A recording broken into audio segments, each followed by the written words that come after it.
connecting 5G base stations with a coral communication system, teaching the merfolk to hunt deep-sea behemoths with turbine engines. Yet the recruitment advertisement specifies accommodation, and meals provided must be good swimmers, inciting outrage among land-based netizens. Meanwhile, as the United Nations Ocean Observation Satellite captures images of a pyramid on the seabed emitting lasers, Qi Jiming finds himself in a quandary. Persuading his mermaid wife to don formal attire for a human investment conference proves more challenging than taming a colossal octopus. Chapter 1. The Peculiar Dream. Most people have experienced dreams, with pleasant ones being the most cherished. Some dream of finding money, others of romantic encounters, while some awaken from nightmares, amidst an array of dreams that are countless. Upon waking, the disappointed sigh, how can such delightful occurrences not be real? Conversely, the fortunate wipe their brows in relief, what a fright. Thankfully, it was merely a dream, all fictitious.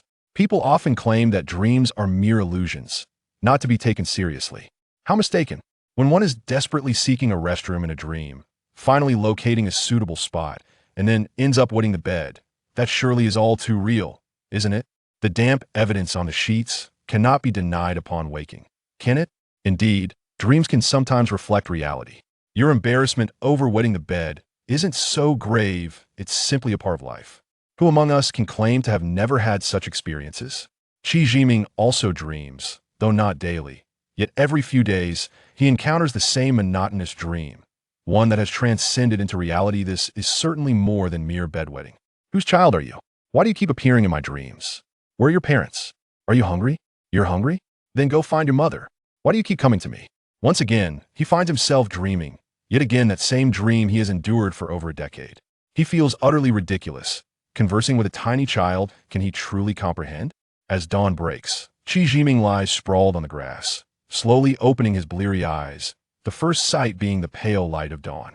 Instinctively, he turns to survey his surroundings, a verdant clearing amidst the woods. I only came here last night to relieve myself. How did I end up sleeping here? Morning light glimmers upon the dew on the leaves, reflecting a kaleidoscope of colors, reds and yellows dancing vibrantly. After a night of dew, the forest is lush and verdant. The chorus of insects resonates, a harmonious competition, each vying to outdo the other. It is yet another new dawn. Everything remains unchanged, not far off. The barracks resonate with the sounds of soldiers' drills. Today, however, is unlike any other, for it marks his departure from military service, and yet he finds himself bewilderingly asleep in the woods. Qi Jiming shakes his heavy head. His clothes, dampened by morning dew, cling uncomfortably to him. He lazily rolls over, abandoning the notion of rising. It is still early, perhaps a few more moments of slumber would suffice. The sensation of inebriation is truly unpleasant. He has dreamt once more this same dream that has persisted since he was 7 or 8 years old, spanning over a decade. In this dream, the chubby, naked child bounces energetically upon him, and he finds himself speaking to the little one. The child appears no larger than an infant, adorably captivating, evoking a sense of tenderness within him. In moments of idle curiosity, Qi Jiming once sought interpretations online, discovering that dreaming of children signifies the need to guard against deceitful individuals. What utter nonsense! I have a wife and child. Have I truly lived all these years merely to contend with petty adversaries? A soldier, an atheist, how could he possibly believe such superstitions? He merely chuckled at the notion, for it was merely a dream, not causing any disturbances in his life, so he thought. Yet, he could never have anticipated the misfortunes that would follow, some events filling him with profound guilt. Even more alarming was the realization that the child in his dreams had neither a mother nor a father, a revelation that would unfold in due time. Unlike previous dreams, last night, the naked child did not dance upon him. Instead, the little one scampered onto his head, tugging at his hair and ears, as if in urgent need of something. The tiny figure, face flushed with exertion, flailed helplessly, unable to articulate, prompting Qi Jiming's own concern. With a resigned smile, Qi Jiming shook his head. There's nothing I can do. If you don't communicate, I'm afraid I cannot assist. Furthermore, this was not the moment for such considerations. He must return home, to his life as it once was. More importantly, he faced the uncertainty of his employment situation. Well, to be precise, he had no job prospects at all. Rubbing his wrinkled face with his hands, he attempted to smile, though the profound sense of loss within him could not be masked. 8 years, his span of 8 years in the military, he had long regarded the barracks as home. Was he truly leaving? Though it is said that soldiers come and go, parting is still bittersweet. The future is shrouded in uncertainty, all shrouded in the unknown. Confounded by the unpredictable nature of civilian life, he felt utterly unmoored, lacking any assurance of what lay ahead, all due to his joblessness. Yes, it was all so sudden, so abrupt that he had hardly a moment to react before being discharged. Thankfully, the rigors of Special Forces training had forged resilience and confidence within him, tempering some of the disappointment that accompanied his hopes for his family. Summoning his spirits, Qi Jiming gathered his meager belongings and stepped into the morning light, departing the barracks early.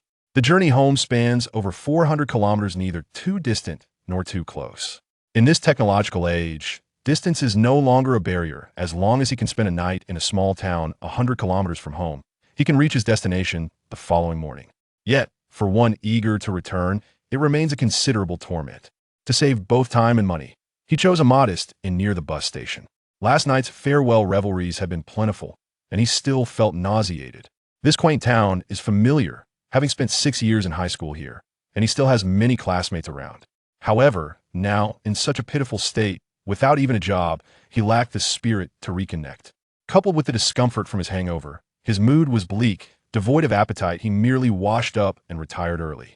He dreamed again, once more the familiar dream, just a day later. The naked child seemed to have grown taller. Whose child is this? Why is the child not dressed? How can you let him run about bare, exposing that adorable little teapot? Truly negligent. Though still over 100 kilometers from home, he felt as if he had returned, his spirit lightened, even finding the mood to play with the little one. However, despite his intentions, he found himself unable to lift his hands or open his eyes. Even more astonishing was the sensation of his consciousness detaching from his body, floating higher and higher, to the point where he could gaze down upon his still form lying in bed, and the distance between them continued to stretch. What is happening? Am I seeing ghosts? Qi Jiming felt a pang of shock, only to dismiss it. Nonsense. There are no ghosts in this world. I am an atheist. Yet, how could he explain the bizarre phenomenon unfolding before him? Well, I suppose he'll just consider it a dream. After all, is merely a dream. What is there to explain? With a calm disposition, he chose not to dwell on the strangeness. With wide eyes, I followed the little child as we traversed walls and barriers, emerging onto the street. Rather than merely following, it felt more like I was being carried along, utterly powerless. As we moved, I sensed a peculiar weightlessness, akin to a feather swept up by the wind, swiftly drifting through the air. The deserted street was dimly illuminated by flickering streetlights, with only a few pedestrians scattered about. What is happening? Has the dream changed?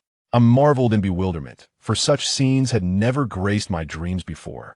Yet, the familiar streets instilled no fear within me. Instead, I found solace in the thought, it is merely a dream. Though infused with novelty, it remains just a dream. I continued to drift along behind the child until we reached the base of a small hill. This hill, known as Qingfeng Mountain, is the sole peak in this coastal town, rising to a modest elevation of just over 600 meters. I was intimately familiar with this mountain, having often visited during my school days to play and climb. Despite the dense foliage covering its slopes, I could easily navigate the ravines and crevices in my memory, even recalling the very spot where I had once relieved myself. Now, standing here, a sense of calm enveloped me. With a population of over 100,000, countless individuals must have come to this Qingfeng Mountain for morning exercises, romantic escapades, and leisure. Only a few perilous areas on the mountain remained untouched by visitors. The scattered orchards planted on the hillside seemed to yearn for attention, overgrown with wild grass, competing with the fruit trees for dominance. This land belonged to the villagers of the town, and the trees had been planted in hopes of receiving compensation. However, with no end in sight for the requisition and the distance involved, they had lost the inclination to tend to them. The fruit trees bore a sparse collection of rust-stained fruits, untouched and stubbornly existing, awaiting the pecking of birds or their inevitable descent to the ground, where they would rot and decay. This neglect had transformed the entirety of Qingfeng Mountain into a peculiar spectacle, resembling a sheep sheared of its wool, with patches of greenery scattered haphazardly. In the distance, the lights of the city faintly illuminated this familiar orchard, contrasting prosperity with solitude. In a moment of reverie, I felt an inexplicable sense of nostalgia. The child led me to a massive rock, the most treacherous part of Qingfeng Mountain, a sheer giant standing imperiously at the summit. This enormous stone, measuring 50 to 60 meters, had no vegetation clinging to its surface, its smooth walls starkly contrasting with the lush foliage of the surrounding areas.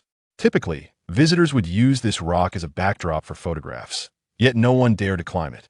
It was dangerous and offered no climbing value after all. It was merely a large slab of granite, nothing more.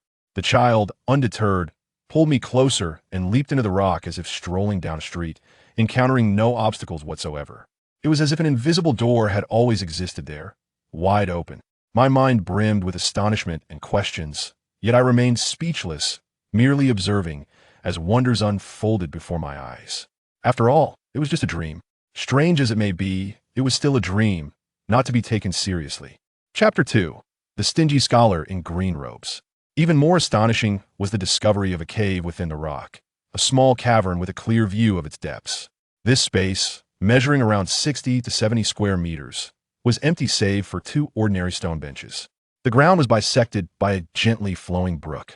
Though termed a brook, it was more accurately described as a small channel, merely 2 to 3 meters wide. The banks were seamlessly integrated with the rock, appearing as if meticulously carved by a chisel to create a waterway. The water within flowed slowly, about half a meter deep. There was no visible inlet or outlet for the water, creating the illusion that it flowed autonomously within the cave. While this appeared somewhat implausible, dreams often revel in the absurd. Can one truly expect logic?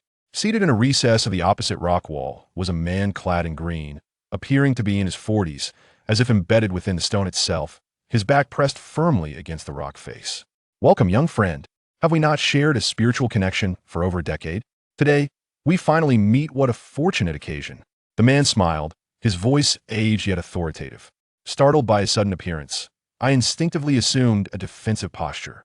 Noticing his benign demeanor, I instinctively saluted, momentarily at a loss for words, and managed to say, "Greetings, I am Qi Jiming.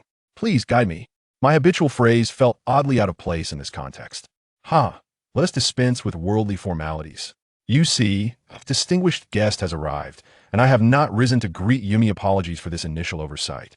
Let us forego such trivial customs. Please have a seat. Young friend, you are indeed a striking figure. Do sit. Dressed in a long robe with a scholarly cap, the man appeared like a Confucian scholar of a bygone era. His green robe reached his knees, and he wore straw sandals. His eyes were elongated and slightly narrowed, revealing white teeth and a slender, bearded face, exuding an otherworldly charm. How to describe this feeling?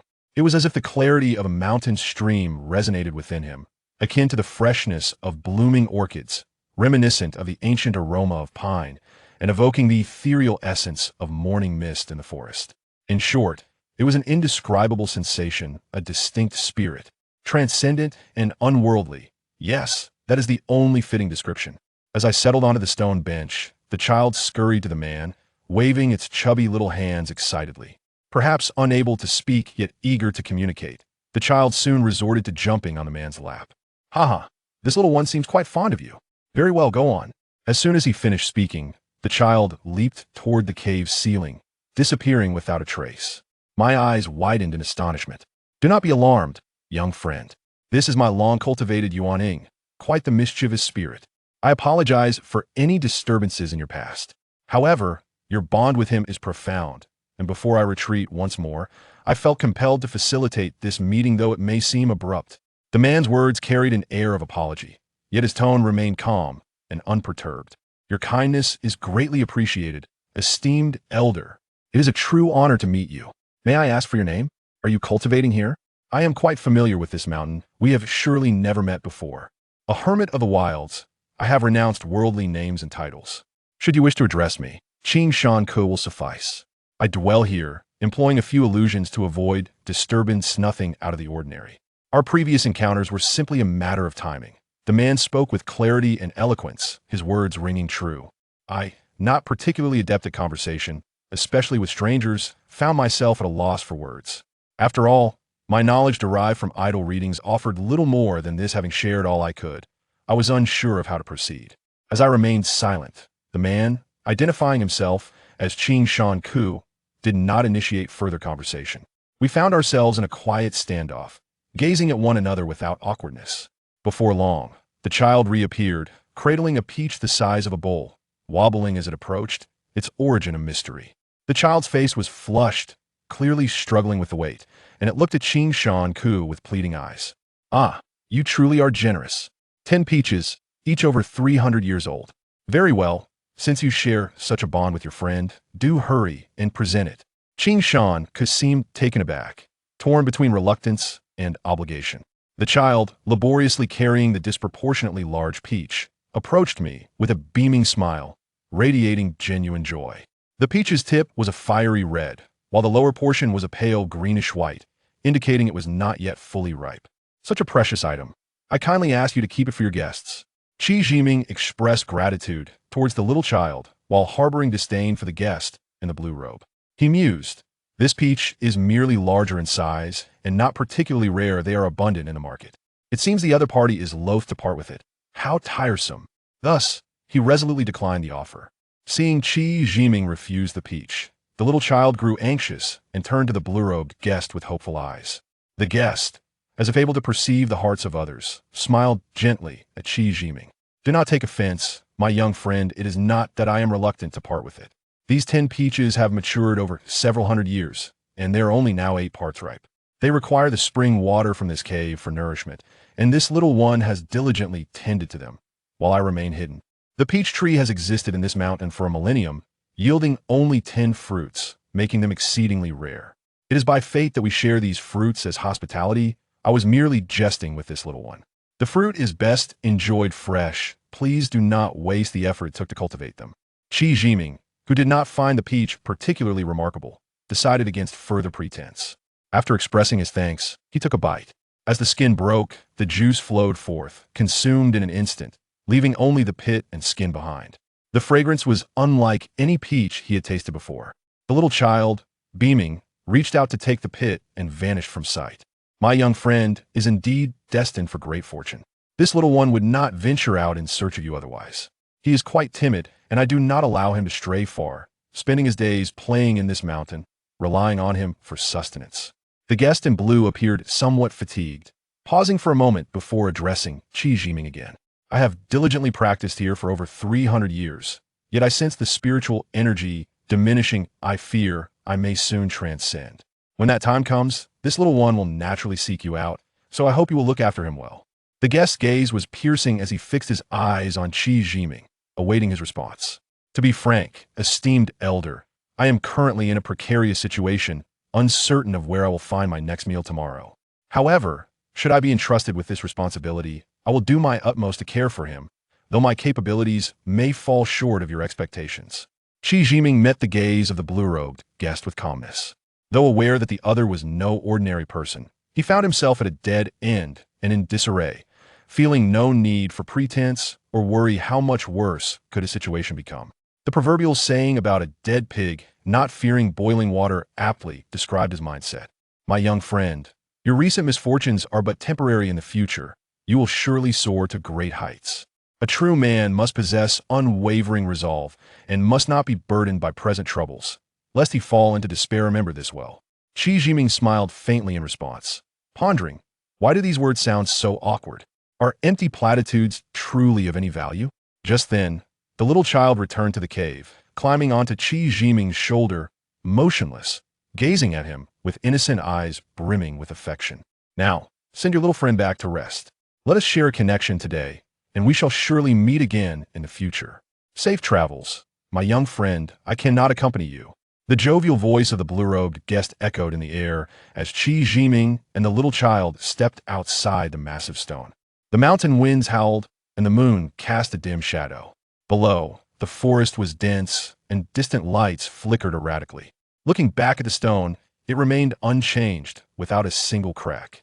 Although Qi Jiming did not believe in spirits, he firmly believed in the existence of extraordinary individuals in this world. Perhaps the guest in the blue robe was one of them. He swiftly retraced his steps back to the inn, while the little child gazed at him wistfully. Both were at a loss for words, turning back repeatedly until the little child finally vanished through the wall. Awakening in the morning, Qi Jiming shook his head, feeling a lingering sweetness on his palate, the taste still vivid. The previous night's experience felt like a dream, yet was almost tangible. He chuckled wryly, shaking his head, not dwelling on it too much, as such dreams had become a habit. Yet, he mused, the blue-robed guest was rather stingy, even over a peach. However, it must be said that peach was indeed delightful, leaving him with an insatiable longing. Chapter 3. Salvation. The impoverished mountain villages share a commonality, possessing beauty only due to their remoteness. Yet, Qi Jiming's hometown has now succumbed solely to isolation. The once clear stream, where fish swim and birds soar, is now tainted. The shady riverbanks are barren, stripped of all trees, sold to paper mills, leaving nothing but desolation. The stark, bare riverbanks and the chemically polluted waters, emitting a stench detectable from 30 miles away, mingle with the overwhelming odor of untreated manure from the villagers' farms, swarming with flies. Windows are thickly coated with a layer of flies, resembling dark shrouds that block out the light. It is said that an official, during an inspection, merely chuckled a few times before swallowing a few flies.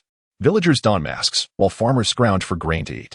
This environment reflects the turmoil within Qi Jiming's heart. He feels like a harbinger of misfortune after returning home and working as a security guard for several months. He has lost his job and suffered the shattering of his family.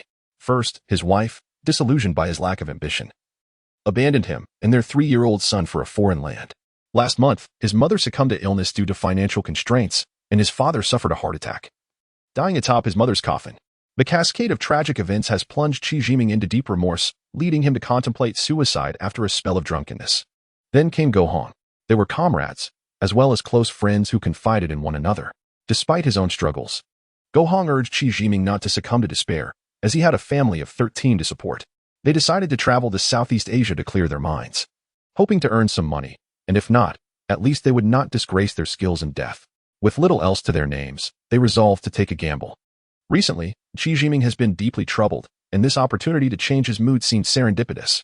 Thus, the two of them set off on a journey to Southeast Asia. Amidst the political turmoil and warring factions, they were approached with an offer of $100,000 to assassinate a political rival. Driven by desperation, they accepted the task. Alas, the threads of fate began to fray. What are these threads? Do they connect the soul to the body? If they break, does that mean death? How peculiar. Is this the sensation of life slipping away? In a moment of disorientation, Qi Jiming felt a tenuous connection between himself and the body swaying on the surface of the sea, held tightly by these threads. As the threads strained tighter, the pain in his back intensified, threatening to snap under the pressure. Gunfire erupted, and Qi Jiming and Go Hong successfully completed their mission on the island they had just departed. To evade the ensuing pursuit, they became trapped at sea. Qi Jiming could only watch helplessly as the threads of his existence continued to stretch taut, realizing the end was near. Goodbye to my wretched life of 27 years. The $50,000 they had just earned felt cold in his hands, and he had already envisioned how to spend it. He had contemplated death many times before, but never imagined he would perish entangled in seaweed in a foreign land. It was a bitter irony. Whether it was irony or longing, there was no turning back now. Qi Jiming cast a desperate glance at the still figure of Go Hong in the water, letting out a groan before losing consciousness. The endless sea continued to surge with waves, while the currents beneath thrashed violently. They were tossed about like seaweed, helpless and unable to struggle. Suddenly, a figure darted through the water like a flying fish, exhaling a transparent bubble.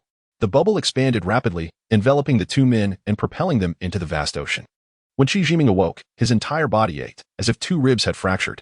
His right forearm throbbed painfully, likely broken as well. Fortunately, his neck was unharmed, and he could still turn his head.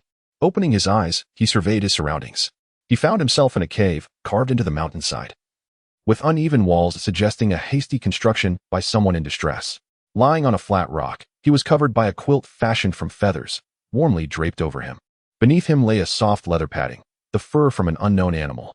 The cave was empty, its earthen floor uneven, with small, nameless shrubs growing in the corners and tattered spider webs hanging about, revealing the ancient and primal nature of this place. Where am I? I didn't die in the sea. Who rescued me? Overwhelming fatigue clouded Qi Jiming's mind, and he lost the ability to think clearly. He regained consciousness momentarily before slipping back into oblivion. His thoughts lingering on Go Hong. Was he also alive? Was he here with him? Uncertain of how long he had slept, Qi Jiming awoke to see a beautiful young girl peering down at him, blocking his view of the cave wall. Startled, he suddenly opened his eyes, causing the girl to jump back in surprise. Her features were strikingly lovely, captivating in a way that made it difficult to look away. You're awake. Thank heavens. Her voice was melodious, like pearls dropping onto jade plates, soothing to the ear. Thank you. Thank you for saving me. Where is this? What happened to my friend? His voice was weak and hoarse, and he had exhausted all his strength, beads of cold sweat forming on his forehead as pain surged through his chest. Huh. You're in such bad shape, yet you still worry about others? Humph. I'm being kind. Let me tell you, that person is not dead. But you're asking too many questions after just waking up. You must not be a good person. Humph. I won't talk to you anymore. The girl, appearing to be around 16 or 17, flicked her long black hair playfully, her sky-blue dress wafting a pleasant fragrance. Without hesitation, she turned and left his sight. Her footsteps echoed, gradually fading away, before stopping altogether. Hey, what is your name? Qi Jiming called weakly, his voice barely reaching her. Qi Jiming, thank you, he murmured. Not even sure if she could hear him, given the distance. The girl responded with a faint "oh" before disappearing. Though incredibly beautiful, her temper seemed rather peculiar, leaving Qi Jiming both amused and perplexed. Despite her capriciousness, she showed thoughtfulness, promptly bringing him food such as sea cucumbers and lobsters, thoughtfully cut into small pieces for his convenience. Time passed, and over a month went by, for which Qi Jiming was immensely grateful. He had inquired about her name multiple times, only to receive the same frustrating reply. I want to tell you. As for the location of the cave, it was a question best left unasked. Any mention of it would send her into a fit of anger, resulting in him going hungry the following day. In the span of more than a month, they had barely exchanged a few words. Finally able to move about, Qi Jiming's thoughts turned to Go Hong's well-being, compelling him to plead with the girl to take him to see his friend. He had lost count of how many times he had requested this. But perhaps today she was in a good mood, as she unexpectedly agreed. The girl led the way, with Qi Jiming following behind. Upon exiting the cave, he realized they were on an island, the cave perched high above the sea, an estimated 1,000 meters from the water's surface. In the distance, the sea surged with towering waves, devoid of frothy splashes, indicating the profound depth of the waters. The island's path, shaped by the movements of tectonic plates, naturally ascended in a trapezoidal formation. Layers of thin, flat black rocks piled upon one another, creating this winding natural trail that gracefully meandered upwards. The lofty peaks were shrouded in a blanket of white mist, their heights remaining uncertain.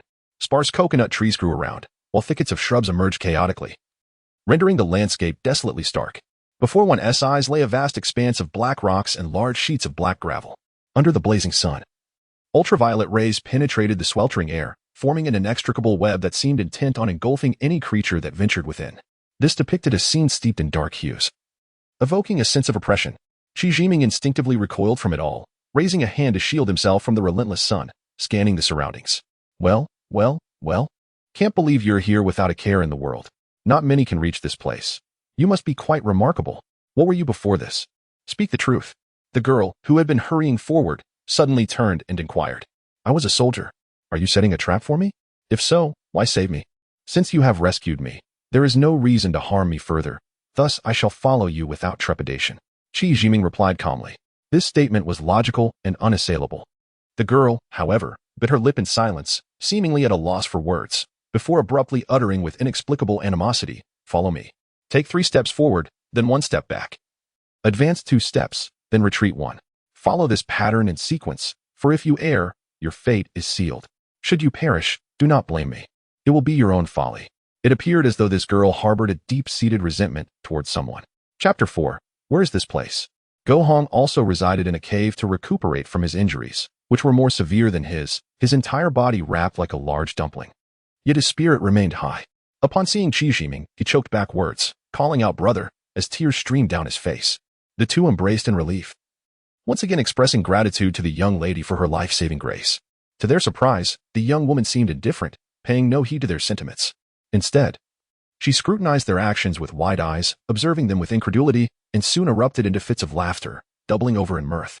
After a prolonged bout of laughter, she turned on her heels, hands clasped behind her back, and ambled away with a cheerful demeanor. Go Hong looked perplexed and asked, brother, what is going on? Qi Jiming explained, this girl is delightful in many ways, but here, she is a bit unhinged, missing several strings. He pointed to his head and continued. Do not mind her, Go. Do you know where we are? Go Hong, possessing a sharper tongue than Qi Jiming, had already discerned much about the young lady and chuckled. This place is called Mermaid Island, a solitary isle far removed from the mainland. There are elders and numerous sisters here, and that girl is a princess of her kin. That is all I know. Mermaid Island? Qi Jiming furrowed his brow. Do you remember how we were rescued? Go Hong shook his head, responding awkwardly. How would I know? I thought I was dead at that moment. How could I recall such things? Brother, since you also cannot remember, let us not dwell on it. We shall inquire with her later. Surviving such a calamity surely brings forth blessings. Once we heal, we shall depart and return to express our gratitude. There is no rush. Time flew by, and Go Hong had regained enough strength to stroll leisurely around the island.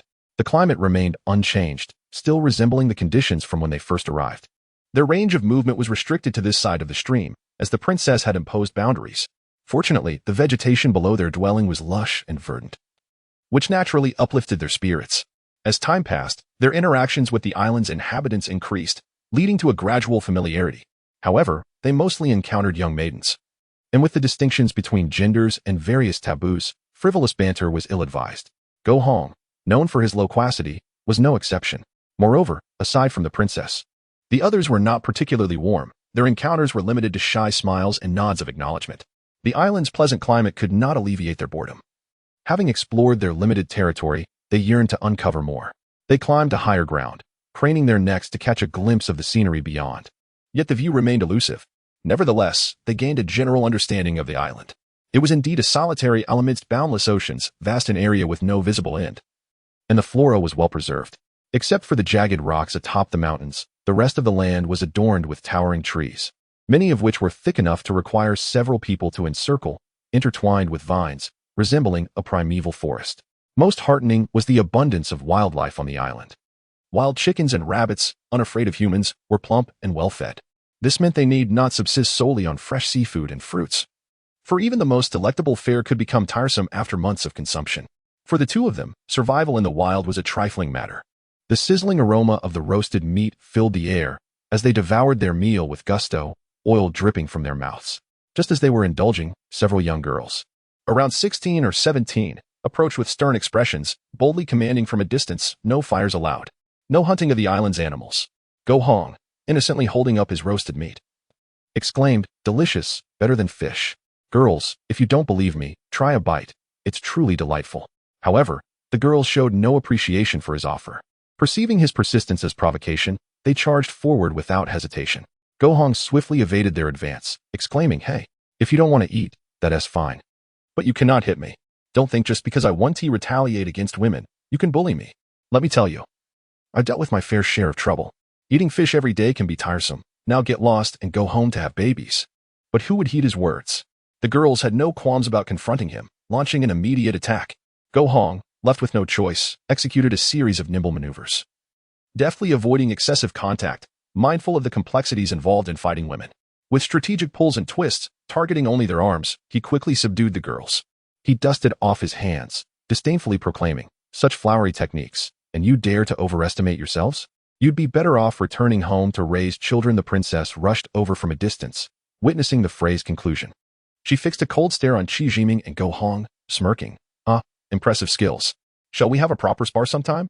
You may disregard the island's rules, but I kindly ask you to leave now." Qi Jiming, concerned about escalating the situation, observed that the girl's skills were average and Go Hong was managing well.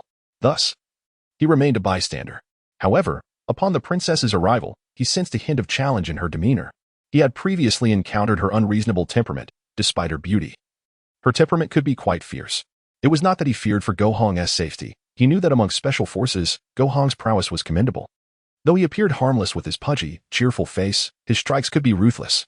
Realizing the situation was precarious, Qi Jiming hurried to mediate. "Princess, please forgive us. We were unaware of the island's customs. We have grown weary of consuming raw seafood, and we shall refrain from roasting meat here in the future." He turned to Go Hong. "Why are you still posturing? Does it look good? Let us go." They extinguished the fire, gathered their roasted meat, and departed, ignoring the princess's taunts from behind. After all, they were on her territory and were her benefactors. They could not afford to provoke conflict. As they walked away, Go Hong grumbled, "Is it such a crime to roast some meat? Those girls are not nuns or monks. Is it really necessary to be so strict?" Qi Jiming chuckled. All right. They might have some unknown taboos. If we want to eat meat, let us do it discreetly and avoid conflict for now. We can figure things out later. Do you think they have nothing better to do than watch us all day?" In truth, he was equally puzzled by their circumstances. Why were they always consuming raw food? Even seafood would taste better when cooked. Why the prohibition on fire? Were they concerned about starting a blaze? He had never heard of a primitive tribe forbidding fire. Moreover, the attire of these people did not suggest they were primitive. With no signs of any nation, What exactly was this place?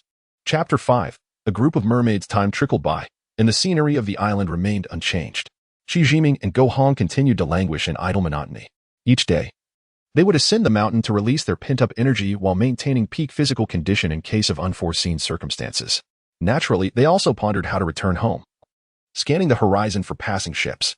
One day, as they stood atop the summit gazing into the distance, they were astounded by an extraordinary sight. In the emerald waters, several young women frolicked, their laughter echoing far and wide. The surface of the sea occasionally revealed enormous, subtly pink fishtails, strikingly visible against the verdant backdrop. Judging by the size of the tails, these fish must weigh over 200 pounds. As they whispered amongst themselves, their boredom momentarily forgotten. They had no desire to capture such creatures. They had grown weary of seafood and could easily forego it for a lifetime. Moreover, attempting to catch such large fish in the ocean seemed like courting disaster. Wait, are those fishtails belonging to those girls? Go Hong asked incredulously. The maidens cavorting in the water had the upper bodies of women, adorned with floating white veils and snug brown bodices that clung to their waists, leaving only the large pink tails visible. Their exquisite faces were unmistakably those of the island's familiar maidens, still as charming and fresh as ever. Qi Jiming and Go Hong exchanged astonished glances, their disbelief palpable. Living in a modern society, they were staunch atheists, dismissing legendary beings as mere figments of folklore. Yet, the astonishing reality before them shattered their preconceived notions. Even rubbing their eyes in disbelief, the mermaids were undeniably real, their tales a testament to their authenticity. Mermaids, as legend has it, are always depicted with long, elegant tails, and these playful beings in the sea appeared to be indistinguishable from human women. They resembled a group of unadorned modern females, naturally beautiful and unrefined. Brother Ming, let's not overthink it. Who cares what kind of fish they are? If they can save us, it means they mean no harm. We'll find a way to return home in a few days. Why worry about it now? If we're here, we might as well make the best of it, Go Hong said with a carefree attitude, nonchalantly dismissing the situation. He then added with a revelation. No wonder they are so beautiful, they are mermaids. Qi Jiming felt a sense of strangeness in the air. Yet he could not quite grasp it and remained contemplative in silence. Was this island truly called Mermaid Island? In the lower slopes, the trees formed a dense canopy, and the sounds of insects and birds were particularly pronounced in the stillness. Several babbling brooks cascaded from high to low, ultimately merging in a haphazard manner on the hillside, winding their way toward the ocean. The waters beyond the island were deep, and the sky stretched infinitely above. The blue heavens merged seamlessly with the boundless sea, creating a linear horizon. This truly was a secluded isle. Its precise coordinates and national affiliations were unknown. The mermaids on the island seemed averse to the two men's use of fire and strictly prohibited them from hunting the island's fauna. Each morning, the princess would deliver fresh fish and shellfish, as if freshly caught the night before. They had never witnessed the mermaids eating. It remained a mystery whether they feasted solely on raw seafood. There were not many mermaids, around 20 in total. Encounters were typically marked by smiles and silent gestures, with little verbal exchange. They were stunningly beautiful, even enchanting. A lingering gaze could easily lead to infatuation. Their ages ranged from 15 to 30, and they would often pass each other with a fleeting smile before hurrying on their way. Never had they seen a male mermaid. The mermaids resided deep within the dense forest across the brook, far from where Qi Jiming and Go Hong made their home. The brook served as a natural barrier, and they had never ventured across it, respecting the unwritten rules of gender separation, even as curiosity tugged at them. With the nourishment from roasted meat, the two men had fully recuperated. Several days passed without the princess's return. Devoid of drink and with nothing to occupy their time, they languished in boredom within their limited surroundings. Brother Ming, do you think mermaids truly exist? Surely we are not living in a fairy tale? Go Hong mused. Did you not witness it with your own eyes? How could it be false? I still feel this is all unreal. How could this possibly be? Have we perhaps already perished? Qi Jiming replied, basking in the sun. Despite the howling winds at the mountain's peak, the hillside offered a sunlit refuge, and lying on the grass made him drowsy. Their conversation drifted aimlessly. This place feels surreal, yet it is not the underworld. I often dream, but I am certain we are still alive, merely existing in a place unknown to the world. Are there not supposed to be no mermaids left? How can there be mermaids here? I have fought with them. It was a tangible clash, not a figment of imagination. Aren't mermaids supposed to be formidable? Who knows? Did you not see their tails? In legends, mermaids are not renowned for their combat prowess, merely their ability to beguile. They lure fishermen to their doom with their songs. Perhaps they need to fatten you up before they feast on you. Qi Jiming jested, unable to suppress a chuckle. His laughter eased Go Hong's tension, as the girls were likely concerned about maintaining their figures and refrained from eating fatty meats. Brother Ming is all lean meat, after all. Enough of the jesting. We must be far from Southeast Asia. This island spans over 100 square kilometers, with primeval forests. Could those giant trees exist? Do you know what they are? They are precious camphor trees, worth a fortune. With the world's population so vast, it is strange they haven't been felled. Is this place truly a sanctuary? Noticing Go Hong's growing anxiety, Qi Jiming took a deep breath and said, "As far as I know, such a place does not exist. This is an island. Could there be a land like this in the Pacific? Whether they are mutated beings or genuine mermaids is irrelevant to us. We owe them a debt of gratitude for saving our lives, but first, we must ensure our own survival. We will wait and observe." There is no hope of building a boat and setting sail. This place is indeed peculiar, even somewhat eerie. Brother Ming, are they truly inept? Can they pose a threat to us? If they are mermaids, how could they lack skill? How do you think a group of women survives on this island?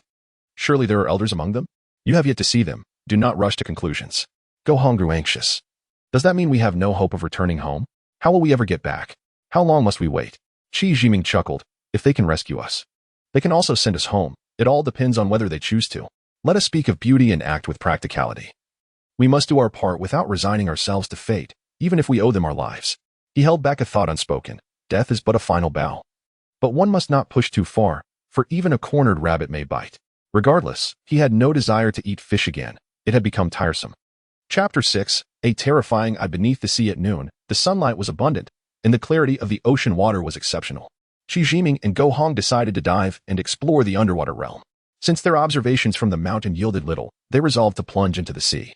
The water temperature decreased with depth, making even the act of clinging to rocks arduous. They had already descended over 20 meters. Unidentified small fish chased the bubbles produced by their movements, reveling in their playful pursuit. The island's wall dropped vertically into an abyss, its depth shrouded in darkness. Various marine life clung to the rocks, both shelled and unshelled, some with flesh, others without, all moving languidly. This island was a product of tectonic shifts, devoid of volcanic limestone, likely existing for millions of years. Surely, similar islands surrounded them. As they descended further, they discovered an entrance submerged in the water. The rocky entrance was jagged and uneven, spanning 2 to 3 meters in height and width. They gestured to each other and cautiously entered the cave.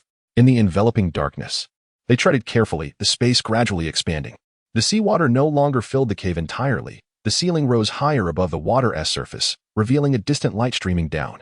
The water was remarkably clear, with the cave walls adorned by various marine organisms. Numerous sea snails, dark mussels, and repulsive worms crawled in the shadows. Several elongated octopuses concealed themselves amidst the green seaweed, swaying gently with the currents. The walls of the cave were relatively smooth, and the occasional fish darted past, betraying its underlying trepidation. The water flowed steadily forward, suggesting an exit lay ahead. The distant light grew closer, and they could see the sky, a vibrant blue, the size of a basin. This was a vertical shaft, circular in shape, about 5 meters in diameter, spiraling upward with stone steps. The steps were covered in moss, exceedingly slippery, indicating they had not been traversed in 4 or 5 days. In the humid environment, the moss repaired itself quickly, erasing all traces in a matter of days. Brother Ming, shall we venture further? There are so many incredible things here. Fortunately, we possess considerable courage. Otherwise, we might have gone mad. If one had witnessed it firsthand, they would never believe it.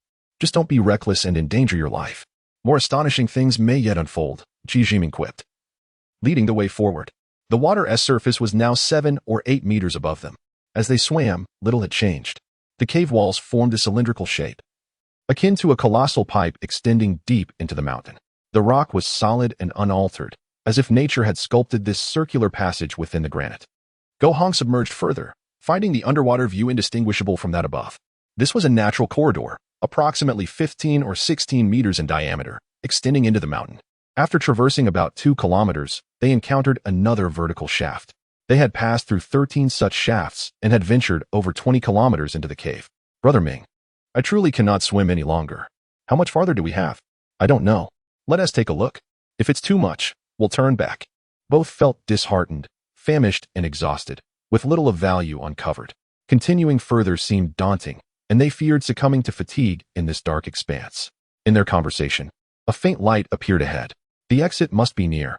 Their weary bodies surged with renewed vigor at the glimmer of hope. After so long in darkness, navigating this extraordinary environment, it would be disingenuous to claim they felt no fear. They were anxious yet determined to survive. The illuminated area revealed a narrow opening, barely large enough for one to pass through. The entrance sloped upwards at a 45-degree angle, casting a glow reminiscent of fireflies flickering in the darkness. A blend of brightness and greenish hues. Qi Jiming inhaled sharply. This entrance resembled a gigantic eye. Cautiously scanning the surroundings, he found nothing amiss.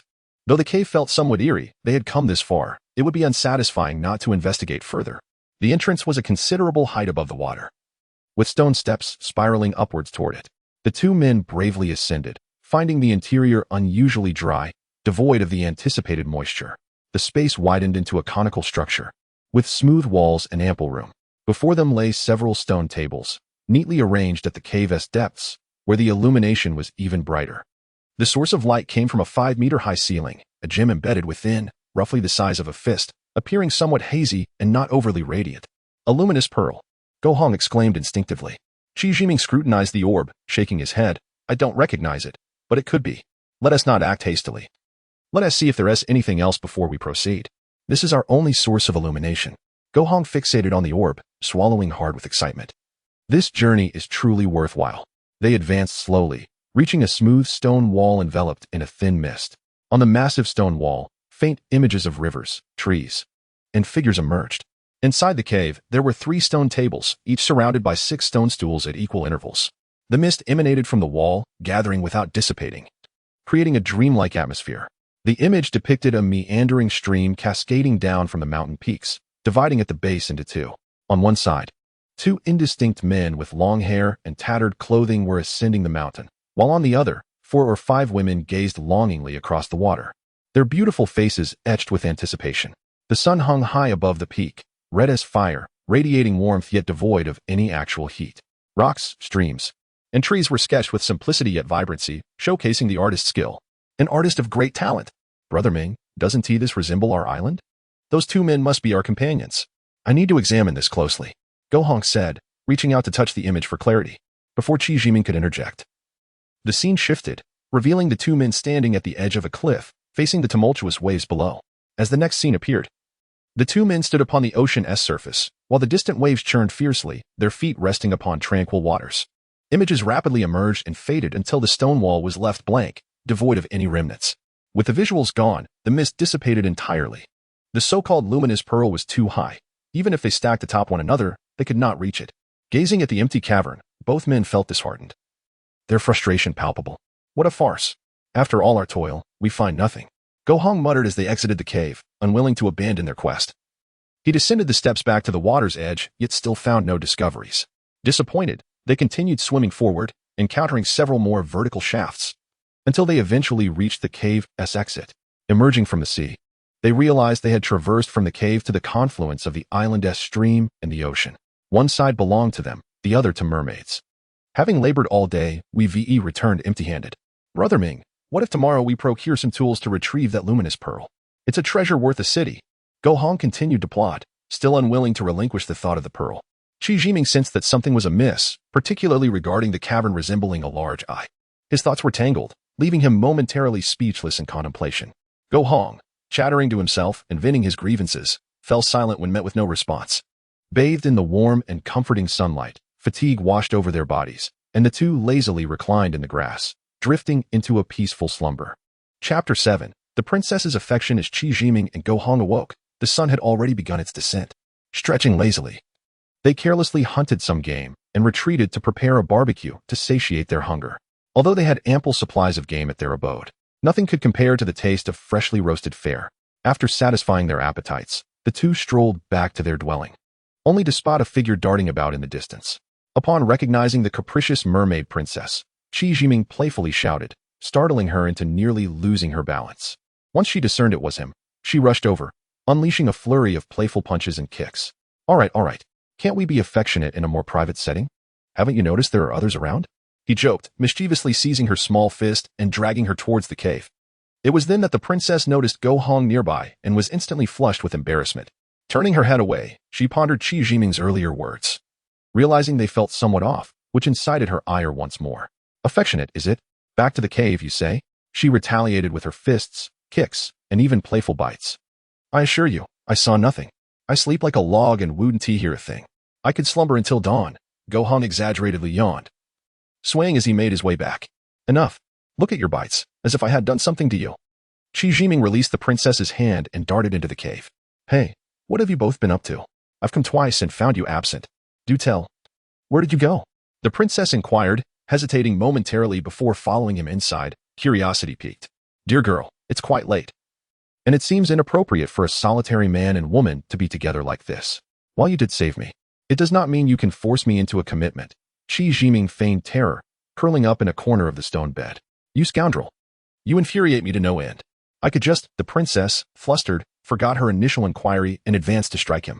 Though the mermaid possessed remarkable abilities in water, on land she was as delicate and vulnerable as any ordinary woman, prone to vanity. She was fearful of fire yet untroubled by light, her garments shifting effortlessly from the ethereal to the splendid. However, they were merely that, garments, and easily torn. I feel like I'm about to explode. If you don't leave soon, I might just stay. Qi Jiming was not trying to frighten her. He genuinely felt overwhelmed. Enduring the presence of such a beautiful girl was a considerable test of his resolve, and her soft form was a serious challenge to his composure. You are truly adorable. Stay with me. I will make you my husband. I have taken a liking to you. The princess was not daunted, her expression resolute, as if it were the most natural thing. Princess, I think it best if you return home. Our current arrangement is rather unbecoming. Qi Jiming, unnerved by her boldness, attempted to retreat. You are still young. My previous words were merely jest to make you smile. We cannot be wed. Your elders will explain why. With a steely heart, he rejected her earnest affections. The princess, unable to contain her embarrassment, stamped her foot angrily, covering her face as she ran away in tears. Qi Jiming sighed, shaking his head with a bittersweet smile. He had experienced too much of human warmth and coldness, rendering his heart numb to any stirrings of emotion. The beauty before him was indeed captivating, yet she was a mermaid, an entity of myth.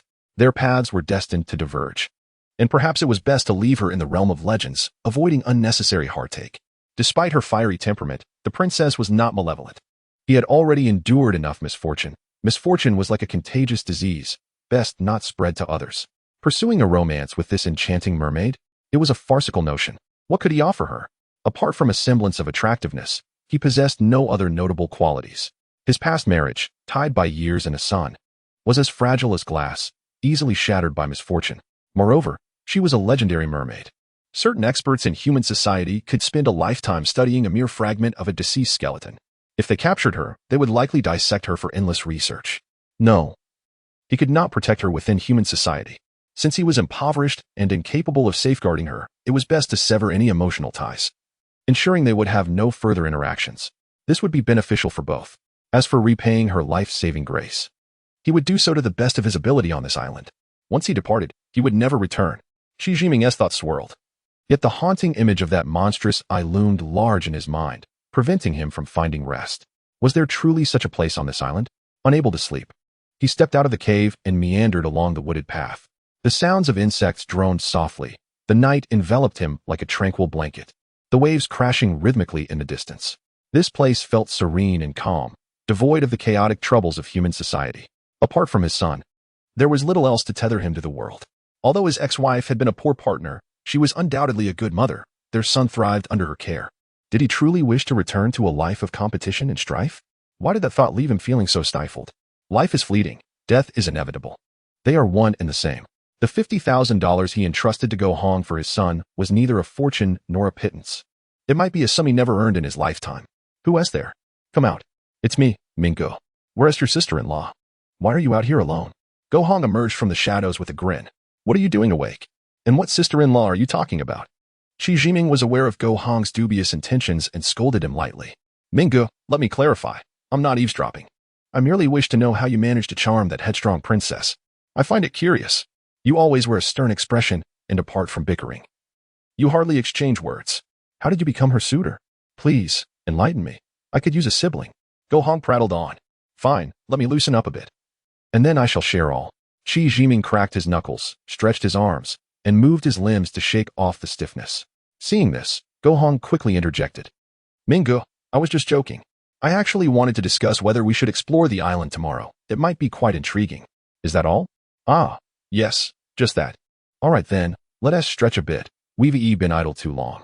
Qi Jiming did not trust his words and was resolved to teach him a lesson. Go Hong glanced helplessly at the cave where Qi Jiming resided. You really aren't here? Sighed Mingo. What can I say? You've let such a golden opportunity slip away. That princess is stunning. Well, we can discuss it tomorrow.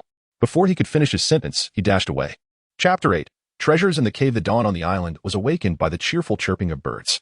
The rising sun, resembling a grumpy red orb, floated lightly upon the surface of the sea, swaying with the undulating waves, whimsically changing shape, yet eventually, it reluctantly ascended higher into the sky. The azure waters shimmered with glistening reflections, appearing golden from a distance. The air on the island was fresh and moist, infused with the fragrance of grass and trees. Without the usual morning exercise routine, and having set aside their grooming habits, Qi Jiming and Go Hong embarked early. The two decided to seek surprises on the island. Guided by the images from beneath the sea, naturally, they garnered little attention, being quite unrelated to mermaids. Brother Ming, this place is different from the painting. Is this a trap? Go Hong stood anxiously on the cliff, gazing at the distant sea. The ocean roared with towering waves while the spot beneath them, which should have been tranquil, was instead assaulted by crashing waves, sending countless droplets soaring. The scene before them indeed differed significantly from the depiction in the artwork. In the painting, the sun was directly overhead, yet now it seemed to linger beneath their feet. Let us wait a bit longer, Qi Jiming suggested, scanning the surroundings. They stood at the southern tip of Mermaid Island, atop one of its many peaks. The cliff beneath them was over 200 meters lower than the nearby mountains. Yet the distance between the two was merely 100 meters, with the sea below appearing as a narrow gap between two fingers. Surrounding them were bare reddish-brown rocks. Worn by time, their former vibrancy faded into a mottled hue. Low shrubs clung stubbornly to the rocks, their sparse branches and leaves defiantly proclaiming the existence of life. The cliff stood approximately 40 meters above the sea. If it were as depicted in the painting, jumping directly into the water would be perilous. The impact from such a plunge would undoubtedly result in fractures of the legs and spine. It was a risk they could not afford to take. Oh, the sun has fully risen yet. It seems a bit premature to be contemplating these matters. We'll adapt according to the circumstances, he mused. The waiting was maddeningly slow, but at last, the sun climbed overhead. Surprisingly, they felt no warmth. Despite it being midday, the air remained refreshingly cool, reminiscent of morning. The distant sea churned with waves, crashing against the rocky shore and splashing up clouds of foam, creating a magnificent spectacle. Yet, just below the cliff was a circular patch of sea, about 10 meters in diameter, eerily calm, with the waves flowing around it. Yes, this must be the place. Go. Toss a stone down to test it, Qi Jiming exclaimed with excitement, fixated on the tranquil surface. Go Hong, eager to comply, hurled a stone, which plopped into the water, sank momentarily, and then floated back up, as if it had landed on a soft mattress and rebounded. For safety, they decided to climb down from the peak and leap into the sea when within a manageable distance. Indeed, like the stone, they did not sink but rolled a few times before floating on the shallow water, feeling as if they were walking on a soft mattress, gently bobbing up and down. Go Hong approached the edge, stirring the water. The sea remained unremarkable, ordinary water. He extended his arm to gauge the depth.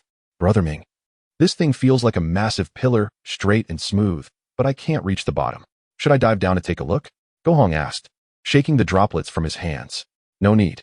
The things from the painting have come to fruition. Let us proceed to the next step. Qi Jiming bent down, striking the water beneath him, the sound resonating like drums, echoing beneath the surface.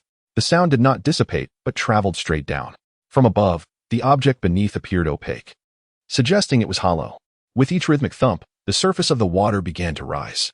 As Go Hong had noted, they were indeed standing atop a cylindrical object about 10 meters tall. The structure was inscrutable, blending seamlessly with the color of the sea. The massive pillar slowly ascended until it reached several meters above the surface, pausing for a moment before it drifted closer to the cliff. Go Hong grew anxious. Brother Ming, what is this thing? Is it on autopilot? Qi Jiming shook his head, cautioning, ignore it. Stay alert and ready to react if anything seems amiss. Jump into the water to escape. The two anxiously watched as the pillar approached the cliff, unable to discern its nature. As it neared the jagged rocks, the cylindrical form did not halt. Instead, it melted into the cliffside like ice cream, or perhaps it was as if it merged with the stone itself. They were momentarily dumbfounded, eyes wide with astonishment, but responded quickly, tumbling backward and lying flat. In an instant, the cylinder enveloped them, transporting them to another world. As it burrowed into the rock, it continued moving forward, emitting a dim yellow light, obscuring any view of the surroundings. They felt as if they were gliding smoothly without inertia.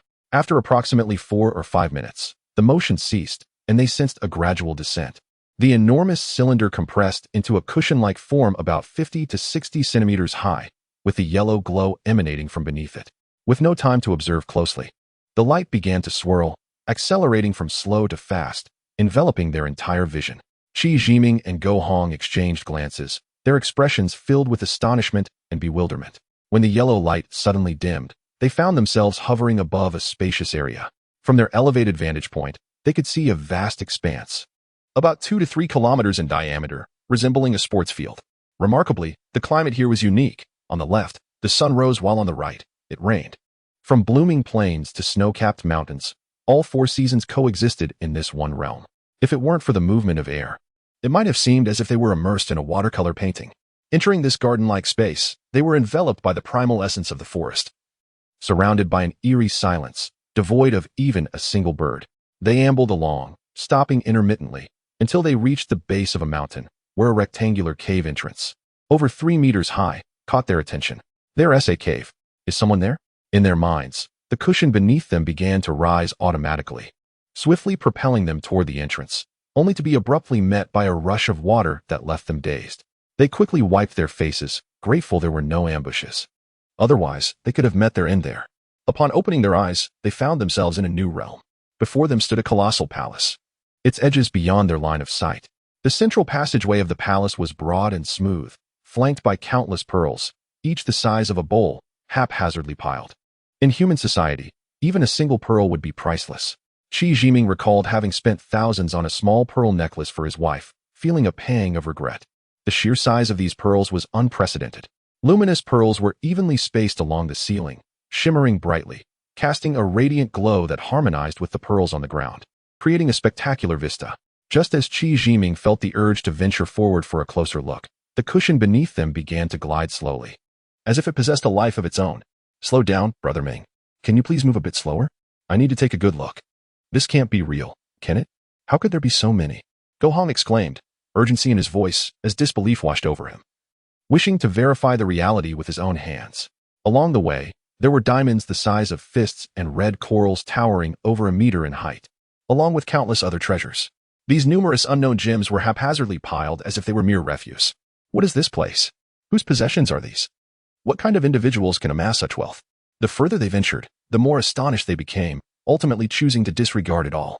No matter how splendid, when abundance prevails, it loses its allure. Rarity is what bestows value. The two individuals transitioned from initial amazement to a state of indifference, their hearts devoid of even a flicker of greed. It was not that they wished to claim these riches for themselves, nor were they so noble as to regard wealth as worthless. Rather, no matter how exquisite or plentiful, these treasures belong to others. What good is it to salivate with envy? Does it bear any significance to them? For now, it was merely a feast for the eyes. And surely that was harmless enough. The air cushion continued to glide forward, now slow, now swift. What does it mean to possess wealth that rivals a nation? Perhaps it is not unlike this? Chapter 9. The tragic old man Qi Jiming and Go Hong were silently transported forward by the air cushion, each fixated on the path ahead, devoid of any exchange of glances. This was not due to being awestruck by the treasures surrounding them, but rather a profound sense of terror instilled by the unseen master of such wealth. One does not possess such immense riches without being extraordinary. As the saying goes, wealth should not be flaunted, a common wisdom that left them pondering whether they might soon meet a grim fate. Both men, having braved countless dangers, instinctively heightened their alertness to the utmost, ready to defend themselves at any moment. In such a foreboding place, the act of killing a few individuals would be as trivial as squashing an ant. They had to remain ever vigilant, even if they were outmatched. They resolved to fight to the last breath. After all, a man of honor cannot simply surrender. As Go Hong put it, it is better to perish fighting than to succumb to fear. Even in the face of death, one should take a piece of the enemy with them. The tautness in their nerves made the journey feel interminable, stretching so long that their muscles ached. Yet, every lengthy path must come to an end, especially one leading to a mere cave.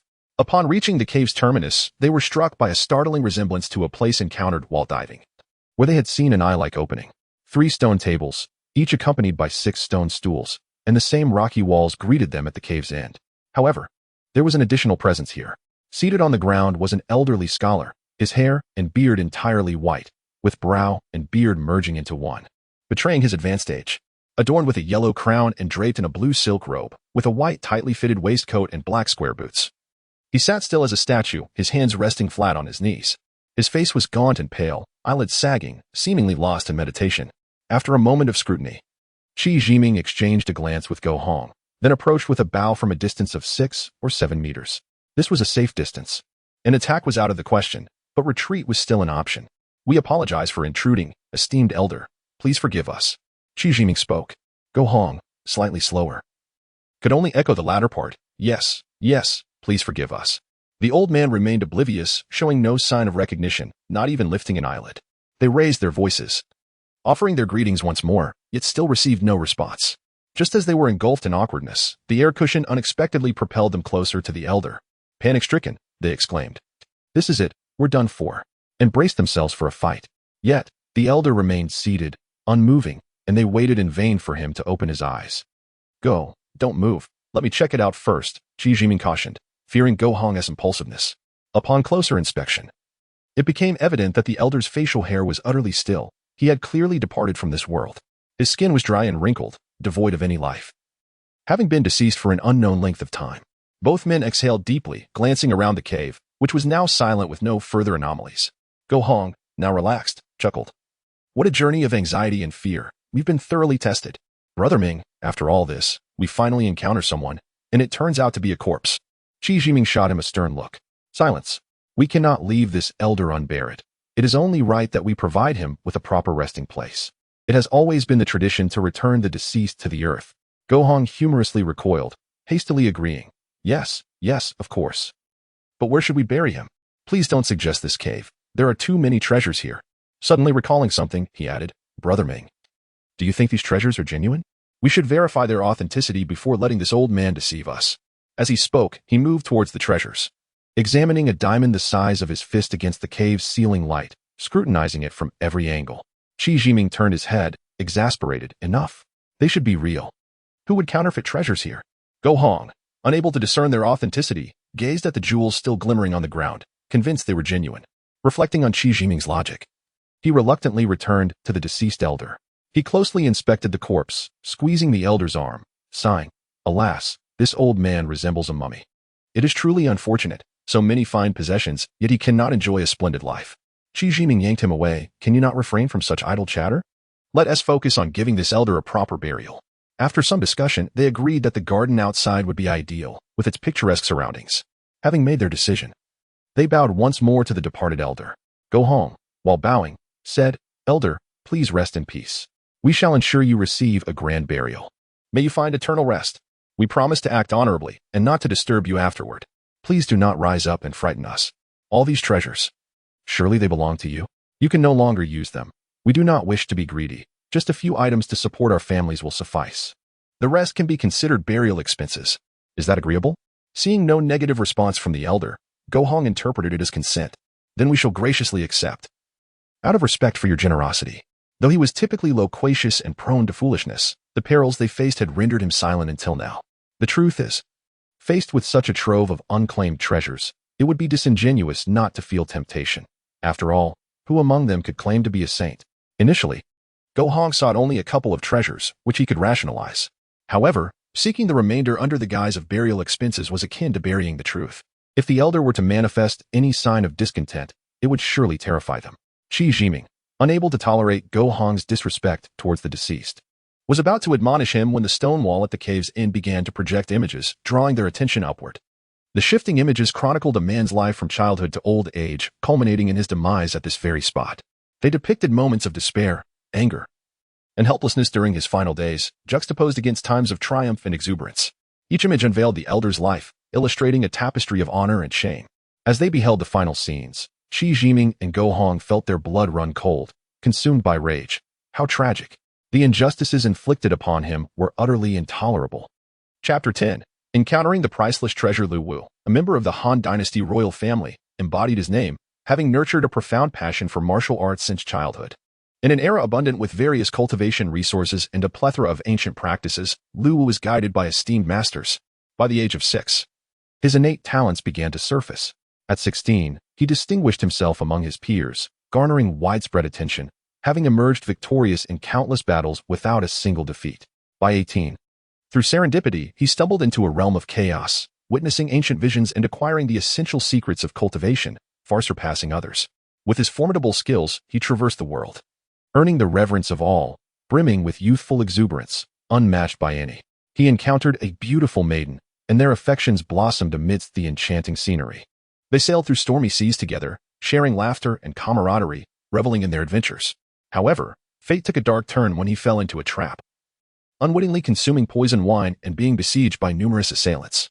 Tragically, his beloved wife was brutally slain before his eyes, her bloodied visage and helpless gaze igniting a fiery rage within him. At that time, she was 4 months pregnant. Surrounded by adversaries and drenched in blood, Lulu fought desperately to escape, severely wounded. He cast a lingering glance at his dying wife before fleeing, howling in anguish. He commandeered a vessel and drifted into the sea, ultimately succumbing to unconsciousness. With his last reserves of strength, he sealed himself away, creating the breathtaking ancient realm before him. Yet, the resources for cultivation here were exceedingly scarce, and his injuries remained unhealed. Tormented by the haunting gaze of his deceased wife, he succumbed to melancholy. In his idle moments, he explored the depths of the sea and the mountains, uncovering countless treasures hidden within caves, yet finding no hope of returning. Before his demise, he left behind his cultivation insights and a plethora of treasures for those who would be fortunate enough to find them, solely seeking vengeance against those who had participated in his wife's murder. The vivid depictions detailed the locations of cultivation resources, the surrounding environment, and the terrifying creatures he had encountered. Severely injured and unable to move, he faced a hopeless end, mourning his loss as he perished. All his cherished possessions were entrusted to fate, with a solemn vow to avenge his enemies. Upon viewing the scene, Qi Jiming sighed.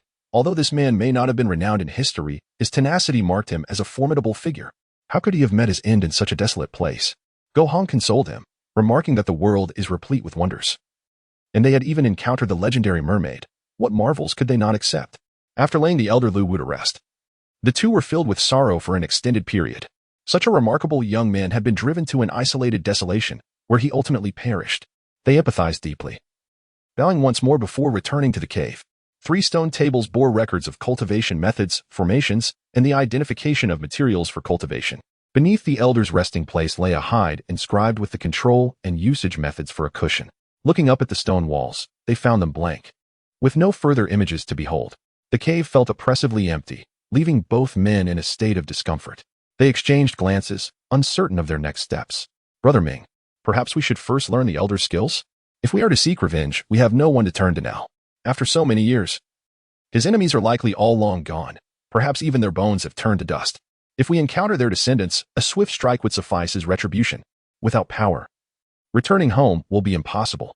Shall we, like the elder, guard a cave full of treasures only to die here? Although Go Hong's words were somewhat nagging, they held merit. Very well, I shall delve into history to uncover any clues. Let us first see if we can learn these skills. Driven by a yearning for power, Qi Jiming hesitated but ultimately acquiesced. Time seemed to stand still within the cave. The two men lost track of how long had passed until hunger compelled them to recall that their provisions had long been consumed. Fortunately, they had memorized all that Lu Wu had recorded, which they could ponder over later. The cylindrical object, a treasure Lu Wu had retrieved from the chaotic realm, was versatile in size, albeit not very swift. It could navigate through water and objects, controlled entirely by thought. Aptly named Xiaobu Rang, it was likely the essential tool for the elder's survival. Go, put that down. All these items belong to us now, and taking them outside would be cumbersome. Surely, there are more concealed places than this? As they prepared to depart, Go Hong was busy affixing diamonds to himself, prompting Qi Jiming to frown and admonish him. Is he not simply a victim of his own poverty? Where shall we find cultivation materials? This Xiaobu Rang must require substantial energy to operate, and if the elder himself dared not venture out, how do we expect to succeed? Go Hong expressed his apprehension. The elder Lu has been gone for many years. The world outside has undoubtedly changed. Let us assess the situation first. Gaining energy will provide us with safety in this desolate place and enable a swift departure. Do you desire to end up like the elder, guarding a trove of treasures only to perish here? Qi Jiming retorted, discontented. Right. We shall heed Brother Ming's wisdom. Where shall we go now? Go Hong feigned a charming smile as he inquired. First, let us familiarize ourselves with this Xiaobu Rang and explore its capabilities. The elder held it in high regard. We lack any unique skills. Learning the methods and formations will be futile without resources. Perhaps it would be wiser to seize what we need. We have no ship, and finding a way home requires it. Chance alone cannot be relied upon. After stating his case, Qi Jiming disregarded Go Hong, focusing intently on controlling the Xiaobu Rang as they exited the cave. Once back on the ocean's surface, they were filled with reflections. Looking back at the cliff, they saw the jagged rocks remained untouched, assuring them they could leave without concern. They reveled in the Xiaobu Rang's splendor as they sailed freely across the sea. The Xiaobu Rang soared and dipped, able to expand and contract, flying above the water's surface or plunging into the depths below. The two were elated, their spirits soaring. Brother Ming, this device is remarkable. Why would the elder name it with such a trivial name? Xiaobu Rang sounds so unrefined. Debu Rang would be a far better choice. Go Hong complained. Indeed, indeed. Our esteemed Go possesses a refined taste. Debu Rang is certainly more fitting than Xiaobu Rang. Qi Jiming jested. Suddenly, growing serious. He pondered that perhaps this device was merely a trivial toy in their era. If the Xiaobu Rang was indeed just a toy then, how formidable must the cultivators of that time have been? The implications of their power were staggering. It was said that cultivators could live for centuries, even millennia. By that logic, there should be many cultivators in the present world. Recognizing the shifting expressions on Qi Jiming's face, Go Hong jested, Brother Ming, are you not worrying unnecessarily? Whether we can return home alive is still uncertain. Overthinking only wastes brain power? Isn't that exhausting? Let us take each step as it comes. We'll address things when the time arrives. Indeed, Go is correct. We shall not fear challenges. We will confront them as they arise. Our priority is to seek resources to strengthen ourselves. Everything else can wait. Qi Jiming exaggeratedly declared. Go Hong, brimming with pride, retorted, that is, of course, beyond question. As they exchanged light-hearted banter, Qi Jiming directed the Xiaobu Rang with his thoughts, speeding across the ocean's surface. The absence of wind and the lack of reference points rendered the endless sea monotonous, preventing the two from fully relishing their newfound prowess, leaving them with a tinge of regret. In comparison to the countless treasures within the cave, the Xiaobu Rang felt like the true treasure, a priceless means for their return home. Chapter 11. The heart lotus Xiao Buran gently came to a halt upon the surface of the sea. As they journeyed, Qi Jiming and Go Hong found their interest waning. The vast expanse of the ocean lacked reference points, thus the thrill of adventure was diminished. With the passage of time, their senses dulled and fascination faded. Before them lay a sprawling mass of reefs, revealed intermittently by the undulating waves, showcasing an array of bizarre and pockmarked shapes. A glance around confirmed that they were surrounded by a significant expanse of these rugged structures. Could there truly be resources for cultivation in such a desolate place? The fact that Xiaoburan had chosen to pause here must be for a reason. Eager to discover resources, the two pressed on. Qi Jiming established a mental connection with Xiaoburan, guiding it slowly into the reef area. Suddenly, they were engulfed in darkness. Whether they were descending or merely shifting horizontally was indiscernible. Time stretched infinitely, the sensation of darkness dragging on at least 100 times slower than in the light, creating an oppressive atmosphere that felt suffocating. At last, Xiaoburan came to a stop in a sealed environment, an egg-shaped chamber approximately 100 meters in diameter, with a circular pool occupying the majority of the space. In the center of the pool grew a solitary plant resembling a lotus flower, albeit considerably larger than any typical specimen. Its leaves were the size of millstones, several broad, verdant leaves floating atop the milky water, covering the entirety of the pool. A fruit resembling a lotus pod protruded more than 5 meters above the surface, its size akin to a bathtub. The stem of this pod, thick as a human arm and bristling with sharp spikes, was densely covered. The ceiling soared over 20 meters high, with a stalactite hanging down in a conical shape. Its tip directly above the enormous lotus pod. Drops of milky liquid formed slowly at the pinnacle of the stalactite, continuously falling onto the pod. Could this be the rock marrow that old Lu spoke of? Is this entire pool filled with it? How could it be that there is no exit here? How did this enormous lotus flower come to be in such a place? Such precious resources wasted. What a travesty.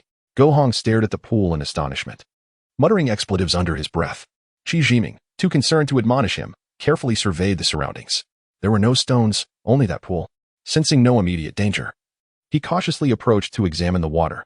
As he drew near, a fragrant aroma wafted towards him, reminiscent of a blend of floral scents, yet tinged with the subtle elegance of orchids. It was an indescribably pleasant sensation.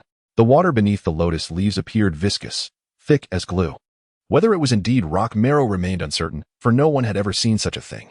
Just as he reached to touch the water, the lotus leaves suddenly sliced through the air with a knife-like swiftness, as if imbued with life, fiercely protecting their territory.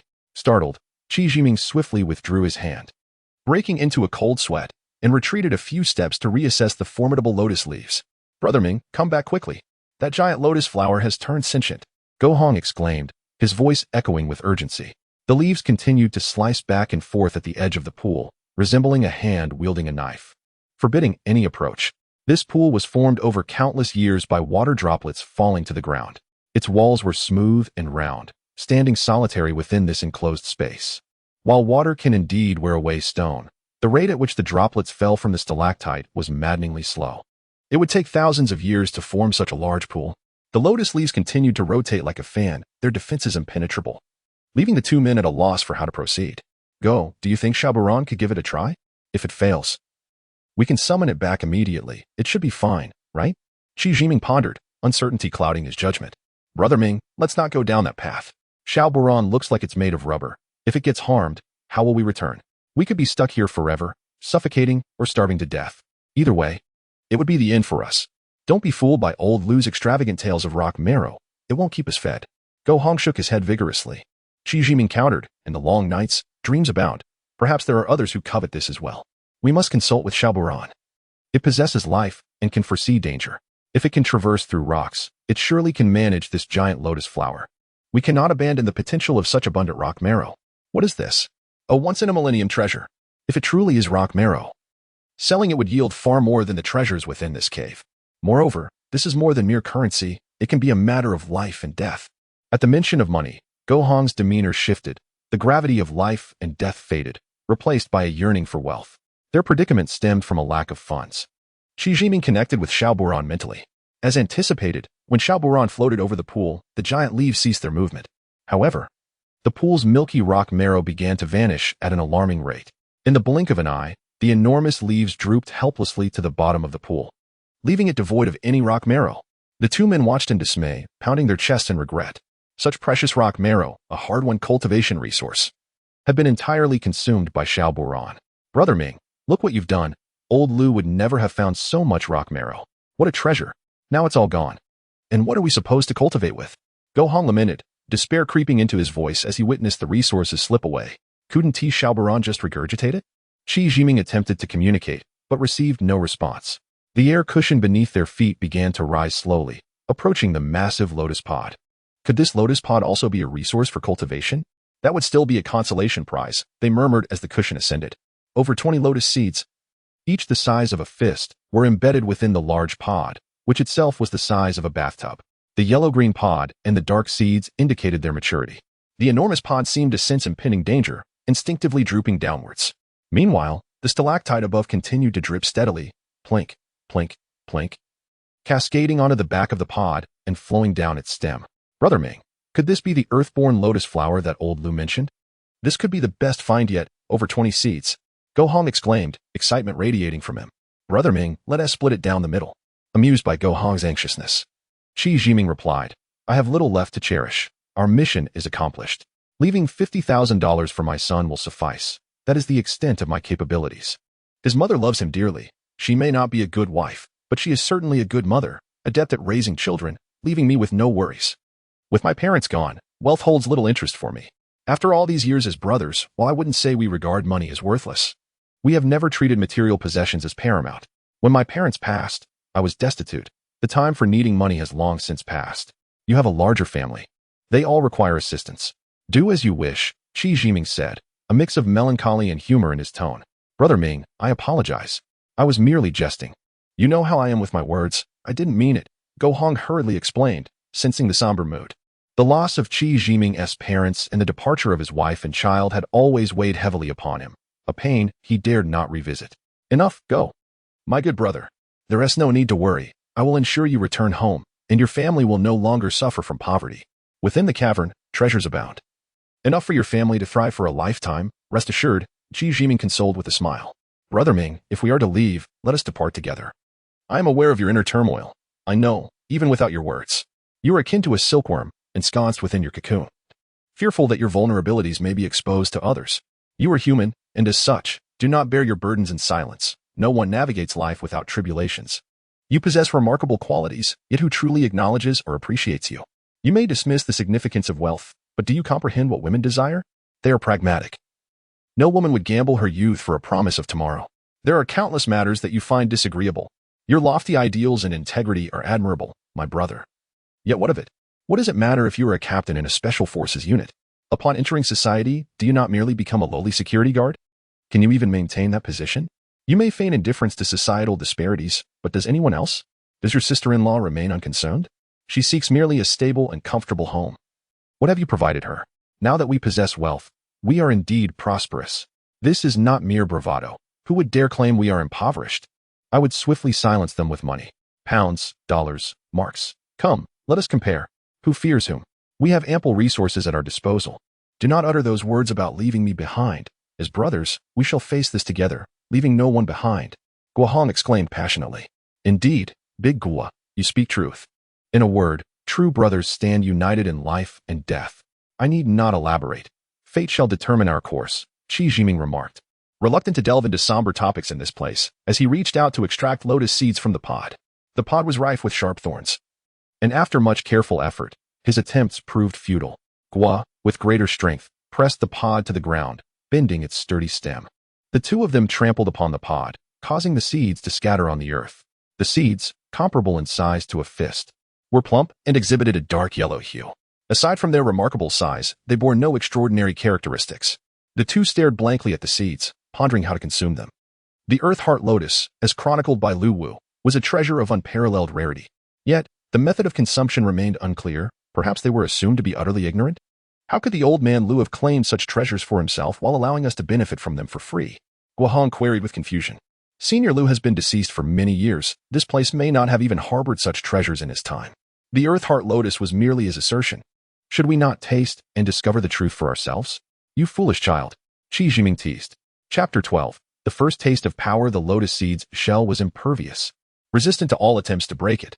Inside the cavern, not even a stone could be found, leaving the two men helpless before the treasure. Let us have a go with the little creature again. Perhaps it can pry the lotus seed open? One suggested. This is going nowhere, Qi Jiming admitted, feeling equally frustrated. Brother Ming, just give it a rest. If that little creature consumes everything again, our efforts will truly be in vain. With the previous incident of the little creature draining the pond's water fresh in their minds, they hesitated to try again. Do you have a plan to break open the lotus seed? Let's see if it can open just one, then we can make it stop. There is plenty to work with, Qi Jiming said nonchalantly. The little creature shrank down, resembling a large, wrinkled silkworm, pressing against the lotus seed shell with its folds, instinctively trying to consume it. This little being truly exhibited the essence of life. Startled, Qi Jiming quickly snatched the lotus seed away, holding the diminutive creature in his hand. It felt cool to the touch and quite amusing. The large lotus leaves in the pond quickly shriveled to their normal size. The cavern fell silent, as Guohong remained transfixed by the lotus seed. Qi Jiming recognized his fear, smiled, and decided to taste one himself. The lotus seed was slightly bitter at first, but after a few chews, it released a delightful fragrance, mildly sweet, akin to eating raw chestnuts. The flavor is quite good, filling and refreshing. It's a treasure. Qi Jiming mumbled with his mouth full. Guohong, however, was still hesitant to eat, shaking his head at Qi Jiming. Despite the old man's extravagant praises, he remained apprehensive. Brother Ming, do you feel your internal strength surging, as if you could soar? He jested. In the midst of their banter, Qi Jiming turned crimson, beads of sweat pouring down his face, exhibiting unusual signs. Guohong's eyes widened in alarm, reaching out to touch his forehead, only to find it burning hot. Frustration welled within him. Damn it. I knew that old man had ulterior motives. Words can be reckless, but one must not be careless with what they consume. What do we do now? Brother Ming, please don't scare me. Enough with the jokes. What should we do? If anything happens to you, I swear I'll dig up that old man's grave and scatter his ashes. Unable to speak, Qi Jiming gestured for him to calm down, then sat cross-legged, following Lu Wu's cultivation method, guiding the heat into his dantian, dispersing it through his meridians and back into the dantian. Unbeknownst to him, as he cycled through the techniques, his complexion gradually returned to normal. Aside from a warm sensation in his abdomen, he felt somewhat uncomfortable. Looking down, he noticed his body drenched in sticky, dark sweat, clinging unpleasantly to his clothes. Brother Ming, hold on. Is this the legendary process of cleansing the bones and marrow? Do you feel as light as a swallow, floating on air? It seems fortune has favored us, Guohong exclaimed, rubbing his hands together, excitedly circling around Qi Jiming without any revulsion. Big Go, it feels truly pleasant. This is indeed the heart of the earth's lotus seed, albeit not black. You should try one, Qi Jiming said, leaping up to stretch his limbs in joy. Higi, Brother Ming, I think I'll pass. Seeing you in such distress, I'll refrain, Guohong replied sympathetically. Eat one. If we wish to return home, we must first strengthen ourselves. Relying on others is less effective than relying on oneself. Qi Jiming suddenly became serious. Guohong understood this principle and recognized the benefits, yet upon witnessing Qi Jiming's agony, he felt a twinge of fear. Having known each other for 7 or 8 years, Qi Jiming's words were always deemed correct. It had become a habit. Perhaps it was blind faith, but more so, it was trust. With a pained expression, Gohong reluctantly consumed the lotus seed, grimacing as if eating bitter herbs. At first, he felt something was off. But as he chewed and smiled, wanting to speak, the lotus seeds hampered his eloquence. Delicious, not bad. Before long, wails of anguish echoed within the confined space. Fortunately, the initial bitterness gave way to sweetness, and Gohong too underwent a transformation. The first lotus seed was challenging, but the second brought no such discomfort, only a delightful sweetness. With the taste of sweetness igniting their appetites, the two began devouring the lotus seeds, one after another. Unable to stop. Only after reaching a state of contentment did they realize this was a precious resource for cultivation, not mere sustenance. Regret came too late. Now their dantian felt bloated, energy surging within them, filling them with an unprecedented sense of confidence. Though the process of absorbing the lotus seed's energy was arduous, it was ultimately rewarding. The possession of power was indeed the dream of every man. Once they regained their composure, the two carefully collected the remaining lotus seeds. Glancing at the now diminutive lotus flower, sharing silly smiles. Looking up, they noticed the rock sap still dripping, and Gohong lamented, "This rock sap is too slow. When will the pond be full? Brother Ming, why don't you?" And the little creature poke a hole to speed things up. Qi Jiming shot him a glare. Responding curtly, "Do you think this is tap water? It won't flow any faster just because you wish it to. If it were that easy, it wouldn't be valuable. Just wait, we'll check again before we head home. We might still be able to gather some." The two searched around but found nothing more to plunder and descended to the surface with the little creature. "Brother Ming, can we consider this a source of cultivation? I feel full of energy. Let us find a place to test out old Lu's techniques and see just how powerful they are." Gohong, newly empowered, was brimming with excitement. Naturally, Qi Jiming was eager to discover the efficacy of the techniques as well, especially since he felt sticky and uncomfortable all over and needed to cleanse himself first. Scanning the surroundings, they found no peaks nearby and hastily began practicing on the rocky outcrop. They employed Lu Wu's method of cultivation, sitting cross-legged, left hand covering the abdomen, right hand pointing skyward, silently reciting the mental formula as energy circulated throughout their bodies. Unbeknownst to them, a small cyclone gradually formed at the surface of the sea. Initially like a gentle breeze, with no visible change in the water. Gradually, the wind intensified, transforming into a tornado, with the spot where they sat at its center. The cyclone spun more rapidly, rising higher, as if all the forces of heaven and earth converged there. The surrounding seawater began swirling in response to the airflow, revealing the bizarre shapes of submerged rocks. After a while, the cyclone slowly subsided, yet the sea began to roil, waves surging higher and higher.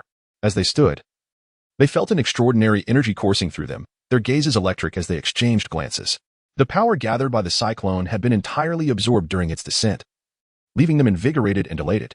Though they did not fully comprehend the phenomenon, they attributed it to the force of the earthborn lotus, and were simply pleased to possess such strength. Casually throwing punches, a resounding thud echoed as they struck the rocky outcrop, creating a massive dent. With a swift movement, they found themselves several meters away, standing on the sea surface, their palms flying with continuous sounds of impact. In their exuberance, they stirred up towering waves, unaware of how many sea creatures they may have harmed in the process. The surviving sea creatures, likely in a state of panic, must have been cursing the two intruders, wondering where these lunatics came from to disrupt their peaceful slumber. After reveling in their triumph for a while, the excitement waned and fatigue set in. They decided to rest briefly before hastily making their way home. Although the mermaid has long since departed, it is only proper that they do not appear impolite by leaving without a word. As the sun dipped below the horizon, the two were enveloped in a rare moment of joy, their laughter echoing in the air. The cave was filled with countless treasures, and now, with the acquisition of exceptional cultivation resources, their future days promised to be even brighter. Whistling a cheerful tune, they returned to the island as dusk settled in. Qi Jiming had become adept at manipulating the small object, shrinking it to the size of a palm, a transparent mat resembling a deflated ball.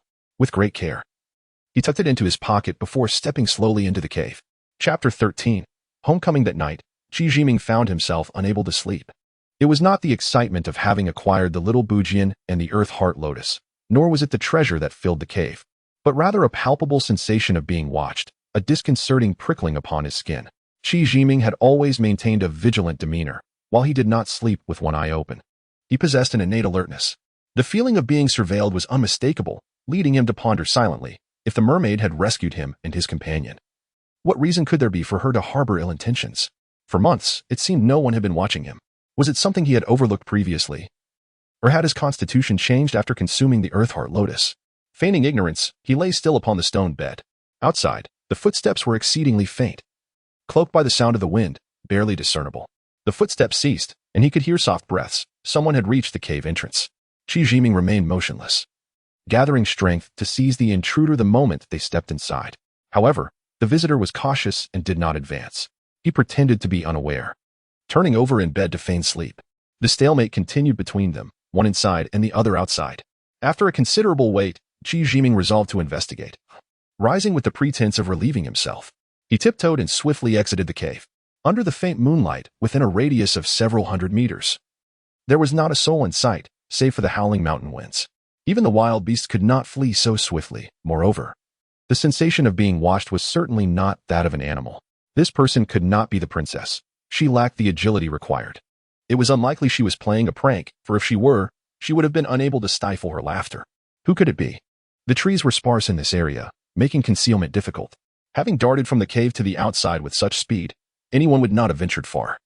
He took a few steps, not rushing blindly to pursue, but instead bent down to pick up a few stones, idly tossing them towards potential hiding spots. It appeared to be a game, yet the force behind his throws was considerable, the stones whistling through the air. This newfound strength was thanks to the energy absorbed from the earth heart lotus. Previously, he could not throw so far, nor with such force. If the stones struck someone, even if they did not die, they would certainly be injured. Yet, as long as the intruder was not the princess, his concern for others' well-being was minimal. Having surveyed all suspicious locations without success, the fog began to rise. The mist surged from the creek, thickening rapidly and obscuring visibility. Qi Jiming instinctively considered checking the creek, but quickly abandoned the idea. Since he could not catch the person, he might as well check on Gohong. This voyeur, even if not a mermaid, was undoubtedly connected to them. The island was surrounded by cliffs, making it impossible for anyone to scale them. The mermaids were indifferent to their plight. Besides, they were merely young maidens and would not be lurking at such an hour. Arriving at Gohong's quarters, he heard him tossing and turning in bed. Perhaps he was homesick. After all, he had been stranded here for half a year. Sighing, Qi Jiming called out, "Gohong. Is that you?" Hearing the voice, Gohong sprang up like a startled fish. Qi Jiming stepped inside, chuckling, "If it isn't me, then who else could it be? Who did you think it was? Brother Ming, you can't sleep either?" Gohong lamented. "I keep wondering when we will acquire the spirit stones, and when we will be able to refine the formations." At last, Gohong had someone to confide in, and once he started, he would not stop. Qi Jiming shushed him. "Hush, there are ears on the other side of the wall." Gohong's eyes widened in surprise as he lowered his voice. "What? Who is it?" Qi Jiming shook his head. "I don't know. I couldn't discern who it was." Suddenly, the fog rolled in, and I was worried about you, so I came to check. "Ah, you really are. What do I have to worry about? Am I a 3-year-old child? You should have gone after him." Gohong replied resentfully. "You are certainly not 3, but rather 4 now. You shouldn't be wetting the bed anymore. Now, on to serious matters." That fog emerged from the creek, and on the opposite side resided a group of mermaids. In the dead of night, who would believe I was going to catch ghosts? That person was more formidable than us. My speed is already quite impressive. Yet once I exited the cave, they vanished without a trace. The fog arrived mysteriously, unlike anything I have encountered before. Forget it. Let us not dwell on it too much. You should move to my place for mutual support. Gohong chuckled. "Actually, I had long wished to go to your place. I was just afraid it would interfere with your rendezvous with the princess. Such a delightful affair." Qi Jiming frowned. "Can't you keep your comments to a minimum? Less chatter, and hurry up with your packing." Without further ado, they proceeded to gather their belongings, wrapping up their bedding and making their way to Qi Jiming's cave. They used a few large stones as makeshift beds, completing their arrangements. After all the commotion, sleep was elusive. "Brother Ming, the longer we stay here, the more complications arise. We must hasten to search for resources to cultivate our strength, and more importantly, ensure a sufficient supply of little Bujian. Bringing back a cave full of treasures relies entirely on it," Gohong suggested. "Little Bujian is indeed a rare treasure, more useful than a boat. But how far are we from land? How much energy does little Bujian require? We have no way of knowing. What if we become stranded at sea? Our very lives would be at stake." Qi Jiming replied with a stern expression. "What then? Are we not returning home? Are we to guard all this treasure until death, awaiting your princess's benevolence? I find that unlikely. She likely wishes to keep you here, perhaps even all of us. I won't stand for it. What is there to gain here? Money is useless, and this place is remote. These few women are of no interest. We have enough wealth, earned at the cost of our lives, and it is time to return and enjoy the riches." Qi Jiming sighed. Inviting a deity is easy, but sending one away is difficult. Consider this. They are mermaids, a secret of monumental proportions. Would they allow it to be exposed? Our oaths hold no weight. There are two possibilities. Either they keep us here or they eliminate us. Our task is to seek opportunities and prepare adequately. 1. We must be able to subdue them without taking their lives, ensuring they believe we will not betray them. 2. We must show them our treasures, proving we lack the need to sell them out. 3. We must compel them to reveal the nautical maps, and we must prepare thoroughly. 4. Go Hong snickered. Brother Ming, let me make it clear. The fourth option is, if the first 3 fail, we take the princess as a hostage. They must comply, or else. Leaving half the treasures as a token of gratitude for saving us is something I can agree to. After all, we owe them a great debt. If all else fails, then it would be a matter of us not taking no for an answer. Chapter 14. The Legend of the Mermaid as Dawn Broke. The entire island remained enveloped in the serene tranquility of the morning. The 2 individuals engaged in conversation were suddenly alerted by the sound of approaching footsteps. Ever since they had consumed the sacred lotus seeds and mastered their cultivation techniques, their auditory senses had sharpened beyond that of ordinary humans, allowing them to perceive even the slightest rustle 100 meters away. You 2 have been gone for 4 or 5 days without any prior notice. The elder has been searching for you both repeatedly. Come with me, quickly. Upon their meeting, the princess's melodious voice rang out, chattering incessantly like an innocent girl from the mundane world. Without any dissent, the 2 agreed. It was time to express their gratitude to their host for their life-saving assistance and generous hospitality over the past few days. In other words, it was prudent to make their acquaintance. Following the princess, they arrived at the abode of the elder. The elder's dwelling, a spacious and well-lit cave, stood in stark contrast to the modest quarters of Qi Jiming and his companion, accompanied by the princess's radiant smile and sweet, clear explanations. The journey felt neither lonely nor lengthy. Indeed, my young friends, you are destined for greatness. I can sense your vibrant energy. You must have encountered extraordinary experiences during this time, the elder remarked amiably. He was a slender, stooped figure with sparse facial hair, appearing as an ordinary old man yet radiating a warmth akin to blooming chrysanthemums. Beside him stood a robust male merman, towering at around 2 meters but with a dull, vacant expression that suggested a lack of awareness. The other members of the tribe were all females, most of whom they had already met. The elder praised them. We have merely been enjoying our time on this island. We have not ventured far, having resided here for a long time.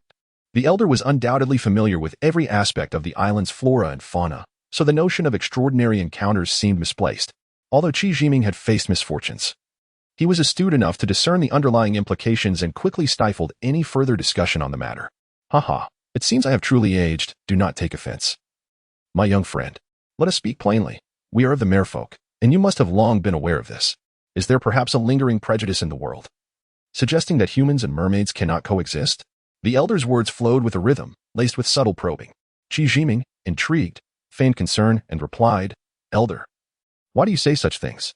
Humans and merfolk share a common ancestry. The differences that arose during our evolution stem from our distinct environments. Furthermore, the debt of life saved is akin to a rebirth. How could there be room for prejudice? All beings have their destinies, and everything unfolds according to cause and effect. To save your lives is indeed a stroke of great fortune for both of you. The merfolk simply acted in accordance with fate. There is no need for lingering thoughts on this matter, the elder responded, but before Qi could reply, he continued, Yet, the prejudices and hostilities that exist in the human realm towards our kind are a reality. Though I am nearing the end of my days, my people must continue to thrive. This is a matter of utmost importance. You young ones hail from the land, and despite my millennium of existence, I remain ignorant of the intricacies of your society. I implore you to enlighten us on how my kin might endure in this world, the elder said, bowing deeply. Startled, Qi Jiming immediately rose to return the gesture, while Go Hong mimicked him. Is this a jest? This elder has lived for 1,000 years. The legendary Bin Yangzi transformed from a serpent into a human after a millennium, possessing immense power. These merfolk, resembling humans, must also possess formidable abilities. The elder could be even more powerful. Should conflict arise, it would be catastrophic. I must tread carefully. Survival is paramount. The elder is too courteous. We dwell upon the land and never imagined encountering the fabled merfolk.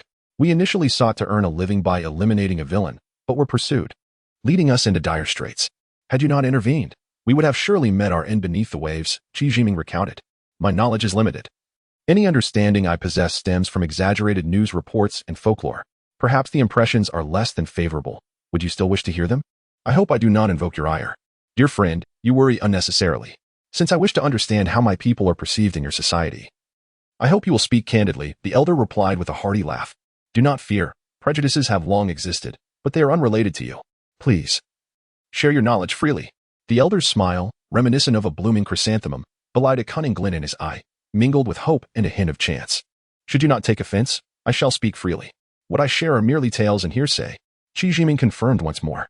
Proceed, there is no harm. The elder stated nonchalantly, glancing at the gathered merfolk. Listen closely. Regardless of how humanity views our kind, hostility and violence will not be tolerated. Violators will face the consequences of our laws. His tone was grave, perfectly matching his cheerful visage.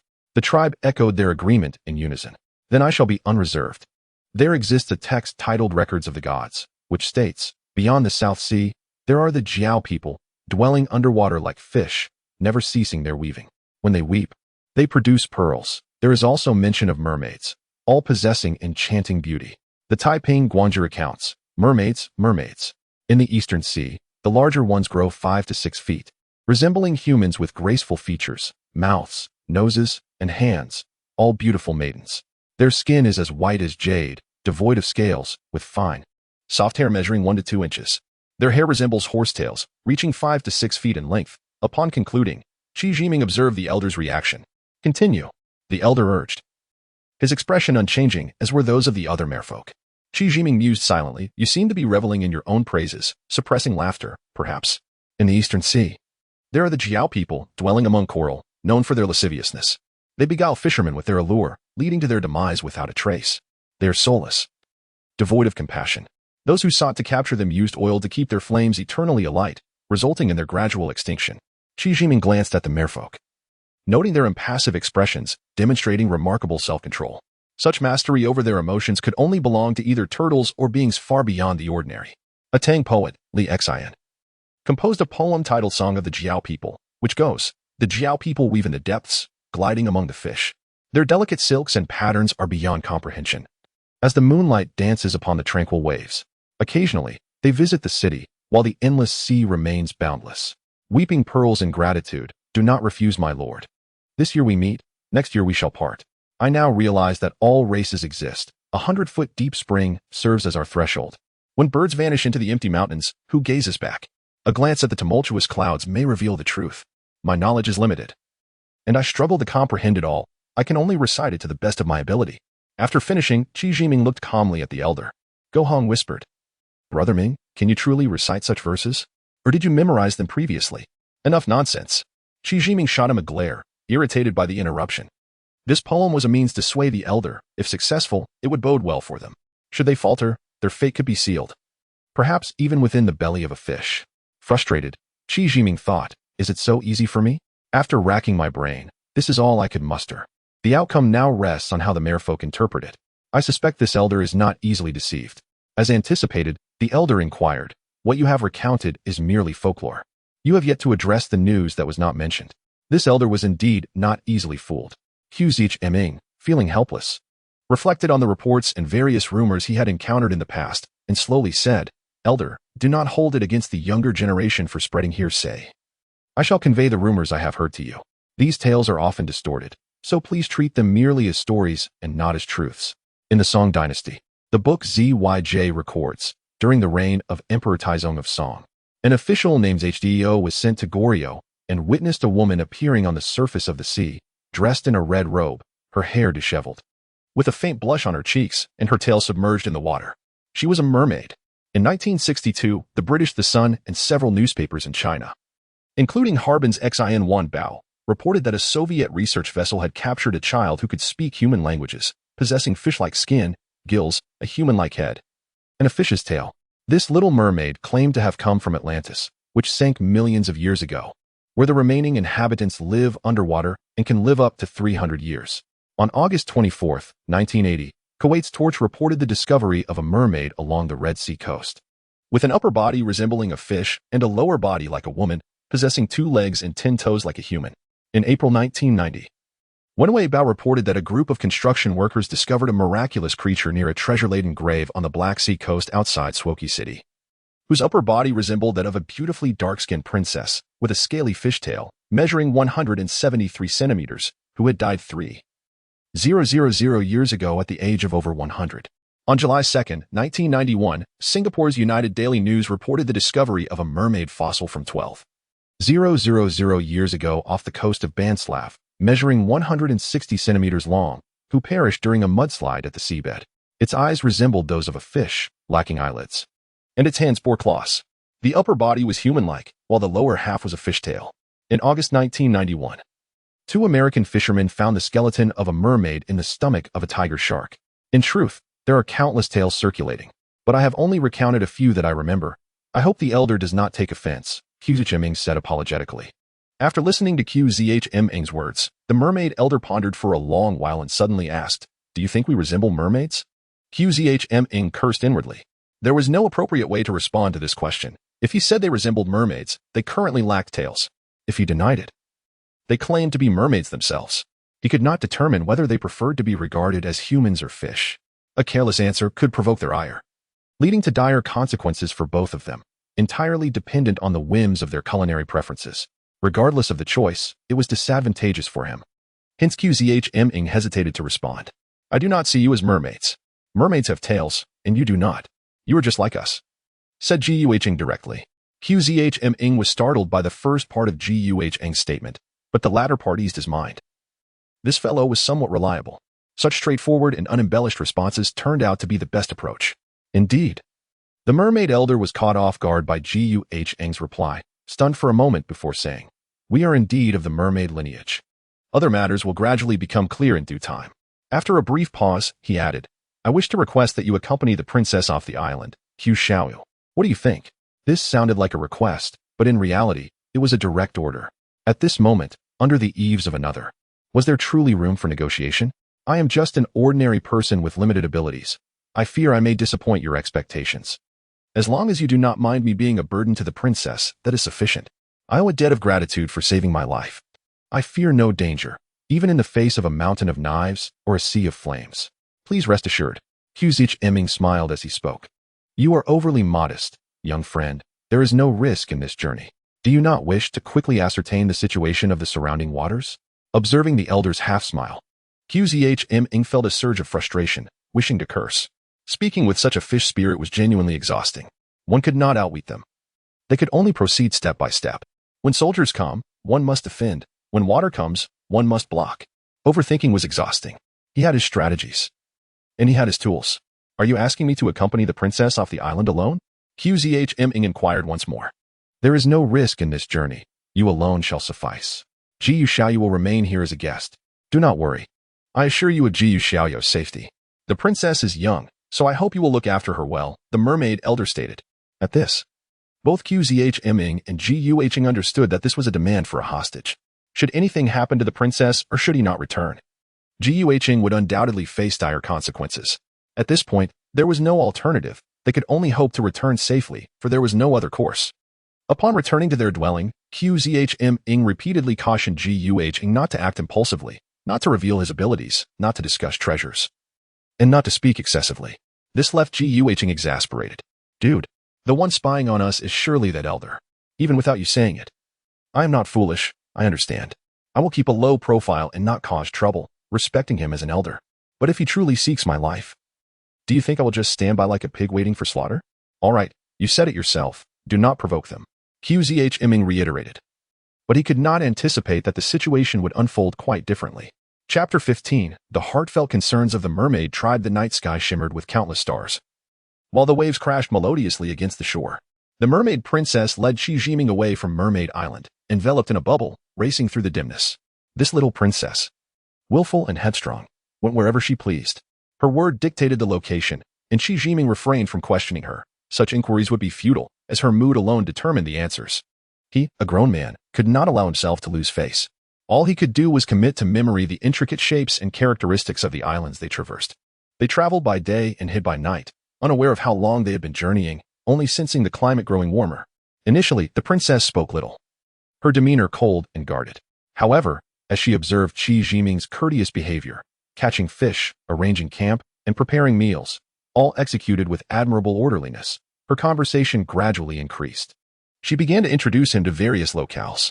Near the Canary Islands in the vast Atlantic, sea turtles glided gracefully in search of food. The islands were on the brink of bidding winter farewell as the footsteps of spring approached. Ocean currents carried swarms of fish, drawing numerous predators along with them. The seagrass, towering over 10 meters, swayed gently with the currents. The water was crystal clear, sunlight pouring through, casting a dance of shadows among the lush seagrass. Beneath the surface, the islands varied in their uniqueness, even neighboring ones were starkly different. Sunlight filtered through the pristine waters, illuminating a trench about 50 meters wide and 500 meters long. With a depth of approximately 100 meters, a distinct space where the temperature remained a constant 5 degrees Celsius, devoid of seasonal changes. Hidden within the depths of the trench, Qi Jiming and the princess observed various predators feasting voraciously. It is truly beautiful here. Look at the seagrass. How lovely it is. And see how joyfully they feast. What a grand banquet. The princess exclaimed. Qi Jiming, however, felt a twinge of aversion toward the seagrass, recalling how it had nearly cost him and Go Hung their lives. As for the fish-eating fish, he simply felt jaded, no matter how delectable. The thought of it made him feel queasy. That green sea turtle is Kiki. She is over 50 years old but still youthful. She won't stay long. Merely passing through. She visits this area every year at this time. Isn't she adorable? The princess pointed to several whale sharks pursuing a school of fish, her tone shifting to a more somber note. And that is Isola. She is very old, nearing 100 years. She is close to death. Qi Jiming understood the plight of the whale sharks, the largest fish species that had existed for tens of millions of years, yet lived only about a century. They appeared intimidating, yet were gentle souls, with the giant squid as their primary nemesis. After days of indulgent feasting, Qi Jiming and the princess resurfaced. The satiated whale sharks languidly floated atop the water. Occasionally, a few would leap, crashing back down with a tremendous splash, only to intertwine and roll together. What are they doing?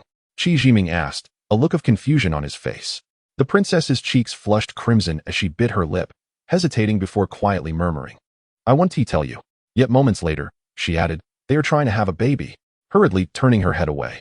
Qi Jiming scratched his head in realization. This was knowledge he should possess. In summer, whale sharks mate and typically give birth to around 10 young ones after 8 to 9 months. The males depart, and the females must constantly hunt to ensure they produce enough milk to nourish their young. Sometimes, the females dive over 1,000 meters to hunt. The transition from deep dives to the surface for air must be completed within half an hour, lest they perish from asphyxiation. The immense size of the whale sharks require substantial sustenance, and with dwindling ocean resources, survival is exceedingly challenging. Most young sharks succumb to starvation, while the fortunate survivors often meet their end ensnared in fishing nets. Thus, the number of living whale sharks is alarmingly low. Isola, having birthed her last offspring this summer, would no longer reproduce. Her vast experience spared her from being ousted from the pod, for she now tended to many younglings. Upon hearing this, Qi Jiming grasped that Isola, the female whale shark, had entered her twilight years. Unlike others of her kind, she had not been cast out due to her remarkable expertise. Like many matriarchal species, Isola had guided her pod through numerous perils and successfully navigated them. Now she was retired, serving as a guardian to the young ones. Within the pod, a male whale had not eaten for several days, remaining beside a deceased young shark, unwilling to depart. The entire pod was engulfed in profound sorrow. The princess's eyes glistened with tears as she glared at Qi Jiming. That young shark bears some fishing net remnants. It was strangled to death. Qi Jiming innocently rubbed his nose, feeling unjustly implicated in events beyond his control. Perhaps the whale sharks could find refuge in this bounteous environment, steering clear of danger?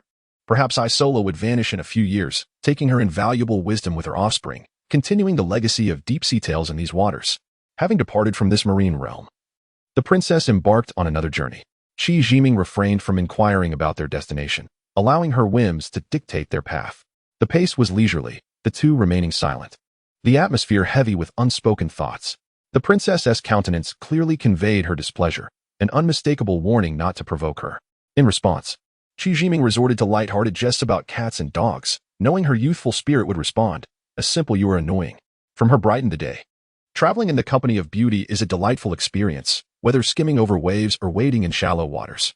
Although Qi Jiming was not a master of rhetoric, he possessed a gift for charming discourse that elicited playful banter from the princess. To onlookers, the handsome man and the lovely girl appeared as an enchanting couple gliding over the waves, a sight to inspire envy. Before 1960, humpback whales faced massive hunting by humans, only being classified as a protected species in 1970. This creature has consistently stirred the imagination, yet is now endangered. The princess led Qi Jiming away from the warm Pacific waters, passing by Maui, and following a pod of orcas toward the enchanting waters of Alaska. The vast sea was dotted with numerous small islands, steep and rugged, with sparse vegetation and chaotic arrangements of dark, colossal rocks. These formations bore various carvings, depictions of insects, birds, fish, and wild animals, alongside intricate patterns resembling written language. Among the towering rocks, the scars of time were barely perceptible. Many glaciers rose majestically from the ocean, while humpback whales hunted in the frigid waters. "Brother Ming, I know of a treasure hidden here, worth a fortune," the princess mischievously declared, and before Qi Jiming could respond, she playfully added, "But I want to tell you." Qi Jiming gazed incredulously at the playful princess before turning his attention to the industrious orcapod. The whales darted about, seemingly chaotic, yet operating with remarkable efficiency, herding the fish to feast upon. "Brother Ming, please don't be angry. I promise to tell you later," she coaxed, her small head peeking earnestly from her chest. Qi Jiming, in jest, flicked her forehead lightly. "You're so annoying. What if I get silly from that?" She pouted. With a grin, Qi Jiming replied, "I only gave you a gentle flick. It doesn't hurt, does it? Come, let me massage it." "Ah, no need." The princess shrieked and scampered away. Qi Jiming harbored no profound desire for wealth. A modest amount sufficed. Presently, money seemed unnecessary, and he had no interest in the so-called treasures. "Brother Ming, you're not angry, are you?" She chuckled, clasping her hands behind her back and swaying awkwardly toward him. "No, I am not particularly interested in money. Spend more if you have it, spend less if you do not," Qi Jiming began, but suddenly grew curious. "Oh, do you even know about money? What kinds do you recognize? Don't underestimate me." "Humph. Euros, dollars, yuan, pounds, francs, and marks. I know all currencies from countries with oceans." "Impressive, right?" Seeing the princess puffing up her little nose with pride, Qi Jiming couldn't resist giving her a playful flick on the forehead. "You rascal, you flicked me again." It seemed that flicking had become addictive. "Hee. I've gotten used to it. My hands itch without a flick." Just as Qi Jiming was about to finish his laughter, a sudden loud noise erupted from his body, accompanied by cries of "Rascal, I'll get you, and I'll make you pay for that." The sensation was far more pleasurable than a massage, exhilarating. Yet, he dared not voice his thoughts. The one delivering the playful blows was now clutching her crimson fists, panting, likely from the pain in her hands. Their playful banter ceased, and they quietly observed the orcas hunting. Fish leaped in panic as the orcas soared and crashed into the water, creating sprays that shot several meters high, accompanied by thunderous sounds, a truly magnificent spectacle. "That's Wilma, my good friend. She has come to play with me." The princess pointed at the foremost orca, which was spouting water. "She visits me every year. Let us go." The princess frolicked in the water with the massive orca, their gestures and glances perfectly attuned. A harmonious interplay. During their playful antics, Wilma frequently created fountains, reveling in the joy of their companionship. After a while, Wilma nudged the princess gently with her head, emitting low sounds, as if trying to convey something important. As dusk approached, the princess climbed ashore, waving goodbye to the reluctant Wilma. Each summer, she would spend time with Wilma, but now she had to part ways. All gatherings must eventually conclude. "Farewell, my friend. Until next year." The farewell was bittersweet, and the princess's face glistened with tears as she waved fervently at the thrashing and calling Wilma. Her lips continually whispered, "Goodbye, my friend. I will come to see you again next year." Then, with a sudden cry, she turned and dashed away. On the snowy mountains, fierce winds raged, battering anything in their path, with speeds exceeding 100 kilometers per hour. Qi Jiming and the princess stood on a narrow island surrounded by towering land masses within the bay. Here, the winds were much gentler, and the island was densely forested, the trees rustling in the breeze. The massive tail of a humpback whale continued to thrash the water's surface, driving away the krill. The blue whale, the largest mammal on Earth, reached speeds of up to 27 kilometers per hour, opening its vast mouth at a 90-degree angle to consume the krill. As the climate shifted, the weather grew colder, and food sources in Alaskan waters dwindled. Would they find other feeding grounds? Meanwhile, the satiated whale pod frolicked on the ocean's surface, exuberantly leaping and splashing, expressing their uncontrollable excitement. Although they remained unaware of where their next meal would come from, was this not another form of fortune? Chapter 16. The Princess and the Tragedy. The Three Sisters Spring in the Gulf of Mexico was the princess's most desired destination, for it was the season of the manatee calf's birth, and she was filled with anticipation to arrive. This magnificent hot spring, consisting of 3 springs, maintained a temperature ranging from 15 to 26 degrees Celsius, formed due to the immense pressure beneath the sea, resulting in fresh water springs. The warm waters, abundant with seagrass and rich in food, were a favorite haven for the manatees. The gushing spring water mingled with the seawater, attracting numerous small fish that playfully chased the bubbles in the crystalline spring. A female manatee, her belly round with pregnancy, drifted away from the herd. A massive male manatee called out in concern, yet did not follow. This was the father of the calf, Mudiberon, and the mother, Barbara. Shall I name the calf? Perhaps Karen or Hamilton. Hamilton sounds stronger. Seeing the princess's radiant smile, Chi Jimin felt a surge of joy. After all, the birth of each new life was a cause for celebration. As the female manatee faded from view, it became evident that manatee mothers would not allow others to witness the birthing process. To protect her calf from harm, she would choose a secluded location to give birth, showering her offspring with love akin to that of a human mother. A few male and female manatees engaged in playful pursuits, rolling about in the water. A process that could last for weeks due to their large, clumsy size, with gestation extending over many months. Thankfully, my own size is manageable, and I am quite agile. Chi Jimin chuckled, his gaze flickering toward the princess, regretting his thoughtless words. What was I thinking? Such nonsense slipped from my lips. The princess, well aware of his jest, suddenly shoved him aside. Leave me be. She was not angry, but rather flushed with embarrassment as she hurried away. Barbara, the manatee mother, had fallen asleep, while the newly born Hamilton found himself exceedingly bored. After a tussle with a tree trunk, he returned to his mother, sweetly nursing. The mammary glands of the female manatee were situated near her flippers, remarkably similar to those of human mothers. Today, the manatee population is alarmingly scarce. Classified as an endangered species, conservationists had cordoned off this steaming spring to protect the manatees from disturbances. Yet, many tourists, disregarding warnings, stealthily entered the waters to caress the manatees, sending them into a panic that forced them to flee their sanctuary, often succumbing to the cold. To evade the pursuing tourists, the mother and son ventured into treacherous waters. Young Hamilton suffered a deep gash from a boat's propeller, blood streaming from his wound. Tragically, his mother, Barbara, was struck dead by a speedboat. Hamilton, weakened and starving from blood loss, trembled as he sought nourishment from his deceased mother, nudging her in desperation, voicing his discontent. Alas, his mother had already floated lifelessly to the surface, and no milk remained for him. Despite his pitiful cries of hunger, his mother could never respond again. This heart-wrenching scene unfolded before Chi Jimin and the princess in an instant. A moment of warmth was shattered into a gruesome reality. A piercing scream erupted, and the princess had vanished from sight. In the distance, a group of tourists harassing the manatees were met with chilling shrieks, their blood staining the sea. The panicked cries from the shore seemed to awaken the appetite of the lurking alligators. Though typically timid, these fierce creatures, driven by the scent of blood, recklessly attacked. Perhaps tomorrow's news would merely report, tourists in the Gulf of Mexico attacked by alligators, dozens dead. Is this what you, who pride yourselves on civility, deem appropriate? Is this the legacy of human civilization? You witnessed it firsthand. Can you still deny it? The princess glared at Chi Jimin, her eyes blazing with anger. What in the world is happening?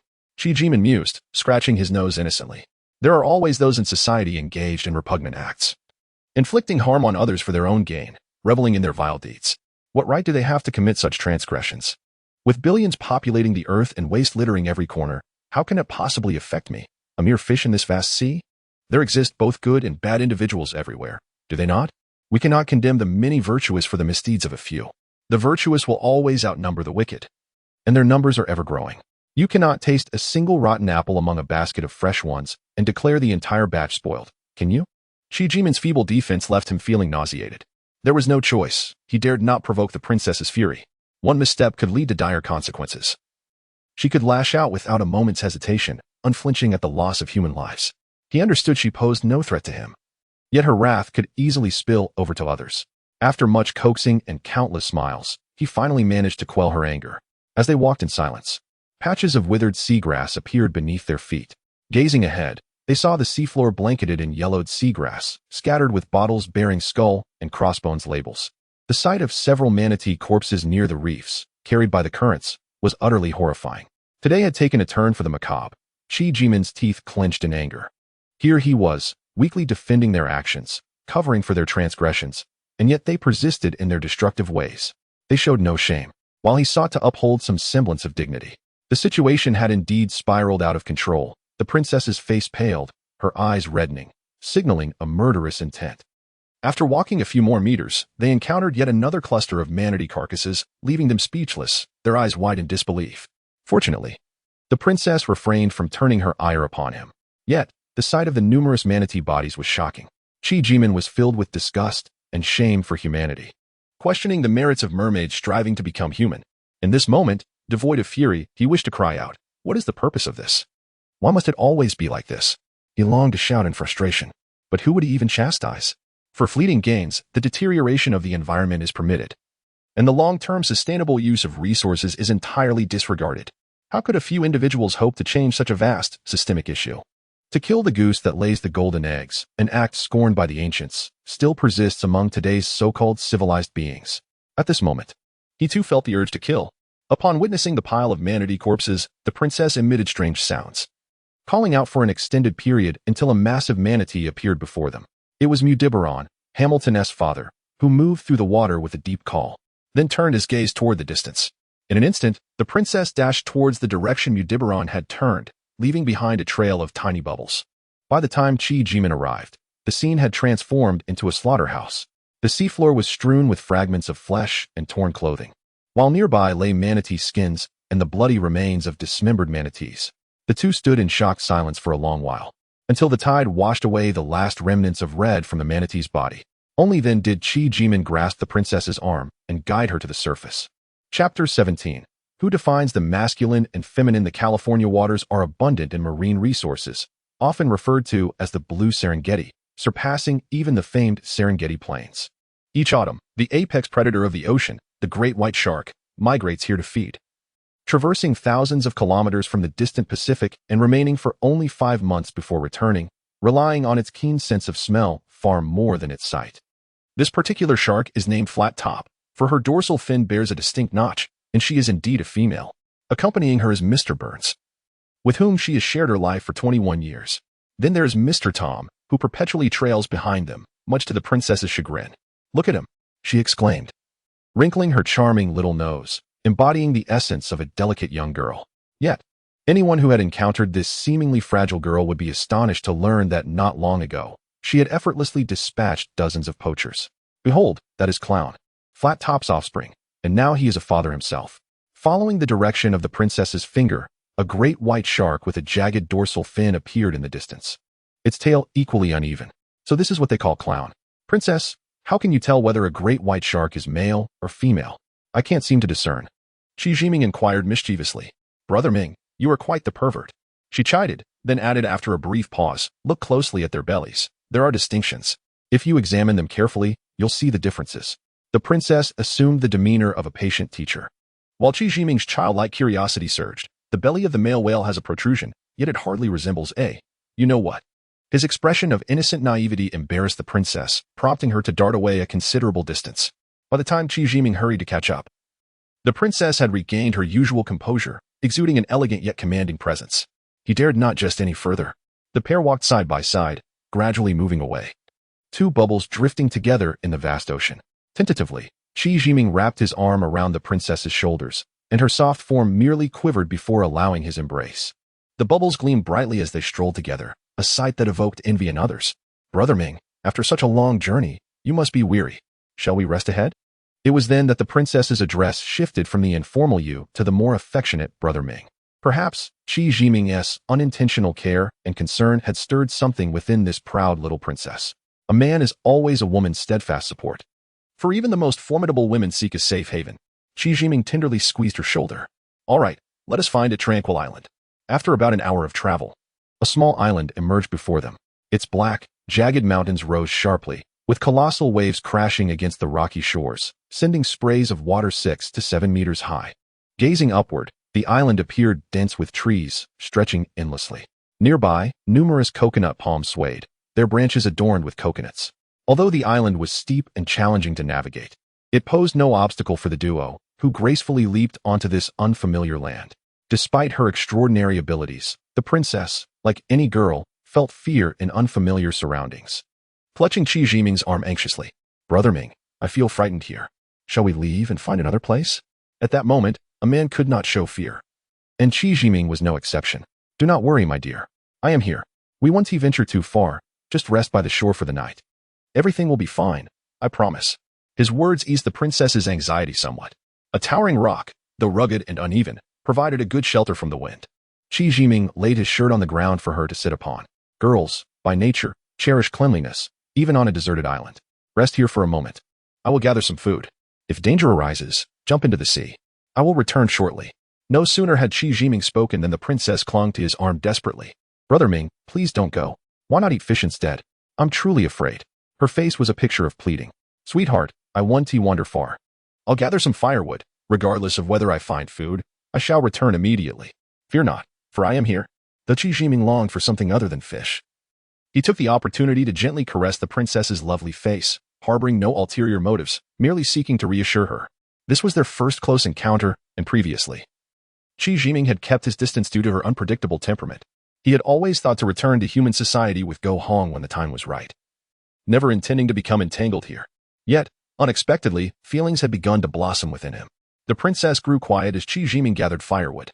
Abundant supplies were at hand on the island, and whether danger lurked or not, the warmth of a fire brought comfort and reassurance, a fundamental human instinct since the discovery of fire, especially essential during the dark nights in unfamiliar territories.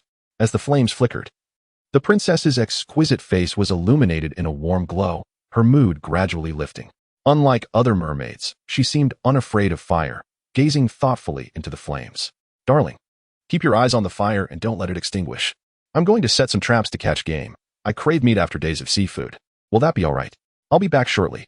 Qi Jiming, aware of the princess's aversion to taking life, endeavored to appear innocent, smiling in a manner that radiated sincerity and harmlessness. With his handsome and rugged visage, he wielded an undeniable charm. His sun-kissed skin, bronzed from days under the sun, only added to his allure. Go ahead, but be cautious. Don't push too hard, just enough to satisfy your hunger. Remember to return quickly, for I am frightened. The princess's inherent femininity shone through, and Qi Jiming endeavored to suppress thoughts of her fierce side. Survival in the wild was Qi Jiming's forte, and within moments, he had set a dozen traps along animal trails. He dared not venture deep into the island. One could never know what large creatures might inhabit such a place. Leaving a girl alone on a strange beach could lead to dire consequences. The fire blazed brightly, casting warmth and comfort, though neither was particularly hungry yet. The long night would require conversation. Naturally, it was the man who initiated the dialogue. One could hardly wait for a woman to break the silence. Darling, have you ever been to human society? Qi Jiming asked, seeking a topic. The princess sprang up as if propelled by a spring, her hands transforming into claws like a cat whose tail had been stepped on. What did you just call me? Say it again. Her face was flushed with indignation, her almond eyes glistening with anger. Taken aback, Qi Jiming instinctively rolled aside and quickly regained his footing, his voice steady as he declared, I cherish you as I would my beloved, now and forever. I shall protect you for the entirety of my life. Is that wrong? Despite being on high alert, his expression was earnest, his tone imbued with unwavering confidence. The sharp claws reverted to delicate hands. Perhaps the term darling had startled the proud princess. Although he had called her this before, her reaction was unexpected. How curious that a single endearment could shift her demeanor so dramatically, transforming sweetness into ferocity without any transition. Who could withstand such a sudden change? What? Do you wish to harm me? From the Pacific to the present, I have regarded you as my most cherished treasure, instinctively calling your name countless times. Why then, have you only now decided to contemplate my demise? Qi Jiming gazed at the dazed princess and inquired, Is this not exceedingly frightening? Have I committed any offense against you during these days? Another glance at the bewildered princess, who resembled an innocent little girl, made his heart skip a beat. This girl is fiercely unyielding. If I fail to subdue her now, she may very well cause further turmoil in the future. The thought of her unexpectedly striking out at me is unbearable. Who knows what peril could arise from such an unforeseen assault? Moreover, do you truly believe it would be so simple to take my life? After speaking, Qi Jiming glanced at a coconut tree nearby, its trunk measuring several centimeters in diameter. He slowly raised his right hand, extending it deliberately, only to suddenly transform it into a fist mid-motion and struck the tree with a resounding thud. The sound echoed through the night as the sea breeze grew increasingly fierce, creating a creaking noise that sent shivers down one's spine. The tree succumbed to his might. Qi Jiming then turned, seated himself cross-legged beside the fire, while the princess remained transfixed, staring blankly at the severed trunk. Chapter 18. A kind heart bitten by a dog. The wild rabbit sizzled over the fire, its juices dripping onto the pine wood, igniting sparks that crackled in the night air, filling it with an enticing aroma. After indulging in an abundance of fresh seafood, the sensation of barbecued meat was indeed a long-lost pleasure. Although wild game was scarce, a rabbit weighing 4 to 5 pounds was sufficient to satisfy one's hunger. Mingo, I apologize. I know you mean well, but hearing you call me that always feels strange. I never intended to harm you. My mood simply plummeted unexpectedly, and I just wanted to express. Observing the princess's anxious demeanor, Qi Jiming found his heart softening inexplicably. Well, I merely jest. As a young lady, it is natural to be cautious. It's all in the past, right? The long night stretches ahead. We must find a way to converse and pass the time. Let us not be awkward. Shall we talk about something? Seeing the princess still fiddling nervously with her delicate fingers, twisting and contorting them, Qi Jiming worried she might inadvertently harm herself. A gentleman must be magnanimous and take the initiative to dispel the tension. Upon hearing Qi Jiming speak, the princess's cheeks flushed again. Minggu, I recognize your kindness, but I feel rather shy. The way you call me. I quite like it, truly. You may call me as you please. Just ensure no one else hears. Her voice dwindled to a whisper, barely audible, yet still discernible. The princess tore into the rabbit meat, juices dripping from the corners of her mouth as she devoured it ravenously. My dear, have you ever walked the land where humans dwell? Qi Jiming shifted the topic to avoid further awkwardness. The night was long and silence could breed discomfort. I once tasted Shun Wansan's trotters. They were absolutely delectable. So fragrant and tender. I had one and yearned for another. The princess exclaimed, her tongue licking her lips, savoring the memories like a true gourmand. Qi Jiming nearly toppled over in disbelief. The formerly dignified young lady had transformed into this over a morsel of food? That dish was passed down from when Shun Wansan hosted Zhu Yuanzhang for a meal. When did you get to taste it? Qi Jiming refrained from expressing excessive astonishment, fearing it might frighten the innocent princess. Fortunately, she remained immersed in her delightful reminiscence. Indeed, after that feast, the emperor himself remarked on its exquisite taste, and many flocked to sample it. I too managed to sneak in and indulge. It was truly wonderful. Seeing the princess's eager expression, Qi Jiming was left speechless. A glutton. In human society, women toil incessantly to shed weight, while this princess seems oblivious to such concerns, indulging in calorie-laden delicacies. Wait a moment. Shun Wansan hosted Zhu Yuanzhang? That was the emperor of the Ming dynasty. How could this have happened? Minggu, I was born human. Young and mischievous, I often ventured out, running about. I was unaware of my surroundings, but I overheard sailors discussing the scrumptiousness of that dish. After much longing, I could not resist slipping into a government ship via the waterways of Jiang and to taste it. It was truly delightful. Qi Jiming was not surprised by the princess's age. After all, merfolk were unlike ordinary humans, with elders living for millennia. However, her voracious appetite did challenge his perception of reality. It was astonishing that such a delicate being would dare to take risks for the sake of food. Shun Wansan was immensely wealthy. He was no ordinary man. And his guests were certainly not without extraordinary protection. Did this mere fish demon dare to mock the celestial realm? Yet, he secretly admired her wit and courage. Even the bravest of men might falter in her presence. The dish you enjoyed, the Wansan trotters, should rightly be called Wansan elbows. Do you know where the ingredients were sourced? Qi Jiming wished to steer clear of sensitive topics. After all, it had been many years since, and the past held no further consequences. Well, it was meat. I don't know where it came from. Ah, Wansan trotters, that must be Shun Wansan's dish. The princess exclaimed, her face radiating confidence, eagerly awaiting praise. In that moment, her previously fierce demeanor dissipated, replaced by a charming innocence. Haha, it comes from pigs raised at home. Pigs have 4 legs, and the Wansan trotters are crafted from the hind legs. As the saying goes, if you've never seen a pig run, have you ever eaten pork? You, my dear, are the first to have eaten pork yet never seen a pig run. Qi Jiming laughed heartily. His genuine laughter was magnetic, radiating warmth and approachability. You are so infuriating. I'm merely curious. What is this pig you speak of? Have I truly never seen one? The princess queried, her eyes wide with curiosity, fulfilling the man's ego. Indeed, there were no wild boars on Mermaid Island. However, Qi Jiming was intrigued by the fact that the princess had dined at Shun Wansan's banquet while in human form, considering Zhu Yuanzhang lived over 680 years ago. She must have been quite youthful and adventurous back then. Minggu, please don't be surprised. I was born human and need no cultivation. Our merfolk were often looked down upon by humans. Some of my kin would show only half their form, becoming pets or facing slaughter, branded as vicious sea demons. At that time, our people numbered in the hundreds of thousands. We held no animosity towards humans, merely wishing to exist in our own realm. Alas, some of us ventured forth and were captured due to our unusual appearance. Grief over lost kin bred hatred, which led to retaliatory acts against humans. Lacking the strength to confront them, we resorted to luring and killing them through song and beauty, ultimately inviting our own destruction. Now, our lineage has dwindled to fewer than 30, and danger lurks at every turn. As she spoke, the princess's voice grew softer, tears welling in her eyes. Yet, she resolutely continued, regardless, our kind must continue to thrive. Men often dread a woman's tears, for they possess a potency more corrosive than acid. Tears can penetrate the heart far deeper than any caustic substance. Do you still harbor hatred towards humanity? Do you seek revenge? As for your survival, your kind consists entirely of females, save for a single oaf and an old elder. Hardly a sustainable genetic foundation, is it? Beyond that, how can your lineage endure? Qi Jiming probed cautiously. To oppose humanity is a path to certain demise. We harbor no desire for revenge. We only seek a safe haven where our kin can endure.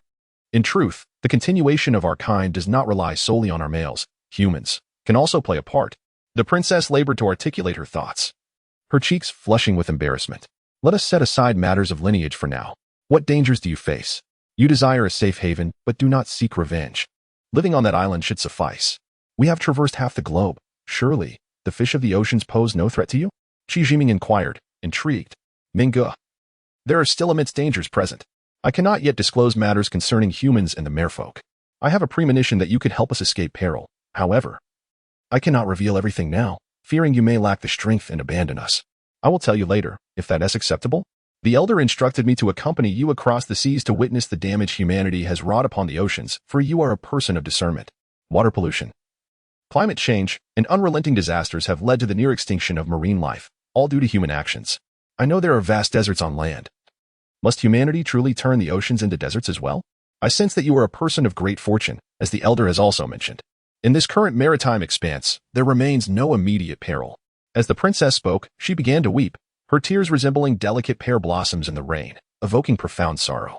The princess's words ring true. The Earth's environment continues to deteriorate at an alarming rate. Yet, I am but a humble commoner, powerless despite my earnest intentions, left only to feel shame for the actions of my compatriots. All I can do is refrain from harming the environment. Can we truly demand that everyone possess such awareness and virtue? Humanity is on a path to self-destruction, and the pace at which people flee the earth is far slower than the rate of its demise. It is indeed pitiful that many remain oblivious. When humanity is the sole occupant of this planet, our extinction will be on the horizon, and that will be the true tragedy. Very well, dear princess. I cannot bear to see a woman in tears. I trust that you have devised a mature plan. Speak freely. I shall not shy away from what I can do. Qi Jiming began to grasp the elder's intent behind this journey.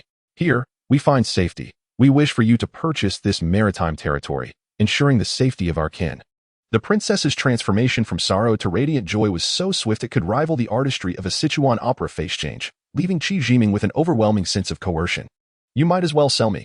Even if sold, I would fetch but a meager price. Are you aware of the vastness of this maritime area? Can it be purchased at will? Do you know the cost involved? Qi Jiming further confirmed the terrifying nature of a woman's reasoning. We are clearly not on the same wavelength. You believe you can simply buy whatever you desire? This is international waters. If anyone could buy it, it would have been claimed long ago. We, with our wealth, can only acquire the region surrounding the Canary Islands, an expanse of 1,500 nautical miles. The princess's confidence nearly caused Qi Jiming to choke. It is said to be an oceanic sanctuary under the jurisdiction of Spain. Would the Spanish government even consent to such a transaction? Surely, you jest. How much would that cost? Can it even be sold? This is beyond naivety. It is utter folly, a tale spun from dreams. No, I cannot do this.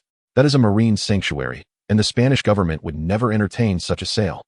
Enough of this nonsense. Let us discuss matters within the realm of possibility. Does this girl truly not grasp the rules of the world? You perceive the ocean as perilous? The brutality of human society, with its survival of the fittest, is no less fierce than that of marine creatures. I truly wonder if she has lived her life in a sterile environment, devoid of reality. Intelligence is meant for practical use, not merely for aesthetic appeal.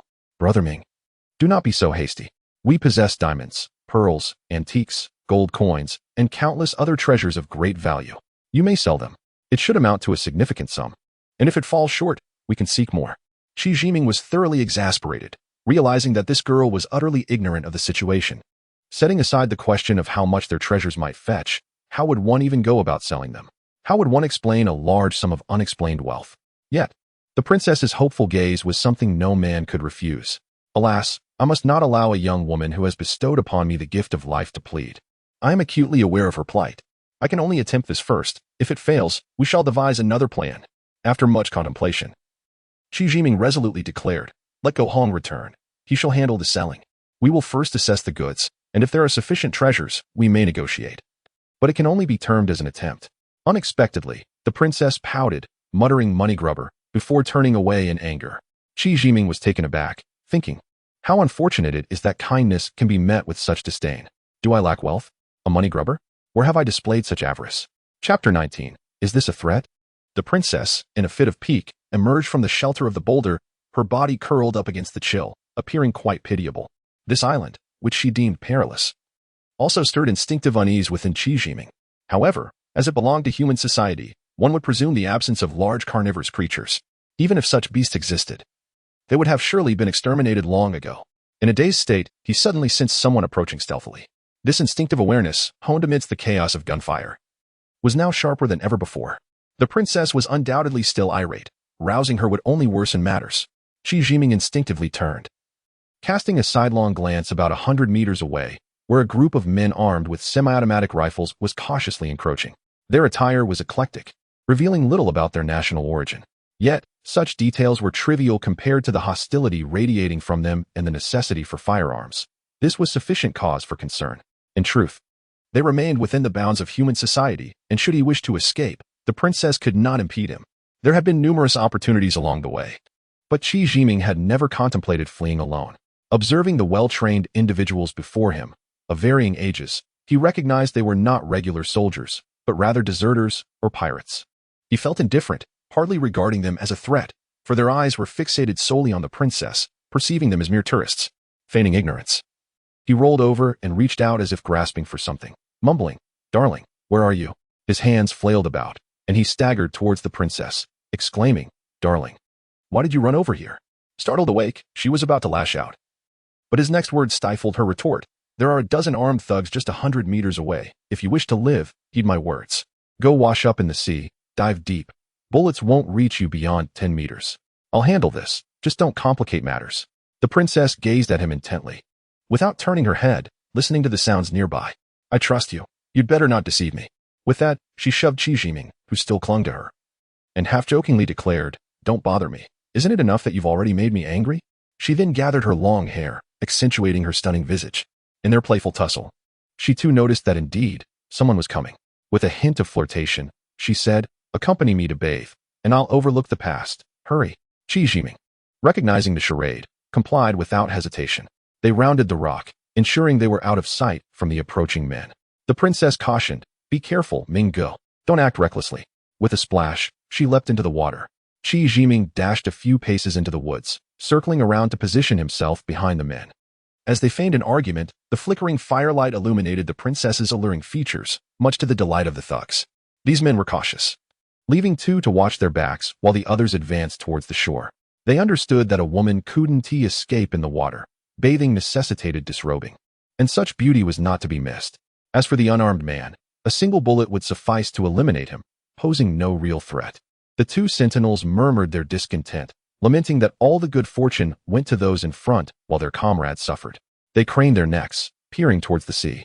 Unfazed by their chatter, Qi Jiming targeted the one with a dagger at his waist, darting forth with a swift leap.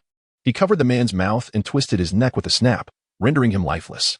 The other turned in alarm, about to shout, but Qi Jiming's swift kick silenced him, crushing his mouth shut before he could utter a sound. He then swiftly severed his trachea, leaving him to struggle in silence. In a flash, Qi Jiming was at the water's edge. The thugs continued their calls, "Miss, come up. There are big fish in the sea." With no more reservations, Qi Jiming moved stealthily behind them, gripping the dagger with a reverse hold, and swiftly slashed across the throat. For him, this was childish play. He was no novice at killing, especially now, when he was far from his former self. The men clutched their throats, gasping yet not immediately succumbing to their wounds. Qi Jiming shouted towards the sea, "All right, come up. It's all over." The princess emerged from the water, glancing at the fallen bodies, and exclaimed with a playful laugh, "Minggu, did you kill them all?" Surveying the surroundings for danger, Qi Jiming replied nonchalantly, "So what if I did? It was self-defense. Are you unharmed?" She twirled around him with a smile. "Why didn't you run away? This is human society. You could have simply walked away with them. Don't you wish to return home?" Qi Jiming chuckled. "I am yet to repay the debt of gratitude. How could I abandon my savior to danger?" The princess bit her lip. "What if you can never repay it in your lifetime?" Shrugging, he responded indifferently, "Life is but 100 years. You saved me once, and I shall return the favor, no matter how many lifetimes it takes. Is there even another life?" Her cunning smile belied her youth as she fixed him with a gaze. "Then how will you repay me? Playing here does not count. These worthless thugs mean nothing. It was I who saved you, not your kin. You must do something for me. Isn't that reasonable?" Qi Jiming laughed. "Speak freely, princess. I shall not refuse what I can do. As for what I cannot, press me not, for it would be in vain." All the feelings we've cultivated along this journey would be wasted if I hoped for you to send us back home. How naive I was. Very well, she said. I dare not demand a vow from a man of your stature. I merely wish to ask, will you save my life when I am in peril? The helplessness in her eyes rendered him unable to refuse. I promise you this. You save my life, and I shall return the favor to the best of my ability. Qi Jiming agreed without hesitation. After all, it was merely a matter of exchanging lives, nothing extraordinary. Having already faced death alongside Go Hong in the sea, living a few extra months felt like a boon. Besides, the princess's plea did not necessarily spell doom. Minggu, to be honest. The elder has foretold that you are destined to be my husband and the savior of our kin. Otherwise, do you believe I would venture into human society at such risk? Would I fortuitously save you? Such coincidences do not occur without reason. It was the elder's divination. She hurriedly explained. Qi Jiming jested. Princess, you may have misunderstood. The narrative is inverted. It should be the hero saving the beauty, and the beauty offering herself in gratitude. Besides, I am not particularly delectable. I would hardly make for a satisfying meal. We are but common folk. What could we possibly offer you? You. How can you speak like this? When have we ever consumed humans? We harbor no animosity towards humanity. You. Just wait. This is all for good. The princess, flustered by Qi Jiming's remarks, hastily sought to clarify. Despite Qi Jiming's persistent inquiries, the princess refused to divulge any further details. After considerable contemplation, Qi Jiming did not perceive any underlying schemes. With time, should he uncover the spiritual stone and establish formations, the elder would not be able to manipulate him. Moreover, even if he could not alter the situation, it would not cost him his life. He might still possess the strength to fight back, with minor concessions. Escaping the island would be straightforward. His life was not forfeit. Accompanying the princess out to sea, the elder's intentions were likely to expose him to the pollution and harm humanity inflicted upon the ocean, and then use the princess to keep him there. That old man had a cunning plan, but he underestimated the capabilities of others. Qi Jiming embraced the princess and said, My lady, since I cannot repay your life-saving grace, I shall yield to you. The princess was taken aback, bewildered by his sudden transformation from a refined gentleman to a beast. She hastily pushed him away. Attempting to mask her surprise, pray tell, what has caused you to become so brazen? Is there something amiss on this island that has provoked such behavior? Speak to me sensibly, for you are hurting me. Qi Jiming let out a cold snort, but released her, asserting, Brazen? I am merely a man of passion. I have no time to serenade you beneath the moonlight or indulge in verses over fine wine. I intend to claim you as my own, and all matters will resolve themselves thereafter. The princess smiled alluringly. Minggu, I have long harbored feelings for you. I have been waiting for you. Do not delay any longer. However, Qi Jiming suddenly snapped back to reality, not due to his own fortitude, but rather the unfamiliarity of her whispered words. For women were typically modest. Taking advantage of the moment, he rudely tore at her garments, exclaiming, Fear not, dear brother is coming right away. Seeing her charms had failed to sway him, the princess panicked as he seemed to take her seriously. Her talon-like hands hovered above his head.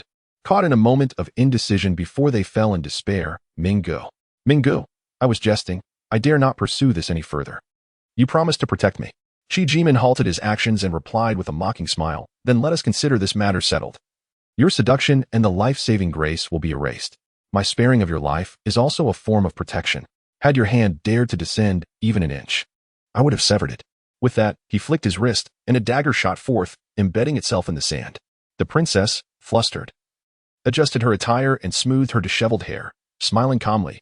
Minggu, today I am engaged in needlework and cannot entertain you. I sincerely apologize. I have resolved to marry no one but you, and you have treated me so. Shall we not wait until our wedding day? Qi Jiming, though not one to be unreasonable, understood that a girl must maintain her defenses. He muttered, Very well, but your charms are to be reserved solely for me, and I shall handle our adversaries. First, let Go Hong return home. His family must be anxious after all this time. It has been over half a year. Who knows what they must be enduring? Furthermore, you will need him for the purchase of the maritime territory. I am not fit for that task. The princess laughed lightly. Silly brother, how could I bear to trouble you? In fact, that stretch of sea can be rented as well. She paused. Go Hong can return home? Yes. And what of me? The princess strained, biting her lip until it bled, yet she remained resolute. Minggu, if you wish to leave, you may. Chapter 20. I will bear your child, rest assured. I shall protect you, Qi Jiming said softly. I will not simply walk away from the life-saving favor you have granted me. The princess gazed at him eagerly. Her earlier shyness vanished.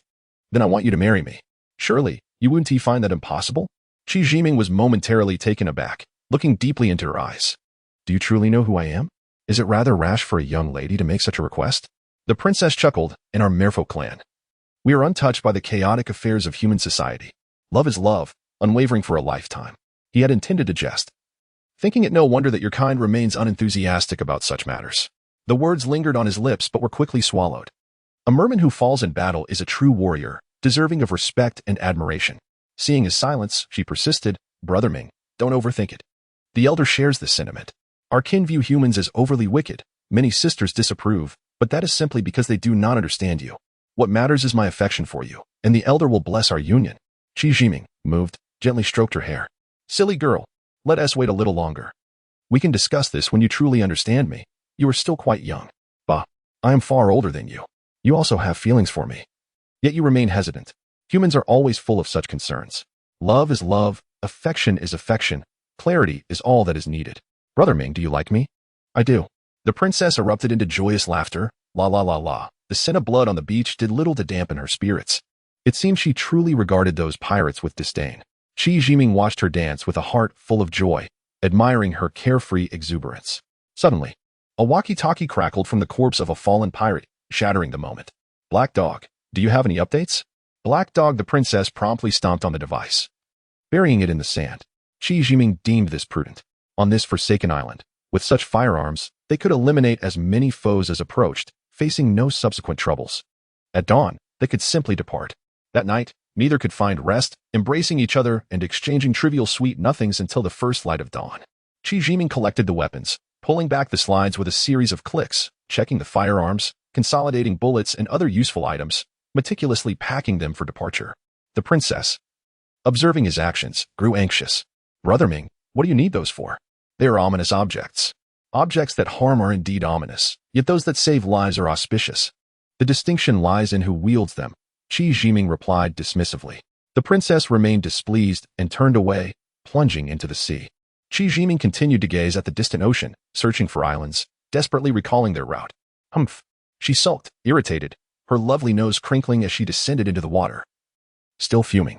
A girl may be capricious, but one must discern the situation. Should we continue onward or return directly to Mermaid Island? So, where do we go now? Qi Jiming hurried to catch up. Fortunately, the princess had yet to activate her bubble. As they walked side by side, she softened, enveloping them both in her protective bubble once more. Humph, we are going nowhere but back to the island. Not long after they set sail, a large ship emerged in the waters ahead.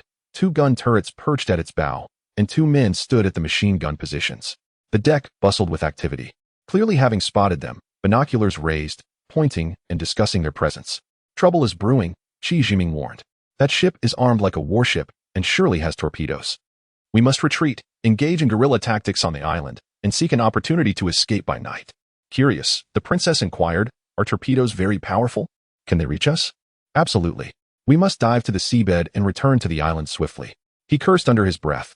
These pirates were truly desperate men, reckless and untamed. Qi Jiming dared not lead the princess into danger. As they submerged, the enemy fired cannonballs, crashing where they had just been, the blasts ringing in their ears, causing the princess's bubble to wobble. By heaven, that was accurate. Indeed, no longer hesitating, the princess hurriedly propelled them back to the island. On the island, dense woods loomed, and the beach extended for miles. Qi Jiming, unmindful of the corpses, led the princess to the left, where the trees were less thick, and began to dig behind a rock. You claim to be a soldier, yet this place cannot be defended. A single cannon shot could end it all. Enough chatter. Just lie low and remain quiet. If necessary, retreat to the sea, he commanded, ignoring her protests as he tucked her into this makeshift shelter and covered her with branches. The princess lifted her head, whispering earnestly, Brother Ming, please be careful and remain hidden until nightfall. Qi Jiming smiled reassuringly. Worry not. These few men cannot harm me. Stay put. I shall return to find you. He then shouldered the weapons and set off. He ran, searching for advantageous terrain. The forested slopes were tangled with vines, making movement arduous. The island's terrain consisted of 3 layers: the sandy beach, the densely wooded hillside, and the barren rocky summit. The large ship anchored, and 3 speedboats darted toward the island, each carrying 7 or 8 men armed with modern weaponry. They opened fire indiscriminately, unleashing a torrent of bullets, their destructive power immense. Qi Jiming concealed himself on the left side of the beach, buried in sand, with 2 loaded rifles beside him. 300 meters behind lay the dense forest, also armed with 2 rifles. The pirates disembarked from the speedboats, pointing and laughing as they approached, unperturbed. 50 meters, 30 meters, 25 meters. Simultaneously, Qi Jiming unleashed a barrage from his rifles, expending all ammunition before rolling behind the rock for cover. The assailants could not fathom that a lone individual would dare to attack. They expected he would have already fled, not chosen to confront them head-on. In desperation, they returned fire, bullets ricocheting off the rocks. These men were indeed reckless, caring little for their own safety or that of their injured comrades. Laughing maniacally as they pressed forward, forcing Qi Jiming to keep his head down. Realizing the precariousness of his position, Qi Jiming abandoned the rifles and rolled into the dense forest, flattening himself against the earth. The pirates advanced recklessly, firing wildly at any suspected target. Leaves scattered chaotically, and tree bark was riddled with bullet holes. With the cover of trees, Qi Jiming darted and shot, momentarily keeping the pirates at bay.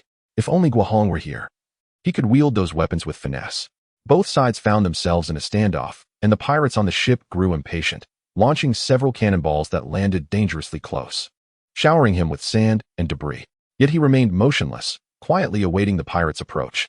Once they entered the forest, it would become their grave. After the cannon fire from the ship ceased, the remaining pirates cautiously ventured into the woods. Qi Jiming fired while advancing deeper into the thicket, resolute in his intent to leave them stranded on the island and plot against the ship by night. Time dragged on, and the pirates aboard the ship grew restless. Dispatching 2 more speedboats, Qi Jiming relied on the terrain, engaging in guerrilla tactics, firing a shot and swiftly relocating. The pirates, now cautious, refrained from cannon fire, opting for a flanking maneuver. Time dragged from morning to noon, and from noon to dusk. The number of pirates dwindled, yet they remained fiercely undaunted. Qi Jiming, at a loss for words, quietly approached the princess and urged, "It's getting dark. We must leave quickly." The princess scrutinized him from head to toe. "They've all been killed. Aren't you afraid of torpedoes? Why must we resist so stubbornly?" Qi Jiming, too preoccupied to contest, pressed on. "I believe in your capabilities, but it is prudent to depart swiftly. Delay could bring unforeseen troubles." The princess, dismissive, retorted, "I thought you were formidable.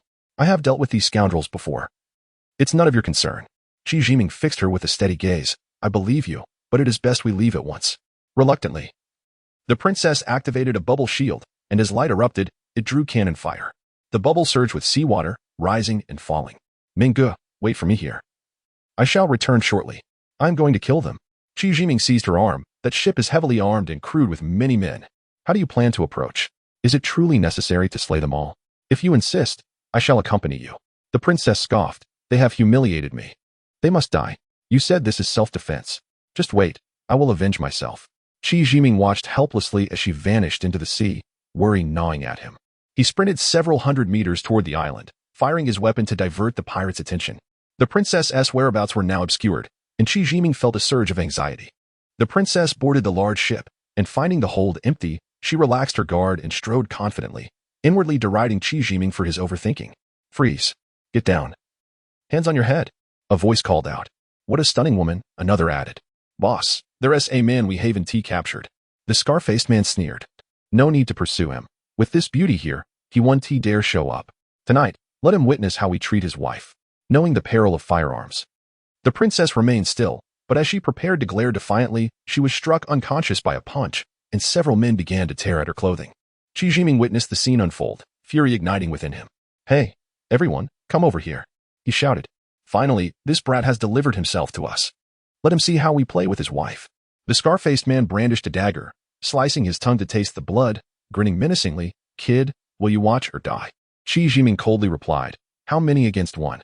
The scar-faced man's taunts ceased abruptly.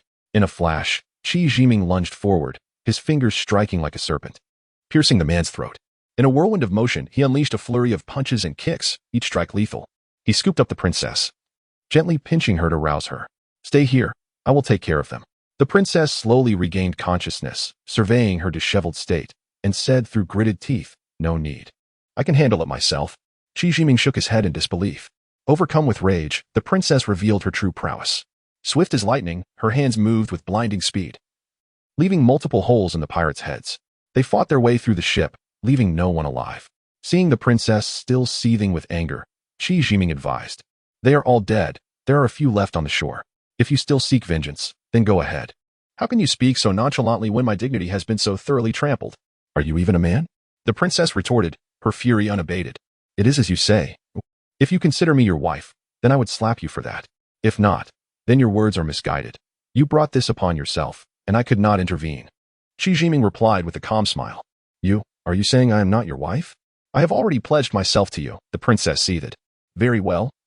I will remember that slap. There's a saying in my hometown, as long as the man is alive, the woman need not perish.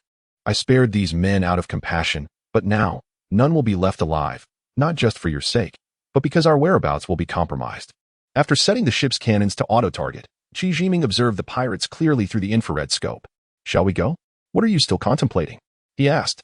Minge. Do you not want the ship? You could sail it home. No need for it. I can return home right now. Are you leaving then? The princess's eyes widened in alarm, a stark contrast to her earlier bravado. My parents lived in poverty all their lives, unable to close their eyes in death. Partly because their daughter-in-law was not by their side.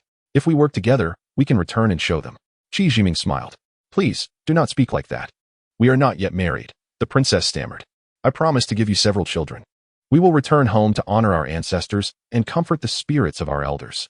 To the heavens above, I beseech forgiveness for my tardy arrival. May the spirits watch over our descendants. I offer my thanks here, the princess said earnestly, bowing 3 times toward the sea. Qi Jiming regarded her approvingly and performed a deep bow in return. Let us return home.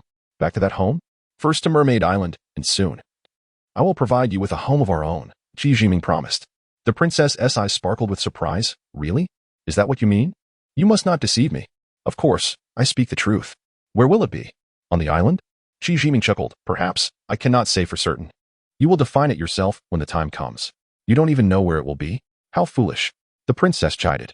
Ability determines everything. Even the cave we reside in now belongs to someone else. Wherever I am, that is where our home will be established. I have the final say. Qi Jiming replied nonchalantly. Haha, Minge, are you dreaming? We should simply build our home on the island. Just as the princess laughed, her expression suddenly changed. Minge, do you still wish to return to human society? I will need to return a few times, but not just yet. Our marriage and the birth of our children must be communicated to our parents. Home is where you choose it to be, Qi Jiming stated confidently. With newfound strength from his skills and armament, his courage swelled. Minge, I trust you, but we must avoid conflict with the elders. The cave of the elders on the island is the best option. The princess expressed her conflict. We have excellent locations. Besides, this vast ocean is ours. And settling anywhere is easy. You can have it your way, Qi Jiming reassured her. The princess's mood suddenly darkened. Let us discuss this later. Minge, you do not understand the ocean. It's best to stay on the island for now. Qi Jiming's expression hardened. The princess, being so willful, must have her reasons for secrecy. Very well, I have said my piece. You need not worry. This ocean will not defeat me. Are you not all striving to become human? I am already one. Do not underestimate the struggles I have faced. I have emerged from the depths of adversity. You still have much to learn in the game of wits. Minge, please do not be overconfident. I will bear you children. Think of the children. Chapter 21. The first encounter with spirit stones. Qi Jiming returned to Mermaid Island. Gohong was safe and sound, occasionally bringing out wine for the two to share a few cups. After asking multiple times, Gohong only mentioned that it was given by an elder. Without spirit stones, they were unable to practice formations. Although they had the freedom to move, their apprehension towards the elder prevented them from daring to practice their techniques. One day, as the two strolled towards the seaside, preparing to swim, the princess came running over. This girl never walked when she could run, always bouncing about. She held no grudges, which was a significant virtue. Among all the merfolk, only she could converse with Qi Jiming. Brother Ming, where are you going? I have something exciting to tell you. Come quickly, the princess said mysteriously, tugging at Qi Jiming's arm. Princess, is your good news that you're going to marry Brother Ming? Though you are quite beautiful. My Brother Ming has high standards. Gohong joked cheekily. Bah, you bad egg, I won't talk to you anymore. The princess shot Gohong a glare, fully aware he was teasing her. It seemed she truly had something important to share, and she was too preoccupied to care about Gohong's jesting. Otherwise, they would have already started a quarrel. Following the princess's pull, Qi Jiming moved aside. Brother Ming, shall we go treasure hunting? I know a place where there are treasures. But remember, if we find anything, it has to be split equally. You can't cheat. Seeing the princess's adorable demeanor, Qi Jiming affectionately replied, All right, but does the elder agree? Feeling bored, he thought that going out for a stroll might yield some discoveries, which was certainly better than standing idly. The princess, possessing a naturally kind disposition, could easily conceal her techniques and powers, given the elder's cautious nature. Leaving Gohong as a hostage was certain, so there was no need to complicate matters further. Without hesitation, Qi Jiming and the princess set off. Enveloped in the princess's bubble, they ventured into the depths of the ocean. Along the way, the princess chattered incessantly, her voice melodious, while Qi Jiming occasionally interjected with humor, eliciting peals of laughter. Their journey was carefree and immensely enjoyable. With the beautiful princess by his side, he felt as if he were pursuing the very essence of life. Unbeknownst to him, a subtle affection had quietly taken root within, growing stronger by the day. By the time Qi Jiming became aware of it, he was already deeply ensnared. Fortunately, he was unattached and untroubled, choosing to relinquish control. Once the floodgates of emotion were opened, he allowed it to flow freely. He silently admired the elder's cunning. Yet he was perplexed. Why invest so heavily in him when no returns were in sight? Was it truly worthwhile? He found himself lacking in confidence. A few days later, during dusk, they stopped at an unnamed island. The gray-brown peaks jutted skyward like swords, dense with trees, vibrant and alive, while animals roamed freely, unafraid of humans. The waves crashed against the rocky shore, creating a soothing symphony. Brother Ming, there's a sunken ship not far ahead, but it's stuck in the seabed muck. Tomorrow, I'll need your help. Let us rest here tonight, all right? The princess said apologetically. Qi Jiming, unfamiliar with the area, had no objections. They captured some small creatures, found a suitable spot to camp, and made a fire to grill food. Ever since their last excursion at sea, the princess had developed a fondness for the taste of grilled meat, while Qi Jiming had grown weary of fish. They indulged in a hearty meal. Brother Ming, if only we could have grilled meat every day, the princess exclaimed, unabashedly burping in satisfaction. Little girl, anything eaten daily becomes tiresome. A varied diet is essential for balanced nutrition. Are you full? Let us talk about the sunken ship. I don't know when the ship sank. I found a glowing stone and a ruby when I passed this way before. Unfortunately, the ship is buried in muck, so I didn't search thoroughly. The princess replied wistfully, filled with anticipation for the treasure hunt. As they chatted idly, they gradually snuggled together and fell asleep. Dawn broke with the cheerful chirping of birds. While the early bird catches the worm, it is also prone to becoming breakfast itself. As the princess's soft form slipped from Qi Jiming's embrace, those birds were destined to be his meal. The sea shimmered azure, stretching infinitely, with nearby islands appearing as mere shadows. This marine expanse was shrouded in mystery, far from any navigable route. What kind of maritime calamity could have led ships to drift here? Qi Jiming's curiosity about the sunken ship beneath the waves grew. This curiosity was not merely about the princess's so-called treasures. After all, Lu Wu's cave was filled with rare gems, which had lost their novelty. At present, it was imperative to understand the terrain of the waters and seek cultivation resources. This place was seldom trodden, increasing the chances of finding resources. It was essential to make the idea of returning home ever more tangible, ideally without relying on others. The princess was an exception. Resources were necessary for their long journey, and their strength equally required sustenance. These issues were pressing. Diving to the seabed, they discovered the sunken ship indeed trapped in the mire, surrounded by various marine life swimming among the coral. It was a large wooden vessel, its broken mast still protruding several meters above the seabed muck, with the hull measuring approximately 70 to 80 meters in length.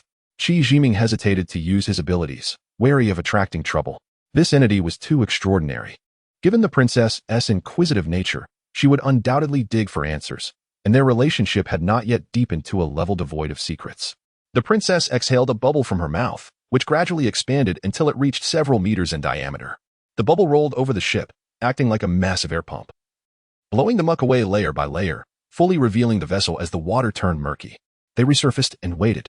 After approximately 2 hours, the princess retracted the bubble, her face pale, evidently exhausted. Brother Ming, soon the water will clear up, and then it will all depend on you. I'm very tired, she said weakly. Don't worry, I can handle it. I'll carry you to the island for a rest. He gently lifted her onto the shore. Why go through all this trouble? We could take our time, Qi Jiming remarked, concerned by the princess's pale face, feeling a pang of guilt. It was not right for a grown man to let a young girl tire herself out for his sake, especially since he held a fondness for her. Brother Ming, you don't have a wife, so you wouldn't understand.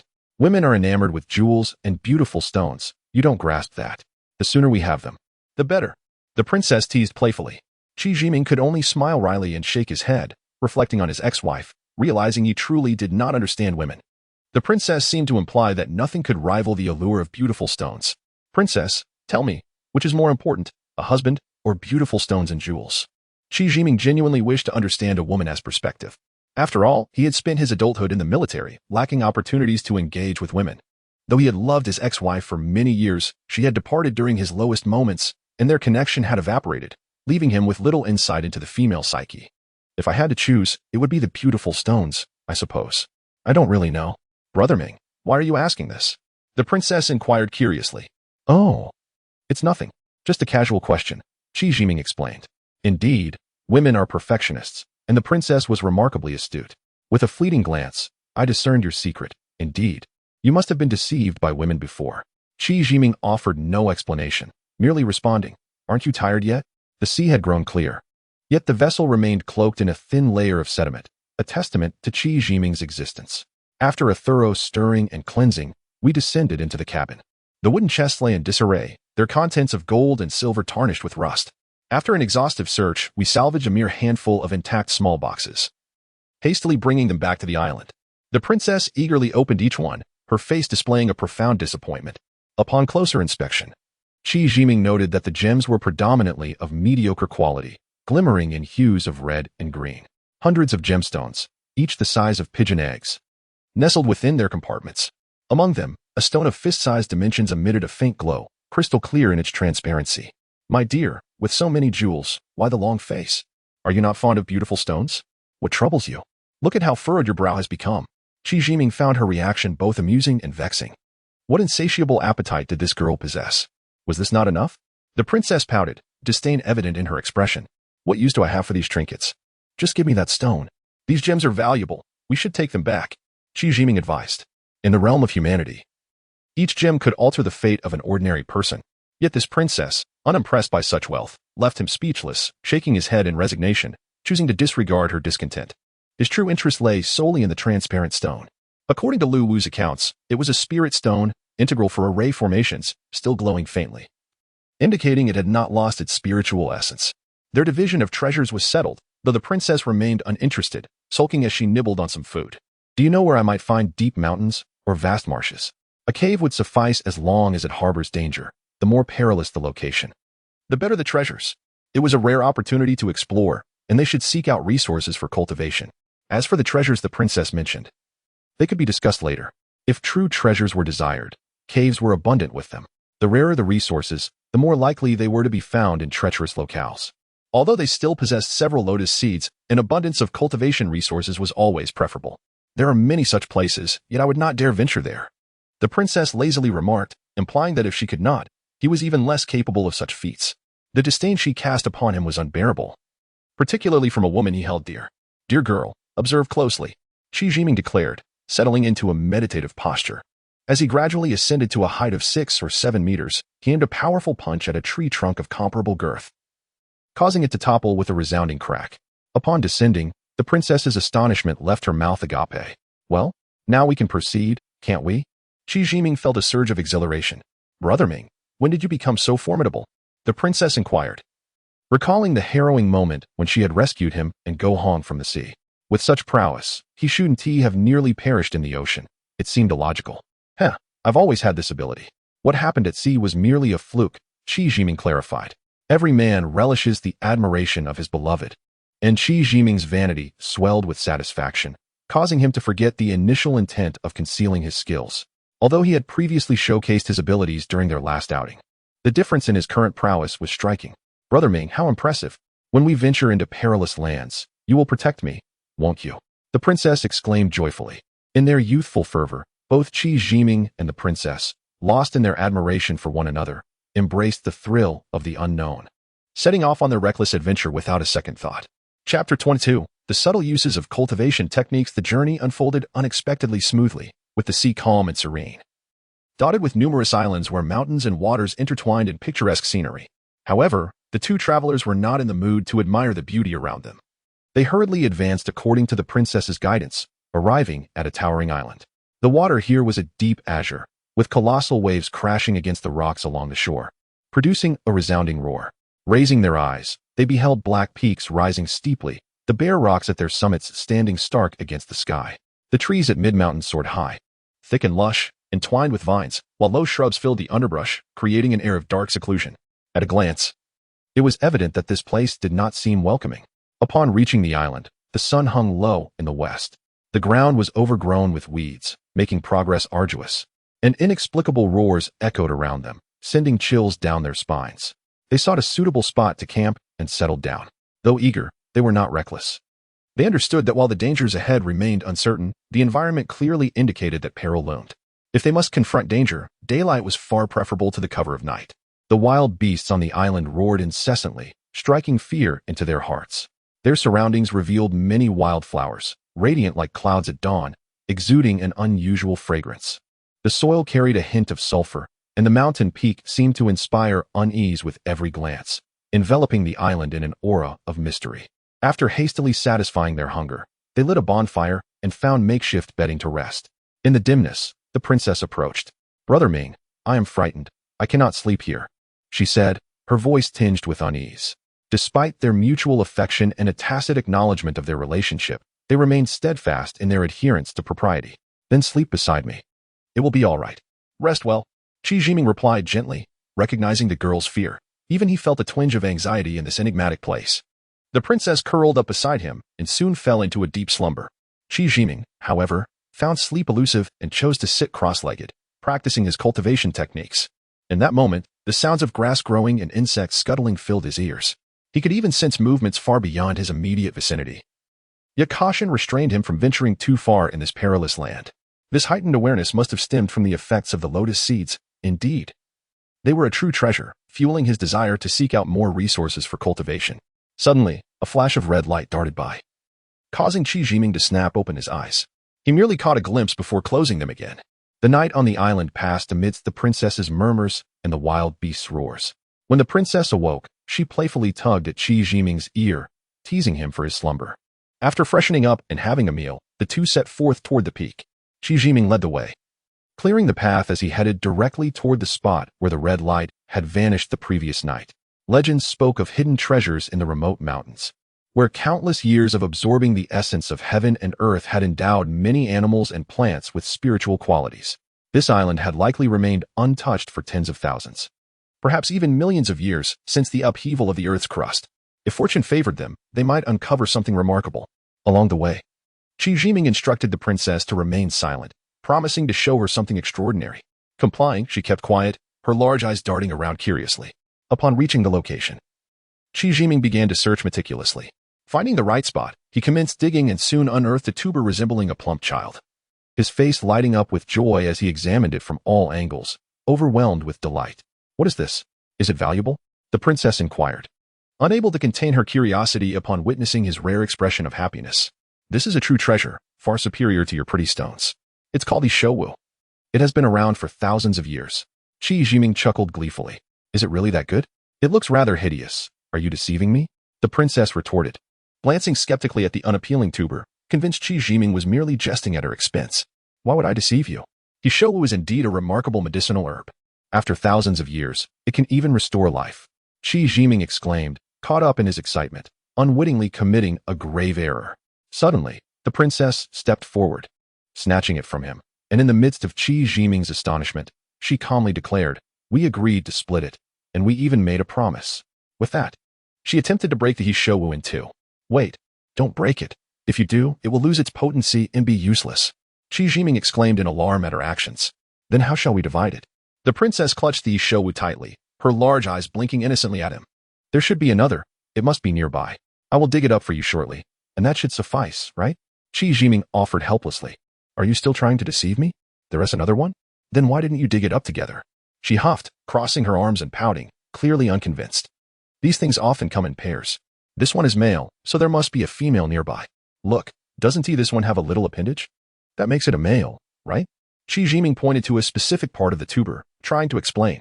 After examining it closely, the princess, startled, loosened her grip, causing the showu to tumble down. Fortunately, Qi Jiming had anticipated this and quickly caught it. "Brother Ming, you scoundrel! You're bullying me," the princess exclaimed, turning away in a huff, stomping her foot in indignation. "This is true. In nature, many spiritual plants exist in pairs.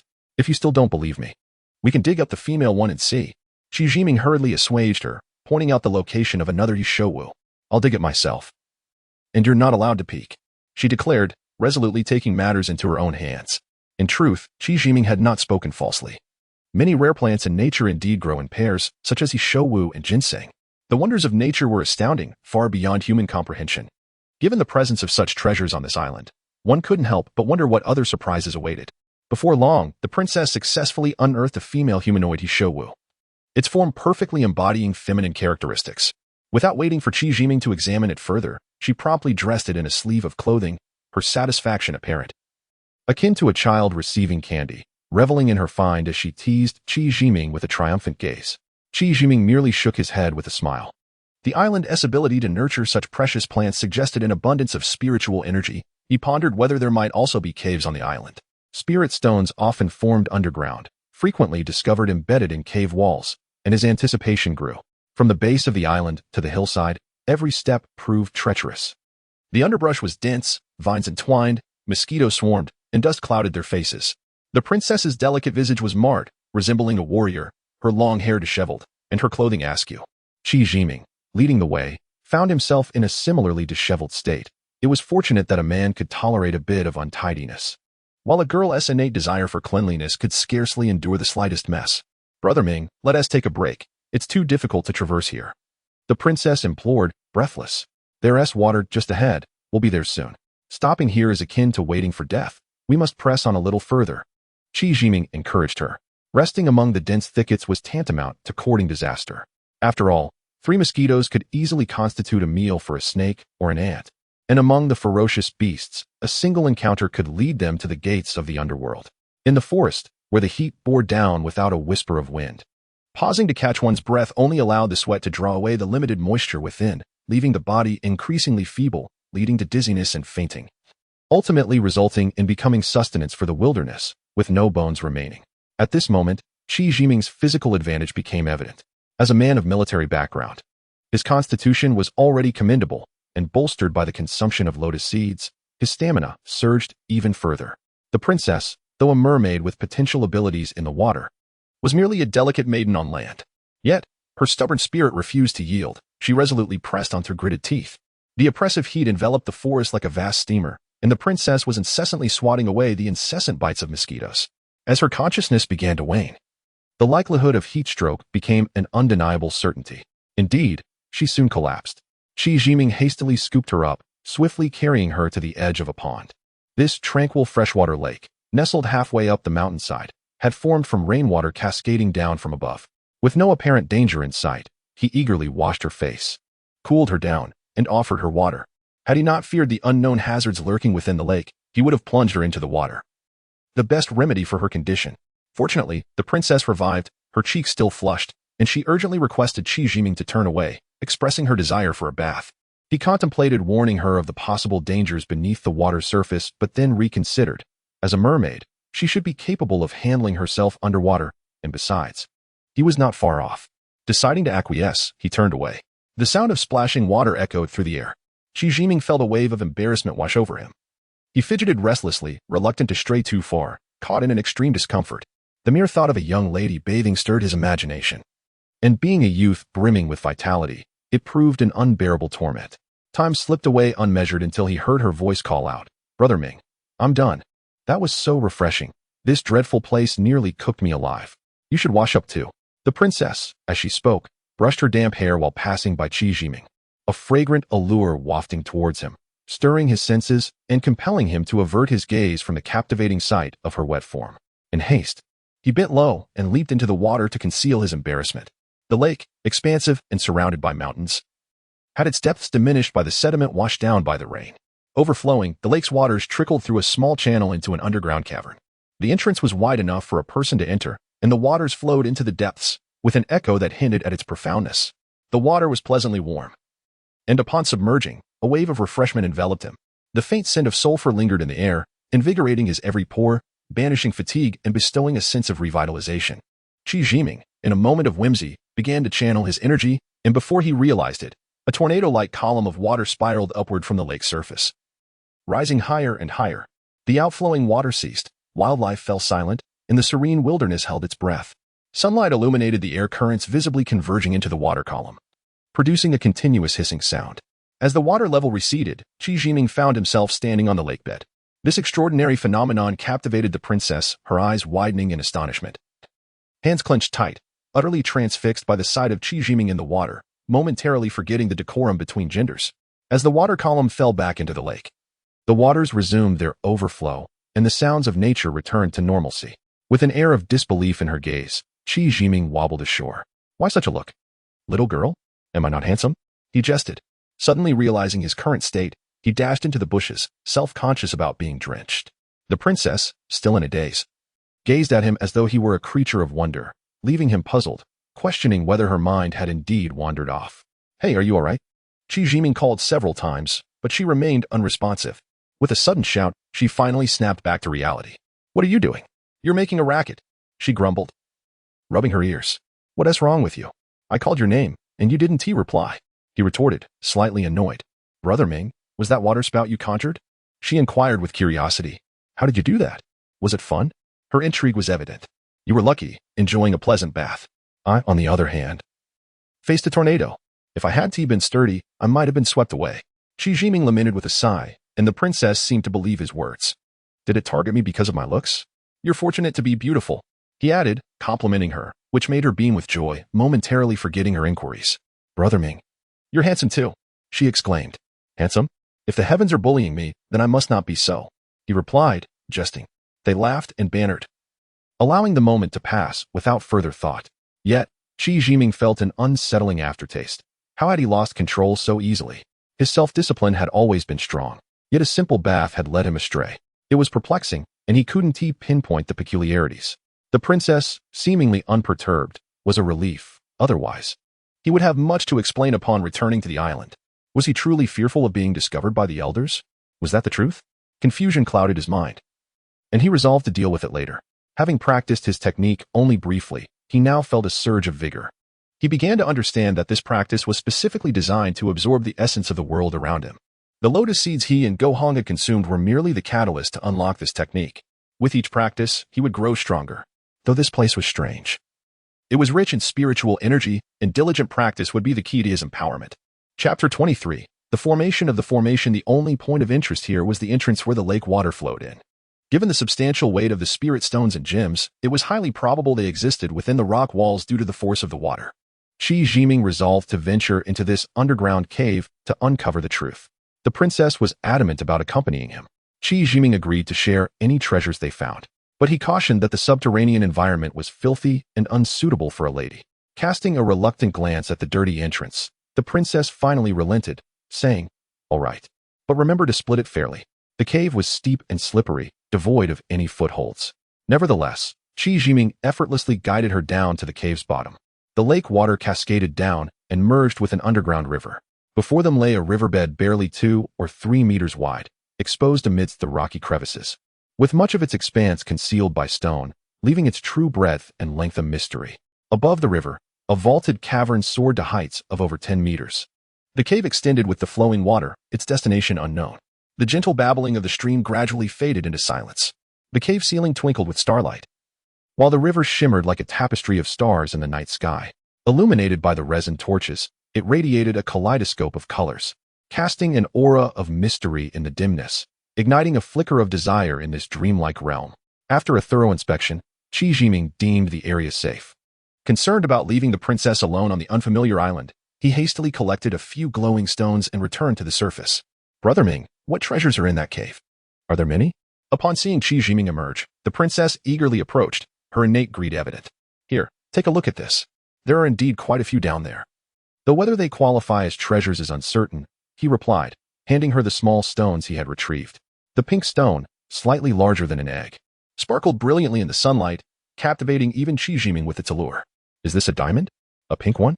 Wow, it's so beautiful, the princess exclaimed, unable to resist playing with it. Qi Jiming, after a few glances, began preparing the resin torches and hunting small animals for roasting. Seeing how enamored the princess was with the diamond, he realized they would undoubtedly need to return to the cave for a more extensive plunder. The aroma of roasted meat interrupted the princess's fascination with the diamond, perhaps due to her growing hunger. She approached him with exaggerated movements, sweetly asking, Brother Ming, can I have these? Sure, but you must call me good brother a couple of times, Qi Jiming teased, finding delight in teasing her, almost becoming addicted to it. Good brother. Good brother. The princess complied without hesitation, her sweet voice catching him off guard with its unexpected charm. After their playful banter, they settled by the fire to enjoy the roasted meat. The princess, unconcerned about her image, devoured the wild delicacies, her mouth full as she mumbled, "Brother Ming, how many pink diamonds are still underground? Are there many?" "Quite a few, but I am unsure if we can retrieve them." The underground is a vast cavern with an underground river.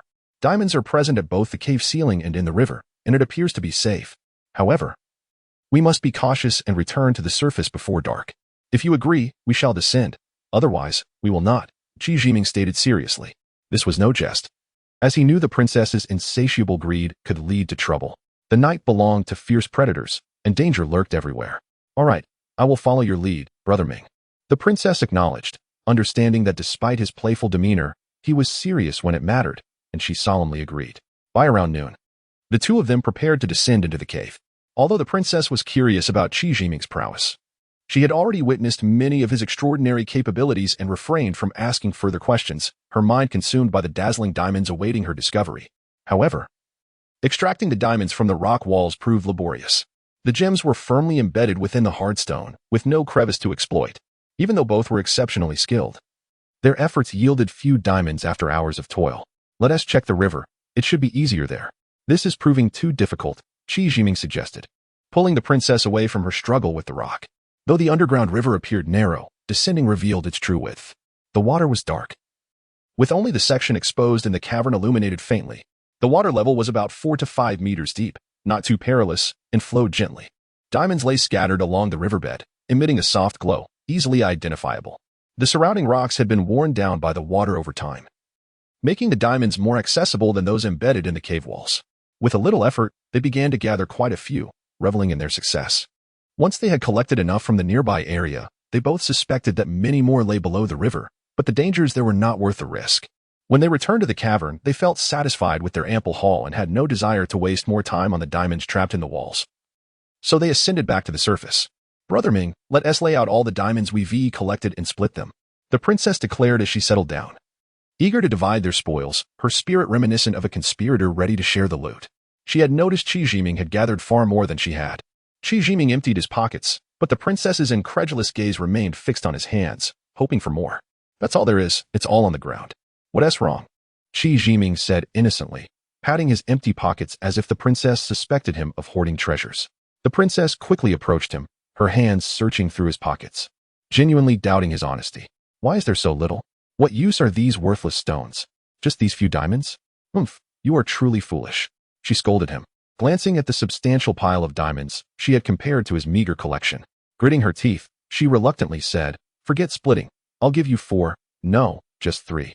Seeing the princess's conflicting emotions, Qi Jiming chuckled, "No need to split. I don't want the diamonds. Just these few worthless stones suffice. They're of no use to me." "Ah, really? This is your own word. You can't go back on it later." The princess could hardly believe her ears, quickly gathering Qi Jiming's diamonds into her own pouch, as if afraid he would change his mind. "Princess, I have one condition. You must not disclose my situation to anyone." "Can you promise me that?" Qi Jiming asked, genuinely apprehensive that she might inform the elders, particularly the old sorcerer, who he could not contend with. "Of course, no problem. I thought it was something serious. Your mediocre skills are of no interest to anyone. Don't worry, I won't say a word." The princess, already in high spirits after securing the diamonds, radiated joy, playfully circling Qi Jiming with a bright smile.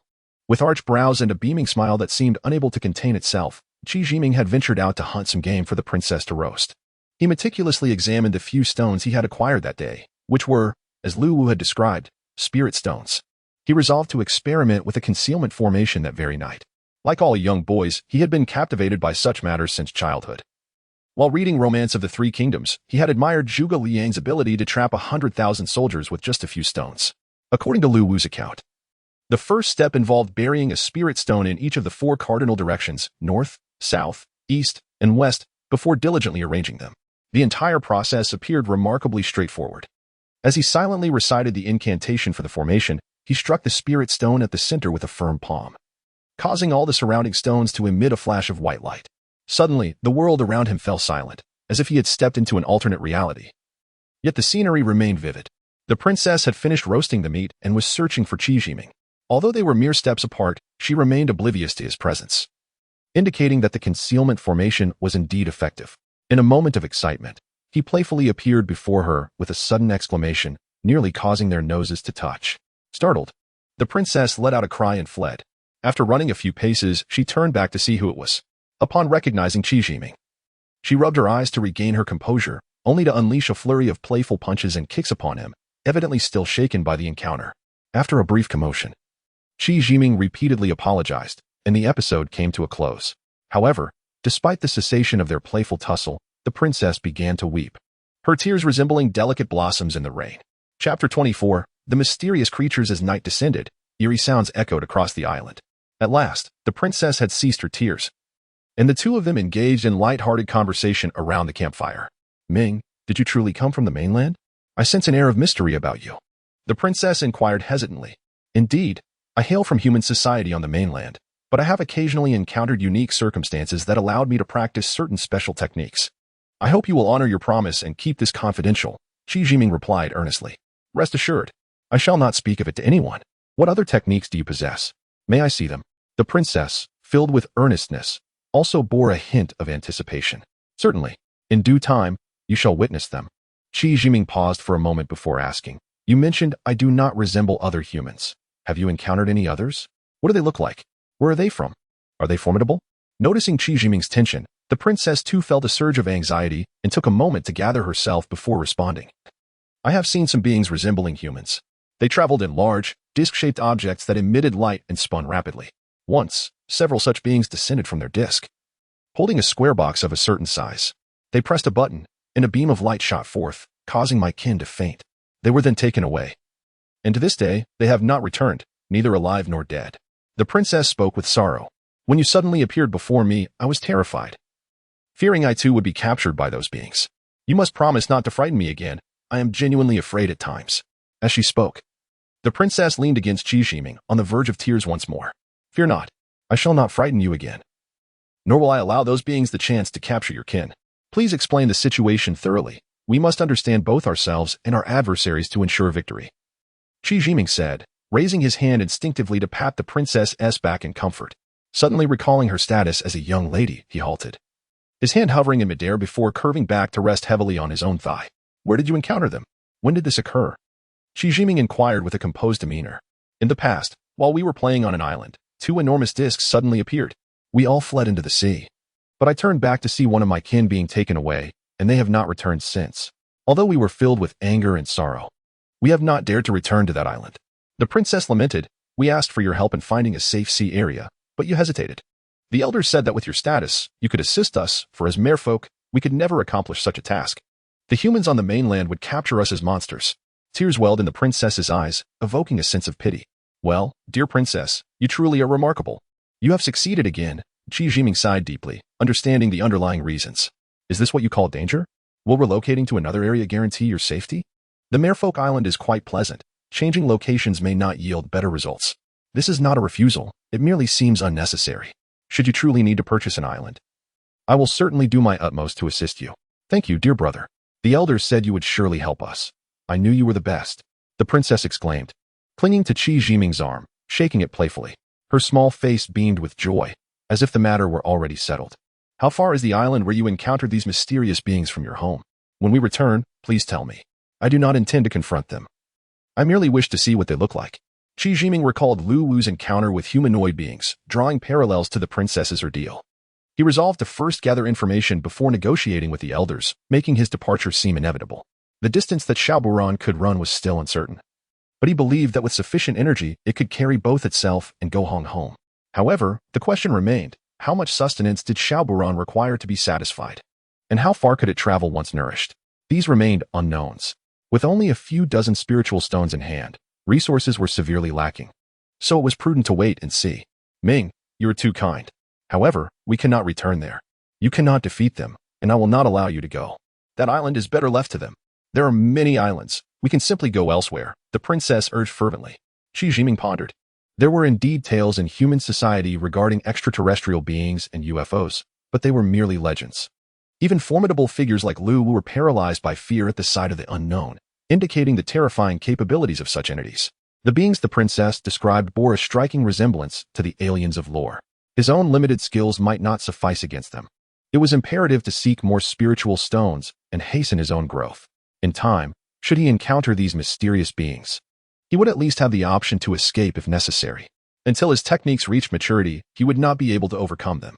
Of course, he would not recklessly venture into danger and meet his demise, he reassured her with a smile. That is reassuring. Those beings are far too fearsome. It is best to keep our distance, the princess replied, patting her chest as she regained her composure. The peaks loomed like swords, piercing the sky. The two decided to continue their exploration of the mountains, hopeful for new discoveries. The rocks were jagged, and the cliffs obstructed their path, making the ascent arduous. Qi Jiming urged Xiaoburan onward, slowly scaling the hillside. The princess had already seen Xiaoburan but remained fascinated, gazing at it with wide eyes and exclaiming, "Incredible! This is truly marvelous and delightful." Qi Jiming searched the surroundings, yearning for a discovery, connecting with Xiaoburan through his thoughts. He relied on its keen perception for rare resources. As they proceeded, Xiaoburan moved according to its whims, darting about the mountains. Qi Jiming felt a mix of frustration and intrigue at Xiaoburan's peculiar nature. It possessed consciousness like a living being yet felt cold and lifeless like leather. Were it not for the fear of damaging it, he would have wished to take a sample for study. Not wishing to dwell on the matter, he deemed it unimportant. In times of need, he must ensure he does not falter. Xiaoburan dashed about aimlessly, sniffing the air like a hound. Time slipped away swiftly, and the sun began its descent. In this intuitively perilous place, it was unwise to wander recklessly at night, just as Qi Jiming sought a place to camp. Xiaoburan halted in a hollow of the mountain. This area resembled a dry, blocked lake, with an irregular circular shape, not large, about 100 meters in diameter. Low shrubs reached out, attempting to obscure the deep pit, which was merely filled with ordinary gravel. Xiaoburan, resembling a worm, slowly burrowed itself into the ground. Qi Jiming was perplexed, uncertain of what discovery it had made.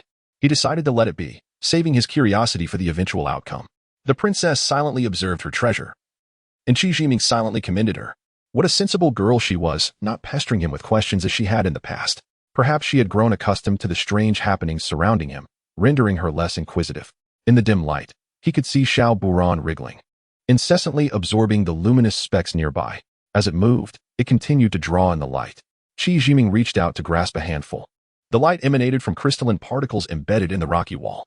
This is a crystal vein, and the little creature, Xiaoburan, moves along it, presumably to absorb the energy contained within the crystals or perhaps other substances, though the exact reason remains elusive. It is evident that wherever Xiaoburan passes, the brilliance fades. According to Lu Wu's records, crystals are not included among the resources for cultivation. As for what sustains Xiaoburan's energy, Qi Jiming remains largely uninformed. Fortunately, there is no need for deliberate feeding. It possesses the ability to seek out and satiate its hunger autonomously. Otherwise, given its voracious appetite, it could become quite a troublesome concern. Qi Jiming and the princess, feeling somewhat famished, maintained their silence. Time slipped away unnoticed, the sensation of hunger intensifying. The rumbling of their stomachs elicited mutual, wry smiles. When Xiaoburan finally led Qi Jiming and the princess away, the resplendent sun had already painted the horizon in a riot of colors. The cheerful chirping of birds and the growls of wild beasts heralded the dawn on this isolated island. As Qi Jiming inhaled the crisp air, he instinctively stretched his limbs, experiencing a peculiar sensation of awakening in an unfamiliar place. Despite having gone a night without sleep, neither felt particularly weary, and they managed to catch some small creatures to roast for breakfast. The peaks, towering like swords, loomed before them, beckoning exploration, having consumed crystals throughout the night. Xiaoburan still did not exhibit any remarkable traits. This was not surprising. Beneath the rocky outcrops lay a pool of precious rock marrow that had failed to fill it. However, from this point on, Qi Jiming formed an impression of Xiaoburan as a voracious eater, indeed, a creature of substantial appetite. Lu Wu had not elaborated on what Xiaoburan truly was, merely stating in broad strokes that it was driven by consciousness and capable of autonomously seeking out the energies of heaven and earth as well as cultivation resources. Upon reaching the summit, no extraordinary discoveries were made. The princess exhibited little interest. This girl was a bit of a treasure seeker, and without any valuables, her enthusiasm waned. Qi Jiming instinctively sensed a certain mystery enveloping the island. Yet after all this time, their findings remained meager, and they could only resign themselves for the moment. The island housed the crystals that Xiaoburan required, and a return was certainly in their future. To aid in recollection, they named the peak Sword Island. And then the two departed hastily. Little did they know, many years later, it would not be the two of them who would return. By then, everything would have changed beyond recognition. Chapter 25. An affectionate commitment. Having departed from Sword Island, the princess proposed, "Ming, there is another grand island nearby. Shall we pay a visit?" Qi Jiming turned to glance at her. This girl had undoubtedly been eyeing that island for quite some time, eager to explore yet hesitant to venture forth. His display of strength had bolstered her confidence, and now, With companionship to embolden her, she extended the invitation. Why not? I have been rather bored on the island. Since we are out here, we ought to indulge ourselves. Is it far? Qi Jiming was quite eager. With himself, Go Hong, and the insatiable Xiao Buran, they required a plethora of resources, especially Xiao Buran, who seemed a bottomless pit, leaving one to wonder how much it would take to satiate its appetite. He looked forward to the sight of Xiao Buran well-fed, for that would signify their return home. It's not too far, just a 3-day journey, the princess replied. Qi Jiming felt a twinge of confusion. In human society, nations fiercely contest every inch of territory. With a staggering population of 6 billion, how could there be so many islands unclaimed, devoid of human habitation or even a single structure? When he inquired of the princess, she could not provide clarity, or perhaps she simply chose not to elaborate. Yet, during their past excursions across various maritime realms, including the Gulf of Mexico, Easter Island, Australia, Alaska, and Galiana, the princess had navigated many waters. These islands were substantial, yet they remained unmarked on any map, which was quite perplexing. Ming, how long did it take to reach your island after you rescued me and Go Hong? Qi Jiming suddenly asked. The princess's expression shifted dramatically, and after a moment, she replied, I can't quite recall. I was solely focused on saving you and lost track of time. Qi Jiming offered a wry smile. Clearly, she was reluctant to share, possibly burdened by some untold story. It was evident that the princess was well acquainted with these waters, always managing to locate an island for rest before nightfall. As per their usual custom, they roasted meat by the fire for their campsite. It was no wonder the princess would take such risks for a taste of the elusive wanton hoof. The available food here was so monotonous it could barely be swallowed. Qi Jiming found himself reminiscing about the delightful taste of instant noodles. Princess, when we return to the island, I shall prepare some delectable dishes for you. They will be absolutely scrumptious. Qi Jiming chuckled. Really? That would be wonderful. You're so kind, Ming. The princess responded with a fleeting burst of joy, but quickly dampened her spirits, adding, No, thank you. I want to eat. I fear I might become addicted and then there would be none left. Afterward, she fell silent, saying, Let us sleep. I'm tired. Good night. Qi Jiming was left bewildered, pondering what he might have said to elicit such a sudden change in her demeanor. Unable to unravel the confusion, he opted to let it be. Having had little rest the previous night, he soon succumbed to a deep slumber. Suddenly awakened, Qi Jiming found the princess sitting by the fire, her arms wrapped around her knees, gazing intently at him. Princess, why are you still awake? What is the matter? He inquired. Ming, I can't sleep. Will you keep me company and talk? She asked, her eyes brimming with a gentle longing. Of course, once I'm awake. It's hard for me to doze off again. What shall we discuss? Qi Jiming replied with a smile. Tell me about your life before you met me. I'm your savior, yet I hardly know you. You must share everything. No secrets. The princess encouraged, her demeanor brightening. It was clear she possessed an admirable ability to manage her emotions. Gathering his thoughts, Qi Jiming narrated his life story, from childhood to the moment he was rescued, recounting each event vividly. He must admit, his eloquence was quite captivating, evoking both laughter and tears from the princess as she immersed herself in the tapestry of his experiences. Ming, you are remarkable. How could they bully you so? You could surely have defeated them. Do you still think of your wife, who treated you so poorly? Would you wish to return to those sorrowful places? Here, it is much better, free from so many worries. Is your family impoverished? Does it cost a fortune to seek medical treatment? How could your wife abandon you and take your son? Stay here. I will always treat you well. The princess's honest gaze sent Qi Jiming's heart racing. Having kept love at arm's length as a luxury he could not afford, he now found himself at a loss. If he still failed to recognize the princess's affections, he would be a fool indeed. Yet, considering the differences in their backgrounds and other factors, he hesitated. Promises were not to be made lightly. This was his creed. Princess, I can assure you, I will return. My reasons for going back are to fulfill many uncompleted wishes. However, I shall undoubtedly return, for I feel I belong here. Qi Jiming stated resolutely, meeting her gaze. Oh, you truly startled me. If you wish to go back, then go ahead and fulfill your wishes. I shall accompany you. The princess exclaimed with delight. Seeing the astonished look on Qi Jiming's face, she hurried to clarify, You're unfamiliar with the path. With that, she turned away, flustered. Love can be all-consuming. The once fatigued youth were now invigorated, as if charged with newfound energy.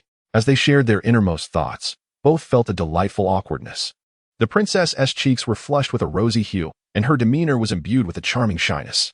Qi Jiming, equally flustered, found the atmosphere somewhat tense. During breakfast, their hands frequently brushed against each other, igniting a spark that would quickly dissipate, only to yearn for another touch. Eventually, Qi Jiming grew bold. abandoning the meat to take her small hand in his, gazing adoringly at the princess's bashful face. With that simple gesture, it felt as if their lives were forever intertwined. A man must possess a certain audacity. Should he rely on the girl to make the first move? Amidst this tender moment, the heavens contrived against them. As the tropical rainforest unleashed a torrential downpour, a true dampener on the mood. Yet, the couple paid no heed to the pelting rain. Lost in kisses that transcended the mundane, indulging in a sweet intimacy.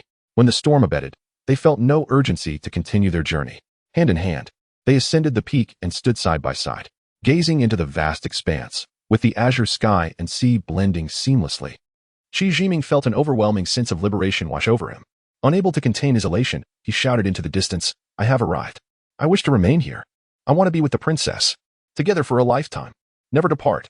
With each word, his voice grew louder, yet it still felt insufficient, prompting him to release a resonant roar that echoed through the mountains, reverberating across the sea and far beyond, until it finally subsided.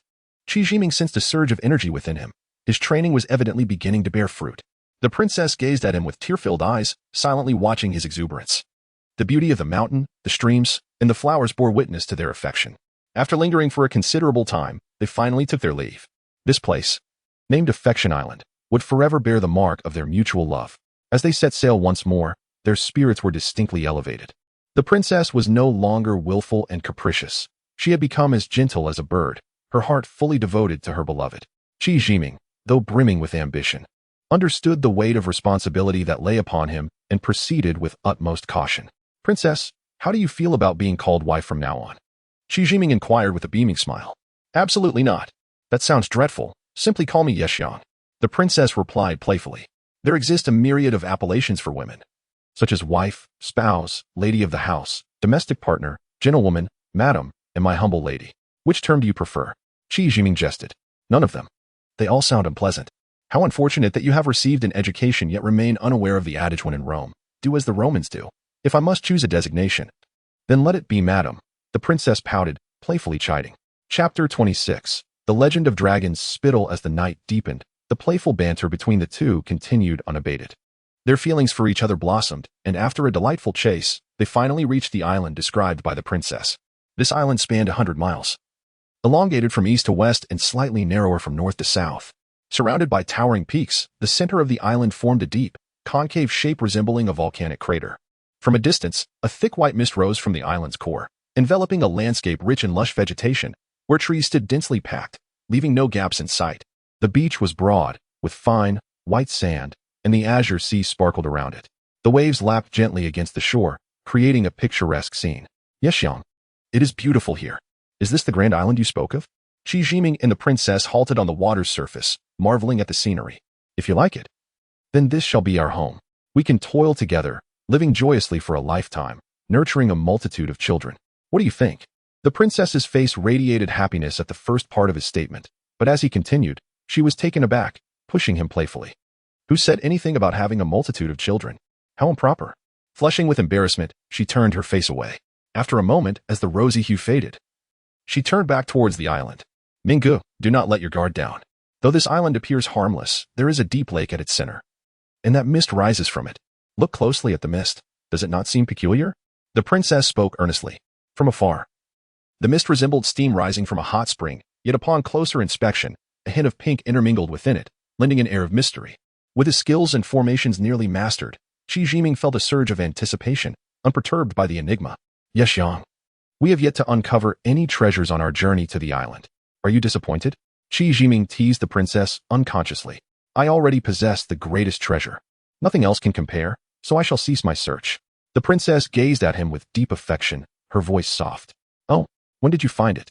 What is it like? How come I did not see it? Show me." We agreed to share equally, half for each. Qi Jiming felt a wave of emotion yet could not resist teasing her further, reveling in her bashful demeanor. "Enough of you. I shall ignore you. You are so improper," the princess exclaimed, darting ahead, and Qi Jiming hurried to catch up. As they ventured deeper, they discovered that the island's center was indeed a lake formed by a volcanic crater, spanning a vast 30 to 40 miles.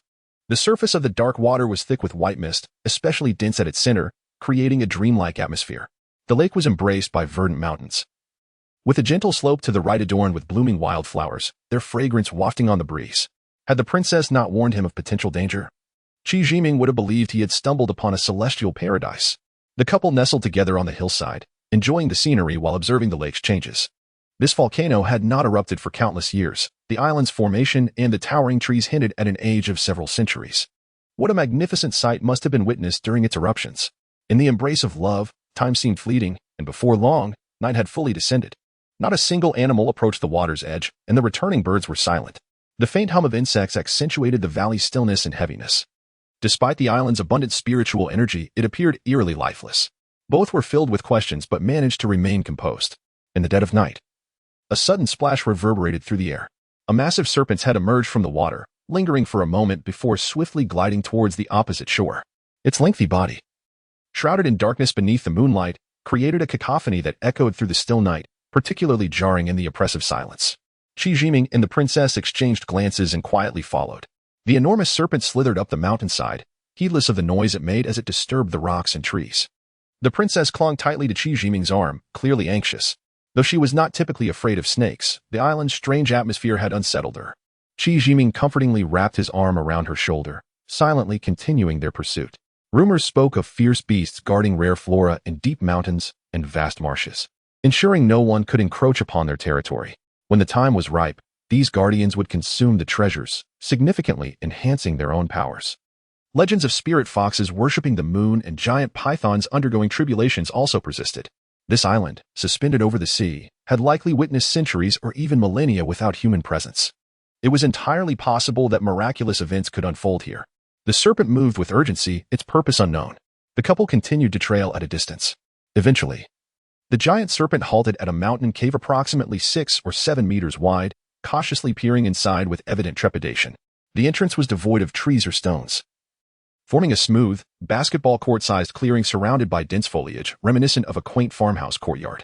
The cave's entrance was shrouded in a thick, milky mist, sealing it off completely. After a brief pause, seemingly out of patience, the serpent raised its massive head and forcefully struck the misty barrier, producing a sound akin to rocks colliding. It persisted in its efforts, battering the mist until dawn broke, yet to no avail. Ultimately, the creature abandoned its endeavor, taking out its frustration on the surrounding trees, creating a considerable commotion before sliding back into the lake, disappearing from sight. The couple had been observing the serpent all night, feeling fatigued. They glanced at the cave entrance, finding nothing amiss. Deciding to leave, they set out in search of small game to satisfy their hunger. After a lengthy circuit, they found no birds or beasts. Whether they had been scared away by the giant serpent or if there was another reason remained a mystery, leaving them with no choice but to roast fish for sustenance. Minggu, what do you think lies within that cave? The giant serpent was so eager to enter, yet it could not. The princess inquired curiously. At present, it is difficult to discern. We shall investigate shortly, and all will become clear, Qi Jiming replied while eating, his own curiosity piqued. The mist at the cave's entrance felt almost tangible, hard and elastic to the touch, resembling a colossal balloon. The serpent's scales were tough, and despite its powerful strikes, the barrier remained unbroken, making it clear that no human could force their way inside. After observing for quite some time, they could not devise a method to penetrate the barrier, so they decided to send Xiao Buran to give it a try. To their relief, Xiao Buran slowly entered the cave. Glancing back, they saw that the mist was merely a delicate veil, thin as a cicada's wing, obscuring the entrance. Inside, the cave was dim, spacious and empty, leading into an undefined darkness. The ground dipped inward, and the cave ceiling arched upward, creating a circular formation. As they ventured deeper, an odd scent intensified, reminiscent of fish left in a sealed space for several days during the sweltering heat of June. They had no idea how far they had gone. But when the stench became unbearable, they encountered a reflective surface ahead, shimmering like a mirror, complementing the glow of the gem in the princess's hand. Minggu, there is treasure ahead. The princess's greed was ignited, causing her to disregard the foul odor. Qi Jiming silently shielded her behind him, proceeding with caution. As they drew near, they discovered a small puddle on the rocky ground, about half a meter in diameter, nestled within a depression in the stone. Further ahead lay the end of the cave, the sound of their knocks against the rock echoing throughout, signaling their arrival at the cave's conclusion. The small creature was reluctant to venture forth, confronted only by the unyielding stone walls of the mountain.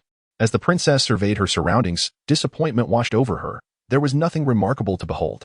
After all this effort, we have found nothing of value, she lamented. Qi Jiming approached the puddle, observing and inhaling its essence. The liquid within the puddle was thick as honey, viscous and unyielding to the touch, exuding a unique flavor that defied description. The princess, repulsed by the sight, frowned and urged, Mingu, do not touch it. It must be something revolting. We should leave at once. The colossal serpent had long coveted this cavern, its intention shrouded in mystery. Apart from the peculiar liquid, there was nothing else of interest in the cave. The white mist at the entrance held its own enigmatic allure. What are these substances? We cannot identify them. But they may be treasures worth taking, Shi Jiming speculated. The princess cast a disdainful glance at the puddle, reluctantly handing him a transparent, bag-like object. You handle it. I cannot bear to look. With that she turned away, unable to endure the sight any longer. Shi Jiming toiled diligently to collect the viscous liquid, which proved challenging to siphon. As he concluded his efforts, a thought struck him. Could this be a dragon's lair? It certainly resembles one. The treasures that the serpent so desperately sought, could they be the fabled dragon spittle? If so, fortune might be on their side. For it seemed that dragon spittle was not merely a myth. The princess allowed him his musings, merely rolling her eyes in silence, as the pungent odor was nearly intolerable. Within the cave, apart from the honey-like liquid, nothing else was present. For a moment, she wished to summon the serpent to demand clarity.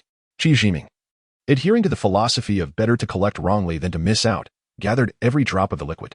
Fortuitously, it was this foul liquid that ultimately preserved both their lives, a tale for another time. Chapter 27. The spirit gathering array upon exiting the so-called dragon cave. The two wandered aimlessly across the mountains, engaging in playful banter devoid of seriousness. The island was vast, and it took them several days to reach its highest point. Here, the snow lay thickly, blanketing the rocks and shrubs, resembling the shape of steamed buns, presenting a picturesque winter scene. The island boasted 4 peaks, each distinctly showcasing the 4 seasons of spring, summer, autumn, and winter. Shi Jiming marveled at the wonders of this realm, while the princess regarded it with indifference, her familiarity evident as she teased him for his lack of experience. This island was indeed miraculous. It harbored the dragon cave, and although its authenticity remained uncertain, the presence of the enormous serpent lent it a fitting atmosphere. Henceforth, this island would be named Dragon Mountain. The 4 peaks, each representing a season, could be called 4 Seasons Peak. Together, they would live sweetly and lovingly here for a lifetime.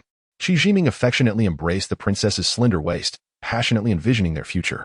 This was now his domain. In unclaimed territory, the first to arrive would lay claim, and having bestowed a name upon it only solidified his ownership. Undoubtedly, there was no dispute. The princess nestled contentedly against his shoulder, her cheeks flushed with warmth as she listened to his dreams for the future, her eyes sparkling with anticipation. And then we shall have 4 sons, each to inherit a peak. What name should we bestow upon them? Shi Jiming pondered aloud, seemingly troubled by the task of naming their future children. The princess, still intoxicated by their envisioned bliss, suddenly reacted with surprise upon hearing him mention having sons. She broke free from his embrace, stepping back, and playfully admonished, Mingu, you're speaking nonsense again. I won't entertain you any longer. The most serious matter is marriage and children. If you ever try to run away, I shall drag you back to marry and have several children together. As she spoke, a frown of concern crossed her face. Observing Shi Jiming's earnest yet absurd musings, the princess chuckled. Mingu, you amuse me. I quite enjoy it. However, our marriage must have the elders' approval. We must conduct ourselves properly before the wedding. Truth be told, I do have feelings for you. As her sentence trailed off, her voice became barely audible. Shi Jiming laughed heartily. Rest assured, yes, Yang, I shall present a large piece of pork, preparing a grand dish to propose to the elders, ensuring they grant me your hand. From then on, we shall ignore worldly matters and focus solely on raising our children. The princess scoffed, realizing he was joking to cheer her up, yet she felt a blush creeping across her cheeks. Her modesty compelled her to turn away, leaping gracefully into the distance. The snow was deep, making travel arduous. Upon reaching the foot of the peak, they sought a place to spend the night. Though the winter peak was covered in snow, it was teeming with small animals, starkly contrasting the spring peak where the giant serpent resided. After a hearty meal, they retired for the night. Upon awakening, invigorated and refreshed, they strolled upon the thick snow. The rosy dawn illuminated the snowy expanse, casting a dreamlike array of colors, revealing yet another exquisite sight. Ahead lay a patch of land untouched by snow, dark and strikingly prominent. Several bare black stones jutted starkly against the white backdrop, while sparse shrubs and tender grass flourished vibrantly, thriving even more robustly than the vegetation on the spring peak. With his limited experience, Shi Jiming discerned the distinctiveness of this place. It either possessed geothermal heat or concealed some warm treasures beneath. Upon closer inspection, they found an oval-shaped area, 200 to 300 meters wide, devoid of snow. The exposed soil was rich, dark, and fertile.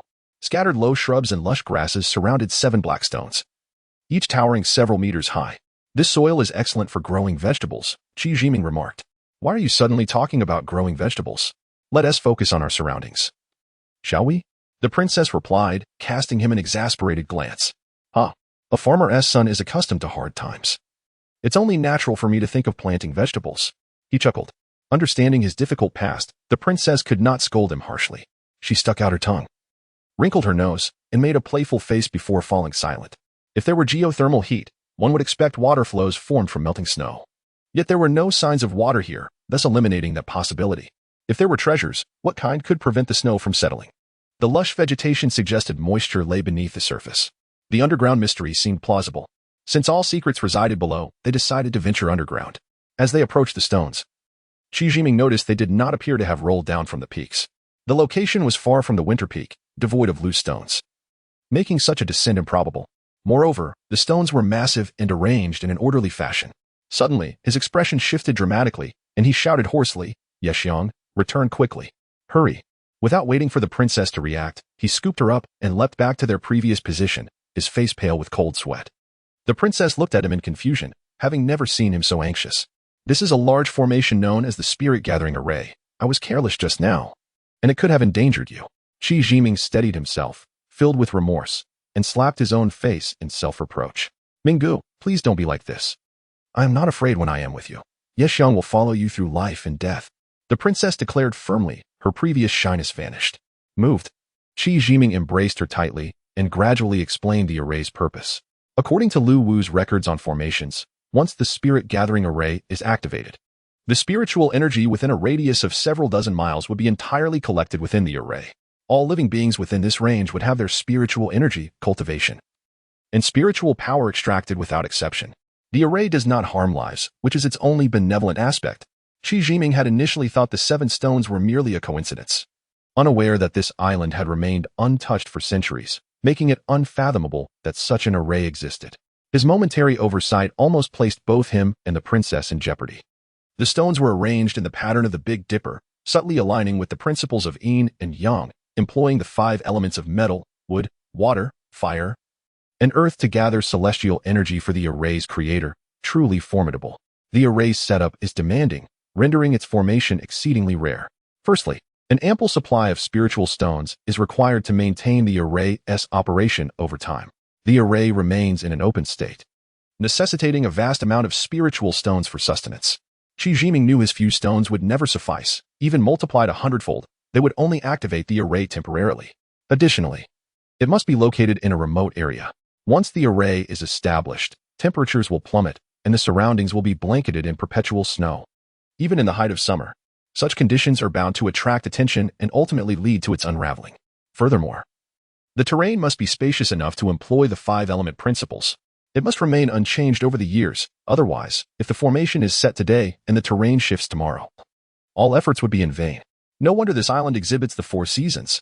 Minggu, can this array be broken? Surely it holds treasures within? The princess's greed resurfaced.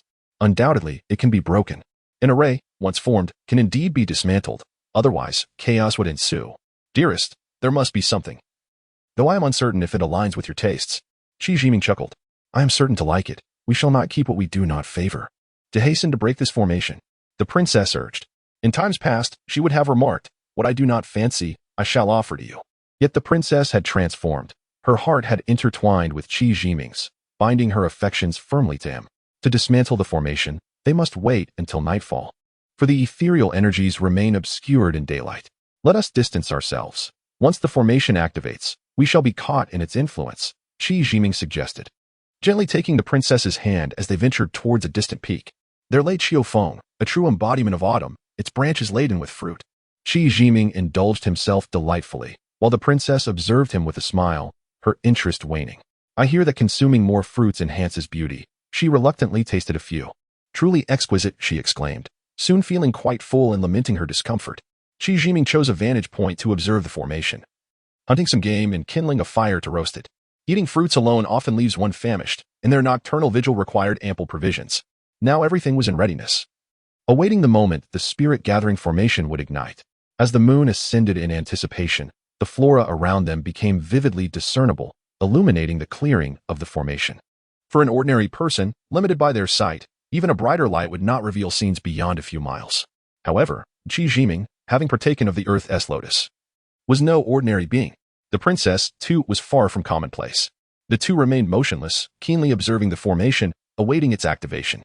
The lush grass at the formation's heart would undoubtedly attract herbivores. Naturally, the presence of herbivores would invite carnivores, a scenario the creator of the formation had meticulously calculated.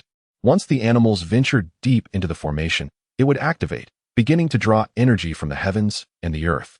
A multitude of herbivores grazed on the verdant grass, feasting heartily while casting wary glances for predators. As more herbivores flocked in, eager to fill their bellies and depart, carnivores shared their urgency, creating a thrilling chase. "Look, Minggu, the formation has activated," the princess whispered excitedly in Qi Jiming's ear. Chapter 28. Acquisition of energy liquid in the distance. 7 colossal stones simultaneously flickered with radiant light, swiftly emitting thick beams that scattered towards the sky. These beams coalesced midair into a vast, luminous dome, enveloping the surrounding land in a shroud of brilliance. The dome, a magnificent circular form, extended over the snow-covered terrain, reaching skyward for miles. It appeared as a colossal spotlight, dispersing a white haze in the atmosphere. Within this dome, countless emerald points of light were visibly congregating towards the center, gradually forming a slender, verdant column of liquid that resembled a small serpent, descending straight towards the ground. Although the process seemed languid, it was, in truth, quite swift.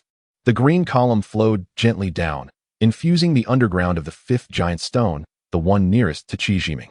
This slender emerald stream ceased for a quarter of an hour before re-emerging, repetitively channeling into the same spot, a cycle of renewal.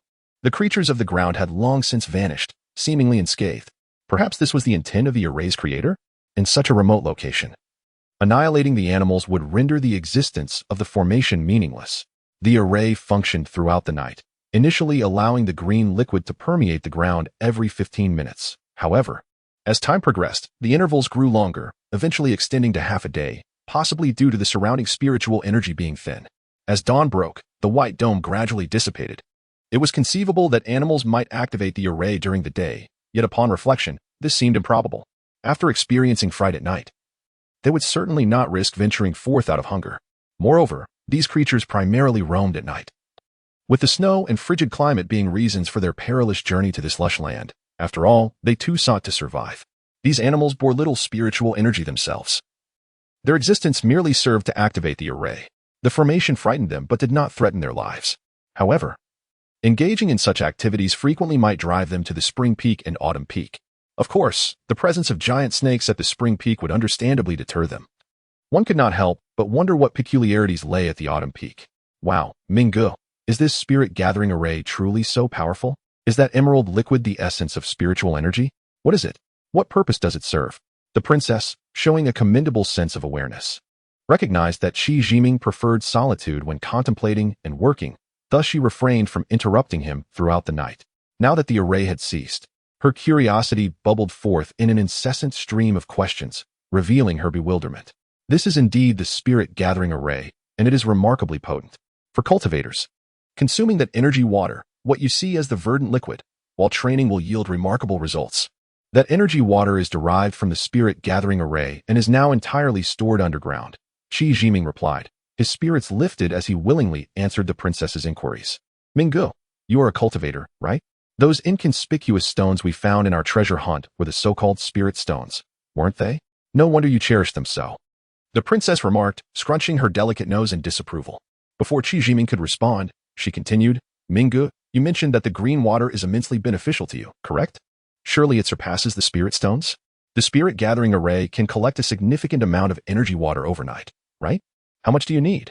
There must be plenty left. And if I consumed it, would I not also become formidable? Seeing the princess's sparkling eyes filled with longing, Qi Jiming finally found the opportunity to address her questions. I'm uncertain if I can be classified as a cultivator. I was merely an ordinary person until I discovered the remnants of a long-past cultivator alongside Go Hong in a cave. Unfortunately, he has been deceased for many years, and we merely learned what we could from his relics. Thus, that departed cultivator must have been quite formidable. Where is he? When did you learn this? It must have been after arriving at Mermaid Island, right? The princess bombarded him with questions in rapid succession. While her voice was melodious, Qi Jiming felt overwhelmed. The princess was exceptionally astute. If you wish to deceive, perhaps first consider your own actions. The princess cast him a sidelong glance, playfully scolding him. Suddenly, a thought struck Qi Jiming. Based on his understanding of the princess, he anticipated her next request would be to learn Lu Wu's techniques and to visit the cave. Ironically, he had a habit of touching his nose while pondering. Everyone has their habitual gestures. I touch my nose when I think, but it does not imply I'm lying. As for the Elderess Cave, it is not far from Mermaid Island. I refrained from mentioning it because I feared it would not be suitable for you. Qi Jiming hesitated, his reluctance palpable. And which do you consider more important, me or your friends? The princess raised her eyebrows indignantly. Friends can assist one another, but a wife is bound by life and death. Qi Jiming found himself in a predicament. The princess pouted, her dimples adorably pronounced, as if to say, at least you know how to speak. Mingo, take me to the Elderess Cave. I too wish to learn cultivation, so I may surpass you and not be bullied. She declared joyfully. Very well. However, I must forewarn you. Do not later accuse me of impropriety. The elder married shortly before escaping to the island, living a life of solitude. In his cave, he created numerous crude figurines and painted the walls with such images. As you might imagine, all vividly colored and lifelike, born of his longing for his wife. Qi Jiming said, his cheeks tinged with embarrassment. Ugh, how disgusting. I shan't go. And you must not visit again, the princess exclaimed, glaring at Qi Jiming. Noticing his silence, her eyes narrowed. Realizing he was lost in thought about those unseemly images in the cave, she immediately felt a mix of anger and embarrassment, pinching his soft flesh at the waist in retaliation, causing him to cry out in surprise. It seemed that women had an innate tendency to retaliate. Defensively, Qi Jiming exclaimed, I merely wished to inquire whether your practice of this technique would alter your physique or cause you to grow facial hair. I had no ulterior motives. Ugh, shameless. Ugh, improper. The princess continued to mutter angrily, cursing someone, though it remained unclear whom she was addressing. Abandoning any thoughts of holding Qi Jiming accountable, her cheeks flushed with frustration. Qi Jiming felt a wave of relief wash over him, thankful to have evaded that confrontation, but he realized he must tread carefully in future conversations. The princess sat sulkily to one side, silent. I truly regret that those techniques are not suitable for your cultivation, Qi Jiming said gently. But there will surely be appropriate ones for you in the future. Are you interested in arrays? This spirit-gathering array is merely one of many. Oh, if you are unwilling to learn, then forget I said anything, he sighed dramatically. Mingo, can I truly learn? I want to grow facial hair, will I? The princess sprang up excitedly, nearly toppling Qi Jiming. If you do not practice the techniques, you certainly want to grow facial hair. However, practicing arrays requires spirit stones. I possess a few, but only a limited number, Qi Jiming stated, realizing he would likely have to part with his scant supply, yet feeling no disappointment. Mingo, you are the best. Let me use the stones first, and I shall seek more later, the princess replied nonchalantly, indicating a sense of camaraderie. Very well. I will teach you the array shortly. But first, we must dismantle that spirit-gathering array. Qi Jiming quickly redirected the conversation. All right, I'll follow your lead, Mingo. Let us hurry. The princess, having achieved her goal, became obedient. Women who exhibit understanding and wisdom are undeniably endearing. When complimented by beauty and gentle speech, they become utterly captivating. Although arrays can be established and dismantled, the creators seldom wish for their designs to be easily undone. To dismantle a formation often requires significantly more effort and spiritual stones than that expended by the one who established it, largely dependent on the skills and insights of the dismantler. As the saying goes, those who cannot do it, do not. Those who can, find it easy. Qi Jiming was already well versed in the art of breaking formations. By merely placing a concealed formation at the heart of the array and masking his aura, there was no need to disturb the soil and trigger the layout of the formation. Once underground, he could locate the repository of energy and dismantle it from there. This method was far simpler than trying to dismantle it from the surface, especially since he did not possess an abundance of spiritual stones to squander. With the aid of his companion, he adeptly maneuvered through the hidden formation directly into the subterranean realm, thereby circumventing the activation of the array. The reason Qi Jiming felt a surge of surprise and joy upon encountering the gathering spirit formation was that he had already conceived of such a method to break the formation. Although he had not intended to take the princess on this perilous venture, her unwavering determination compelled him to reluctantly acquiesce. Everything unfolded as anticipated. Entering underground through the fifth colossal stone was remarkably smooth. Indeed, this was an excellent place for cultivating vegetables. Upon descending several dozen meters underground, he was met with rich, fertile black soil. Such a waste not to cultivate it, he mused. He could not help but admire the foresight of the formation's creator. Such a location was truly rare to find. Upon arriving in the subterranean chamber, his companion came to a halt, gazing around. They found themselves in a hollow within the rock, furnished with stone tables and chairs, resembling a lounge. A slender tube, neither metallic nor iron, connected from above to a deeply recessed rock, indicating that the collected energy was stored within this very place. The stone chamber was not overly large, occupying about 70 to 80 square meters, yet its walls were adorned with 6 or 7 alcoves. After exploring each nook, Qi Jiming could no longer contain his excitement and impulsively bestowed a kiss upon the princess's face. She playfully pushed him away, observing his ecstatic demeanor with a hint of anticipation. "Brother Ming, have you discovered treasure? Why can't I see it?" "Treasure? We have struck gold. This place is brimming with riches. These rooms are constructed from spiritual stones. What a colossal amount that must be!" Qi Jiming exclaimed, unable to restrain his elation, allowing laughter to escape him. Spiritual stones were exceedingly rare, 100 times more elusive than diamonds sought by mortals. Suddenly possessing such a vast quantity was beyond the bounds of joy, more exhilarating than winning a grand lottery. "Brother Ming, calm down. Let us first examine the energy water.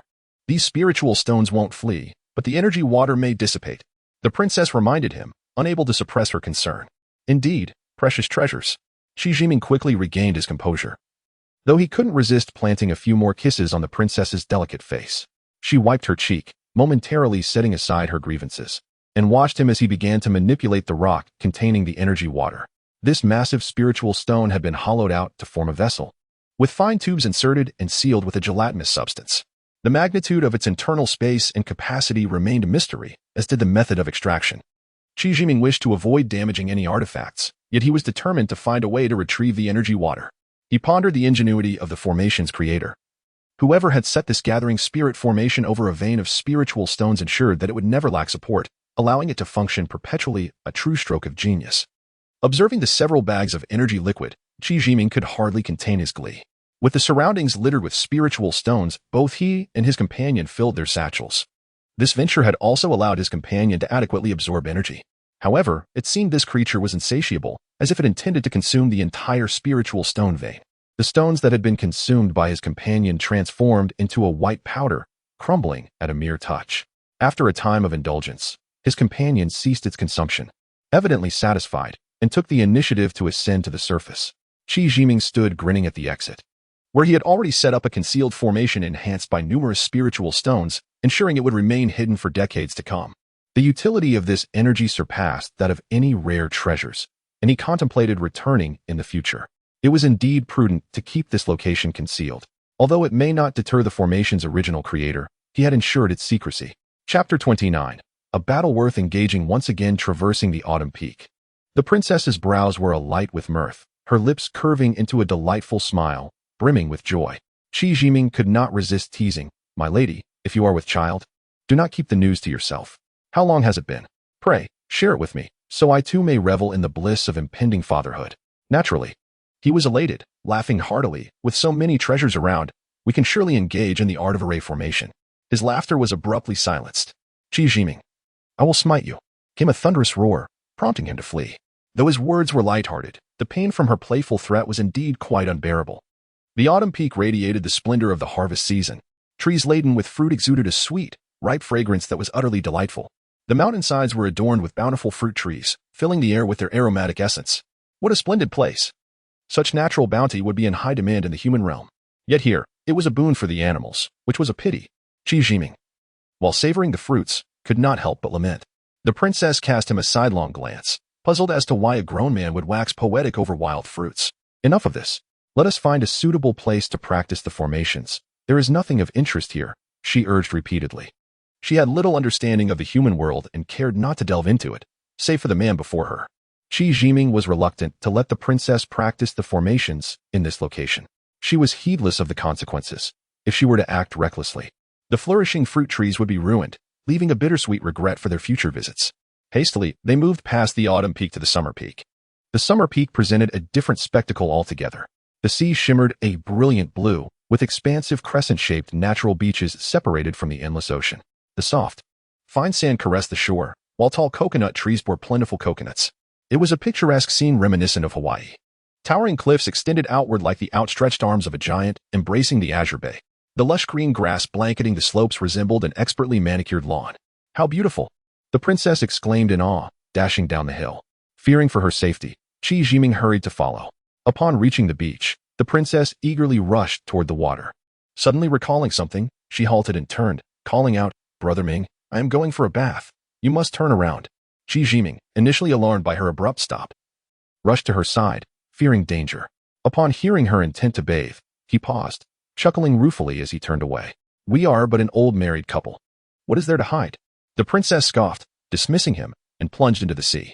A peculiar sensation stirred within Qi Jiming as he resisted the urge to join her. Instead, he sought shelter beneath a coconut tree and plucked several coconuts. With a few in hand, he relished the coconut water in the shade, contemplating their surroundings. After a brief swim, the princess returned to shore and snatched a coconut to drink. "This place is wonderful. I have been here before, but never noticed such beauty," she remarked casually, playing with her damp hair. Qi Jiming understood her trepidation regarding this location. Her previous visit was but a fleeting one. Yet he chose not to pursue the topic further. "As long as you enjoy it, we can return often or even stay for a while. This place is now our private domain. Shall we mark it to claim our ownership?" Qi Jiming proposed earnestly. Yes. Let us build a wooden house and erect a sign so we have a place to rest when we return. Others will see that it is inhabited." The princess chirped excitedly, urging him to act quickly. Qi Jiming mused to himself, "There isn't even a ghost around here. Will anyone truly come? In all my time here, I have yet to see another soul." Yet, he chose not to dampen the princess's enthusiasm and set to work under the blazing sun. To preserve the natural beauty surrounding them, he opted to construct a modest wooden house on the mountainside. With his current abilities, he toiled until drenched in sweat. Dirty from the exertion, the princess crafted a large sign, not knowing what plant she used for dye, inscribing Dragon Mountain, private property. No trespassing, in vibrant hues with delicate characters. Stepping back, Qi Jiming scrutinized the sign but felt it lacked a certain something. A sudden realization struck him. It needed a yard. Without a yard, it resembled a mere cabin in the woods rather than a home. Thus, he busied himself once more. The mountains were not lacking in timber, and he fashioned a fence from logs to surround their abode. Resolute, he continued, creating tables, chairs, and benches, even placing large stones for decoration in the yard. The princess planted some flowering plants, and thus a quaint little home took shape. Though somewhat rustic, it exuded a unique pastoral charm. "If we build another room here, what else could we add?" The princess mused, tugging at Qi Jiming's sleeve as they admired their new dwelling. As they walked, she shared her ideas, resembling a little housewife with her aspirations.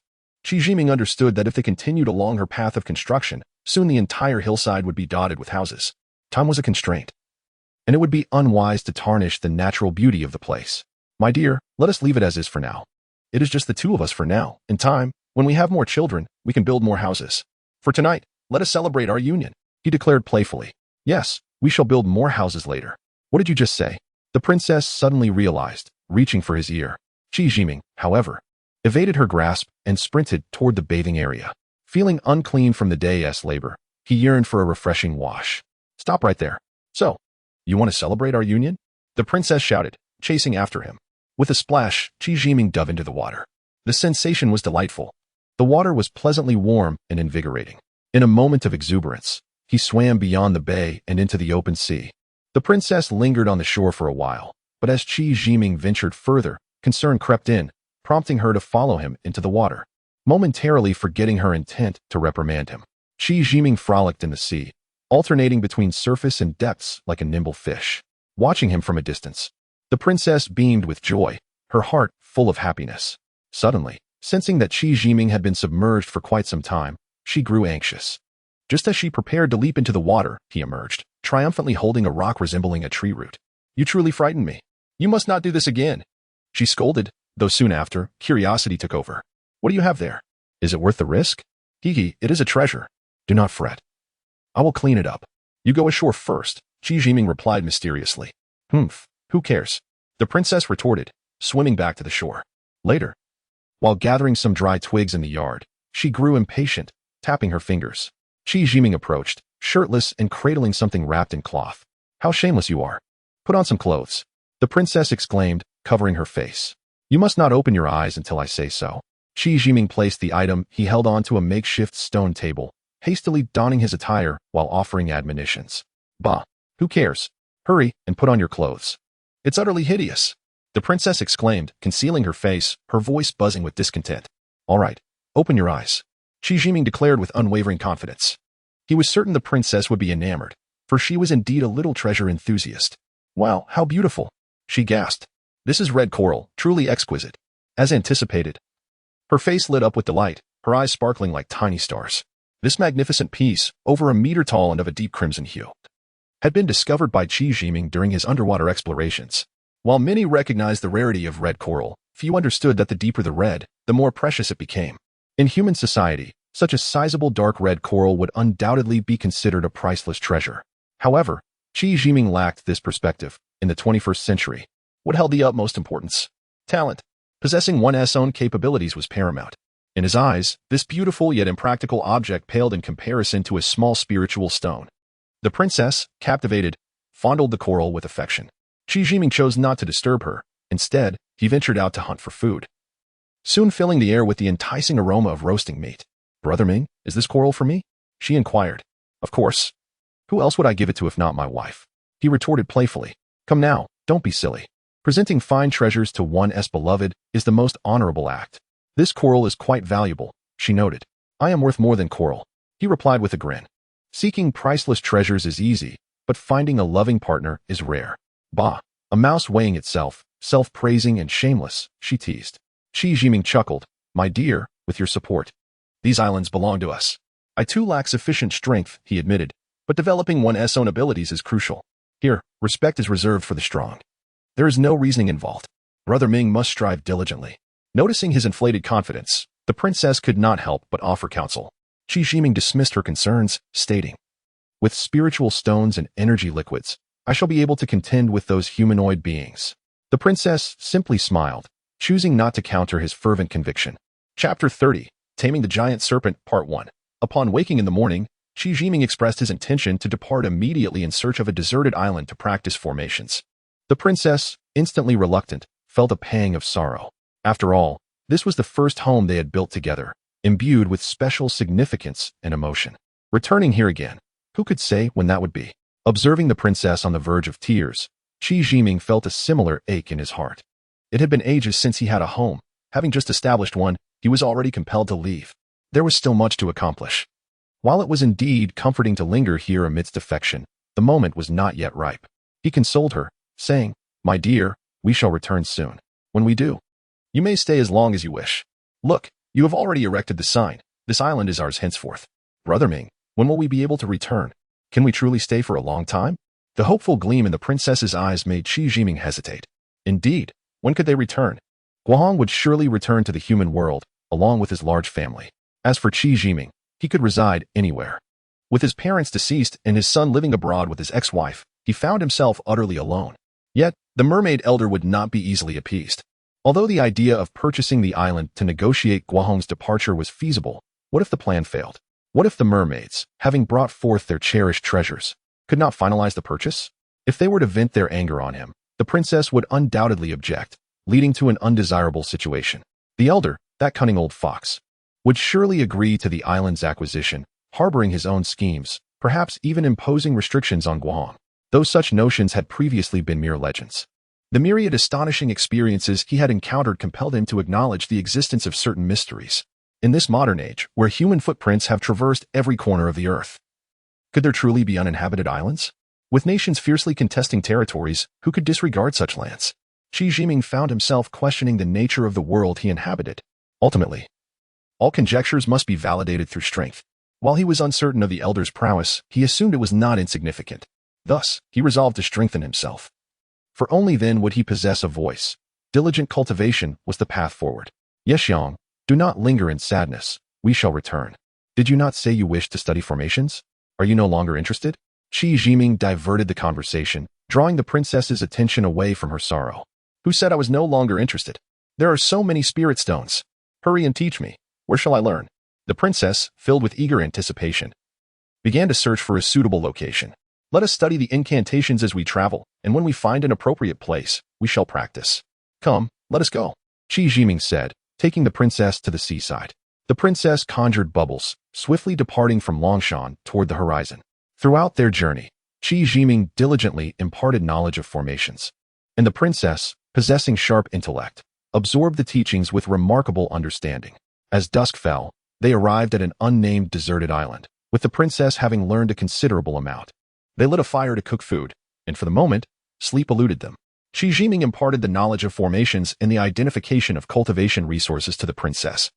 A quiet night passed, and upon awakening at dawn, Qi Jiming found the princess gazing thoughtfully at the distant peaks.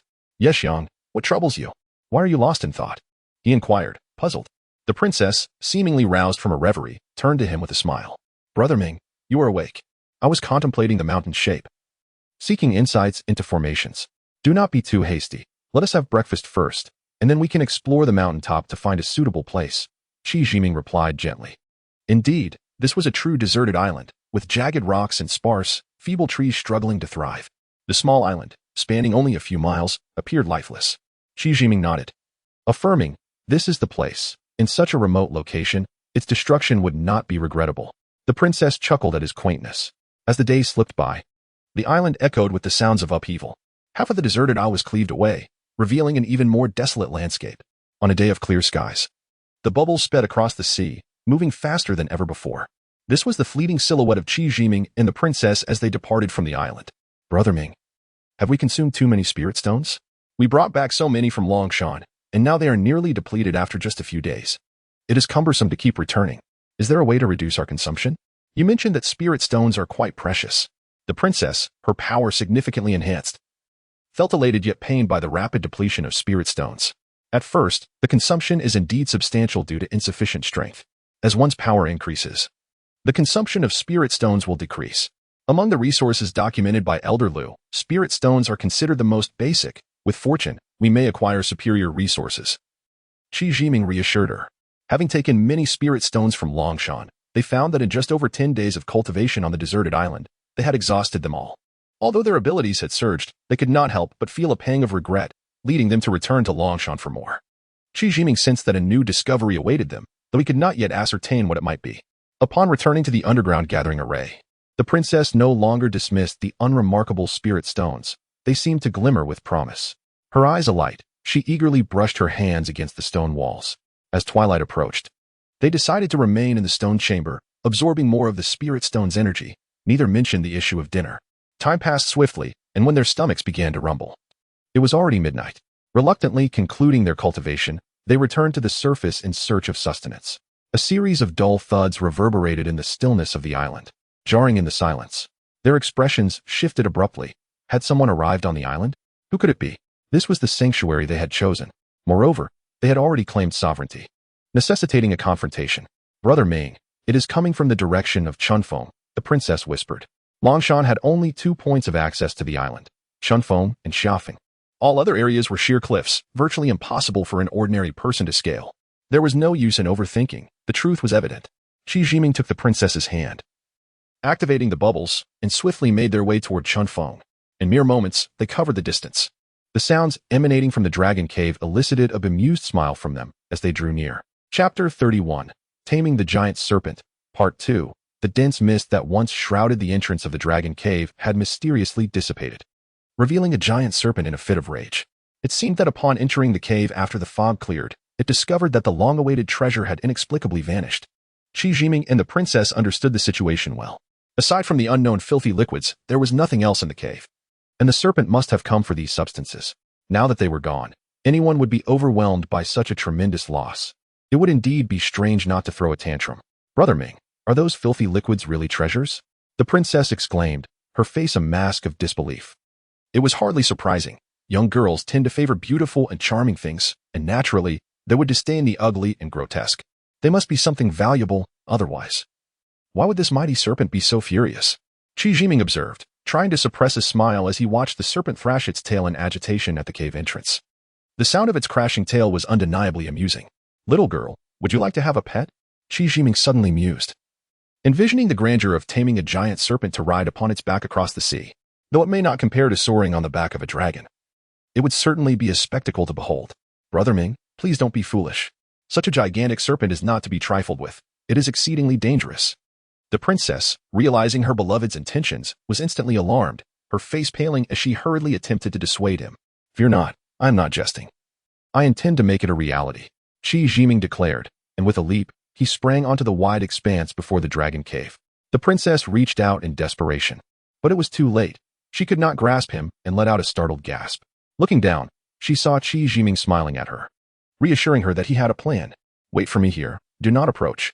The serpent's fury had yet to be fully unleashed. Its 2-meter-long tongue flicked out menacingly, its lantern-sized eyes glaring ominously at the oblivious young man. With a mighty swish of its tail, it lashed out. Though Qi Jiming could not claim to possess the abilities of a dragon tamer, he was more than capable of handling serpents and tigers. Initially, he had intended to slay the serpent, as he could not allow any danger to remain in his home. However, seeing the creature's antics stirred a childlike curiosity within him, and he was compelled to test whether he could tame it while also assessing his own prowess. With playful intent and the serpent seeking to vent its frustration, the two engaged in a spirited contest, rising and falling in a delightful battle.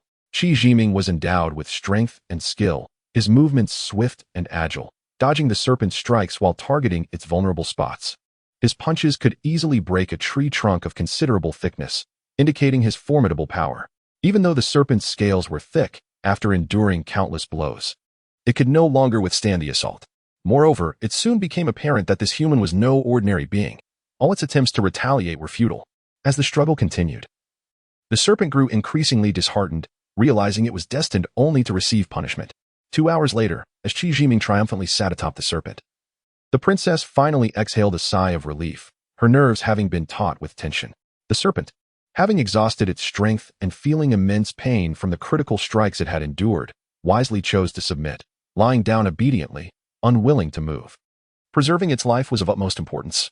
The princess, with her childlike heart, transitioned from fear to exhilaration, unable to resist dashing over to inspect the giant serpent. Her curiosity piqued.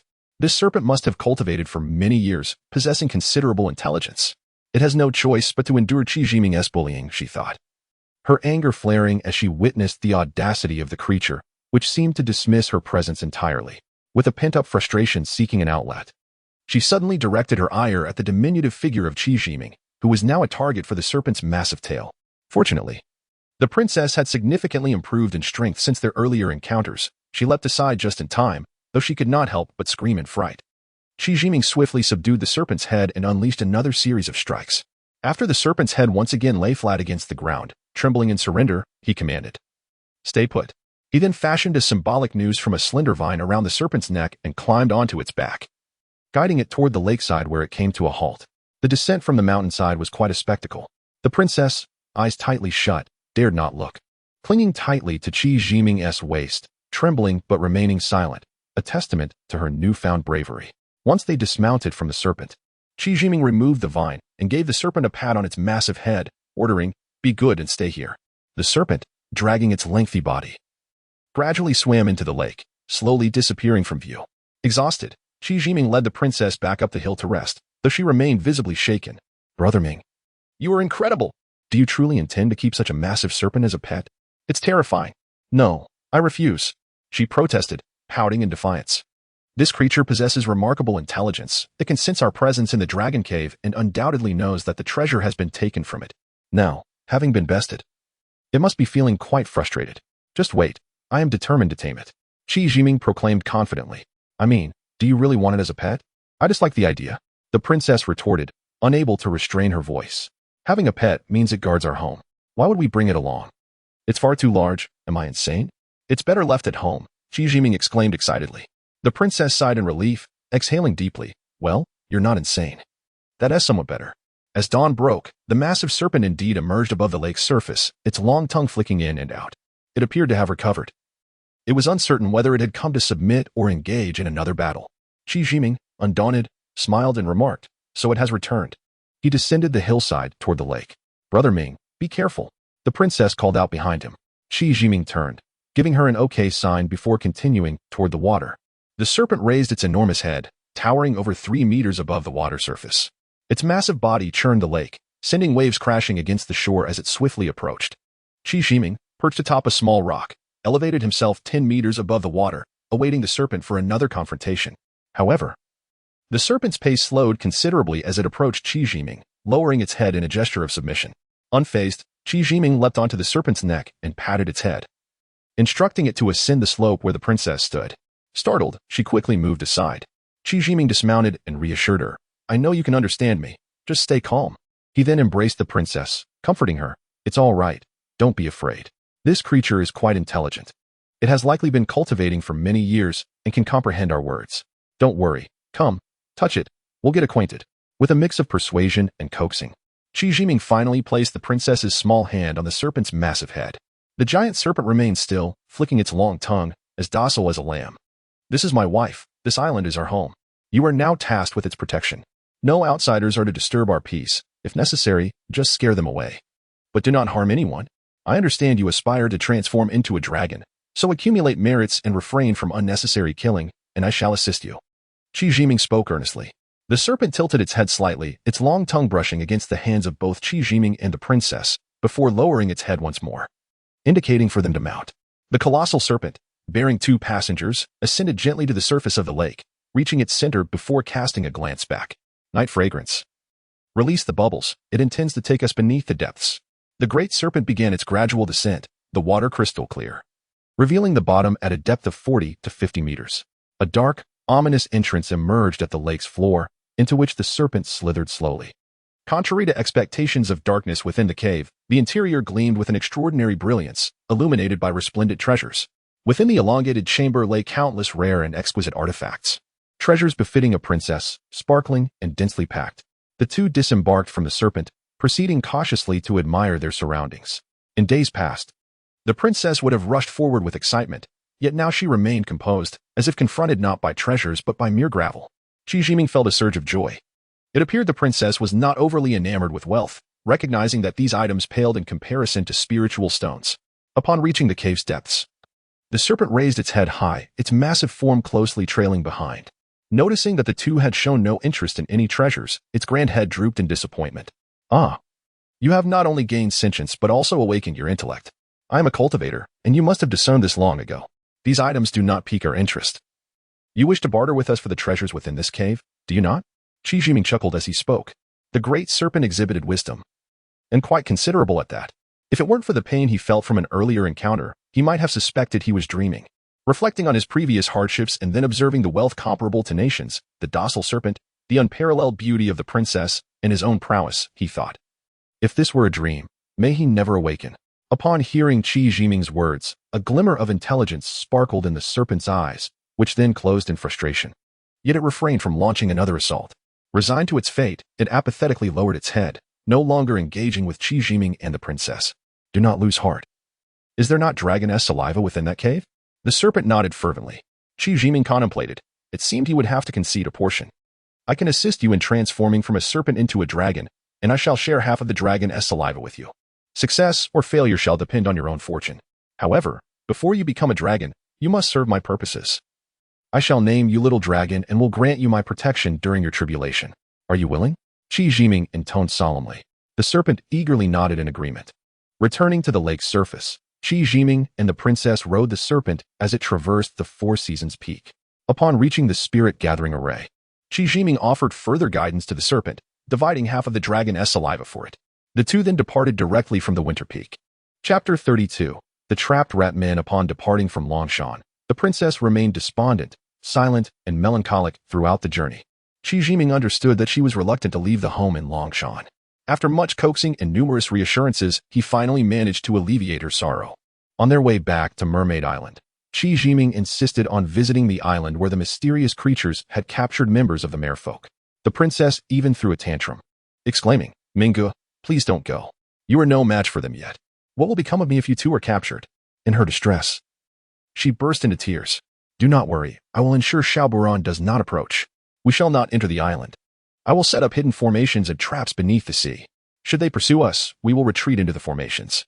Even if we cannot contain them, escape will still be feasible. You have learned some formations yourself. Do you not have faith in your abilities?" Qi Jiming reassured her. "Very well, but Mingu, please do not act recklessly. If you are captured, I will be unable to rescue you, and I cannot bear the thought of living without you. We can always return to confront them once we have grown stronger," the princess replied, her voice trembling with fear. Though Qi Jiming did not dismiss the gravity of life and death, he had never been one to succumb to fear. According to Lu Wu's accounts, even he had been paralyzed by terror. Compared to Lu Wu, Qi Jiming felt woefully inadequate. The current step of returning to land with Go Hong was crucial and required careful planning. While his own safety was of little concern, He could not afford to be careless regarding the princess, for her fate was intertwined with Go Hong's and his own happiness. He was eager for a confrontation. Fear not, my dear. We shall expend no spiritual stones unnecessarily, and will set up numerous formations to ensure our safety. We need not enter the island. Luring them into our traps will suffice.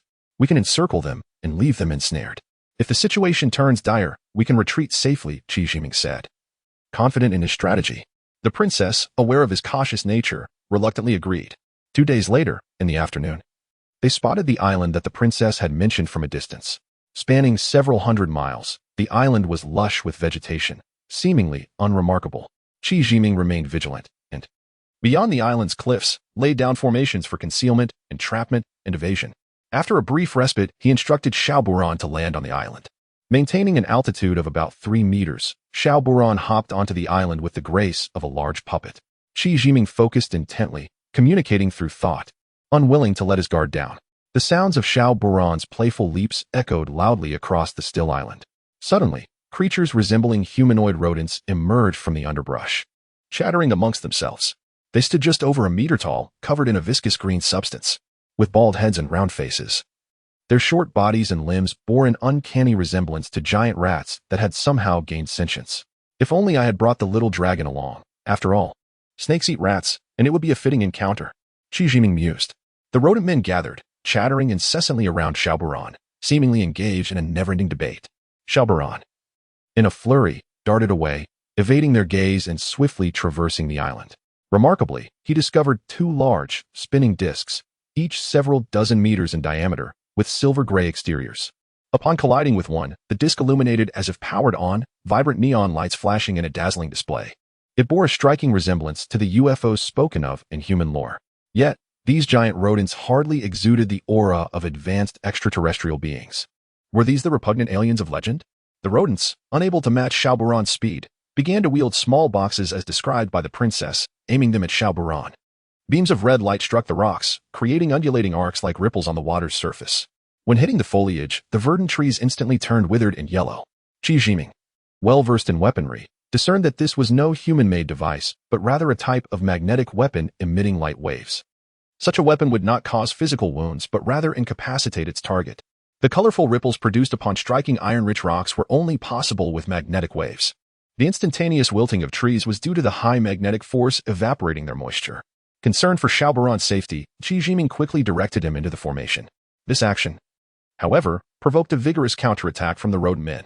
Fortunately, the magnetic waves dissipated upon striking the ocean's surface, mitigating any harm. Seeing their attacks ineffective, the rodents began to chatter again, with some diving into the water. They displayed a surprising fearlessness of the sea, paddling determinately towards the point where Xiao Buran had entered the water. Others made their way toward the flying device. Activate the enemy trap formation.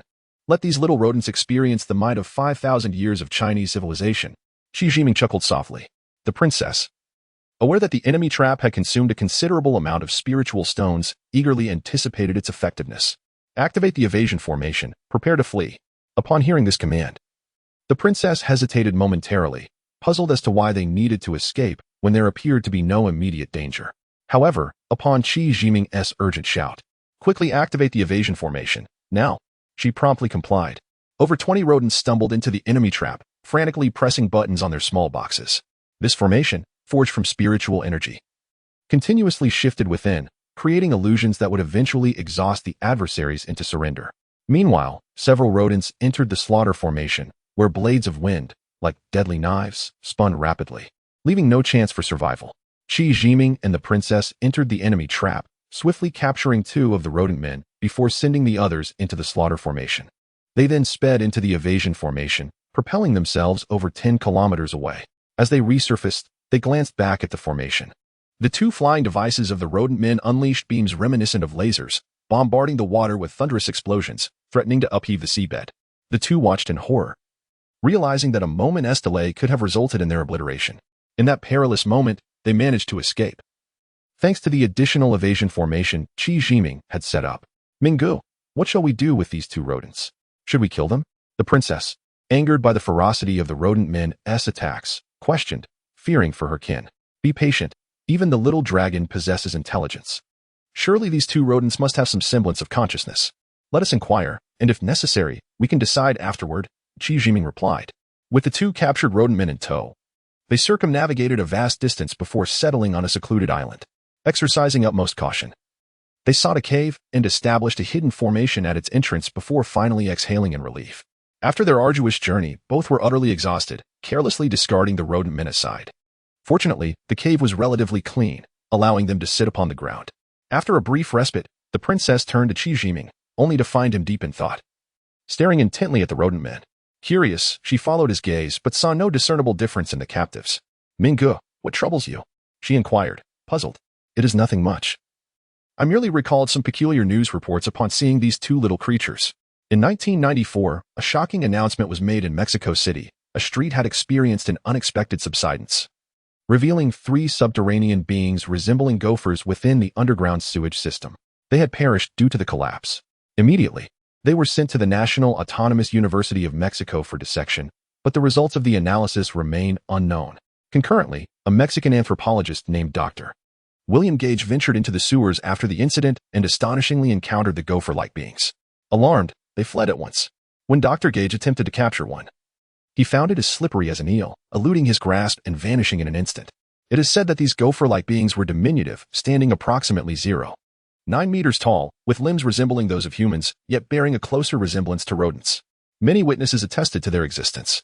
It was only under public pressure that the government disclosed this information. Upon observing these two rodent-like creatures, Qi Jiming remarked that they bore a striking resemblance to the gopher beings described in the reports, matching various characteristics. And what happened afterward? Were they never captured?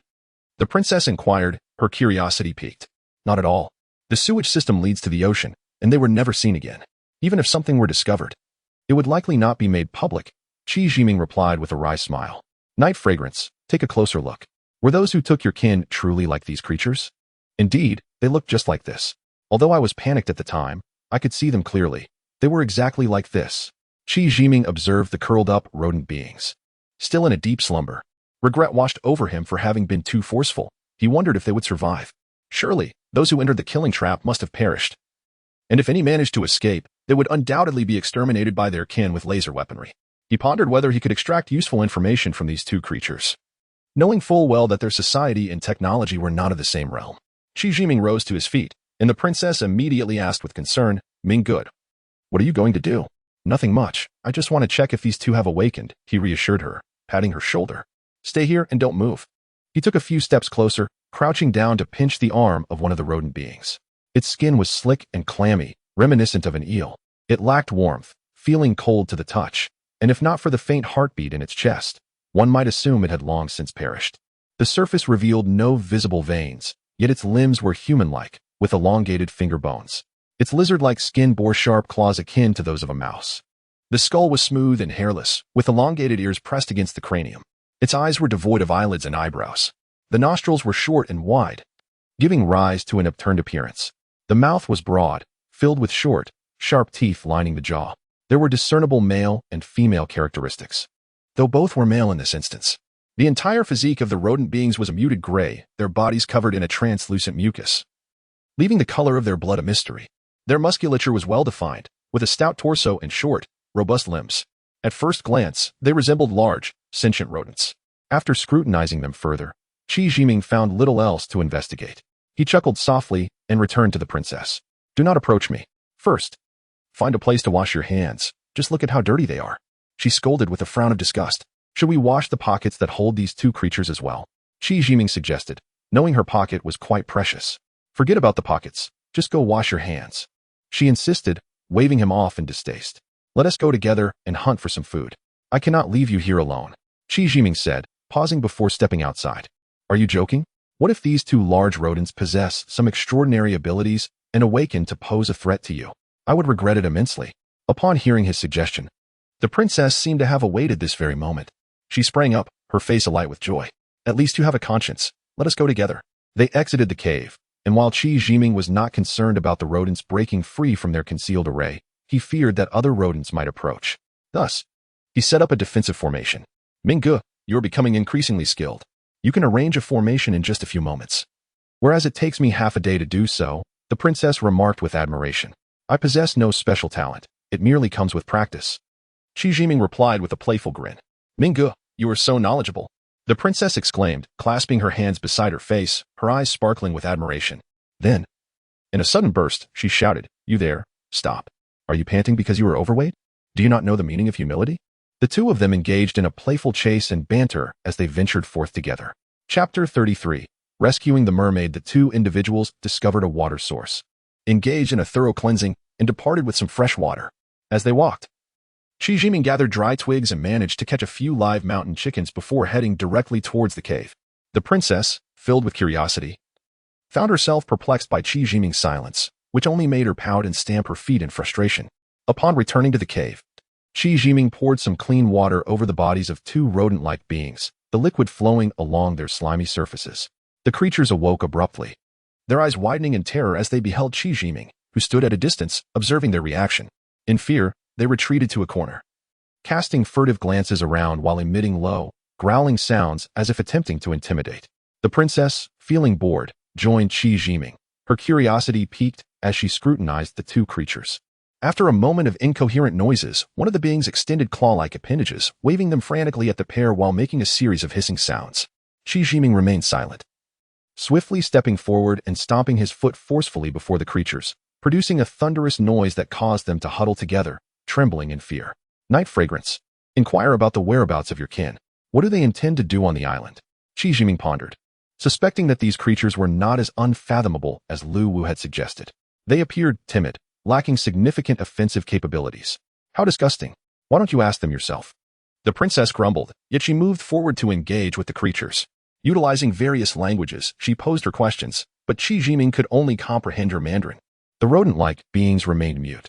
With a sigh, the princess returned to Qi Jiming, casting him a glance filled with exasperation. Shrugging her shoulders to convey her inability to make progress, he handed her a live mountain chicken, instructing, "Hold this. Once I start a fire, repeat your previous questions to the chicken, then present it to the creatures for their careful examination. Afterward, return the chicken to me. Remember." Soon, the fire blazed vigorously, crackling as the ambient temperature rose significantly. The two rodent beings inched closer to the cave wall, eager to meld their bodies into the rocky surface, seemingly afraid of the flames or the heat. Night fragrance, it's your turn. Bring the chicken closer to them so they can comprehend and observe, Qi Jiming urged. Although the princess was uncertain of his intentions, she complied and repeated her inquiries to the chicken. The chicken, terrified, remained silent as Qi Jiming, without uttering a word, seized it and snapped its neck before the creatures. Blood dripped onto the ground, and without a glance at the rodent beings, he cast the chicken into the roaring fire. Flames leapt, filling the air with the acrid scent of burning feathers. In a hushed tone, Qi Jiming advised the princess, "Ask them again. If they remain uncooperative, they shall meet the same fate as this chicken."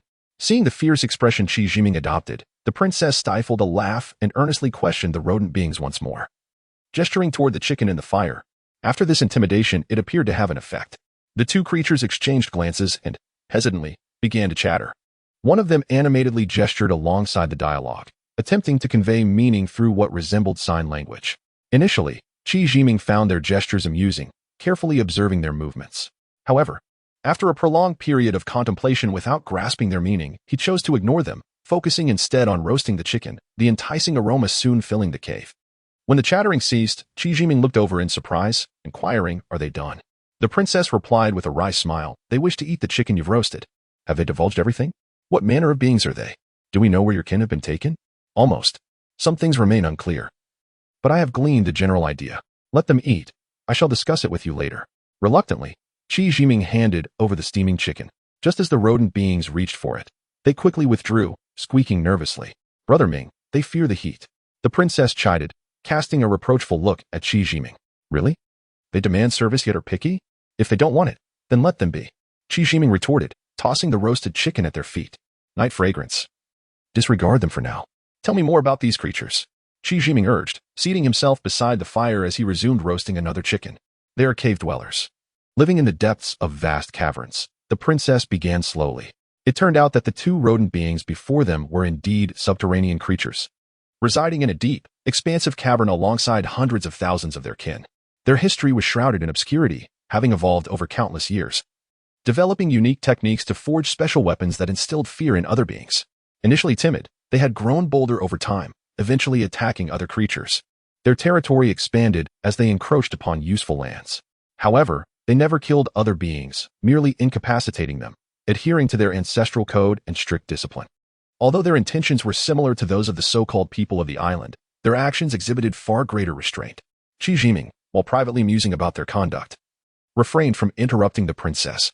The rodent beings' incursions aimed solely at resource acquisition, converting these into energy for their weapons and flying machines.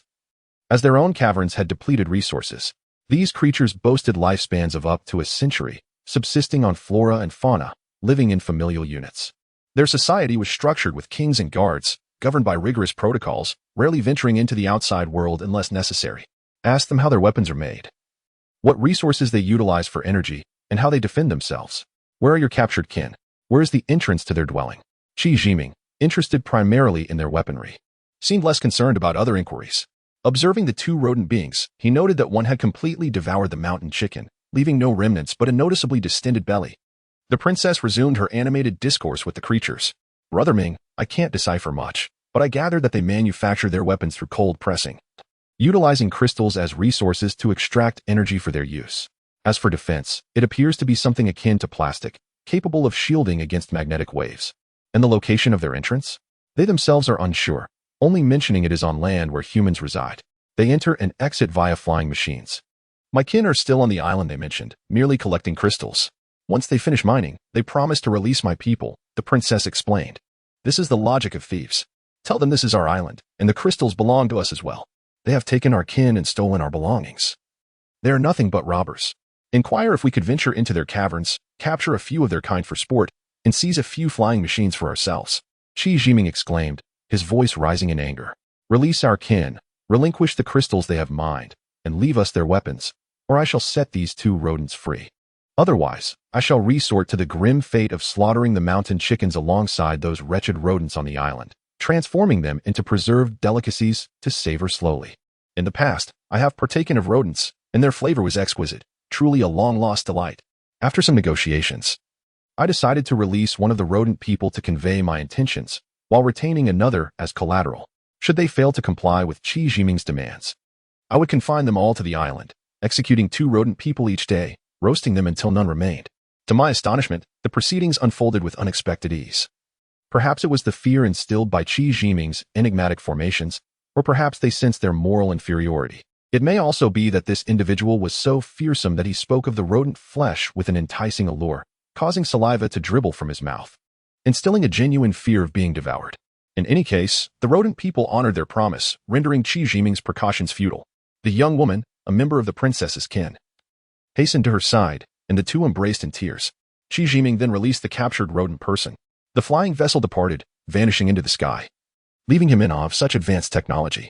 It truly surpassed human capabilities, and one could only wonder when humanity might achieve such feats. After a moment of futile lamentation, he was the first to set foot on the island. Behind him, the princess and her kin had much to discuss. Qi Jiming examined the island meticulously, while the kin, with a tone of irritation, inquired about humans.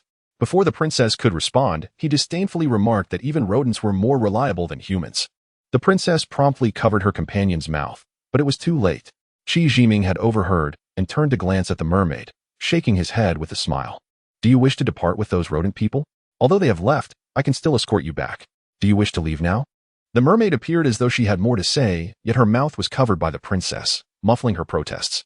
Qi Jiming, not inclined to engage in further conflict, gazed deeply at her, warning, if you wish to live, remain silent. Should you desire death, I can accommodate that as well. I hold the power to save or to slay you. If you wish to journey with the rodent people, that can be discussed later. For now, keep your lips sealed. On the island, a newly excavated entrance loomed large, slanting downwards into the darkness. Several compact rodent weapons lay scattered near the entrance. 6 sizable white metal boxes, each towering approximately 2 meters, were arranged neatly together, with nothing else around. Qi Jiming prudently established a defensive formation to shield the 3 of them and their possessions for. At this moment, they lacked the strength to confront their adversaries directly. The rodent weapons were indeed formidable.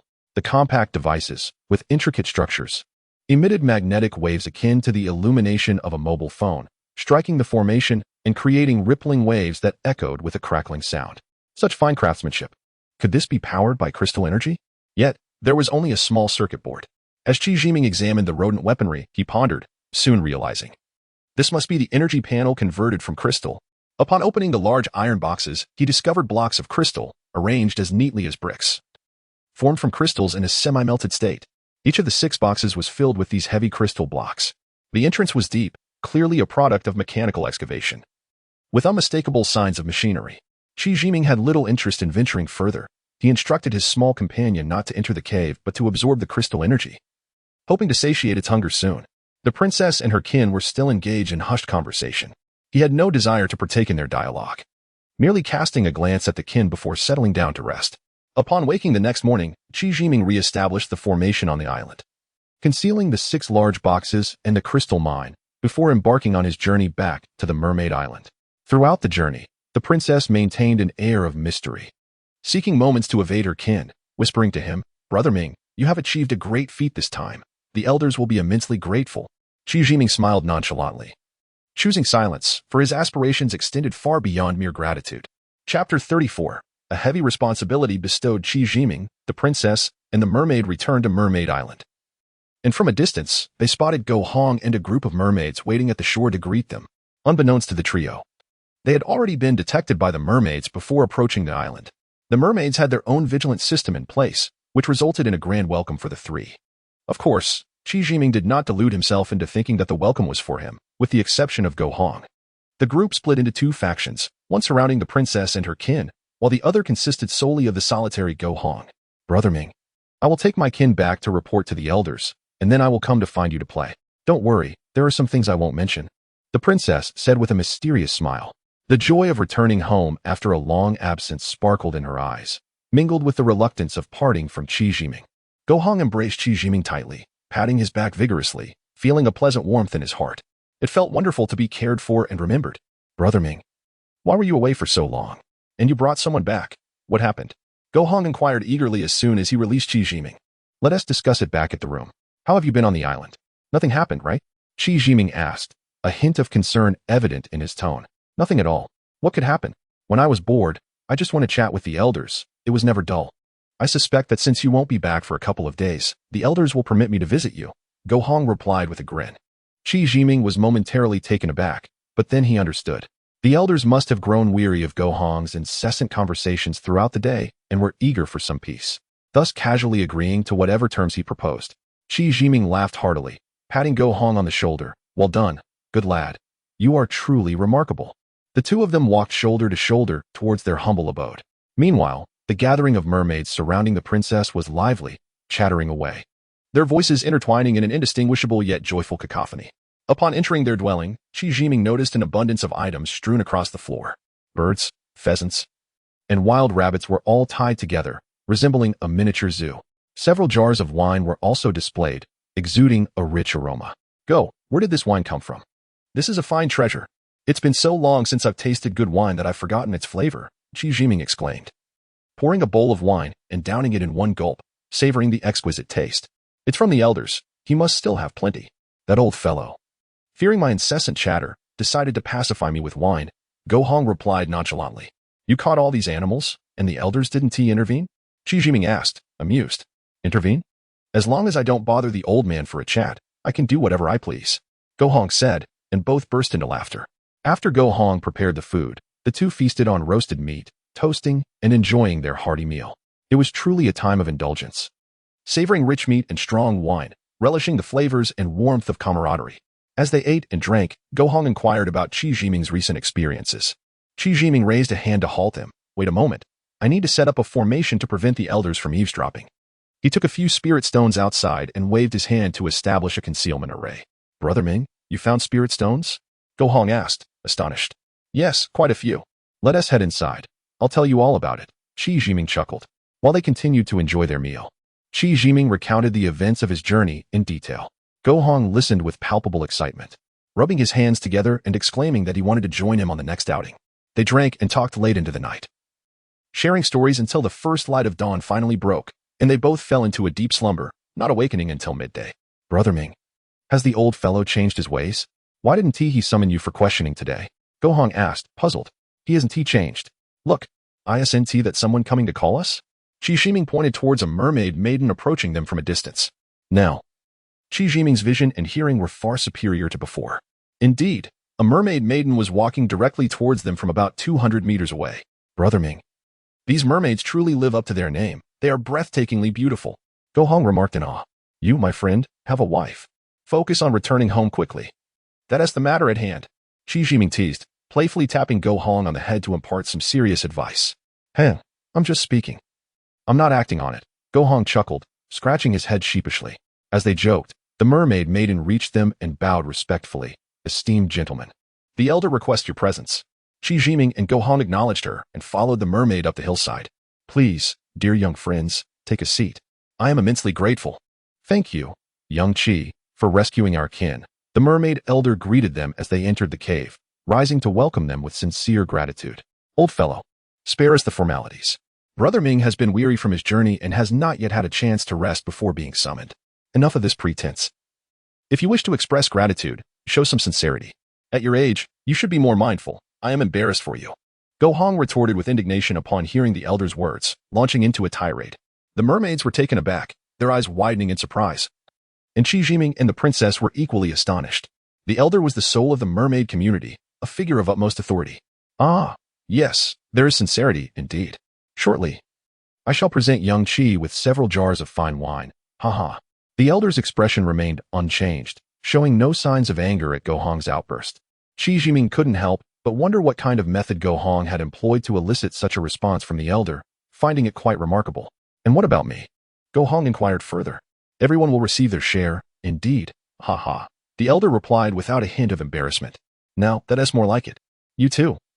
Converse at your leisure. I had a restless night and need to return for a nap. Brother Ming, when you finish your discussion, please wake me. Go Hong said before leaving the astonished group behind, swaying as he departed. My brother speaks candidly. Please do not take offense, elder. Qi Jiming quickly expressed his apologies. Young Qi, there is no need for such concern. Go is a man of many mysteries. His eloquence is admirable. I have previously been remiss. I hope you will not hold it against me, the elder replied earnestly. Qi Jiming was left utterly bewildered, unsure of what kind of game Go Hong and the elder were playing.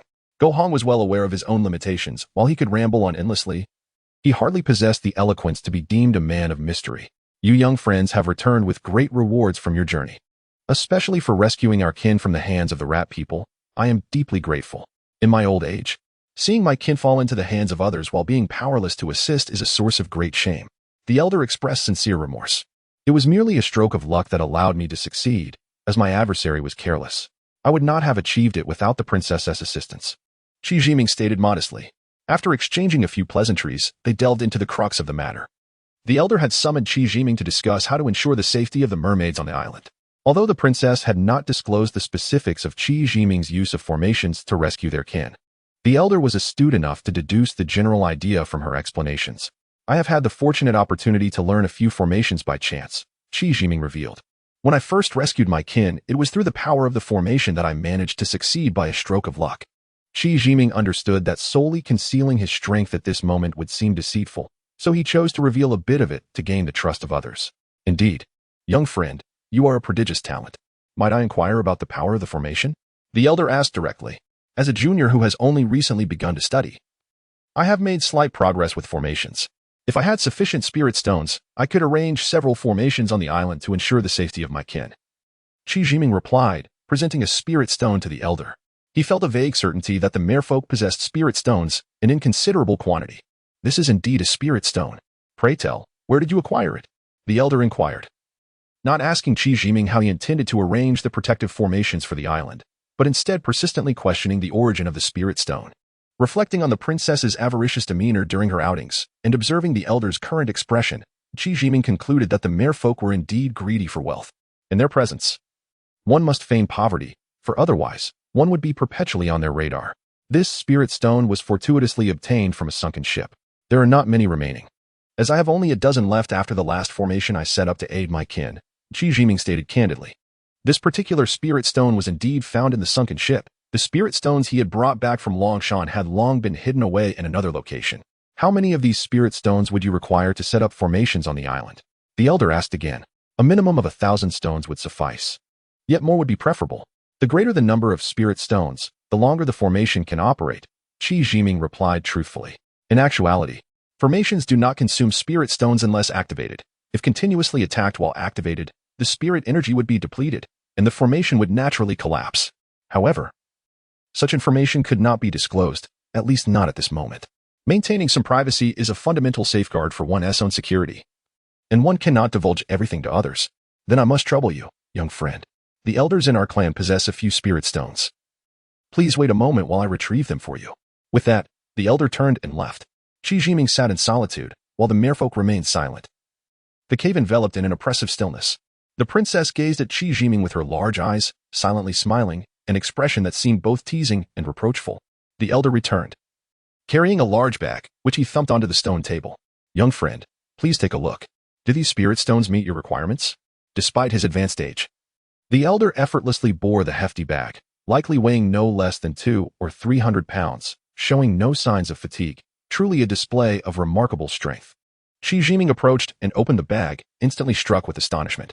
Inside, aside from a few spirit stones resembling those he had found in the sunken ship, were numerous exquisite pink and yellow spirit stones, along with several violet ones. These were top-tier spirit stones, radiating brilliance and abundant spiritual energy.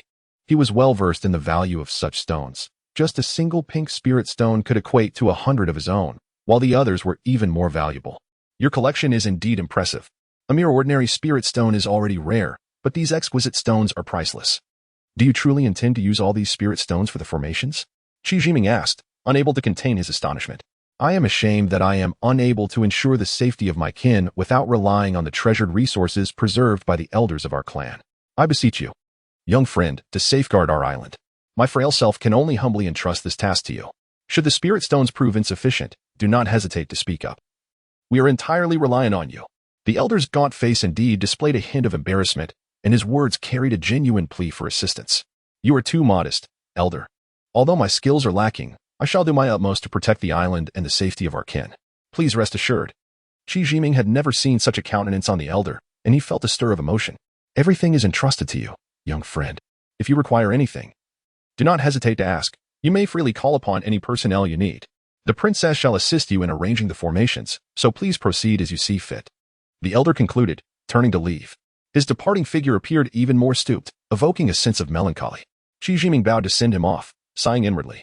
Perhaps this was indeed the elder's true attitude, and he had merely misjudged before. Alas, may they coexist harmoniously. And let there be no further complications before returning home with Go Hong. Chapter 35. The protective array as the formation was to be established. It became imperative to thoroughly survey the terrain in the forthcoming days. The merfolk ceased to conceal the island's secrets, and the princess accompanied Qi Jiming and Go Hong as they traversed every inch of the island, rising with the sun and resting at dusk. They dedicated nearly a month to meticulously crafting a detailed map of the island. Upon returning to the cave, the trio secluded themselves, meticulously deliberating the scope and necessity of each array's configuration. They labored with unwavering determination, repeatedly refining their strategies. After 5 more days, they finalized the placement of the various formations. On the day of the array's establishment, the sun shone brightly, and a gentle breeze wafted the fragrant scents of flora, creating an atmosphere of languid comfort. The sea surface danced with gentle waves, a rhythmic motion that suggested a fortuitous occasion. The entire merfolk clan donned their ceremonial attire and set forth with enthusiasm. The elders, clad in newly tailored robes, diligently followed Qi Jiming, tirelessly moving about. The expansive island spanned hundreds of miles. Qi Jiming, the princess, and Go Hong led their kin to strategically position the spirit stones according to their predetermined locations, returning home late each day, which consumed considerable time. After 3 days of effort, the protective array of the island was finally completed. This marked Qi Jiming's first grand formation, spanning dozens of miles, utilizing nearly all the configurations documented by Lu Wu. The outermost layer was a hidden array, gradually giving way to the second layer of an illusion array, the third layer of an enemy confinement array, and the fourth layer, which housed the merfolk, was a slaying array. The core of the island was fortified with a concealment array. Each layer contained smaller individual arrays to prevent the entire formation from activating unnecessarily, thus conserving spirit stones. The array was meticulously structured, with a relaxed exterior yet a formidable interior, its power escalating with each layer. The spirit stones used were of the finest quality, numbering no less than 10,000. Although the elders felt a pang of loss, they generously contributed. On the day the array was completed, a celebration erupted across the island. Joyful mermaids sang and danced, their movements graceful and their melodies enchanting, exuding charm. Qi Jiming and Go Hong found themselves toasted repeatedly by their kin, their senses dulled by inebriation. Elated, they shed their guest-like demeanor and became immersed in the revelry, oblivious to the fact that the elder and his large companion had quietly departed some time ago. Mermaids, undeniably beautiful, sang with a captivating allure that intoxicated all who listened. Qi Jiming and Go Hong had never encountered such a scene. Surrounded by a multitude of charming figures, their spirits lifted by the pride of the completed array. The mermaids, with their exquisite dances, frequently beckoned them, and they could not refuse, gradually surrendering to the rhythm and allowing themselves to dance freely. Suddenly, a thunderous sound erupted from the southeast, reverberating through the night. A brilliant white beam shot into the sky, prompting the merfolk to halt their festivities and gaze in confusion at Qi Jiming. Someone had trespassed and become ensnared in the hidden array. Qi Jiming quickly discerned the situation and reassured the merfolk. Scanning the gathering, he noted the absence of the elder and his large companion, while the princess remained composed. Qi Jiming understood. There was no cause for concern, and they could continue their merriment, as the intruder was trapped and could be dealt with at dawn. Avoiding potential ambushes while simultaneously testing the array's efficacy, the merfolk held great admiration for Qi Jiming. Since he assured them there was no danger, they accepted it as truth. With the princess remaining so calm, they resumed their festivities with laughter and joy. Such moments of unbridled happiness were rare for the merfolk, whose lives were often dull and monotonous due to the lurking dangers and the elder's sternness. Perhaps the presence of two young men amidst them contributed to their merriment? Regarding Qi Jiming, the merfolk held no ulterior motives, influenced by the princess's demeanor. However, they did cast flirtatious glances toward Go Hong. As dawn broke, the revelers, feeling exhausted yet exhilarated, clamored to investigate who had been ensnared. A large group hastily made their way to the location where the array had signaled the alarm the previous night. Upon arrival, they beheld the elder and his large companion, disheveled and lethargic, slumped within the array. Qi Jiming feigned shock, exclaiming, "What are they doing here?" He and Go Hong entered the array to extricate the two. The elder and his companion were drained of energy. Once activated, the array created a realm of illusions, and the intruder's spiritual essence was completely siphoned by the spirit stones within. It was akin to being ensnared in a swamp. Remaining still was preferable. But the more one struggled, the deeper one sank, just as the elder and his companion had experienced. When the elder's faculties began to revive, Qi Jiming inquired, "Elder, if you wish to test the array, you should have informed us first. Should anything happen to you, we would bear the consequences." "The array is quite impressive. I am very satisfied," the elder said, his voice weak and intermittent. Qi Jiming quickly called for Go Hong. "Come, let's get the elder back to rest."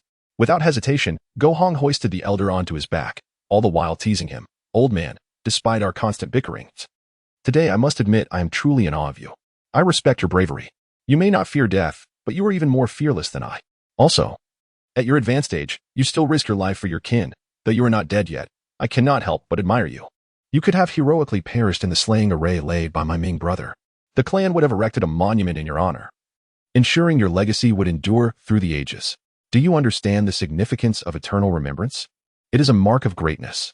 Go Hong continued to ramble, while the elder, either recovering from his ordeal or simply unwilling to engage, remained silent, merely grunting in response. "For over half a month, I have discussed life with you daily. When will you share your secrets to longevity with me? You could then sacrifice yourself for the good of the clan. How about it? Without you, who would I turn to for guidance? Wouldn't that be dreadfully dull?" Qi Jiming could no longer contain himself and kicked Go Hong, admonishing him for his incessant chatter. "How can you speak to a senior in such a manner? The elder has suffered, and he needs to recuperate. Enough with the frivolities." After escorting the elder and his companion back to recuperate, the island returned to its previous tranquility, devoid of pressing matters. A few days later, Qi Jiming inscribed the array's configurations onto the map, intending to present it to the elder while also visiting him. The elder had shown signs of improvement, and after exchanging pleasantries, Qi Jiming took his leave, ascending toward the island's summit. Along the way, the merfolk greeted him warmly, their smiles reflecting a newfound respect. "Go. It seems the elder is somewhat intimidated by you. What is the reason for this?" Qi Jiming inquired, having noticed the oddity since his last return to the island, though he had been too preoccupied with the array to ask. "Ming, didn't I tell you? After you and the princess went out, I found myself bored. I couldn't catch a little rabbit to eat, wander aimlessly, or venture out to sea alone. None of that was permissible," Go Hong replied, visibly irked. "You forbade me from revealing my abilities, leaving me with no other recourse. At the crack of dawn, I filled my belly and went to consult the old man. I politely inquired about what could and could not be done. We debated for 3 days and nights. That old coot finally relented, saying this was acceptable and that was as well. I am a person who respects the elderly, so I paused the debate. After returning, I indulged in a hearty meal.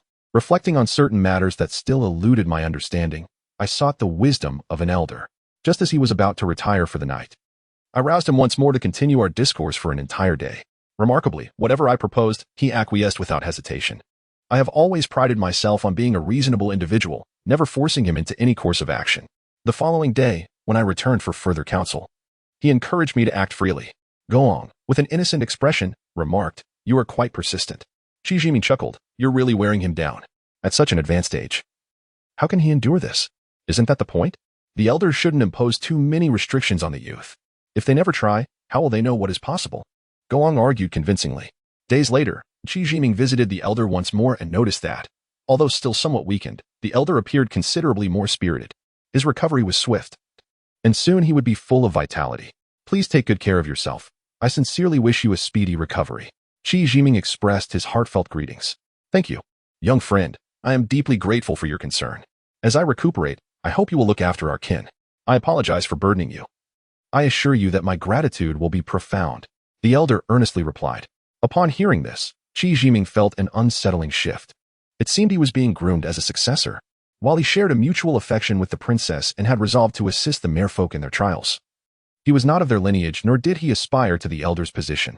Accustomed to a life of freedom and leisure, he yearned to dwell with the princess on a secluded island, living as ethereal partners, free from worldly concerns. Thus, he hastily responded, "I shall do my utmost. But I am quite carefree by nature and may not fulfill your expectations. I wish for your swift recovery, as I have other matters to discuss. You possess extraordinary talent, and shouldered responsibilities ought to be yours. I am but a humble elder, unable to retain such a gifted individual. The princess is naturally intelligent, albeit young. During my convalescence, you two must manage the affairs of our clan. Alas, I am aging, and it is imperative that she learns to lead our people alone."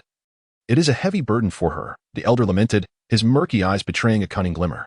Chijiming's thoughts swirled chaotically and in a state of confusion. He took his leave. "Brother Ming, why do you seem troubled? The elder has not put you in a difficult position, has he?" Gong inquired, observing Chijiming's dejected demeanor with concern. With a wry smile, Chijiming shook his head and, seeing no one around, revealed his plans regarding Gohong's arrangements. His commitments to the princess and the intention to purchase an island. "My goodness, Brother Ming, you are wise yet foolish at times. Just as Zhuge Liang had Zhou Yu lose both his wife and troops, today I shall ensure this elder loses both fortune and resources. Allow me to elucidate." Gohong seemed to have a well-formed strategy. After calming his excitement, he analyzed, "The acquisition of the island is predicated on the treasures I have amassed with the merfolk. You must assist me in reaching the mainland. En route back to the island, you and the princess can discreetly depart.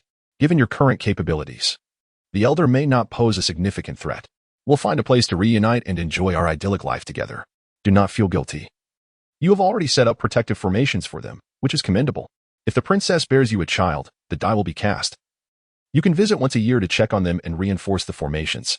This is akin to openly building a path while secretly maneuvering through the back door. If they still harbor ambitions of acquiring the island, we shall procure it for them. We are not driven by greed for mere treasures. The bounty left by old Lu is plentiful and inexhaustible. What have we to fear?" Gohong asserted. Though Gohong's analysis was thorough, Chijiming had his own ideas and plans, leading to divergent paths in their futures. Chapter 36. Ultimately bound by love, the night on the island was eerily quiet, a stillness that drove one to madness. Chijiming tossed and turned, contemplating throughout the night, and after firming up his resolve, he finally succumbed to a deep slumber. In another cave, however, Gohong was restless, unable to find peace. As dawn broke, he awaited anxiously outside. "Brother Ming, have you come to a decision? Surely, you do not wish to remain here as some ridiculous elder?" Gohong chided, eyeing the refreshed Chijiming. "Big Go, our circumstances differ greatly. Your family, with its many members, awaits your return to provide for them. I, on the other hand, am unencumbered, solitary, and indifferent to my surroundings. I have grown weary of the trivialities of society, accustomed to freedom and unable to abide by constraints. I believe it best to stay here. To find an island where I can live blissfully with a princess for the rest of my days," Chijiming replied, exhaling a sigh of relief. "And what of your son? He is, after all, your flesh and blood. Do you not wish to see him?" Gohong pressed on, still unwilling to relent. "A son embodies every man's legacy and the hope of his aspirations. I shall visit him in the future. Guoguo is still young and is well cared for by his mother abroad. If I were to suddenly intervene, it would only confuse him and leave a shadow on his growth. Perhaps when he turns 18, it would be more appropriate. You need not concern yourself excessively with him, Qi Jiming said, gazing into the distance, lost in thought. Seeing that Qi Jiming had made up his mind, Go Hong scrutinized him for a long moment before ceasing his attempts at persuasion. Neither brought up the subject of parting again. They both had much to express, yet found no words. For several consecutive days, the two men drank together, often succumbing to tears and lamentation when intoxicated, their grief mingling with their sorrowful laughter. Knowing that their separation was imminent, and that their next meeting was uncertain, they cherished every moment spent together. Go Hong spoke less and less, often lost in a stupor. While Qi Jiming refrained from urging him, drinking incessantly, he feared that a moment of weakness might lead him to impulsively follow Go Hong back. In silence, they faced one another, letting tears fill their eyes, their emotions blending with the alcohol they consumed. As if they were determined to share every drop of life's essence in that moment. The princess visited them several times, observing the duo either crying or exchanging foolish smiles, yet they remained tight-lipped. Confused, she sought out the elder, convinced that he had mistreated the two men. We, the merfolk, have hope. We have hope. The elder muttered incessantly, seemingly deranged, uttering no further words. The princess perceived that the elder had been ensnared by the formation, leaving their entire clan without a guiding force, and the faces of the merfolk reflected their anxiety and despair. The inevitable day finally arrived. Qi Jiming and Go Hong, inebriated and unsteady, stumbled into the elder's cave. A group of merfolk had already gathered around the elder, watching the two unsteady figures in silence. You old fool. Are you leaving Brother Ming to die here? Are you satisfied now? Are you all satisfied? It is true you saved us, but we also promised to purchase an island for you, built the formation, and rescued your kin. What more do you desire? Ah, so you are employing beauty as a tactic. Are you? I fear nothing. I will, Go Hong began, but Qi Jiming quickly covered his mouth, halting the unrestrained outburst. Dear lady, if you would be so kind. My brother is intoxicated. Please assist him back to rest. Qi Jiming implored, glancing at the elder. The elder smiled, gesturing to two nearby kin. Please help young friend go back to rest, and attend to him well. The kin approached and assisted the struggling Go Hong away. Please, young friend, take a seat, the elder said gently. Qi Jiming, swaying slightly, found his way to a chair. Once seated, the elder regarded him intently. Young friend, you surely have come with a purpose. Whatever you seek, I shall oblige. Please speak. I have come to propose marriage, Qi Jiming declared, his face flushed, his voice resonating. The elder's eyes widened in shock. Though he anticipated Qi Jiming's visit would bear significance, he could hardly fathom such a request. The merfolk erupted in astonishment, while only the princess blushed. Though none noticed her embarrassment, all eyes fixated on Qi Jiming. I wish to wed you, Xiang. I beseech your permission, elder, Qi Jiming declared, exhaling the scent of alcohol. Directing his gaze at the princess as he spoke to the elder, his proclamation echoed with gravity, as if it were a matter of course. Young friend, you are indeed talented, and the princess, being beautiful and wise, would make for a perfect match. However, the clan's regulations dictate that unless you commit to residing here permanently, such a union is utterly impossible, the elder replied, lowering his gaze, feigning indifference. Had this matter involved Go Hong, the elder would not have dared to act so dismissively. Kindness is often taken for granted, and the truth rings clear. The princess's face paled, while Qi Jiming stared at the elder, momentarily struck dumb. You old fool, I knew it. I knew you would respond in such a manner. Brother Ming has already resolved to stay, and yet you, old wretch, continue to torment him? I spit on you. You have lived long enough to know better. Go Hong shouted indignantly, having rushed back to the cave entrance. Though intoxicated, he was not oblivious. He refused to leave. And the two merfolk dared not forcibly drag him away, allowing him to rest at the entrance. Upon hearing the elder's remarks, the pent-up frustration that had been brewing within him erupted like a wildfire. Unlike Qi Jiming, Go Hong was unrestrained by decorum. He demanded respect and would not tolerate disrespect. The elder, taken aback, hastily explained, had young friend Qi expressed his intention to stay earlier, such misunderstandings could have been avoided. I shall agree to your proposal. And I trust the princess will concur? All eyes turned toward the princess, her cheeks flushed with embarrassment. With great effort, she suppressed her shyness and softly replied, Yi Xiang consents. I thank the elder for his kindness. Qi Jiming glanced at the princess, then proclaimed, Thank you, elder, for your benevolence. Additionally, there is a matter of concern regarding the safety of our kin that I must address. Emerald green glistens, tenderly longing for spring's embrace. Raindrops fall softly, as one waits by the door for a loved one's return. The fledgling swallows await their father's return to the nest. My brother's family is intact, and staying here indefinitely is not a wise plan. I hope the elder will permit my brother to return home. If you trust me regarding the matter of the island's purchase for the safety of our kin, allow my brother to assist in this endeavor. Your words ring true. I had intended to do so, but my age often leads to forgetfulness. When shall young friend go depart? The elder, pleased with the outcome, ordered the kin to prepare gifts for Go Hong's farewell, chuckling with satisfaction. The merfolk, however, were enveloped in melancholy. Perhaps it was the sadness brought upon by Qi Jiming, or the impending departure of Go Hong. Sister, do not fear this old man, should he dare to mistreat you. I shall return and pluck out all his whiskers. Go Hong swayed over to comfort the princess, his eyes coldly fixed on the few sparse hairs of the elder's beard. The elder instinctively stroked what little remained, perhaps recalling past encounters with Go Hong. As everyone succumbed to sorrow, they were consumed by the bittersweet emotions of joy over the island purchase and the impending farewell. Over time, Go Hong's carefree humor and undeniable charm had created a bond with the mermaid maidens, particularly poignant given the absence of suitable males among them. Parting is inevitable. Sorrow is likewise unavoidable. As the princess and Qi Jiming escorted Go Hong away, the mermaid maidens were already in tears, unable to voice their sorrow. The princess, unable to scold them, gently urged, "Why do you weep? He is a married man now. Do you wish to follow him?" Deeply moved, Go Hong turned to the group of mermaids, bowing respectfully, "Dear sisters, I am a married man now. I apologize to you all."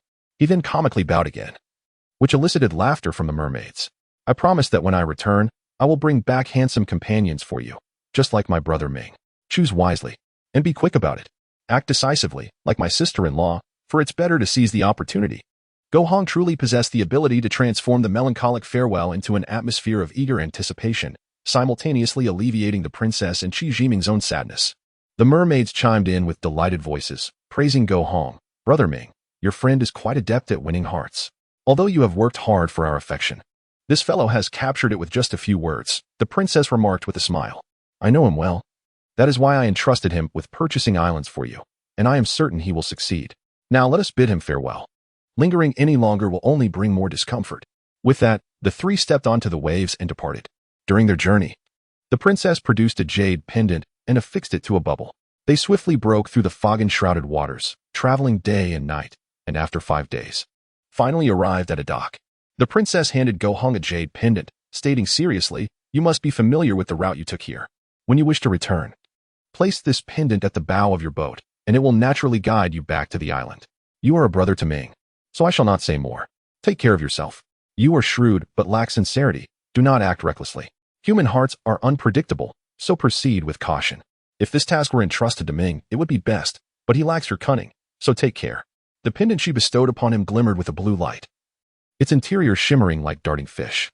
It was already past 10 in the evening, and the distant cruise ship was bustling with tourists, creating a lively atmosphere. Go Hong glanced at the ship, then abruptly turned, embracing Qi Jiming tightly, tears streaming down his face once more. "Take care, brother Ming. Within a year, I shall return to see you all. Good brother, take care. The world is fraught with danger, and human hearts are unpredictable. Exercise caution. If anything arises, seek me out. But do not let others know. Now, go." Qi Jiming could no longer contain his emotions and forcefully pushed Go Hong away. The two parted with tears in their eyes, and Qi Jiming stood frozen, watching Go Hong disappear into the crowd. On the return journey, Qi Jiming appeared lost and dejected, his spirits unlifted despite the princess's various attempts at comfort.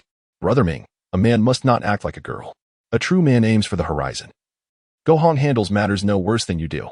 You are suited to be an emperor, while he is fit to be a general. His playful demeanor, though unconventional, is still within reason. He is quite adept at winning hearts, and the elders find him quite troublesome, so you need not worry." The princess's words were both sensible and heartfelt. Qi Jiming replied softly, "I am accustomed to a carefree existence and have no desire to be an emperor or general. I simply wish to live a free-spirited life by your side. Wealth and power are of no concern to me, as long as you do not disdain my humble means. Have I ever looked down upon you? Surely, I am more pleasing to the eye than Empress Ma? You are far more handsome than Emperor Xiu. You are not yet cornered into a position where you must become an emperor. Your life is long, and changes are inevitable. No one can predict what tomorrow holds. Ultimately, I am bound to you for life, so please do not forsake me." As the princess spoke, her voice trailed off. Qi Jiming, stirred by emotion, could not resist leaning down to kiss her, and the princess shyly reciprocated. Their journey was filled with tender moments, lingering along the way, and it took many days before they finally returned to Mermaid Island, drawing laughter and teasing from the assembled mermaid maidens. Qi Jiming could only manage an awkward smile. Meanwhile, The princess playfully chased after the mermaids, reveling in their antics. Observing the scene before him, Qi Jiming sighed, realizing that his life was indeed bound by love. Chapter 37. The Fire Dragon Pearl, Part 1. Ever since Gohong's departure, Qi Jiming felt an inconsolable sense of loss and melancholy. Despite the gentle companionship of the princess, his heart remained heavy. Concerned for him, the princess sought counsel from the elder, hoping to take Qi Jiming out for a leisurely respite. Remaining in such a gloomy state was neither healthy nor sustainable. Your friend possesses great potential. It would do him good to take a break. He is a cultivator, and only with access to cultivation resources can his heart be stirred. I have observed his fondness for spirit stones. There exists a certain sea region rich in spiritual energy. While I cannot pinpoint its exact location, I recall its general whereabouts. You may wish to venture there as a means of relaxation. The elder indicated the approximate direction of the sea.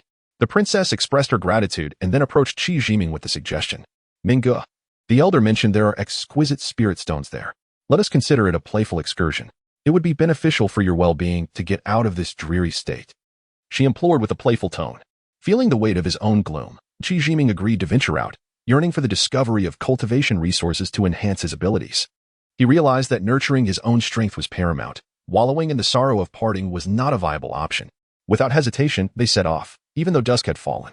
Their frequent outings made the venture feel entirely unremarkable. The bubbles of their transport whisked them away, vanishing into the sea of clouds in an instant. Mingu, the location we are heading to is somewhat distant. Please do not grow impatient. The princess cautioned, concerned he might become irritable again. Night Fragrance, I am a grown man. I am not so fragile, he replied, having put his worries aside. If we find something worthwhile, that would be splendid. If not, we shall simply enjoy the outing. What kind of resources would assist you in your cultivation? The princess inquired further. Qi Jiming smiled. Items such as heavenly materials or earthly treasures would suffice. You are aware of this, are you not? Why ask again? I know of a place that may contain such treasures. However, I did not dare to approach when I passed it before. If we wish to go, it would require a considerable detour. What do you think? She said, noticing his smile brightening her mood. Boredom calls for adventure. Let us go. We can take our time. A month would not be too long. Qi Jiming responded jovially. Why a month? Even a detour shouldn't take that long. She exclaimed, her spirits lifted. The influence of one's emotions can profoundly affect those around them. A simple smile can invoke a reciprocal gesture. A gentle greeting can transform moods. So why should one hesitate to share kindness? It is necessary to allocate a month for this journey. You may organize the details as you see fit. If you insist on knowing why, it is simply because I wish to enjoy a honeymoon with you. Do you think a month would suffice? Qi Jiming jested, adjusting his demeanor to tease the princess. How shameless. We are not even married yet. What honeymoon? She retorted, her cheeks flushed with embarrassment. Oh dear, my lips are in pain. It seems you have truly struck a nerve, he replied, feigning distress. Mingu, what is wrong? I was merely joking. It doesn't count. Do not frighten me, she said in a panic, pulling his arm to inspect him. In a sudden burst of impulsiveness, Qi Jiming released his hand from his mouth, embraced her waist, and kissed her deeply. Her protests and the sounds of playful thumping soon melted away into a tender moment. Gazing into the princess's dazed eyes, Qi Jiming felt a surge of joy. Night Fragrance, my lips are fine now, but your lips seem swollen. I shall kiss them better, he exclaimed in surprise. How indecent. You have no shame and even try to deceive me, she protested, her face a radiant shade of red. To kiss one's wife is a natural duty. Is that not the most legitimate of acts? Need I deceive you for that? Come here. Qi Jiming playfully threatened to kiss her again. Mingu, that is not permissible. My lips are already sore and surely swollen. They must look dreadful. We can kiss again next time. You were truly vexing. She inadvertently let slip, her cheeks painted with embarrassment. Qi Jiming laughed heartily, but suddenly sensed a surge of energy within him. He abruptly pushed the princess aside, exclaiming, Night Fragrance, quickly move away. No sooner had he spoken than a powerful howl erupted from his lips, resonating through the skies like a thunderous crack. The sound startled the princess, who covered her ears. Fish in the sea leapt in panic, while birds on distant islands took flight in alarm, and land animals scurried in all directions. After the howl subsided, Qi Jiming felt a profound release, as if a great burden had lifted. Night Fragrance, what is the matter? You look so pale, he exclaimed, noticing her curled-up form. Mingu, I am fine. It is merely that your power has surged unexpectedly. Please warn me next time before you howl. I nearly thought I would perish, she replied, her voice tinged with grievance. I apologize. I did not anticipate it myself. I could not help but let it out, he said, his heart aching at her pale complexion. The princess gazed deeply into his eyes, opening her mouth as if to speak but hesitating. They continued to jest and frolic like newlyweds, their affections palpable and sweet. They stopped at each island and rested at every mountain, indulging in their emotions while maintaining decorum. Upon arriving at a barren island, the princess halted. Mingu, this is the place. I have passed by several times but have never dared to approach. Does it not seem peculiar? Please examine it closely. If there is danger, we shall not proceed, she indicated towards the island ahead. Fear not. Should danger arise, we can always escape. Stay close behind me and let us investigate. Qi Jiming reassured her, brimming with confidence. The island resembled a monk's head, starkly bare compared to the lush vegetation of other islands, standing out in isolation. Spanning an area of approximately 40 to 50 miles, the peak rose to 700 or 800 meters, devoid of any flora, which was indeed strange. The reddish-brown basalt rock jutted steeply from the summit. As they approached the island, they sensed no trace of spiritual energy. It was astonishing that not a single blade of grass could be found in this desolate place. One must remember that this region lay within a subtropical climate. Even the most barren soil should not be completely devoid of life. Intrigued yet undeterred, Qi Jiming continued his ascent onto the island. The terrain was rugged, marked by clear signs of erosion from past water flow. It was evident that once, this land had been nourished by abundant streams, though now it lay dry and desolate for reasons unknown. As they ventured deeper into the island, the temperature rose sharply. They soon found themselves drenched in sweat, their heads buzzing from the heat. Walking became arduous, prompting them to levitate slightly above the ground for exploration. The source of the heat emanated from a cave halfway up the mountain, where the temperature peaked. The circular entrance, measuring over 20 meters, radiated intense heat waves, resembling a giant fiery serpent that surged outward. The swirling heat spiraled into the air, dispersing widely, with the scent of scorched earth filling the atmosphere. Night fragrance. This is the reason for the island's drought and lack of vegetation. This cave may extend throughout the entire island. Since no smoke billows forth, it cannot be a sign of volcanic activity. There is undoubtedly something unusual within, but the temperature is too high for us to explore. Regrettably, we cannot investigate further. Qi Jiming lamented. Mingu, do you think a fire avoidance pearl would work? I have one. Shall we give it a try? The princess suggested. The princess spoke as she seemingly conjured a delicate brocade box from thin air, slightly larger than the palm of her hand and square in shape. Upon opening the box, a gem the size of a chicken egg, gleaming in a vivid green hue, was revealed, causing the temperature to plummet. Qi Jiming could not help but shiver, feeling as though he had just emerged from a scalding bath only to plunge into icy waters. The sensation was indescribably sharp. Night fragrance, quickly put it away, now. Qi Jiming urged the princess to stow away the so-called fire avoidance pearl. Was she jesting? At this rate, they would soon become popsicles. Is this truly a fire avoidance pearl? I am unfamiliar with such gems. I only recognize steel balls, pearls, and glass marbles. What is the purpose of this gem? Qi Jiming, curious, could not resist a playful quip. You simply hold it in your hand, and the flame shall not scorch us. It is refreshingly cool, she explained. This was gifted to me by an elder, a treasure passed down from our ancestors. I cherish it dearly and carry it with me. The princess spoke with a proud lift of her chin, her lips curling into a tempting smile reminiscent of blooming petals. Qi Jiming, however, had no time to admire her charm. Very well, let us test it. If things turn dire, we shall retreat. As Xiaobaran descended gently from the air, a wave of heat rushed toward them. Struggling to endure, the princess retrieved the fire avoidance pearl, and instantly, the temperature around them dropped. It was akin to sipping a cold beverage on a sweltering summer day, pure bliss. Approaching the cave entrance, they cautiously ventured inside. The cave proved to be extensive, and as they navigated its depths, no dangers presented themselves. Their initial wariness gradually transformed into boldness as they propelled Xiaobaran forward, racing swiftly until they reached a dead end. Before them stood a colossal crimson sphere, over 4 meters in diameter, rising solitary in the center of the cavern. Its surface displayed a myriad of colors, resembling a translucent egg containing a hazy yolk, the material obscured from view. Despite the protection of the fire avoidance pearl, the oppressive heat was unbearable. After circling the great sphere, they could no longer withstand the scorching temperatures and hastily retreated. Once outside the cave, they emerged onto the ocean's surface, exhaling several breaths of stale air, feeling somewhat revived. The oppressive heat within the cave had rendered their breathing labored, nearly suffocating them. Mingu, what is that enormous sphere? What purpose does it serve? After a brief respite, the princess's curiosity bubbled forth.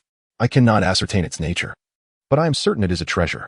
First, let us find a place to rest and procure some provisions. I shall gather my thoughts and then share my insights with you. Chapter 38, The Fire Dragon Pearl, Part 2. As night descended, the surrounding islands were enveloped in silence. with the crackling of the burning firewood echoing loudly. Minggu, do tell. What exactly is that great orb? The princess inquired, her curiosity palpable. I cannot ascertain just yet. Assist me in analyzing it, replied Qi Jiming. The island once boasted a water source and trees, but that must have been ages ago. Though the streams are now dry, remnants remain. The orb is likely responsible for the intense heat that has parched the streams and withered the trees, leaving the island devoid of even a single dead tree. There are three possibilities. First, the orb may have formed within the mountain, generating heat and creating airflow that burst forth from the cave. Second, the orb might have rolled into a cave that already existed. Third, it could have formed within the cave but lacked the ability to emit heat until now. One thing is certain. The orb did not radiate high temperatures previously, as the island once had a water source. This orb does not resemble the rock crystal described by Senior Lu Wu. It should, in essence, belong to the category of earth treasures, Qi Jiming analyzed. But it's so hot and so large, we cannot carry it away, the princess lamented, her eyes lighting up at the mention of a treasure. Only to cloud over again. Suddenly struck with inspiration, she exclaimed, Minggu, why not shatter it and take it with us? If we break it, it would be useless. Besides, we may not even be able to shatter it. Qi Jiming sighed, shaking his head in resignation. After much discussion, they found themselves at an impasse. A true treasure left behind, yet impossible to transport, was indeed disheartening. As night deepened, neither felt the urge to sleep, lost in thought around the fire. Xiong. Tomorrow I will test whether the orb possesses spiritual energy. Let Zio Burang try to absorb some. If it proves futile, we shall leave it be for now and return when we have devised a plan, shall we? Qi Jiming said with a hint of helplessness. That seems the only course of action. We have no alternatives. Wait, what if I pour some seawater onto the orb to lower its temperature? The princess, initially despondent, suddenly sparked with excitement at the thought of cooling it down with water. How much water would you need to cool something that can desiccate an entire island? You might as well toss it into the sea, Qi Jiming chuckled, shaking his head. The princess pouted in frustration. All right, we shall try again tomorrow. And we will know for certain. I sense something within the orb. Do bring some water, not to cool it, but to provide me with relief. Minggu, have you found a solution? The princess brightened, eagerly grasping Qi Jiming's arm, her eyes filled with anticipation. Let us sleep. We'll see tomorrow to avoid further disappointment. He replied, settling down to rest. Understanding his temperament, the princess refrained from pressing him further, snuggling beside him and gradually drifting off to sleep. Upon awakening in the morning, the two prepared and headed straight to the island, which continued to radiate heat. This time, they wasted no time, swiftly approaching the massive orb, which still exuded an oppressive heat. Qi Jiming, enduring the sensation of being scorched, turned sideways to avoid direct exposure and slowly extended his right palm. This posture would ensure that should the heat suddenly intensify, only his arm would bear the brunt of it. Tentatively, he reached out, inching closer to the orb, attempting to absorb its spiritual energy. Suddenly, his hand felt as if it were a nail meeting a magnet, and with a loud snap, it was firmly affixed to the orb's surface. Startled, Qi Jiming had no time to react as a torrent of searing energy surged into his body, first settling in his abdomen before radiating throughout. His body heated up, resembling a boiled shrimp, his skin flushed to deep crimson, though his hand remained stuck to the orb. His face mirrored its hue. Fortunately, Qi Jiming managed to remain composed, channeling the intense energy into his body, allowing it to disperse and ultimately converge in his dantian to circulate throughout. Xiong, pour water on me, but do it gently. Qi Jiming's voice was hoarse, a testament to his body's desperate need for hydration. Concerned that the princess would hastily empty her entire supply of water, he cautioned her. Seeing him bent over like a cooked shrimp, his exposed skin now a vivid red, the princess was frantic, pacing in distress. What do we do? What do we do? Upon hearing Qi Jiming speak, she rushed to grab the water pouch and slowly poured it over him. The previously parched skin began to cool, steam rising as Qi Jiming felt the intense heat within him diminish. After a moment, sensing the energy had cooled, he allowed it to flow freely into his body. When the orb ceased to emit high temperatures, the princess exclaimed, Minggu, we're out of water. What now? Qi Jiming gradually retracted his right hand, exhaling deeply. No need for more, it's all under control. Inspecting his palm, he noted nothing amiss aside from its reddened hue. Xiang, the orb has cooled. Would you like to come over and feel it? It's quite amusing.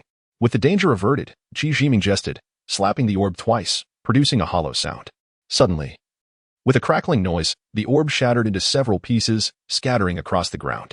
Qi Jiming was taken aback, swiftly pulling the princess back several meters. Upon closer inspection, he discerned a sphere the size of a soccer ball nestled among the shards, a deep red hue with a faint heat emanating from it. yet devoid of its former scorching intensity.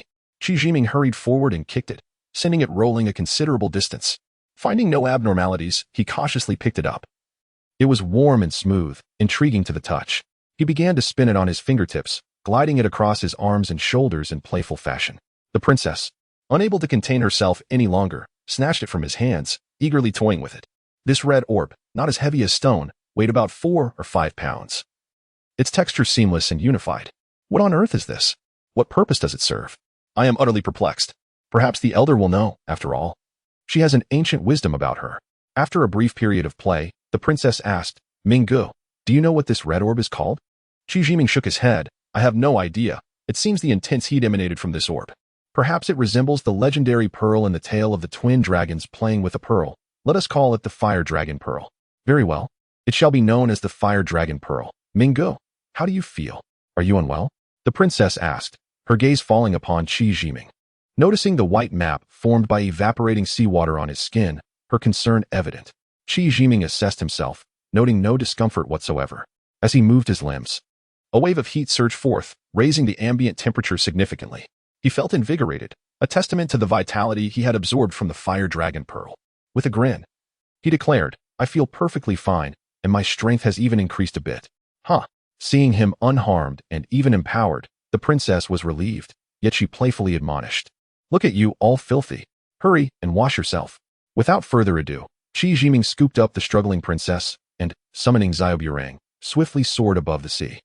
They plunged into the water, enjoying a refreshing bath that left the princess thoroughly disheveled, her gaze dreamy and cheeks flushed. Chapter 39, The Quest for Exquisite Spirit Stones. Brother Ming, please stop. Night Fragrance, forever your wife, whispered. This is not an appropriate place for such intimacy. Can we refrain from this in the future? The princess's gaze was enchanting as she giggled softly, gathering her tattered garments. Her slender shoulders and curvaceous legs were impossible to conceal, and the more she attempted to cover herself, the more alluring she became. Despite her ability to change attire at will, she continued to shyly hide. Qi Jiming's eyes widened, akin to a beast ready to pounce. Just as he seemed poised to invade her territory, the princess's expression hardened. She did not guard herself. Instead, her hands transformed into sharp claws, glinting ominously as she raised them high, ready to strike at Qi Jiming's head. Yet, he remained entranced by her alluring figure, oblivious to the danger. With a sigh, the princess lamented, My adversary, do not betray me. With a soft cry, her claws morphed into delicate hands, embracing Qi Jiming's head. Allowing him to indulge in her charms for a moment, she gradually changed her attire to a deep blue. Qi Jiming, suddenly awakened, lifted his gaze to the princess and, without hesitation, kissed her. She instinctively covered her mouth and said sternly, Brother Ming, I am your wife. Why the haste? Do you truly lack willpower? Qi Jiming could no longer act shamelessly but grinned unabashedly. With your beauty as my muse, my resolve is tested. A single kiss, and I feel as if I have escaped death. The princess was taken aback, realizing he had seen through her enchantment, yet she feigned ignorance. Feeling anger and embarrassment rise within her. What else is there to say? I shall strike you down. Qi Jiming did not flinch, allowing her to hit him while he chuckled. Once she grew weary, he wrapped his arms around her slender waist, and with a swift leap, they soared 40 to 50 meters. The princess gasped, urgently releasing bubbles. Are you mad? This is not land. Qi Jiming said nothing, leaping again and again until he was exhausted. The princess gazed at him with delight. Brother Ming, have you successfully cultivated your technique? Qi Jiming's face lit up. With your assistance, it feels like enlightenment. I must be making progress.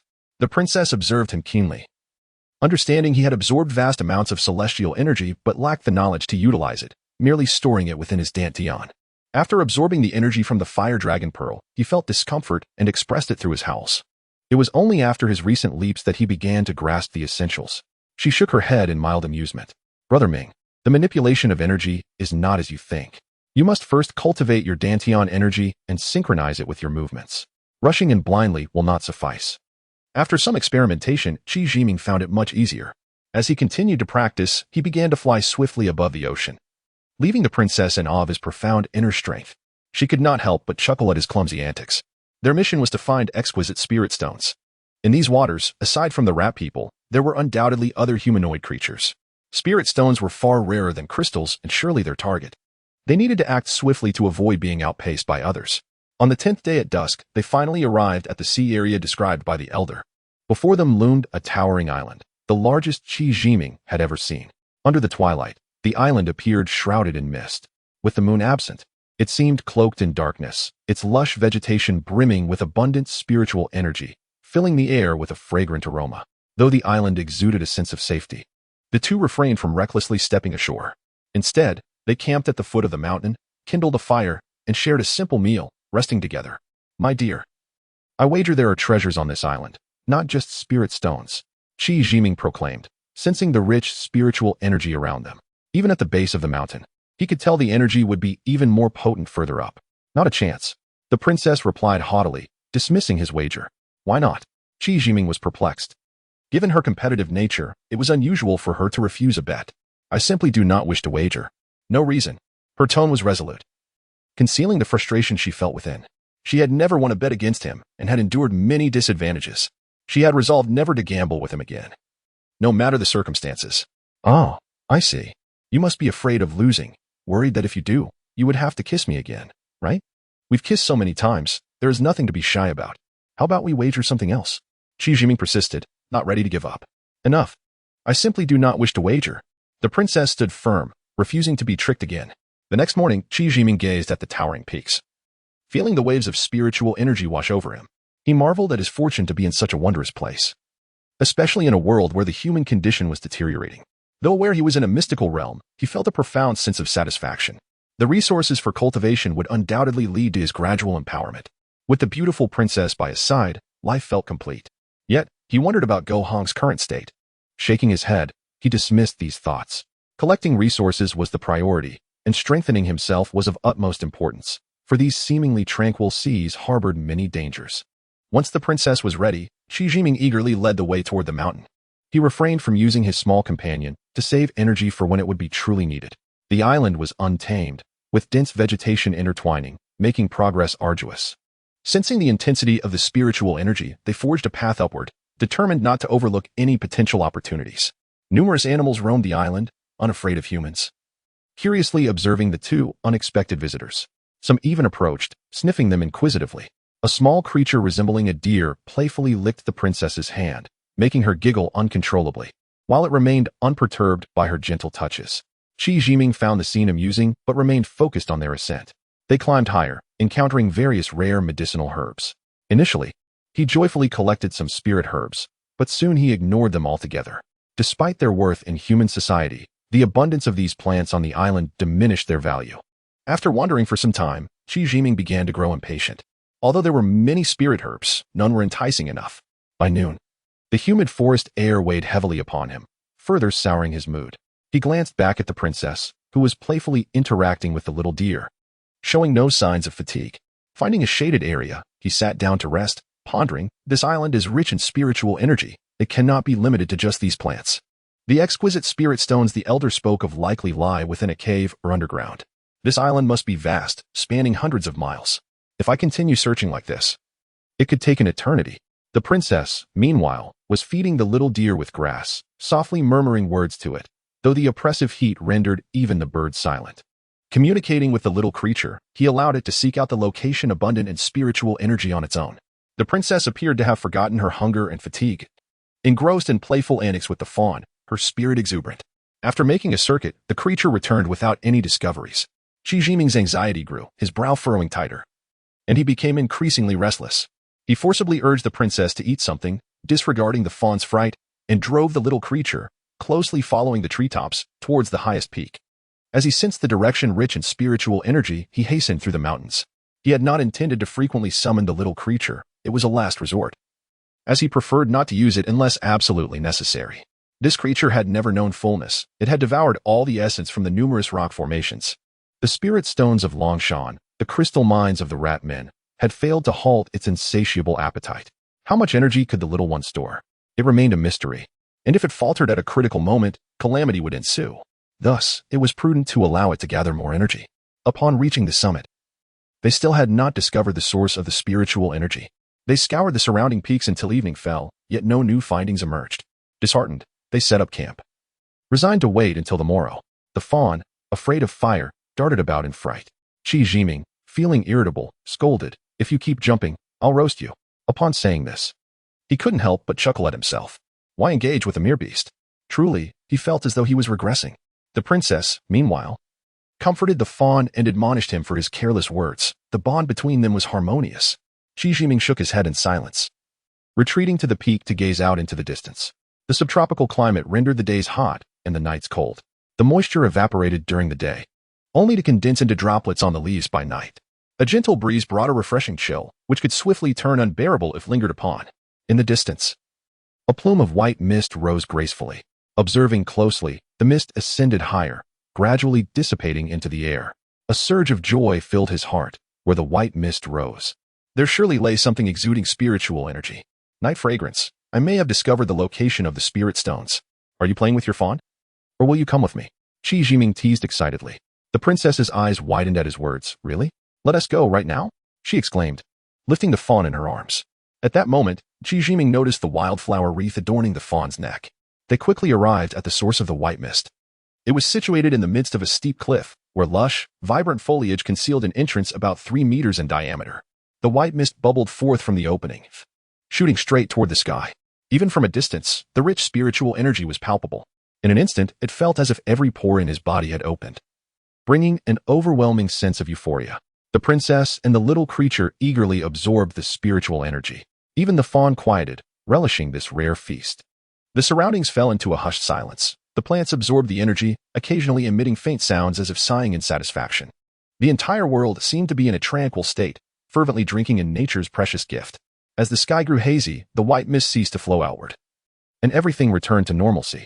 The sounds of beasts running and birds singing shattered the morning's tranquility, heralding the start of a new day. While the vanished mist at the cave's entrance signified that the moment had come to an end, the two returned to their campsite, resuming their tasks of preparing food.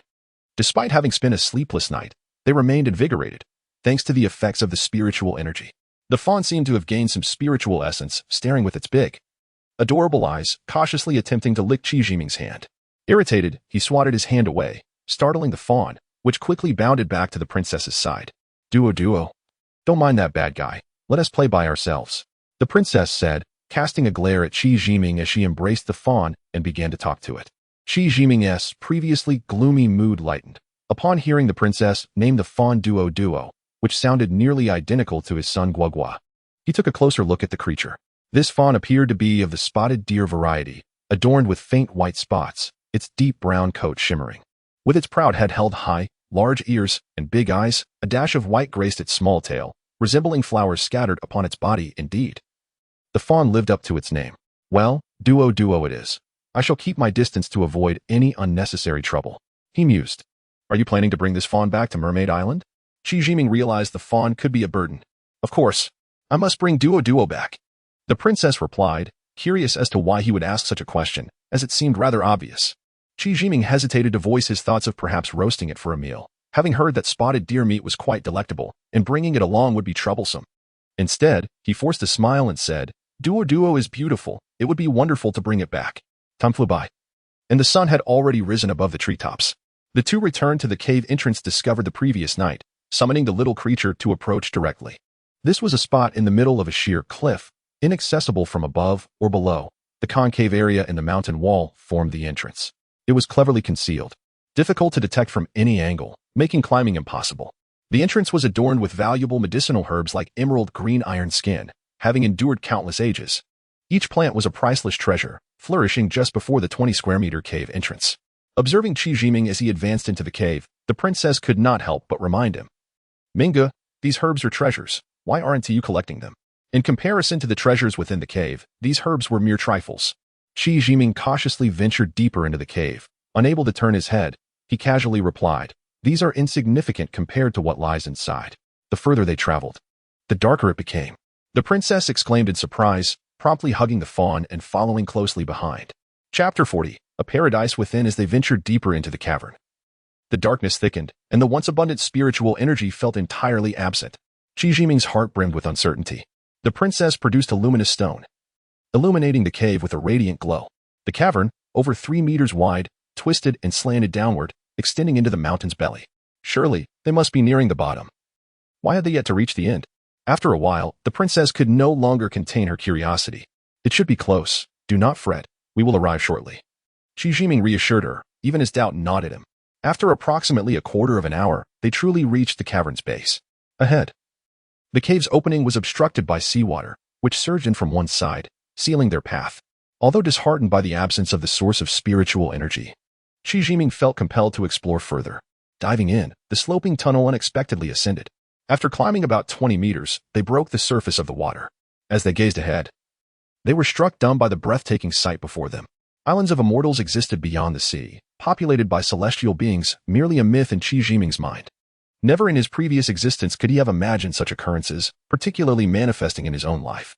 This extraordinary turn of fate unfolded after drifting upon the ocean, and now it was vividly laid before him. Enigmatic mermaids, Lu-Wu, and the so-called dragon saliva, colossal serpents and miniature dragons. Formations of concentrated spiritual energy, countless unbelievable phenomena had been witnessed firsthand. Am I still dreaming? But Guohong truly stepped onto solid ground, returning to the realm of humankind. It felt so real. I even pinched myself. Are we not in a dream? This place is simply too beautiful. Qi Jiming's eyes remained transfixed ahead, still questioning his reality. Brother Ming, I do not know. Perhaps you could pinch my arm to find out? The princess murmured, and upon receiving a pinch, she yelped in surprise.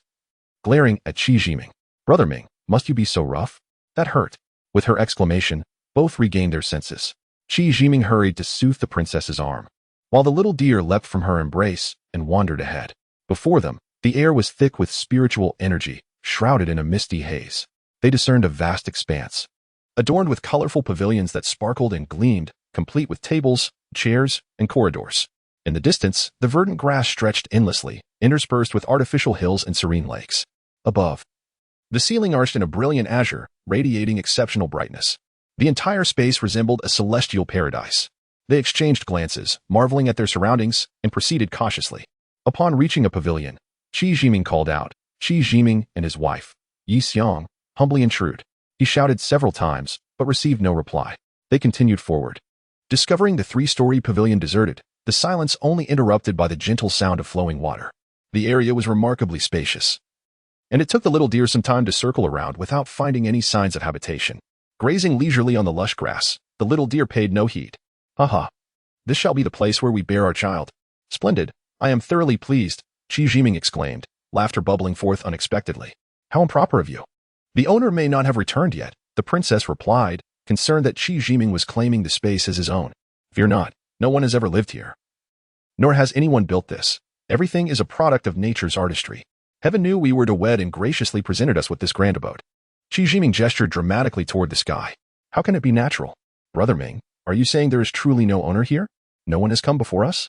The princess questioned, disbelief etched on her face as she clutched Qi Jiming's arm anxiously. Indeed, it is a marvel of nature's handiwork. Yi Xiang, observe these pavilions. They are all composed of exquisite natural spiritual stones, albeit with peculiar forms, Qi Jiming said, leading her toward the pavilion. Wow, these truly are exquisite spiritual stones. There are shades of purple, pink, and yellow. So beautiful, the princess exclaimed, her eyes sparkling as she caressed the stone railing.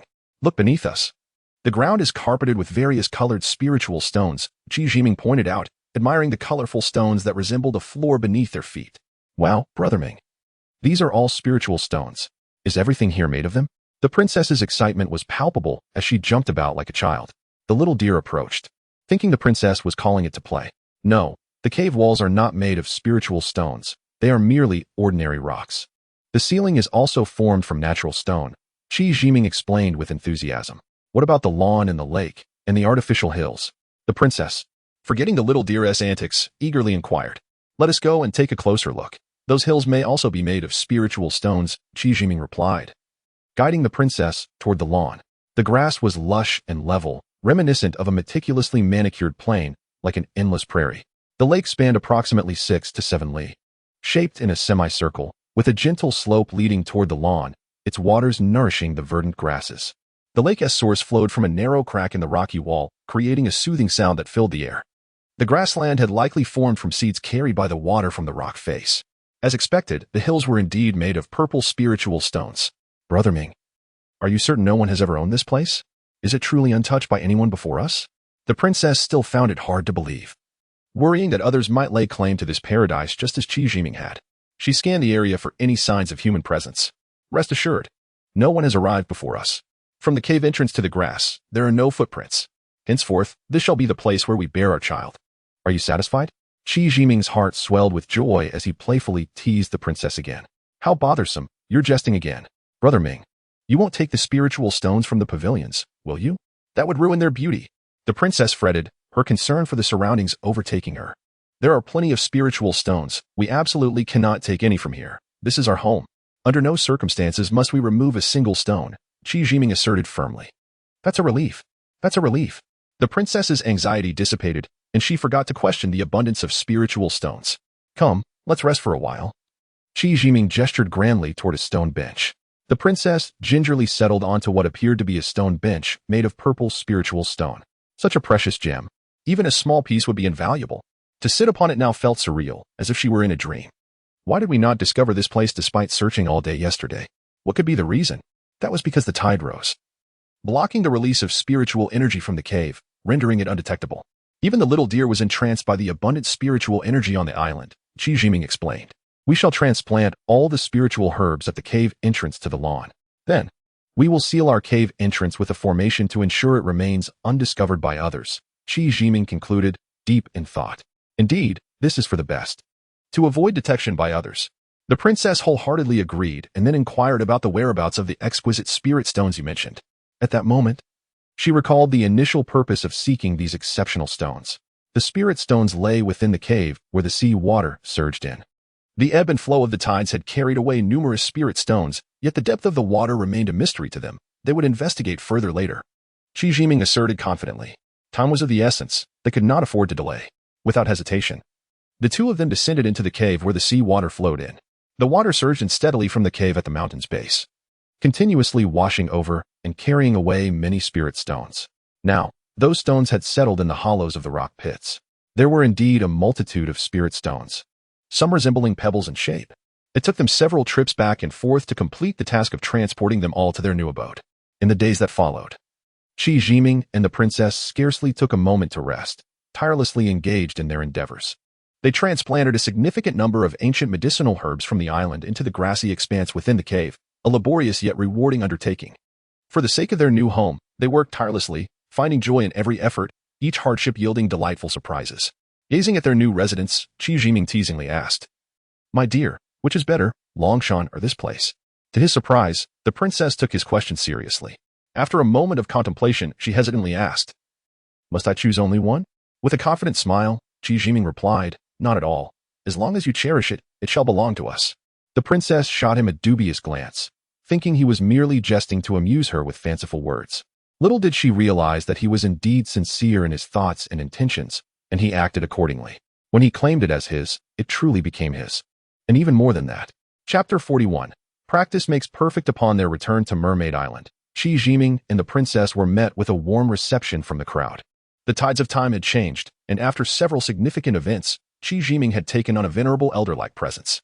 After exchanging pleasantries with the inhabitants of the island, he retreated to his chamber for some much-needed rest. Having spent many days together, the princess felt a pang of reluctance at their parting. Although their bond was deep and their intentions clear, they had yet to formalize their union through marriage. Qi Jiming squinted at the princess as she reluctantly departed, his expression a tapestry of unspoken emotions. The following morning, the princess sought him out. After a tender embrace, Qi Jiming recognized that she had come at the elder's behest. And since he too had matters to discuss, they made their way to the elder's dwelling. Upon arriving, the gathering of clan members naturally led to another round of greetings. Jiming, did your outing with the princess yield any rewards? The elder, now referring to him more intimately as Jiming, perhaps to foster a sense of closeness. Qi Jiming, oblivious to these subtle shifts, replied, Thanks to your guidance, elder, I have indeed made significant gains. I acquired some exquisite spirit stones and a mysterious red orb. Night fragrance. Please show the elder what it is. With a smile, Qi Jiming gestured to the princess, who presented a bag of exquisite spirit stones and the fiery orb on the stone table before the elder. The elder's gaze fixated on the red orb, while the curious eyes of the clan members followed suit, their murmurs filling the air. After examining the orb meticulously, the elder finally spoke. This red orb is likely a Dan stone, possibly the inner essence of some creature expelled at the moment of its demise. Lacking power initially, it absorbed the island's spiritual energy over a millennium, gradually transforming and retreating into the mountains, continuing to draw upon the essence. In time, it shall burrow deeper underground, eventually re-emerging in the form of its original being. The origin of this creature remains unknown, yet it has found its way into your hands. What a grand fortune. Esteemed elder, I have named this red orb fire dragon pearl. Would you deem it an apt title? Qi Jiming inquired, shifting the topic. The name matters little. Fire dragon pearl is splendid. The elder chuckled. During our journey, the princess and I discovered several habitable locations. Why, elder, do you insist on having Go Hong purchase an island and relocate? Qi Jiming asked. His curiosity piqued. Impudent boy, is it only permissible for you and the princess to be in love while the clan members are denied such feelings? This matter must await Go Hong's return for a proper resolution, the elder teased. Embarrassed, Qi Jiming scratched his head, beginning to grasp the elder's intentions. With some of his curiosity quelled, he hesitated to pursue the topic further and instead stated, as I wish to cultivate our skills with the princess. This may not take long. However, to be prudent, I offer these spirit stones for the purpose of array replacement. With that, he pushed the bag of stones toward the elder. Your intentions are commendable. Since we are now one family, I shall graciously accept. May you both achieve great success in your training and return soon. The elder's smile grew more benevolent. With little to occupy their time on the island, Qi Jiming and the princess departed from Mermaid Island once more. Where shall we go to practice our techniques?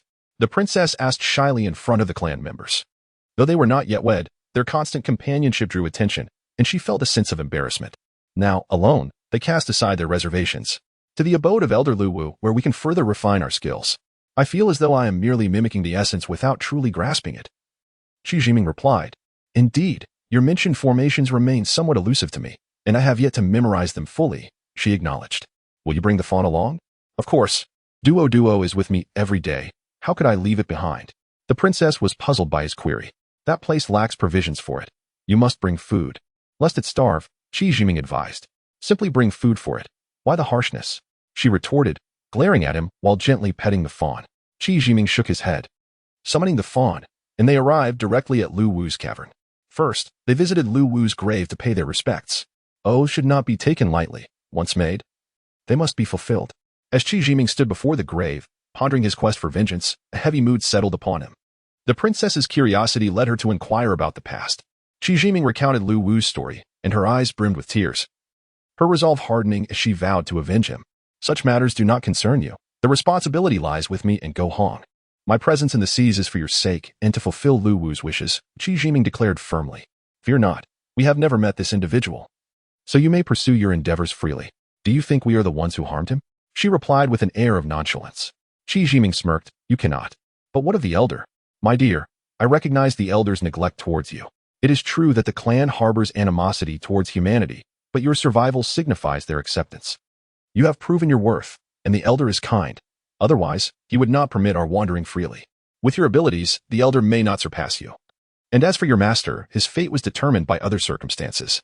Our merfolk do not take lives, she explained, her voice earnest. It is not that the princess seeks to diminish her stance. Qi Jiming possesses the capacity to confront the elder. He is resolute, and once he vows, he will act upon it. It is only prudent to ensure that the elder remains unharmed. It is best this way. Lu Wu's enemies are not of our kin. We are his apprentices and have sworn an oath. A man of honor must uphold his word, Qi Jiming asserted with gravitas. Honor is all well and good. But your sole duty is to be my husband, the princess thought with a suppressed smile, though outwardly she remained composed. Upon encountering the cavern filled with treasures, Qi Jiming, though prepared, was momentarily taken aback. The princess, however, was astounded, exploring the treasures with an enthusiasm that suggested she wished for multiple arms to fully indulge. The fawn, curious, sniffed around the jewels. These treasures belong to both me and Go Hong, each half for us. My share shall serve as your betrothal gift. Feel free to enjoy. Qi Jiming jested, eliciting an expression of delight from the princess, which filled him with a sense of unprecedented satisfaction. Although he had gradually come to regard these so-called treasures with less importance, in his eyes, the cavern filled with gems was less substantial than a single spiritual stone. Yet, the princess found joy in them. Individuals differ in their preferences, and one cannot fault that. Qi Jiming managed a wry smile and shook his head, allowing the princess to admire the trove while he approached the stone table inscribed with the cultivation methods. He meticulously reviewed the inscriptions once more, then seated himself in meditation, immersing himself in the experience, and soon entered a deep state of concentration. As he practiced the same technique again, he found his understanding deepened further. Moreover, his current cultivation had significantly progressed, far surpassing his previous ignorance. At this moment, his internal energy flowed freely through his meridians, unhindered and smooth. In stark contrast to the past stagnation, He felt a surge of joy and dedicated himself to his practice with renewed fervor. After completing a full cycle of internal energy circulation, he felt invigorated, akin to Zhu Beiji savoring a ginseng fruit. His bones felt lighter, as if he had shed all weight. Casting a glance at the princess still engrossed in the treasures, he shook his head in resignation. He consumed a ground lotus seed and re-entered his meditative state, once again enveloped in that wondrous realm. Upon opening his eyes, he felt even more invigorated than before. Puzzled, he wondered why he had never experienced such pronounced effects despite his consistent practice in the past. Not dwelling on it further, Qi Jiming stood and lifted the princess, who was still captivated by the treasures, as one would a child, ignoring her protests and struggles. I've already promised you half. What more is there to admire? Are you here to cultivate, or to play with jewels? If you desire treasures, take them swiftly. If you wish to cultivate, commence at once. He reprimanded, his face darkening. Then I shall focus on cultivation for now and take them when I leave. The princess replied, her voice tinged with indignation, tears welling up. Her words struck him as amusing, and Qi Jiming could no longer maintain his stern facade. Turning away to stifle his laughter, he conceded, then let us begin your cultivation. This technique is indeed remarkable. I previously hesitated to allow you to practice, fearing it might not suit a woman, as it was devised by the male elder Lu Wu. Take your time to comprehend it. Should you encounter anything unusual, halt immediately and inform me. With tears in her eyes, the princess nodded in agreement, all right, and began to study the method etched on the stone table earnestly. The little deer, perhaps weary, nestled among the jewels and fell asleep. And the cave fell into a serene silence. Qi Jiming, however, dared not continue his practice, focusing intently on the princess as she absorbed the technique, fearing any misstep. After a while, she sat cross-legged, eyes closed, entering a deep meditative state, her lashes still glistening with moisture. Qi Jiming watched intently, his heart suddenly fluttering. But he soon regained his composure. Although this sea region was rich in resources, it was fraught with countless dangers. He did not expect the princess to become extraordinarily powerful. He merely hoped she could protect herself and remain unharmed. As Qi Jiming anxiously observed, the princess completed a full cycle of her meditation and opened her eyes. Minge, this feels wonderful. My entire body is filled with energy, how marvelous. She exclaimed, her smile radiant, blooming like flowers in spring, momentarily dazzling him. It is good that you feel no discomfort. This is a ground lotus seed, a true treasure of heaven and earth. After you refine it, your power will surely increase. Qi Jiming felt a weight lift from his heart as he retrieved a lotus seed and handed it to her, beaming with joy. The princess accepted the lotus seed with gratitude. You are so kind, Mingo. It is only right to treat my wife well. Quickly, consume it and give it a try. I will protect you, Qi Jiming urged. The princess nodded, swallowing the lotus seed and embarking on her second cycle of meditation. Qi Jiming tossed the tender grass the princess had brought to the little deer, disregarding the precious treasures beneath, paying no heed to the deer's reaction. Were it not for the fear of upsetting the princess, he would have savored the delicious venison long ago. When the princess awakened from her second cycle, she felt no unusual sensations. Qi Jiming breathed a sigh of relief, reminding her to halt immediately if she encountered anything strange. The princess smiled. I feel fine now. Let us try again. Qi Jiming suddenly grasped her wrist, checking her pulse for any anomalies. Seeing none, he chuckled in relief. Continue. Everything is all right. Together, they transcended their surroundings, immersing themselves in heartfelt cultivation. As their supplies were exhausted, including the Hishowu, the little deer, Duo, began to lick the princess's face, prompting them to realize how much time had passed. Minge, I feel empowered, much stronger than before. I want to venture out to sea, the princess declared confidently. Those who first gain strength often exhibit such bravado, unaware of the vastness of the world. Qi Jiming, having grown up in a rural setting, recalled a saying about the sudden wealth of the poor, as well as a phrase that warned against arrogance. Very well. Where do you wish to go? I shall accompany you. Before we depart, shall we not take some of these treasures with us? He jested. You're insufferable. If you keep this up, I shan't acknowledge you. The princess teased back, yet in her heart, she mused. These treasures will not sprout legs and run away. They will eventually belong to me. Humph. All right. I too wish to seek out some resources for cultivation. Let us return to the island to report our safety. And we must ensure your little deer has something to eat as well, Qi Jiming suggested. The princess cradled the deer, showering it with kisses and apologies. Duo. I'm so sorry. You must be hungry, right? I apologize. I'll get you something delicious soon. Be good. The little deer, unable to respond, merely continued to lick the princess's hand, adorably so. As they exited the cave and ascended to the surface of the sea, both were still enveloped in excitement. The princess was thrilled by her newfound cultivation, while Qi Jiming sought to maintain a low profile, becoming adept through experience. Chapter 42. The princess's trial. As the princess began her initial practice of martial arts, her confidence soared to unprecedented heights, compelling her to seek an opportunity to hone her skills. Despite the multitude of ferocious creatures lurking in the sea, she regarded them with disdain and indifference, for reasons unknown. A memory of the massive serpent, Little Dragon, from Dragon Mountain resurfaced in her mind. This serpent, loyal only to Qi Jiming, had either glared at her or flicked its tongue in defiance, wearing a most disagreeable expression. After unsuccessful attempts to dissuade her, Qi Jiming had no choice but to accompany her. He had intended to take the route to Dragon Mountain in search of some cultivation resources. Brother Ming, this time you must remain in the shadows. I shall confront it alone, the princess insisted, reiterating her request multiple times during their journey, urging him not to reveal himself lest she be deemed unworthy of victory. Little Dragon is our guardian. Please do not harm it, Qi Jiming jested. The princess, brimming with overconfidence, might not hold an advantage should a confrontation with the serpent arise. Little Dragon, having attained sentience and wisdom, would surely recognize her and refrain from engaging her in battle. Why not use the fawn as bait to lure it out? Qi Jiming suggested, only to be met with the princess's piercing glare. Change the subject immediately. I jest not. The fawn Duo is far more precious than you, my would-be husband. To send Duo to its demise would be a grave error. We would be fortunate if it escaped unscathed. The princess, resembling a valiant warrior prepared for battle, seemed intent on seizing any creature within reach, leaving Little Dragon to its own devices. Upon reaching the shores of the lake at Spring Peak on Dragon Mountain, Qi Jiming dutifully obeyed the princess's stringent commands and concealed himself with the fawn behind the hillside. Initially resistant, Duo succumbed to Qi Jiming's reprimands and lay obediently on the ground. With unwavering resolve, the princess approached the lake, splashing the surface vigorously without entering the water to challenge her foe. Her intention was not born of fear, but rather to showcase her prowess in taming serpents to Qi Jiming, her sole spectator, by drawing the battlefield to the shore. To her delight, Little Dragon complied. Whether due to the princess's skillful allure or its own curiosity, it surfaced, revealing its colossal head above the water, resembling a swollen bump from a heavy blow. Its elongated tongue, over 2 meters in length, flicked in and out, embodying the adage that a serpent's tongue indicates the size of prey it can consume. Given the princess's stature of 1.67 meters, she would undoubtedly be within its capacity. Little Dragon's lantern-like eyes fixed upon the princess, its tongue extending toward the slope before it glided closer.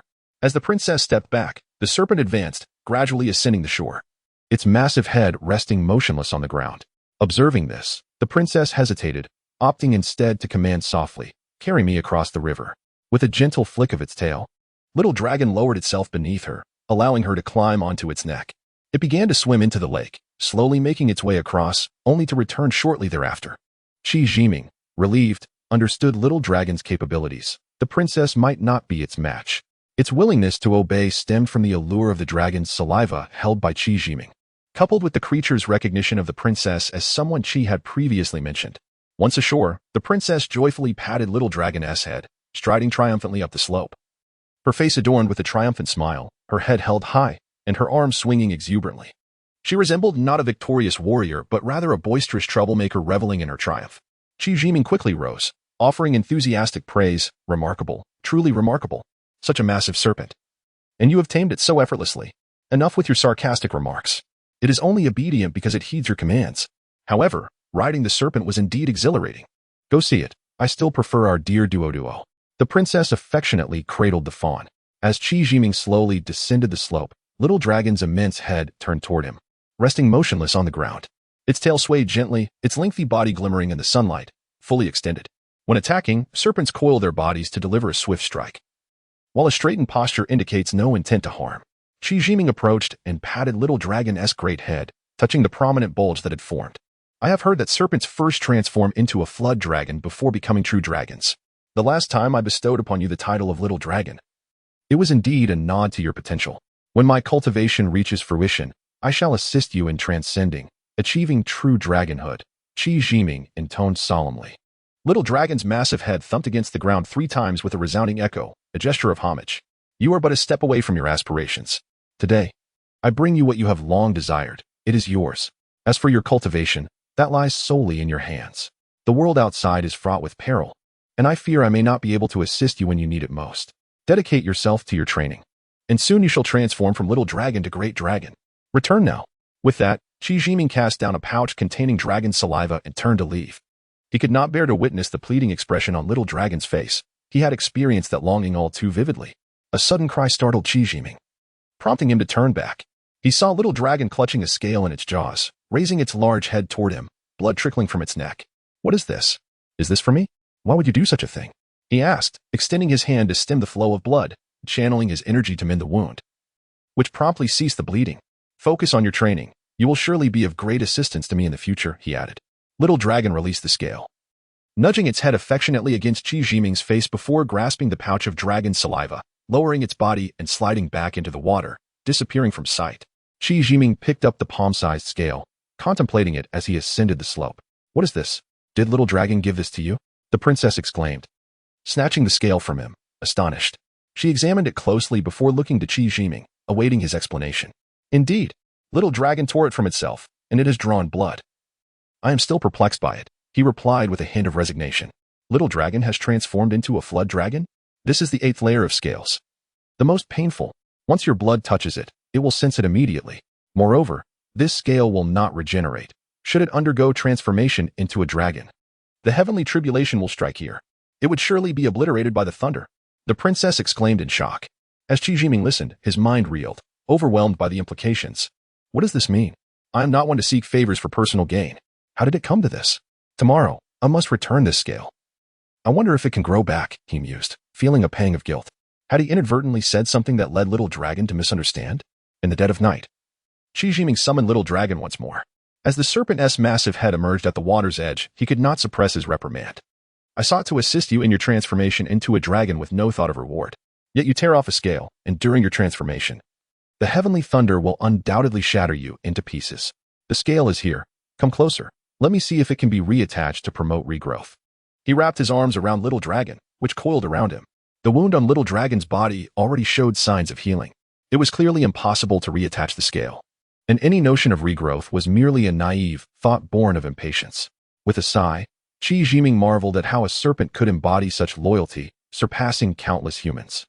Resolutely, he vowed to diligently cultivate his skills to assist the Little Dragon in successfully overcoming its tribulations.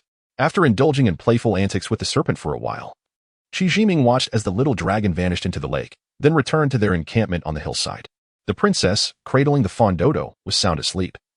And out of kindness, he decided to rest beside her. As dawn broke, Qi Jiming was playfully roused by the princess. With infectious laughter, she and Dodo frolicked joyfully, infusing the tranquil valley with vibrant life, while simultaneously alleviating Qi Jiming's guilt regarding the Little Dragon. Brother Ming, the Little Dragon has stopped competing with me. You must find me another sparring partner, one that is truly formidable. Otherwise, it would be rather dull if I were to defeat them with just a few punches and kicks, the princess declared, her eyes brimming with eager anticipation. Very well. Let us first survey our territory, and then I shall seek out a worthy opponent for you, Qi Jiming replied, unwilling to dampen her spirits. Recalling his own experience when he first acquired abilities alongside Gohan, with his affirmative response, the princess's joy returned as she lifted the frolicking Dodo in her arms, tugging at Qi Jiming's sleeve, urging him to hasten their departure. The trio bid farewell to the Little Dragon and made their way around Dragon Mountain's 4 peaks. Upon reaching the Spirit Gathering Array at Winter Peak, they collected energy liquid and spirit stones. After spending another night at Summer Peak, they set off anew the following morning, determined to find the princess a suitable training partner. Night Fragrance. Any island that emanates a terrifying aura is likely to harbor fierce creatures for you to practice against. I am not familiar with this area. Think carefully. During our travels, we passed by such islands not far from Sword Island. Thus, they sped toward the direction of the island. As the sun dipped low in the sky, casting a golden glow upon the waves, they beheld an island rising majestically from the sea. Towering peaks crowned the island, barren at their summits. The ochre cliffs glistened in the setting sun's embrace, revealing a stunning golden hue, while verdant slopes enveloped the terrain. The island was adorned with towering trees, and in the clearings, wildflowers flourished, reminiscent of Sword Island. A gentle breeze wafted through the air, carrying a peculiar, sweet fragrance that added an air of mystery. The pair rested at the foot of the mountain, igniting a fire to prepare a modest meal while listening to the distant roars of tigers echoing from the heights. Dodo, alarmed, leapt about in a panic, while the princess held it tightly, soothing and caressing it. Brother Ming, are there ferocious beasts on this island? That roar we heard was certainly a tiger, wasn't he it? I find it rather frightening. The princess nestled closer to Qi Jiming. Our princess possesses extraordinary skills. A mere tiger would fall with a gentle strike. Qi Jiming encouraged with a smile, though inwardly he resolved to exercise utmost caution in safeguarding the princess, for the island indeed held an air of strangeness. Chapter 43. A kind heart bitten by a dog. On the following morning, Qi Jiming and the princess gathered their spirits and ventured towards the island. The path was primarily a narrow trail marked by the passage of wild beasts, while the rest was enveloped by dense foliage. Towering ancient trees loomed in the forest, exuding a chilling atmosphere that instilled a primal fear of the unknown. Although Qi Jiming was quite audacious, he too felt a twinge of trepidation, with the princess closely trailing behind him. To allow the princess to practice her skills, he refrained from using his small companion, and they cautiously navigated their way forward. Occasionally, shadows of wild animals flitted nearby. It appeared they had never encountered humans before and perhaps mistook the duo for another species. Qi Jiming chose not to provoke them, and they did not dare to disturb him. After a while, they delved deeper into the forest, and it was already noon. Sunlight filtered through the leaves, casting mottled circles upon the ground. The air grew stifling, prompting them to seek shade and rest. Having encountered no danger thus far, the princess's courage blossomed, and she began to chatter and laugh. "Brother Ming, if we come across a tiger, you can hold on to Duo while I challenge it. You mustn't help me. I want to do it myself." It seemed the princess had forgotten her earlier fears, regaining her confidence and excitement. With a smile, Qi Jiming nodded, though his eyes remained vigilant, encouraging her with playful banter. "Night fragrance, quietly hand me the little deer. Be prepared, for a tiger is approaching you from 10 meters behind." Qi Jiming whispered, gesturing discreetly towards the direction behind the princess. Without glancing back, she made a face at him and, maintaining her composure, began to channel her energy into her palms, readying herself. Suddenly, a gust of wind rushed forward as the princess spun around, striking out with her palms without even looking. When she turned back to see, she found that the tiger had not lunged at her but instead had pounced on the little deer in Qi Jiming's arms. Her hands had struck only empty air, creating a deep pit in the ground. "Whoa!" Qi Jiming, witnessing the tiger's charge, bent his legs and launched himself away, rolling to safety several meters away before standing up. The tiger, having missed its target, swung its tail like a steel whip towards him. With no choice, Qi Jiming leapt again, evading the strike, and humorously remarked, "The one you want to hit is over there. Why are you bothering me, you rascal?" The princess suddenly stepped in front of Qi Jiming, aiming a punch at the tiger's head. Startled, the tiger instinctively dodged, momentarily stunned as it realized that she dared to provoke it. With a furious roar, it lunged at the princess. She sidestepped, delivering a kick to the tiger's abdomen, and thus began their fierce tussle. The princess was undaunted. Her hands flew as she relentlessly struck the tiger. Despite several ferocious charges, the tiger's strength waned significantly, and it bore the stinging pain of her blows. Its ferocity surged, and it roared in frustration, yearning to seize her in a fierce bite. The princess, agile and quick-witted, continued to evade while delivering her own counterattacks. Her little fists contained surprising power, and as the tiger found itself unable to contend with her, it lost its resolve and attempted to flee, only to be yanked back by its tail. The tiger, now merely baring its teeth in an attempt to intimidate, dared not attack again. The princess, showing no signs of mercy, continued her relentless assault until the once mighty tiger lay on the ground, whimpering like a kitten, too frightened to snarl or flee. Only then did the princess relent. "Impressive, truly remarkable. My lady possesses the ability to subdue dragons and tigers." Qi Jiming praised her with a warm smile. The princess, exhausted and flushed, glistened with sweat, yet held her head high, reveling in her triumph. "Sit down and rest for a moment. I shall fetch some herbs to treat your hands," Qi Jiming noted, having observed the redness of her small hands, likely mirrored on her feet as well. They would surely swell and become agonizing, taking days to heal. Thus, prompt treatment was essential. "Ouch, it hurts so much." Upon hearing Qi Jiming's words, the princess glanced at her hands and gasped in horror, exclaiming. Incensed, she kicked the downed tiger twice, only to wince in pain herself. Crying out in dismay, Qi Jiming procured some herbs, crushed them, and applied them to her hands and feet. Unable to continue their journey, they decided to set up camp right there. After hunting for some food, he glanced at the still-prone tiger and tossed it some meat. The tiger, perhaps truly intimidated by the princess, sniffed the offering but did not consume it, gazing at her with pleading eyes. "Go ahead and eat. Behave, and I won't strike you again." The princess smiled brightly, feigning authority, embodying the demeanor of a master. Qi Jiming shook his head, suppressing a chuckle as he prepared a fire to cook their meal. The tiger, fearful of the flames, retreated to the shadows to consume the discarded food. As the princess could not use her hands to eat due to the pain, Qi Jiming took it upon himself to feed her, adding a layer of tenderness to the moment. After their meal, with nothing else to do, Qi Jiming imparted lessons on the art of confrontation and the application of power to prevent the tragic scenario of injuring oneself while defeating an enemy. The princess listened intently, and soon the night passed swiftly. As dawn broke, the princess stretched her arms and legs, feeling much improved, and eagerly rushed to check on the tiger. Qi Jiming busied himself overseeing the little deer grazing on grass. Not far away, the sounds of the princess scolding the tiger mingled with her laughter.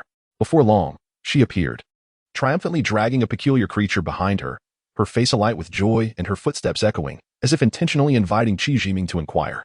"Well, little girl, when did you go hunting? What is this creature?" Qi Jiming feigned astonishment, genuinely curious.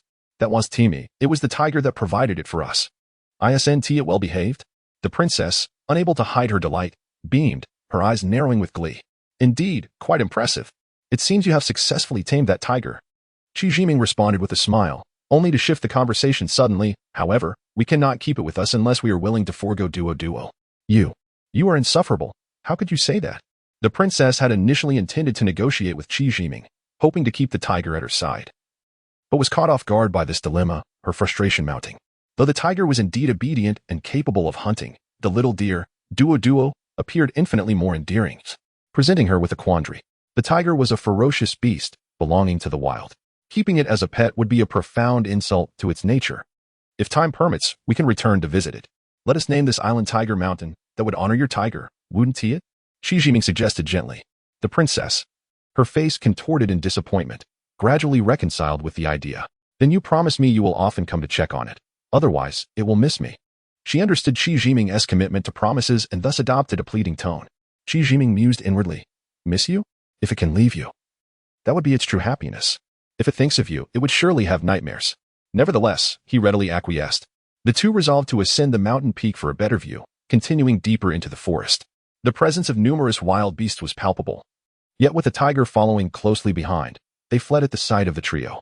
This forest held many ancient medicinal herbs, and Qi Jiming, intent on gathering valuable materials for cultivation, proceeded slowly.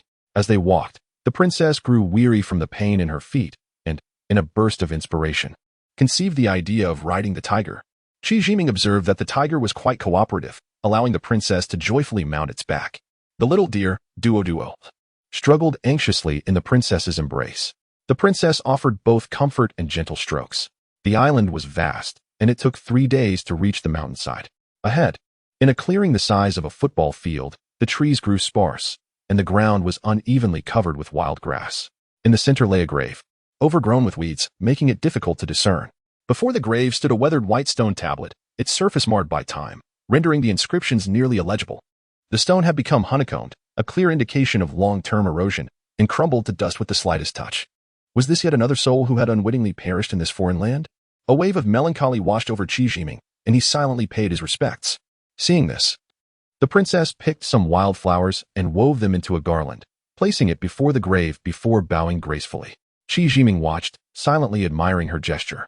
The existence of a tomb implied that someone had once inhabited the island. Qi Jiming spent several days searching the entire island. Yet he found no trace of humanity and reluctantly returned to bid farewell to the solitary grave. "Brother Ming, shall we tidy up this elder's resting place? I'll pull the weeds while you search for the tablet and replace the broken one." The princess, noticing Qi Jiming lost in thought before the grave, hurriedly urged him to take action, fearing he might be reminded of sorrowful events. Qi Jiming gazed intently at the tablet. In his earlier excitement, he had failed to notice that the tablet was shaped like an inverted triangle, a deviation from the norm. Such a design had not been seen throughout history. There must be some peculiarity he could not fathom. Suddenly, the princess gasped, and Qi Jiming, still lost in contemplation, instinctively turned to look. As she reached to pull at the stone tablet, the grave unexpectedly collapsed, engulfing her. The tiger reacted faster than Qi Jiming, seizing the princess's clothing in its jaws. A gaping hole appeared at the side of the tablet, and a powerful suction threatened to pull the tiger into the abyss. Alarmed, Qi Jiming grasped the tiger's tail with one hand and struck the grave's apex with the other. In a moment of desperation, he exerted all his strength, causing the grave to crumble into a flat expanse, revealing a deep pit with a stone structure beneath. The princess and the tiger dangled precariously at the edge of the pit, shrouded in swirling white mist. Qi Jiming strained to pull them up and hurled them backward, shouting, "Run! Run against the wind, quickly!" As soon as he spoke, the world spun around him, and fearing further danger from the grave, he struck the pit again with all his might. Just as consciousness began to fade, he leaped backward several meters, but his legs faltered, and he collapsed to the ground. Struggling to open his eyes, he vaguely saw the princess and the tiger lying on the grass nearby, their fates uncertain. Qi Jiming bit his tongue. Clinging to the last vestiges of awareness, he painfully bit his finger, hoping to drop blood upon the scales of the little dragon, but ultimately, he failed. As he was on the brink of unconsciousness, he summoned all his strength to cry out, "Little dragon, save me." His voice was barely a whisper. Eventually, Qi Jiming awoke groggily, managing to turn his head in search of the princess. Upon seeing her smiling at him from against a tree, his heart lightened, and he fought to suppress the urge to succumb to unconsciousness once more, offering her a reassuring smile despite his stiff expression and numb body.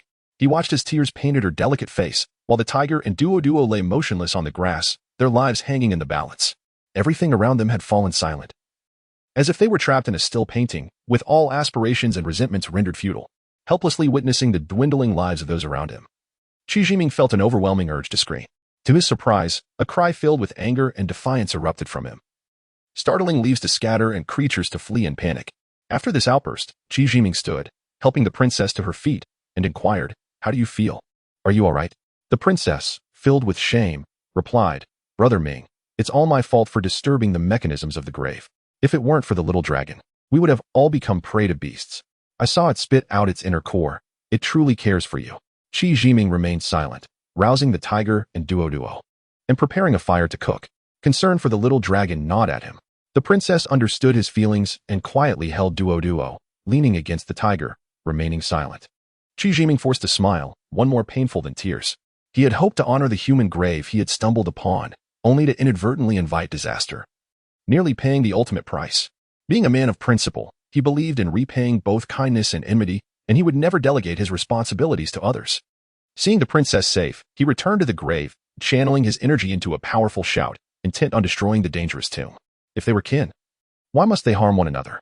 Good intentions had been met with treachery, nearly costing them their lives, so he was prepared to obliterate the grave. With a thunderous crash, the tomb was uprooted.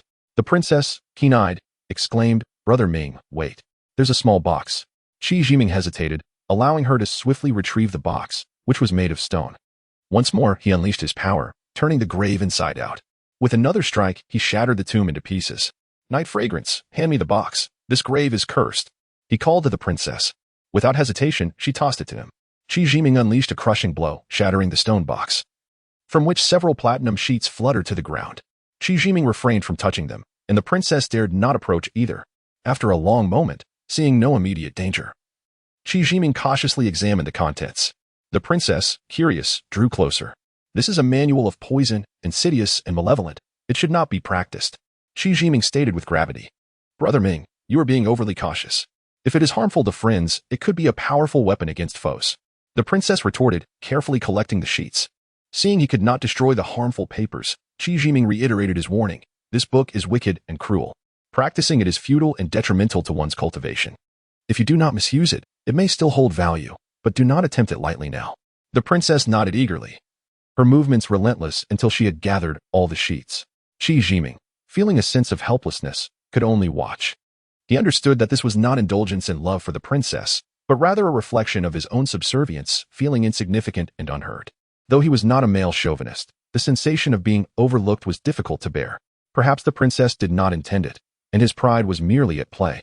But he knew he must change this dynamic, and swiftly. In the aftermath, the princess indeed attracted a calamity of monumental proportions, nearly leading Qi Jiming to pay with his life, but that is a tale for another time. Chapter 44. Transformation of the serpent. Before Qi Jiming succumbed to the poison and fell into unconsciousness, he found himself marooned on a desolate island, isolated and helpless, consumed by the fear that the princess might be in peril. Faint memories of words once spoken by the little dragon surfaced in his mind, and in a desperate bid to save her, he resolved to take a chance, treating a dead horse as if it were a live one. He bit into his middle finger, yet lacked the strength to let his blood fall upon the dragon scale. In a moment of desperation, he recalled shouting for help. "Little dragon, save me." Beyond that, his memory became a blur. Upon awakening, he discovered the princess leaning against a tree. The princess had witnessed the little dragon using its inner elixir to detoxify her. However, the little dragon, though somewhat spirited, lacked substantial cultivation. Had it been poisoned? Was it in danger? Qi Jiming's emotions were tumultuous. First, he had been rescued by the princess at sea, and now, unexpectedly, a serpent had saved his life.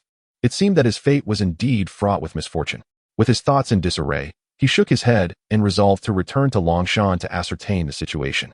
He made his way back to Longshan to check on the little dragon.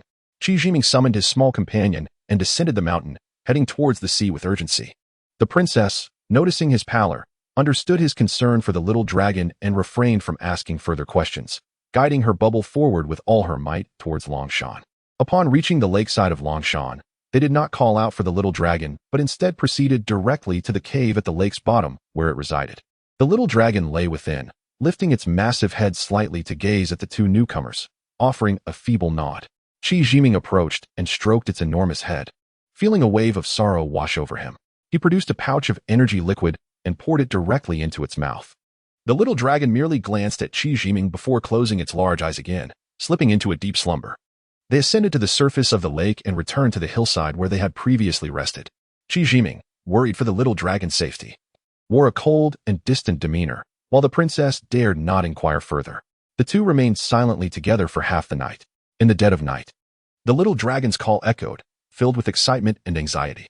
Qi Jiming leaped to his feet, grasping the princess's hand, and hurried towards the lakeside. Under the moonlight, the little dragon's massive form appeared significantly thinner. Its once imposing 4-meter-long body now seemed pitiably small, for claws, reminiscent of eagle talons, protruded from its abdomen, gleaming with a cold light. A single horn, akin to that of a deer, adorned its head, slightly bifurcated. The little dragon was now striding confidently from the lakeshore towards the hillside. The princess stared in astonishment, her eyes wide, wanting to speak but unable to find the words. Fearing she might utter something inappropriate, Qi Jiming quickly called out, little dragon, you are about to transform. You have aided me greatly. I shall assist you in your transformation." As his words fell, the previously clear sky suddenly darkened, ominous clouds gathering overhead with a thunderous roar, accompanied by the booming thunder. Brilliant lightning crackled across the darkened sky, weaving down towards the earth, heading straight for the little dragon. The princess remained in shock. Without hesitation, Qi Jiming dragged her up the hillside, sternly stating, "Stay here and avoid unnecessary harm. The little dragon is undergoing its transformation and is facing the heavenly tribulation. I must assist it, and you must remain silent." With that, he dashed away. The rain fell in torrents, obscuring his vision. Driven by urgency and memory, Qi Jiming rolled down the hillside. Through the curtain of rain, he vaguely saw the little dragon regaining its elongated form, lying motionless as the thunder struck. Its body convulsing in the flashes of lightning, showing no inclination to evade the strikes. Was this the legendary tribulation? With its scales now missing, could it withstand the heavenly thunder? He fervently hoped it would succeed, though he had never believed in deities or Buddha. He found himself reciting the Great Accomplishment Sutra in prayer for the little dragon to survive this dire challenge. The thunder rumbled on, each clap louder than the last. Lightning, as thick as a barrel, struck the serpent's body. The little dragon coiled itself tightly. Despite the torrential rain, a charred scent wafted through the air. The thunder paused, preparing for its next onslaught. The little dragon, weary, nodded faintly at Qi Jiming before lying flat against the ground, awaiting the next strike. "Are you foolish?" Qi Jiming shouted through the rain. "If you seek death, there are better ways to do it. Why not seek refuge beneath the water? Night fragrance, throw all your gold, silver, and copper to me. Give me all the energy liquid, quickly." The little dragon nudged Qi Jiming with its head, signaling him to leave, persistently pushing him back up the hillside. The princess called out through the rain, "You are the foolish one. Those worthless trinkets cannot aid its transformation. That scale saved us and possesses great merit. It can help the little dragon withstand the final strike of thunder." Qi Jiming suddenly understood and pressed the scale firmly against the little dragon's neck, preparing to share the burden of the impending lightning strike. As he did, the princess's desperate screams echoed, "Mingo, move away. You cannot withstand the heavenly thunder." Yet at that moment, Qi Jiming could only remember his promise and the little dragon's life-saving grace, disregarding all else.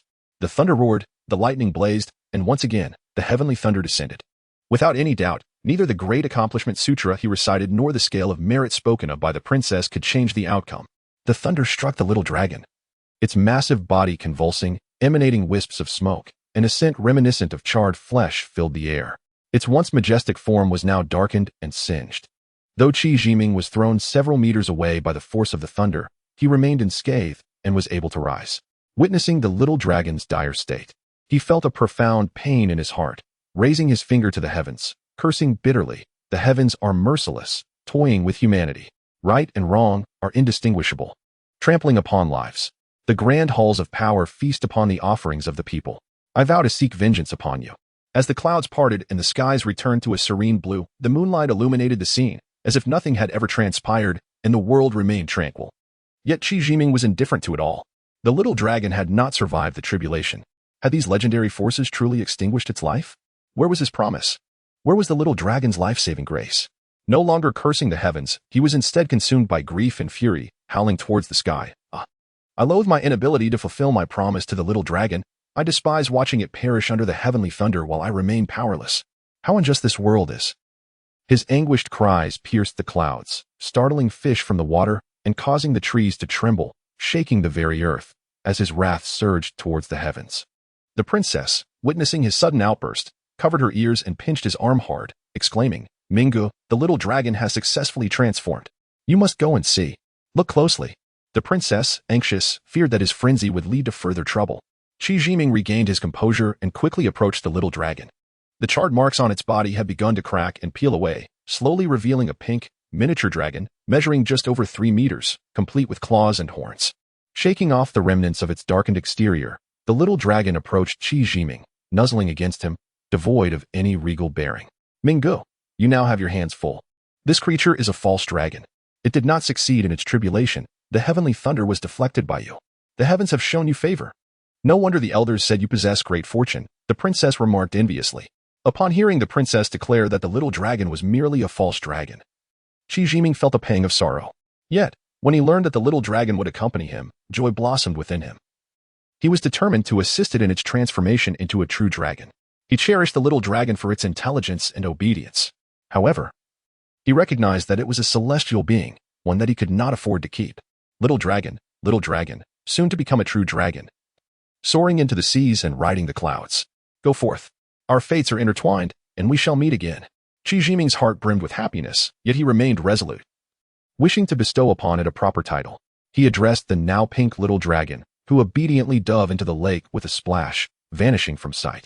The princess, however, was displeased, huffing in indignation. "Humph, you are overly generous. This little dragon is destined to follow you for life. It has bestowed you its scales and saved us with them, accumulating great merit. You shielded it from the heavenly lightning, preventing its demise. Thus, it must remain with you to fulfill its karmic obligations before it can again confront the trials of thunder. By sending it away, you have only harmed it. Fool. Well, allowing it a brief respite outdoors cannot be too detrimental, can it?" Qi Jiming thought with delight, though he remained hesitant to treat the little dragon as a mere pet. The totems of China are not to be disrespected, yet he felt an overwhelming pride. In human society, dragons, though often regarded as mythical, still commanded a sense of reverence in his heart. The little dragon now truly embodied the essence of a celestial dragon, despite still being a mere false dragon. Chapter 45. The Book of Poison. On the way back to the island, the princess was accompanied by the little dragon. Her incessant murmurs filled with complaints about Qi Jiming's selfishness. He forbade her from bringing her tamed tiger along while he himself returned with a false dragon. Qi Jiming, in a cheerful mood, replied, "That's fine. As long as your tiger can swim and walk on land, it's acceptable." The princess shifted the topic, continuing her grievances. The little dragon, once accustomed to being ridden by her, was now treated as a cherished pet by Qi Jiming, who did not even allow her to touch it. Despite the little dragon's apparent willingness, the little dragon would eventually transform into a true dragon, possessing its own dignity. In its former life as a snake, it was subject to her whims. Even then, it had already awakened its intelligence. Did she think her meager skills could rival its power? It had saved our lives, including that of your tiger and Duo. It is our benefactor. Can't we walk anymore? Qi Jiming frowned, for the first time feeling that the princess was quite oblivious. Yet he refrained from elaborating further, unknowingly sowing the seeds of future troubles. Upon returning to Mermaid Island, the little dragon, though cautious and attempting to avoid encounters with mermaids, could not be accepted by the merfolk due to their innate enmity. Consequently, Qi Jiming had no choice but to confine it within Lu Wu's cave. The princess harbored a strong dislike for it. After all, enmity between species could hardly foster affection. Upon arriving at Mermaid Island, he met with the elder and invited the princess to join him in training at Lu Wu's cave. Surprisingly, she declined. "Mingu, can I come find you in a few days? I wish to spend some time playing with my sisters." Qi Jiming thought little of it and went to Lu Wu's cave alone. Each time he practiced in that cave, he felt an extraordinary effect unlike any other place. Believing it was due to the elder's protection, cherishing the moments spent in training. Time passed swiftly, and after a month, his insights had deepened considerably. One day, the princess arrived with an abundance of delicacies, which delighted Qi Jiming, prompting him to call for the little dragon to share in the feast. The little dragon sniffed the food, glanced at the princess, let out a mournful cry, and, with tears in its eyes, hurriedly bolted from the cave. Qi Jiming, perplexed, picked up the food prepared for the little dragon, sniffed it, and was about to take a bite when he noticed the princess staring intently at him. Her eyes brimmed with tears, she swatted the food away and broke down in sobs. Mingo, I'm so sorry, truly sorry. I can't bear to share your affection with the little dragon. This food is poisoned, meant only for it. The princess wept, her voice trembling. Ah, you have indeed studied that book of poison. Your temperament has changed along with it. What about your little dear? Bring it here. Qi Jiming, understanding that the princess was merely jealous of the little dragon, sighed heavily and looked at her with pity. Duo is on the island. I will fetch it shortly. Mingo, please don't be angry, she exclaimed in a flurry. It's all right. I'm not angry. Quickly bring Duo and some herbs. I might be poisoned as well, though perhaps only mildly. What a potent poison. Hurry, Qi Jiming said, his voice strained. The princess wasted no time, swiftly returning with the listless little deer, her face filled with panic. Yes, Yang, you truly adore Duo, don't you? Just as I cherish the little dragon. Now look, is it still the lively creature it once was? Duo is near death, poisoned by the toxin you carry. I warned you against studying that book of poison, but you lost your way. Qi Jiming felt a pang of heartbreak, nearly obliterating all trust he had in the princess. Had she not stopped him from consuming the little dragon's food, he would have undoubtedly eaten it, leaving with the little dragon and never returning. Examining the herbs brought by the princess, he found them mostly suitable, indicating some level of preparation on her part. With a piercing cry, the little dragon poked its head in. The princess has practiced the book of poison, and many of her kin may have been poisoned. Explain later. Now take me to find the antidote, the sooner the better, Qi Jiming urged. The little dragon, already sensing the poison, led him swiftly towards nearby islands. Along the way, Qi Jiming lamented his regret for not destroying the book of poison earlier. The surrounding islands held ample spiritual herbs, making the concoction of an antidote quite feasible. Upon returning to Lu Wu's cave, he found the princess clutching her head in despair, tearfully tugging at her hair as she gazed helplessly at the feeble Duo lying on the ground, circling it in distress. When she saw Qi Jiming return, she rushed over, grabbing his arm, weeping and continuously apologizing. Wu, Mingo, I was wrong. I should not have hidden my practice of the book of poison from you. Wu, please save Duo, save my kin. Qi Jiming understood that the princess, by nature kind-hearted, had succumbed to the allure of the poison book, momentarily losing her essence.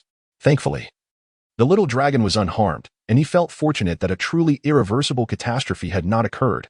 Otherwise, he would have had to sacrifice himself to atone for the princess's folly. Seeing the princess's tear-stained face resembling a distressed little cat softened his heart. All right, stop crying. If you continue, Duo may truly perish. The princess quickly stepped aside, still sobbing but afraid to make another sound. Qi Jiming ground the herbs into a paste and administered it to Duo, then sat quietly beside it, waiting for the little deer's recovery.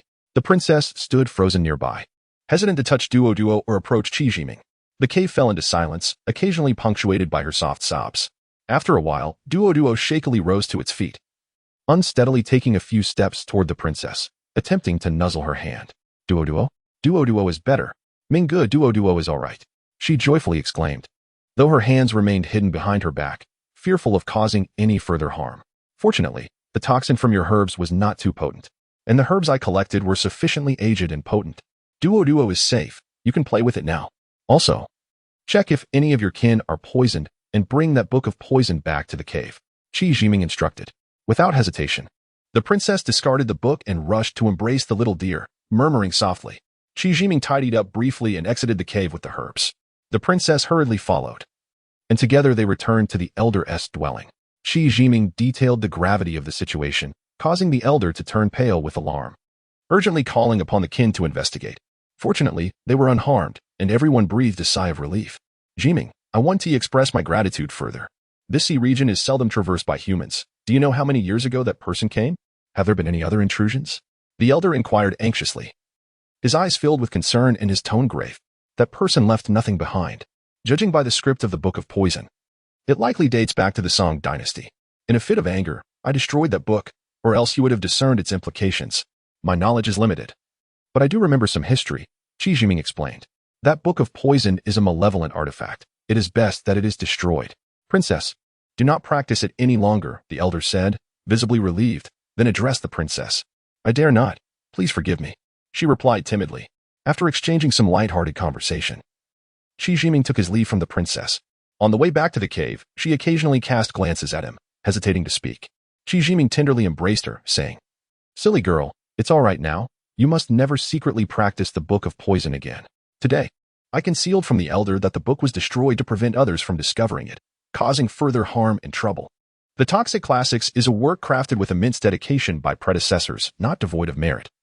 It serves to elucidate the properties of medicinal substances and is indeed beneficial for healing. Qi Jiming offered words of comfort. Indeed, I was mistaken. I shall heed your counsel. Minggu, as long as you are not upset, that is sufficient. The princess nodded in agreement, and upon perceiving that Qi Jiming bore no resentment towards her, her anxious heart finally found solace. Upon returning to the cave, the two found it difficult to settle into their meditation and decided to summon the little dragon to frolic with them. Qi Jiming took the opportunity to explain to the little dragon the princess's use of poison. The princess, meanwhile, continued to express her apologies. The little dragon regarded her with a sympathetic look, nodding in understanding, and affectionately nuzzled her cheek, thus mending their rift. However, the little deer, Duo, remained in the princess's embrace, trembling with instinctive fear, which would require time to alleviate. That evening, Qi Jiming and the princess cautiously delved into the study of the Toxic Classics. Guided by the noble intent of healing and understanding medicinal properties, they approached the subject with a contrarian perspective. Remained vigilant, they were not consumed by the material. Indeed, it is often said that a problem is better approached with flexibility rather than rigidity, and this endeavor proved to be fortuitous. By integrating the Toxic Classics with Lu Wu's records of cultivation resources, they gained a deeper insight into the wealth of resources within this maritime region. This area boasted an abundance of resources, distinct from those documented by Lu Wu. The Toxic Classics presented a more comprehensive and detailed perspective. Thus, Qi Jiming's cultivation was no longer confined solely to the spiritual essence of rare herbs and treasures, but rather embraced a diverse array of flora and fauna from the entire sea, all of which could be harnessed for his purposes. Originally deemed a harmful tome, the Toxic Classics, when approached with ingenuity, unveiled a treasure trove for cultivation, simultaneously bestowing upon them a life-preserving ace in the hole. This indeed illustrates that circumstances are not absolute. Rather, they vary with the individual. Chapter 46. The completion of cultivation. The early morning heralds the promise of a new day, a time imbued with beauty and anticipation. As the sun ascends, it radiates like a joyous crimson countenance. The sea lies still, tranquil and mirror-like. Through their diligent study of the toxic scriptures, Qi Jiming and the princess have gained profound insights, providing them with newfound confidence. Driven by an urgent desire for empowerment and a lingering fear of being outpaced by others, they eagerly initiate the autumn harvest, planning an extensive gathering of the resources within their grasp. At dawn, the duo set forth, borrowing an alchemical cauldron from the elder, racing towards the distant sea. The little dragon leads the way, with Qi Jiming and the princess following closely behind, traversing countless islands without pause, propelling the small dragon forward. They refrain from riding the little dragon. To Qi Jiming, dragons are sacred beings deserving of reverence. The little dragon, destined to transform into a true dragon, commands respect and awe. Though the princess and the little dragon had once harbored misunderstandings, their grievances have since been resolved, yet a sense of guilt lingers.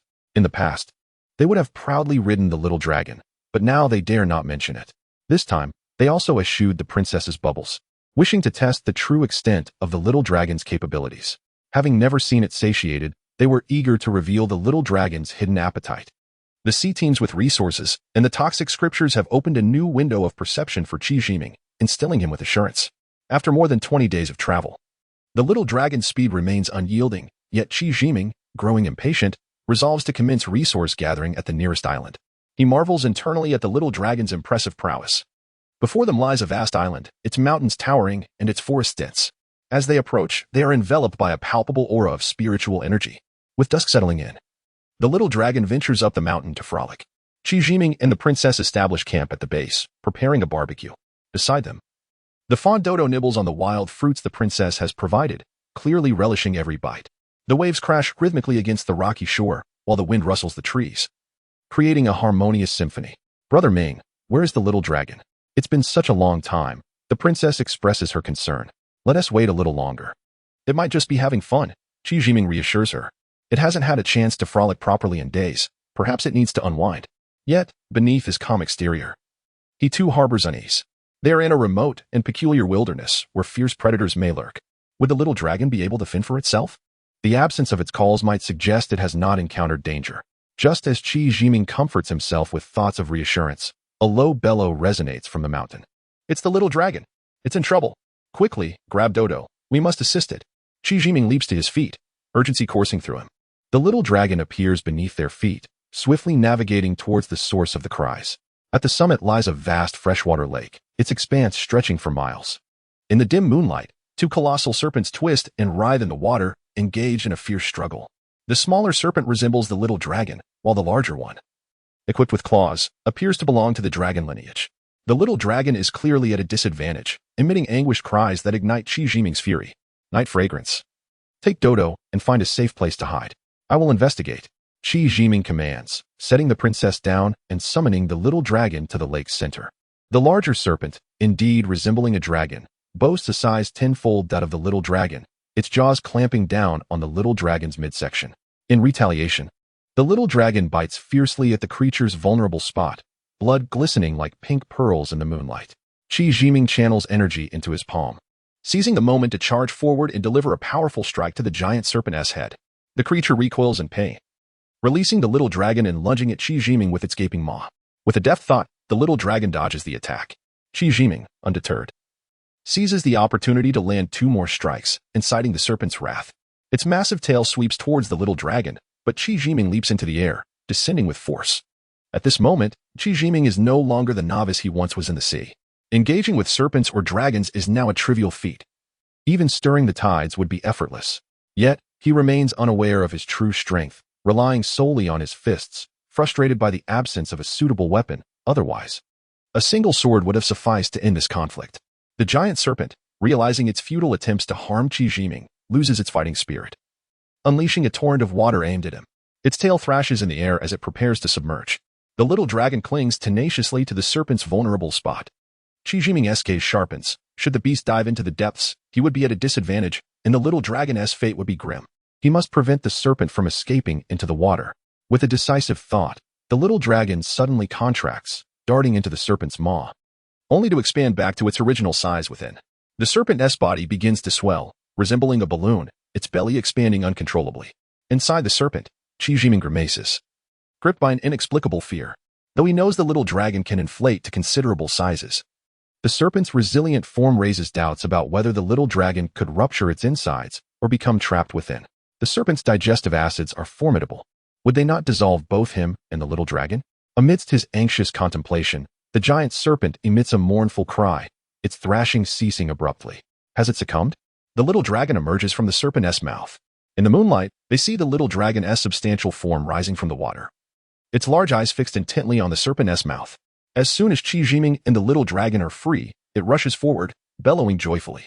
The giant serpent floats lifelessly on the surface, its vulnerable spot nearly severed, blood gushing forth, its massive form undulating in the water. You fool! You've bitten off more than you can chew, nearly costing us our lives. Well, it's yours now. I'm exhausted and need to rest on the shore. Thank goodness for the little dragon's strength. Qi Jiming breathes a sigh of relief. The little dragon nuzzles the little one affectionately, yet the latter remains indifferent.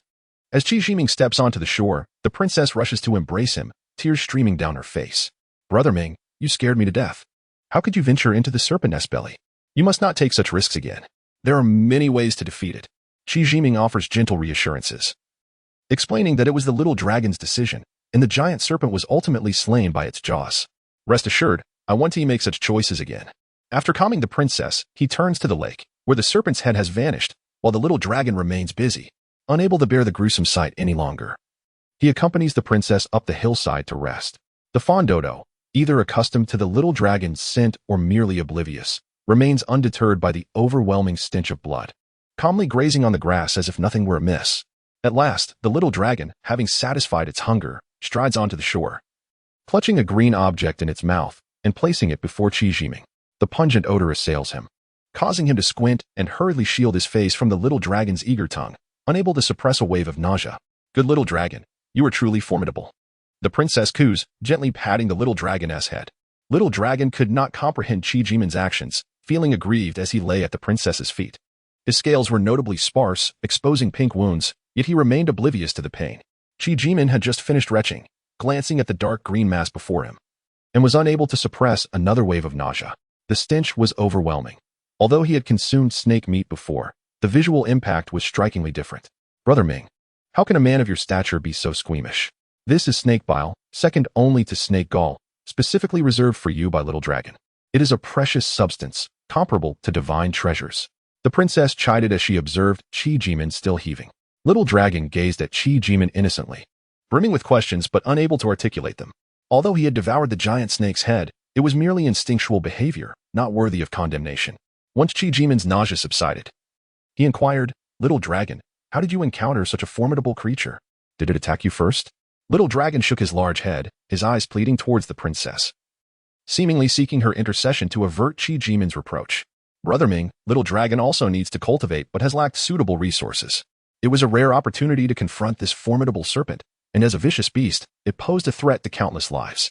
Had Little Dragon not sensed the danger first, we might have faced dire consequences after ascending the mountain. The princess defended him earnestly. I do not disallow Little Dragon from hunting or eliminating threats. Yet one must assess the risks.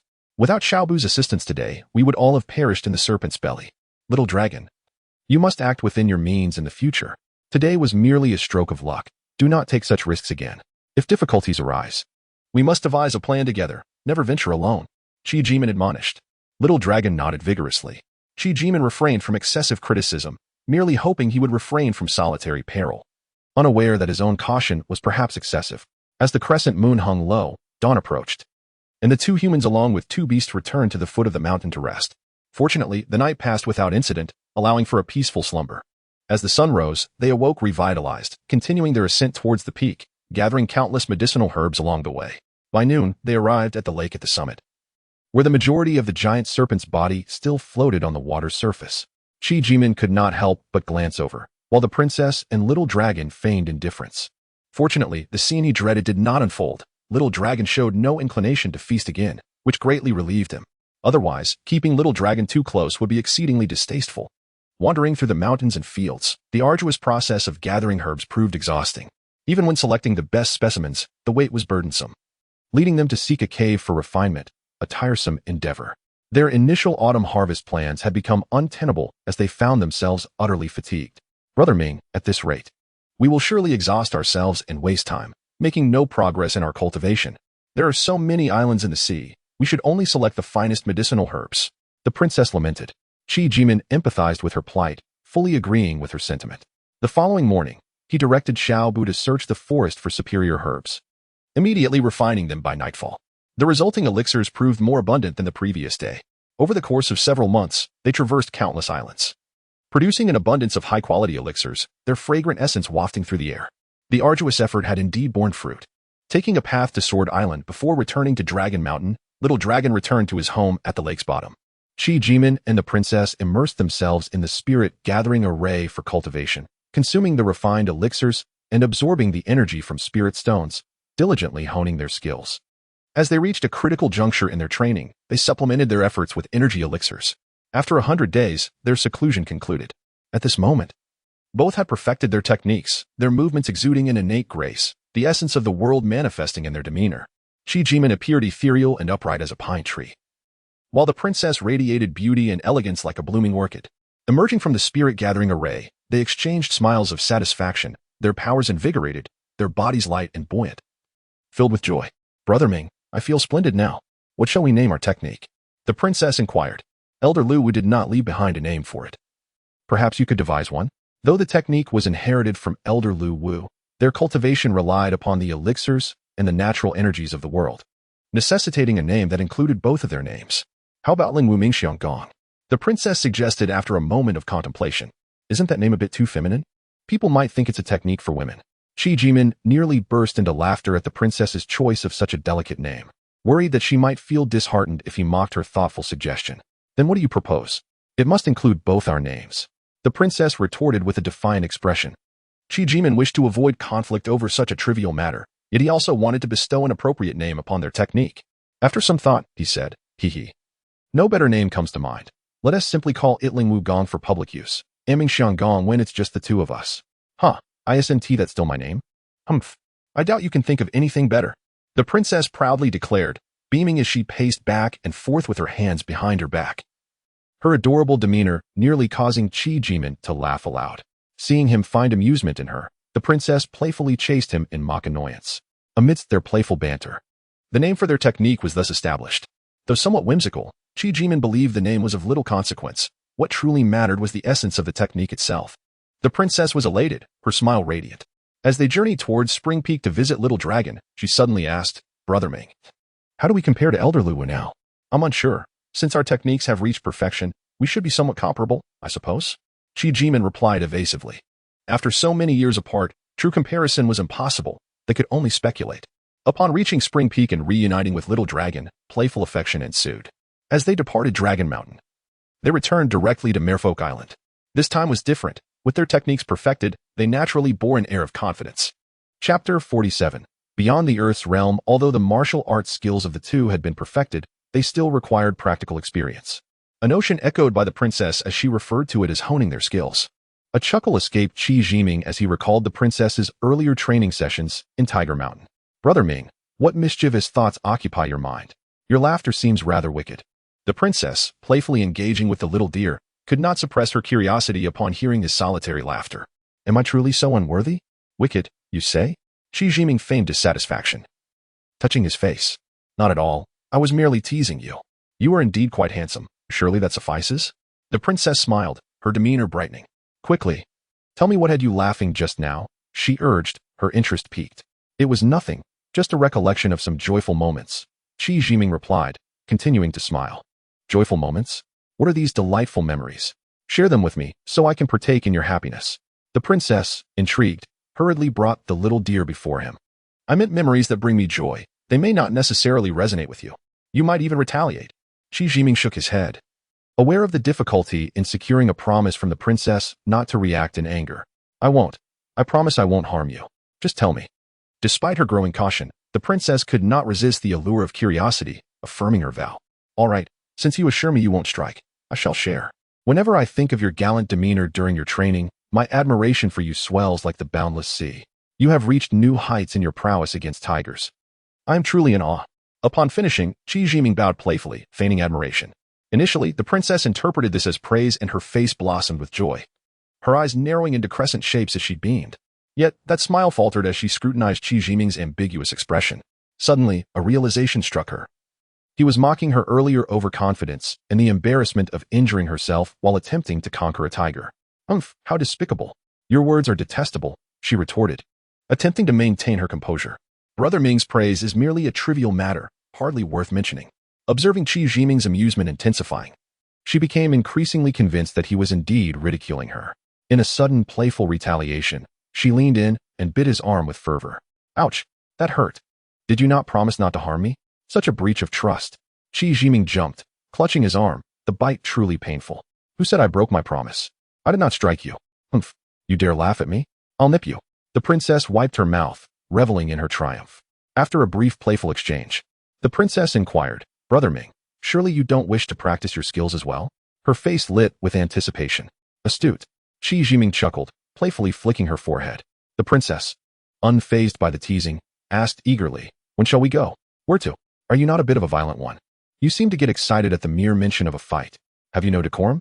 Qi Jiming scolded lightly. Enough of that. Just tell me where we shall venture. She insisted. Without a specific destination, we could wander aimlessly, confronting anyone who displeases us.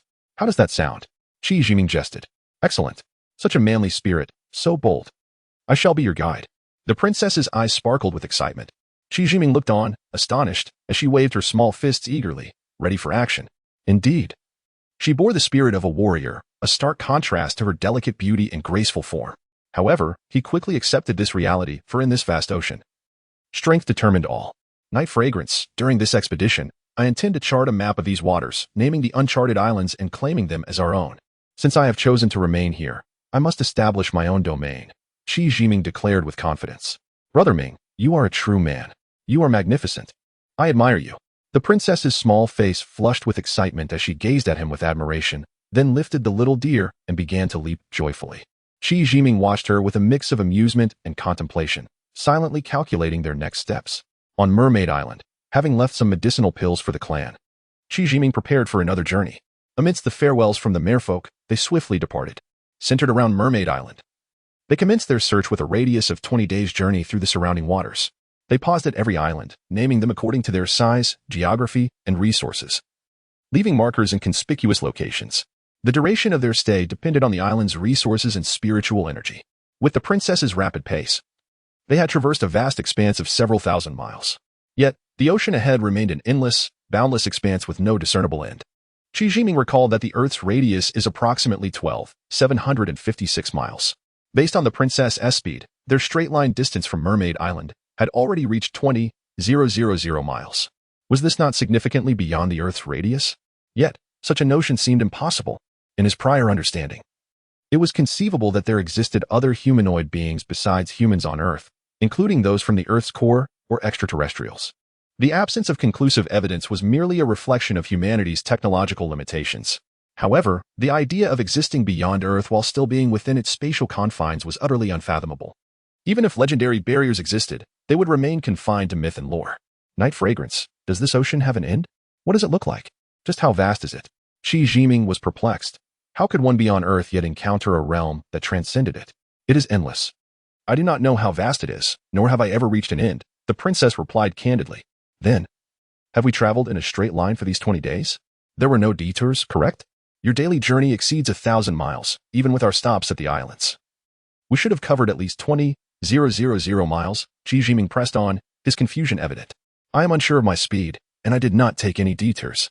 It should be around 20,000 miles, right? Brother Ming, why do you ask this? The princess inquired, puzzled.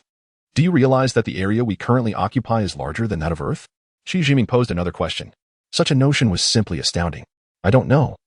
The princess replied innocently, observing Qi Jiming's growing frustration. Qi Jiming was utterly speechless, gazing skyward, silently resolving to consult the elders upon his return. While he had no urgent desire to rejoin the world of humanity, he needed to comprehend the situation of this ocean. Furthermore, having perfected his martial arts, he was confident in his ability to face any threats. The islands in this ocean seemed to far surpass the 20,000 islands found in the Pacific. Though aided by the princess and Xiao Bu, the surveying task felt overwhelming, and it was uncertain when it would conclude. Initially a noble aspiration, he now felt somewhat disheartened and opted to mark only the larger islands rich in spiritual energy. Though aware of the ocean's vastness, he remained astonished by its sheer expanse, struggling to articulate the magnitude. It was vast, exceedingly so. Setting aside the unanswered questions, he resolved not to dwell on them. Qi Jiming was determined to discover whether there truly existed a realm beyond Earth. Chapter 48. The ferocity of sea beasts. The two individuals meandered along their path, stopping and starting at their leisure. The princess and the fawn, duo, displayed remarkable composure. Only the little dragon exuberantly frolicked in the sea. Qi Jiming paid it no mind, allowing it to amuse itself freely. As dusk descended, they arrived at an island brimming with spiritual energy. Qi Jiming resolved to rest at the base of the mountain for the night, planning to explore for resources come morning. They kindled a fire, setting up camp and preparing food to grill. After nightfall, the princess cradled the fawn and drifted into slumber. The little dragon had scampered off to play elsewhere. Qi Jiming, however, found sleep elusive, as the sound of waves crashing against the shore and the howling sea breeze drew him into deep contemplation. In the hazy twilight, a thunderous explosion of water echoed, startling the princess awake. Drowsily, she inquired, Brother Ming, what is that sound? She instinctively wrapped her arms around the frightened fawn. It's merely a noise from the sea, likely caused by the little dragon or a large fish. Let us observe, Qi Jiming reassured her, casting his gaze towards the water. The moon hung high, casting a pallid light that rendered the sea's surface distinctly visible. Following the earlier commotion, the waters had once again settled into tranquility. Nightingale, rest now. The noise has ceased. It may have been a large fish, he comforted her. I'm not sleepy anymore. I've had enough rest. Has the little dragon not returned? The princess's voice was languid and enchanting. Qi Jiming couldn't help but steal a few glances at her, only to receive several playful eye rolls, leaving him momentarily speechless and awkward. The sea erupted once more, the sound now closer than before. Is the little dragon engaged in a scuffle? Let us not worry about it, Qi Jiming said, relieved from his earlier embarrassment as he fixed his gaze on the ocean. This area is teeming with sea beasts, many of which possess intelligence. Typically, We wouldn't dare venture this far. The princess expressed her concern. If the little dragon can't hold its own, it will call out. It should be fine for now. That creature just loves to stir up trouble. Why provoke sea beasts unnecessarily? Shi Jiming replied with irritation. Humph, why criticize the little dragon? You're out here seeking trouble as well, aren't you? A crow perched on a coal pile can only see others' darkness, not its own, the princess teased. Hey, I say, where did you pick up such wisdom, girl? You've got it all figured out, Shi Jiming asked with amusement. I learned it long ago. The princess shot him a sidelong glance, exuding charm. The sounds of battle intensified on the surface of the sea, leaving them no time for banter as they fixated on the water. The little dragon, engaged in a fierce struggle with something, appeared intermittently on the surface as waves surged toward the shore. Shi Jiming, concerned for the little dragon's safety, said to the princess, I'll go take a look, and if I can end this fight quickly, we can rest sooner.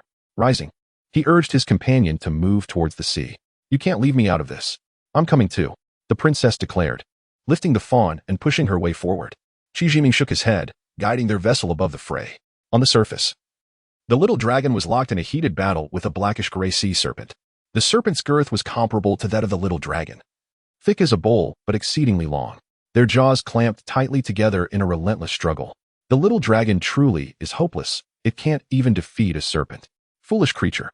Shi Jiming muttered in dissatisfaction as he lowered their altitude, preparing to intervene. Brother Ming, be careful. That is a sea serpent, highly venomous. The princess cried out in warning. Startled, the sea serpent, having already battled for some time, attempted to flee, its long tail thrashing as it plunged into the water. The little dragon clutched tightly to the serpent's vital spot, its jaws locked onto the serpent's head, undeterred by the relentless strikes of the serpent's tail. Shi Jiming realized. No wonder it hasn't cried out. Its mouth is occupied. He shouted, Little dragon, get back, and then struck the serpent's head with a powerful blow. This marked the first time he had unleashed his full strength since mastering his technique. A resounding thud echoed as the serpent's massive head was crushed, its form mutilated and unrecognizable. Propelled by the force of his strike, the serpent's lengthy body collapsed into the ocean, sending sprays of water soaring high. Little dragon, it's up to you now. Hurry back so we can sleep, Shi Jiming called out after retracting his hand. The little dragon quickly grasped the sinking serpent and nodded in acknowledgement. After you eat, remember to clean your mouth before returning. Don't bring back any disgusting remnants. Shi Jiming recalled something, turning to remind the little dragon. The princess paused, recalling the little dragon's previous distress when it had consumed a giant serpent, and couldn't help but laugh heartily, her shoulders shaking with mirth, tears glistening in her eyes. Shi Jiming, with a wry smile, rubbed his nose and innocently remarked, Was it really that amusing? Don't laugh yourself to pieces. At this, the princess doubled over in laughter. Shi Jiming chose silence, returning to their campsite where he added more firewood to the flames. Ignoring the princess's teasing and without waiting for the little dragon's return, he closed his eyes and feigned slumber, soon drifting into dreams. Upon awakening at dawn, he discovered the little dragon sprawled on a nearby patch of ground, fast asleep. As he approached, the little dragon opened its eyes, flicked its tail, and promptly fell back into slumber. Seeing that the creature was unharmed, Shi Jiming paid it no further mind. Back at the campsite, the princess was busy tending to her fawn, Duo, weaving flower crowns and gathering grass. Shi Jiming shook his head, preparing to hunt for food on the island. A narrow path, shaped by the passage of some creature, caught his attention.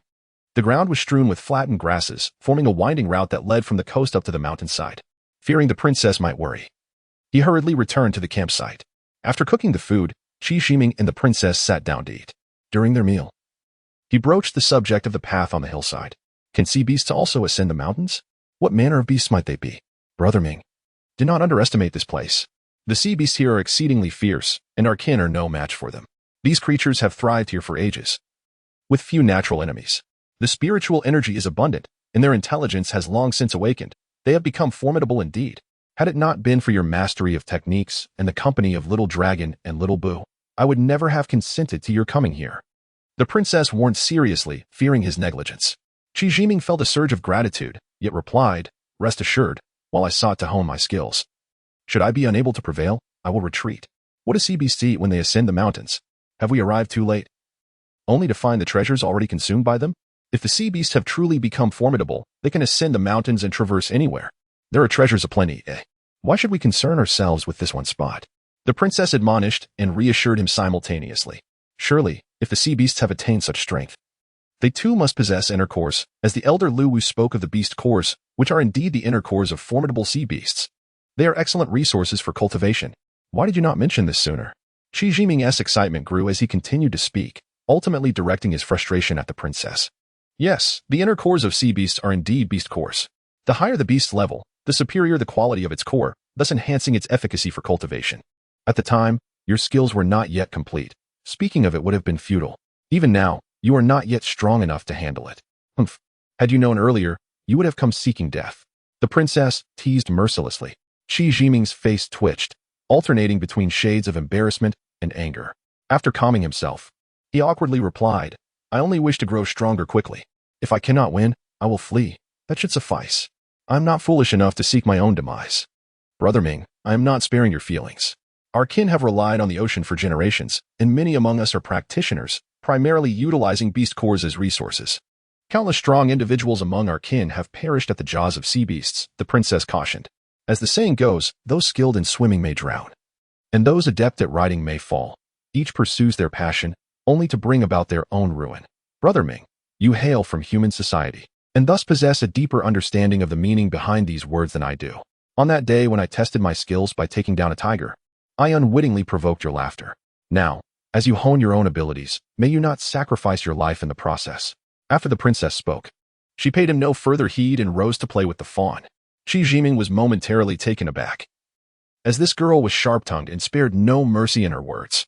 After a moment of contemplation, he conceived a new idea. What do sea beasts enjoy consuming? Night fragrance.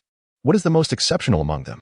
Qi Jiming ambled over to the princess, hesitantly inquiring. They consume anything imbued with spiritual essence. The more potent the essence, the more they are drawn to it. The most extraordinary sea beasts can cultivate into human form, capable of stirring the seas and performing the impossible. Of course, this is merely hearsay, as I have never witnessed it myself. Why do you gaze at me so? Bah, I was born in human form. Suppress your sordid thoughts. As the princess spoke, she suddenly realized that this fellow was not truly listening, but rather leering at her with ill intentions. Enraged and embarrassed, she raised her hand to strike him. Qi Jiming dodged while explaining. I harbor no improper thoughts. I am simply pondering what delights sea beasts most and what sense might entice them. Is this not an obvious ruse? The princess, still seething, turned away in silence. Qi Jiming resorted to his previous tactics, attempting to coax and persuade her anew. Chapter 49. The curved grain grass, the sea breeze gently caressed the air, bringing a refreshing comfort. The princess was not truly angry with Qi Jiming. She arranged her hair and gazed into the distant sea, hesitating for a moment before speaking. There is a type of spiritual grass. I believe it is called curved grain grass. It possesses 6 leaves and blooms with red flowers, resembling orchids. Yet its leaves are thorny. This grass is particularly favored by sea creatures when it flowers. However, it is quite elusive. I have only heard of it and have never seen it myself. Qi Jiming felt a chill run through him as he suddenly recalled the animal tracks leading down to the shore on the hillside. Could it be that this grass grew there? After all, why would the creatures climb the hill if not for something more than a mere change of taste from seafood? Was it for digestion and fitness? Night fragrance. This hillside might just hold that curved grain grass. Come, let us investigate. Qi Jiming, unable to contain his excitement, seized the princess's hand and dashed off. After a few steps, the princess abruptly pulled her hand away, reproaching him. You're so impatient that you've hurt me. The grass won't fly away, and sea creatures won't venture out during the day. I need to hold on to Duo first. Qi Jiming, filled with urgency, pressed on, following the animal tracks toward the mountainside. Upon reaching a clearing amidst the lush hills, he was struck by the sight of vibrant green grass carpeting the ground. Dragging the princess along, he eagerly searched the area, muttering, night fragrance, could this be one? Or that one? He was so eager he nearly wanted to get down on all fours to inspect closely. The princess, exasperated, finally said, let go. You're going to break my arm. This entire area is filled with curved grain grass, but sadly, none of it is in bloom. Qi Jiming's heart soared at the revelation. So this is all curved grain grass? So many. How wonderful. But without flowers, it is of little use. Its efficacy diminishes. The princess lamented. It may take a few days for it to bloom. Qi Jiming quickly inquired. The princess, seeing the desperation in his eyes, softened and admitted. The spiritual energy here is not abundant. At this rate, it may take 10 years for it to flower. Qi Jiming, disheartened, sank to the ground, muttering to himself. 10 years? By then, my beard will be white. The princess, unable to bear his disappointment, gently reminded him, although this place lacks sufficient spiritual energy, in areas rich with it, the flowering will occur much sooner. Don't you have that energy liquid? Why not give it a try? Like a spring released. Qi Jiming leaped up, embracing the princess and planting several quick kisses on her cheek, exclaiming, good wife, Good wife. The princess blushed deeply, pushing him away and scolding, "Enough. You're being improper again." With no time to waste, Chi Jimin hastily retrieved the pouch containing the energy liquid, eager to nourish the curved grain grass. The princess quickly intervened. "Wait, Mingo. If the grass blooms, it might attract high-level sea creatures. What if they devour us? Besides, can we even fight them? If a battle ensues, all this grass will be destroyed, and finding more will be no easy task." Chi Jimin wrapped his head, self-deprecatingly commenting, "I only brought this gourd today." The princess chuckled. "All right, Mingo, stop making me laugh. Let's dig up a few of the curved grain grass plants, water them with the energy liquid, and protect the rest with formations. If it doesn't work out, at least we have backups. What do you think?" Chi Jimin readily agreed. Together, they followed the animal tracks down, found a spacious area, transplanted 10 curved grain grass plants, watered them with the energy liquid, and set up protective formations. Once everything was settled, Chi Jimin recalled methods of trapping wild rabbits back in the countryside and laid down a trapping formation in the middle of the animal tracks. The idea was splendid. If he could capture a sea beast, it would serve as practice. If a formidable sea beast were to appear, he and the princess could only flee as far as possible. Upon returning to their camp, Chi Jimin felt increasingly reckless. He and the princess had never set up formations for their night stays. If a sufficiently powerful sea beast were to arrive, it would not merely bow them down but could lead to their demise. Realizing this, Chi Jimin couldn't help but knock his own head again. The princess, observing him, curiously asked, "Mingo, what troubles you now? Do you think there might be a sea beast boss here? Last night, we took no defensive measures. Was that mere luck or folly? Heading out without caution, I suppose I must just knock my gourd." Chi Jimin sighed with a wry smile. "Indeed. Had you not mentioned it, I would have forgotten the danger here. It's all your fault for your bad habits," the princess playfully scolded. "We need to relocate to a safer place immediately. Being this close to the sea is their territory, and it puts us at a disadvantage. Wake up Xiaolong. We should head up the mountain together." "Xiaolong ate that sea snake last night. Is he still cultivating?" Chi Jimin inquired as he glanced at Xiaolong, who was still fast asleep. Perhaps that sea snake also had a beast core? Xiaolong should be in the midst of cultivation. "Is it appropriate to wake him now?" the princess remarked. "We can't afford to wait any longer. Wake him up. We can find a suitable spot for him to cultivate later. This place is not safe. A sea beast could emerge at any moment and devour him," Chi Jimin asserted, moving to rouse Xiaolong as they ascended the mountain. They chose a high slope near the curved grain grass, where they could easily monitor the trapping formation they had set. Chi Jimin hunted some food to roast and set it aside, preparing for a protracted battle. Xiaolong appeared to be in a deep slumber, only glancing at Chi Jimin before returning to his nap, seemingly still digesting the sea snake's beast core. Chi Jimin, filled with anticipation, awaited the nightfall, eager for the appearance of the sea beasts.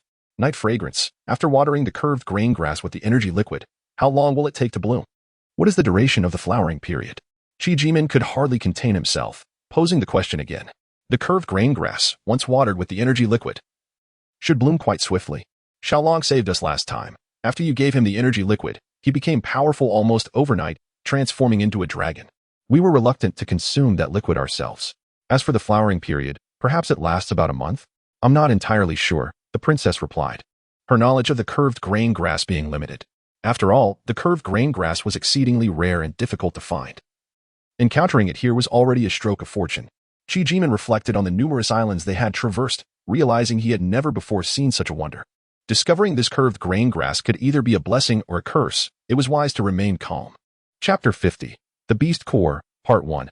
As the sun hung low in the western sky, dusk transitioned into night. Chi Jimin, filled with anticipation, awaited the arrival of darkness. The princess had fallen asleep, cradling the little deer, Duo.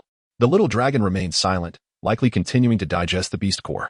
Only Chi Jimin remained vigilant, anxiously fixated on the encirclement meant to trap their adversaries. At last, sounds emerged from the seaside, initially the splashing of water. Shortly thereafter, a quadruped creature, towering at over 10 meters, dragging a long tail, lumbered ashore with a staggering gait. The colossal beast followed the tracks of its kind, making its way toward the mountain. Drawing nearer to the encirclement, Chi Jimin's heart raced with trepidation. The princess seemed to awaken to the sound of his heartbeat, rubbing her eyes and whispering, "Brother Ming, has the sea beast arrived?" Chi Jimin hushed her and gestured toward the encirclement below, where the sea beast had indeed arrived, dragging its lengthy tail behind. This creature bore a head and body reminiscent of an otter, yet ended in a serpentine tail, despite its resemblance to various animals. Chi Jimin could not name it, and turned to the princess for assistance. "Yexiang, what manner of creature is this? I don't know, she replied, but I can assure you. While it may not be the formidable boss you speak of, it is certainly not weak. Exercise caution, and if you find yourself in trouble, do not hesitate to call for my aid. Also, a friendly reminder, Qi Jiming, resolve this swiftly, lest it summons reinforcements. I shall take my leave to rest now. Farewell. With a hint of mischief, the princess returned to her slumber, still embracing the little deer. Qi Jiming, stung by her jibe, felt a surge of determination. He admonished himself to approach this battle with the ferocity of a lion hunting a rabbit, striking decisively without hesitation. The creature finally entered the encirclement. Its massive form lingered only a moment before it erupted into a furious roar, clearly disoriented by the illusions within the trap. Qi Jiming seized the moment and slipped into the encirclement. The beast, now in a frenzy, thrashed about, its tail swinging violently, emitting thunderous roars. Suddenly, it spotted Qi Jiming. Its fury finding a target. With its enormous eyes glaring, it charged forward, shaking the ground beneath with its might. Qi Jiming deftly dodged the assault, choosing to observe the creature's capabilities. As the beast lunged and missed, its tail whipped around, attempting to strike again. Qi Jiming evaded its attacks, but the beast, frustrated by its failure, unleashed a deafening roar, reverberating in Qi Jiming's ears. Then, it exhaled a dense white mist, seemingly attempting to escape. Such an opportunity was too good to pass up. Qi Jiming, initially apprehensive of the mist, soon realized it posed no threat.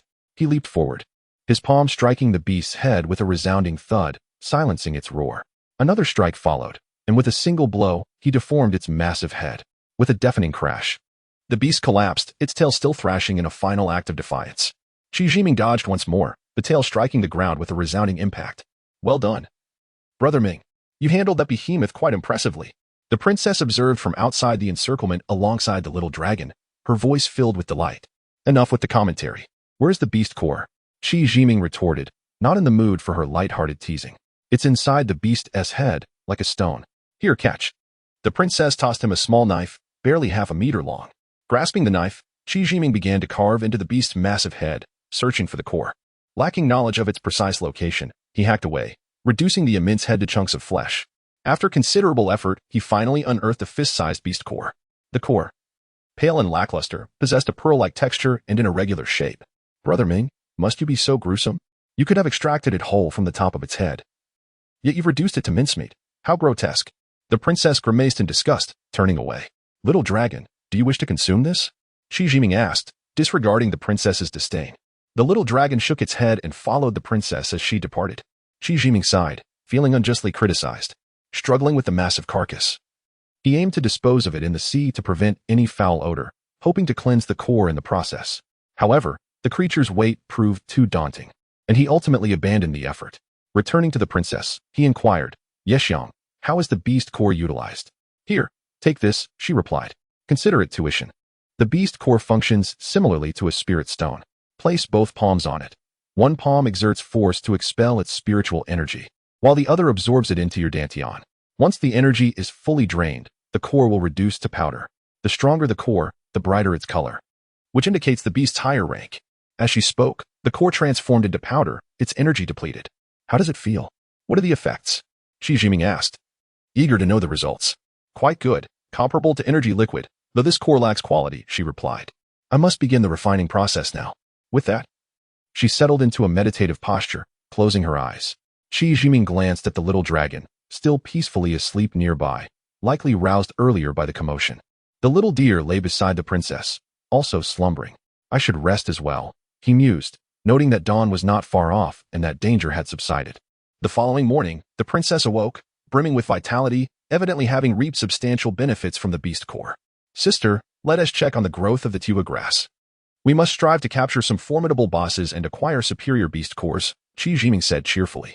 They made their way toward the tuba grass that had been nourished with energy liquid. From a distance, Qi Jiming exclaimed with excitement, it has flowered. Well, it truly has bloomed. The princess, with lesser vision, hurried closer. The tuba grass within the protective array had indeed produced budding blossoms, tinged with a faint red, yet to fully unfurl. Approaching for a closer look, Qi Jiming observed the tall flower stems, each bearing egg-sized buds, poised to blossom. The flowers emitted a robust, pungent aroma, reminiscent of inferior perfume, which became somewhat nauseating with prolonged exposure. Though the blooms would likely be even more beautiful upon full opening, Qi Jiming found the scent unappealing. Could it be that sea beasts enjoy the odor of stinky tofu? Such a foul aroma, Would they truly be attracted to it? He pondered, momentarily sobering from his earlier delight. Indeed, the flowers of tsuha grass can enhance the intelligence of sea beasts. The older the grass, the more enticing its blooms to higher-ranked sea creatures. What's wrong? Are you displeased? The princess, animatedly speaking, noticed his lack of enthusiasm and curiously inquired. Truly. It's like a dung beetle rolling a ball of feces. The stench is fitting. Qi Jiming muttered under his breath. What did you say? The princess, unable to hear clearly, asked. Nothing. I merely remarked on how foul this is. It's hard to believe, Qi Jiming quickly clarified. The sea beast will like it. Yet it is not necessary for you to harbor any fondness. Why concern yourself so? The flowers shall bloom by afternoon, so let us prepare diligently, lest the formidable adversary you speak of catches us unprepared. The princess, however, is quite exhilarated, wholly unaffected by the fragrance of the flowers. Approaching the curve of the grass, she scrutinizes it closely. Brother Ming, how much energy liquid did you pour? How is it blooming so swiftly? The princess gazes down intently. Isn't it akin to watering? What's the matter? Qi Jiming remarks from a distance. What? You treated the energy liquid as if it were water? You squandered so much energy liquid? Hand it over. Give it to me. The princess exclaims, her eyes wide with disbelief. Confounded. Qi Jiming complies and hands over the pouch containing the energy liquid, questioning, what is it? If you don't pour more, these grasses won't survive. You are infuriating. The curved grass thrives on spiritual energy, not water. A single drop suffices. Did you think energy liquid is water? The princess scolds vehemently, snatching the pouch from him. Qi Jiming feels aggrieved. You never mentioned this. How could I know? To prepare for the arrival of the high-level sea beasts, Qi Jiming sets up a trap formation. Additionally, he lays down a strangulation array atop the hillside, employing the finest spiritual stones to enhance its defenses to level 1. The little dragon has awakened, playfully engaging with Qi Jiming, radiating vitality. It seems that the sea serpent has greatly benefited it. This sea area teems with sea beasts, likely to provide substantial assistance. Yet, the missing scales on its neck remain a source of concern for Qi Jiming. The fragrance of the curved grass blooms wafts through the air, discernible from a distance with its peculiar scent. The princess, little dragon, and fawn appear somewhat fond of it, yet Qi Jiming finds it unbearable. He cautions the little dragon to avoid the trap formation and proceeds alone toward the mountain. Chapter 51. The Beast Core, Part 2. A mist enveloped the mountains, with lush trees casting shade, jagged rocks rising abruptly, and vines entwined amid the forest. Among the wild grass, a path forged by wild beasts meandered through, though it was not overly arduous to traverse. Wildflowers bloomed vibrantly, birds fluttered in startled flight, distant mountains loomed like dark silhouettes, and streams babbled softly. In such an environment, devoid of distractions, one might find it a truly habitable abode. Qi Jiming cherished the pastoral beauty of nature, harboring a genuine aversion to the steel and concrete jungles of the city. Perhaps this was one of the reasons he chose to remain in this coastal domain. Embracing the natural scenery and savoring the rare tranquility, he found himself momentarily immersed in the surroundings. With a clear mind, he meandered forward, akin to a leisurely stroll in a serene garden. Upon reaching the end of the path, a cave came into view not far ahead. The mouth of the cave spanned several meters, tapering inward, extending around 50 to 60 meters in length. At its end, another opening of about 2 meters led obliquely outside, revealing a patch of azure sky. The cave was clean, devoid of any unpleasant odor, serving as an excellent refuge from the elements. Qi Jiming resolved to camp here for the night and hurried down the mountain. The princess played joyfully with a fawn, which was adorned with garlands of wildflowers. The fawn frolicked with delight, its antics eliciting peals of laughter from the princess. The little dragon maintained its proud demeanor, glancing back at Qi Jiming as he descended from the mountain, while the camp radiated a peaceful atmosphere. As he approached the reed grass, the nauseating floral fragrance assaulted his senses. Qi Jiming called out from a distance, Yeshiang, we shall ascend the mountain tonight and rest in the cave. We will descend upon hearing the marine beasts. The princess said nothing, silently cradling the fawn and rising to head up the mountain. She understood well that the reed grass had bloomed, and the night would likely be tumultuous. Should high-level marine beasts be attracted, danger was inevitable. If the trap set for enemy entrapment and strangulation proved ineffective, they would not stand a chance against the marine beasts. The princess and the little dragon entered the cave to observe. Qi Jiming captured some small living creatures for later use. He then set up the strangulation array and concealment array once more on the flat ground outside the cave, followed by kindling a fire for roasting and resting. Everything was prepared, awaiting the arrival of the marine beasts. In the dead of night, a tremendous splash echoed from the sea. They had arrived. The marine beast had finally come. The little dragon nuzzled Qi Jiming anxiously, seemingly alerting him to remain vigilant. The princess gently stroked the fawn, her gaze unwavering. Qi Jiming patted the little dragon's head, calming it, and then addressed the princess. Yes, Xiang, hand me the knife.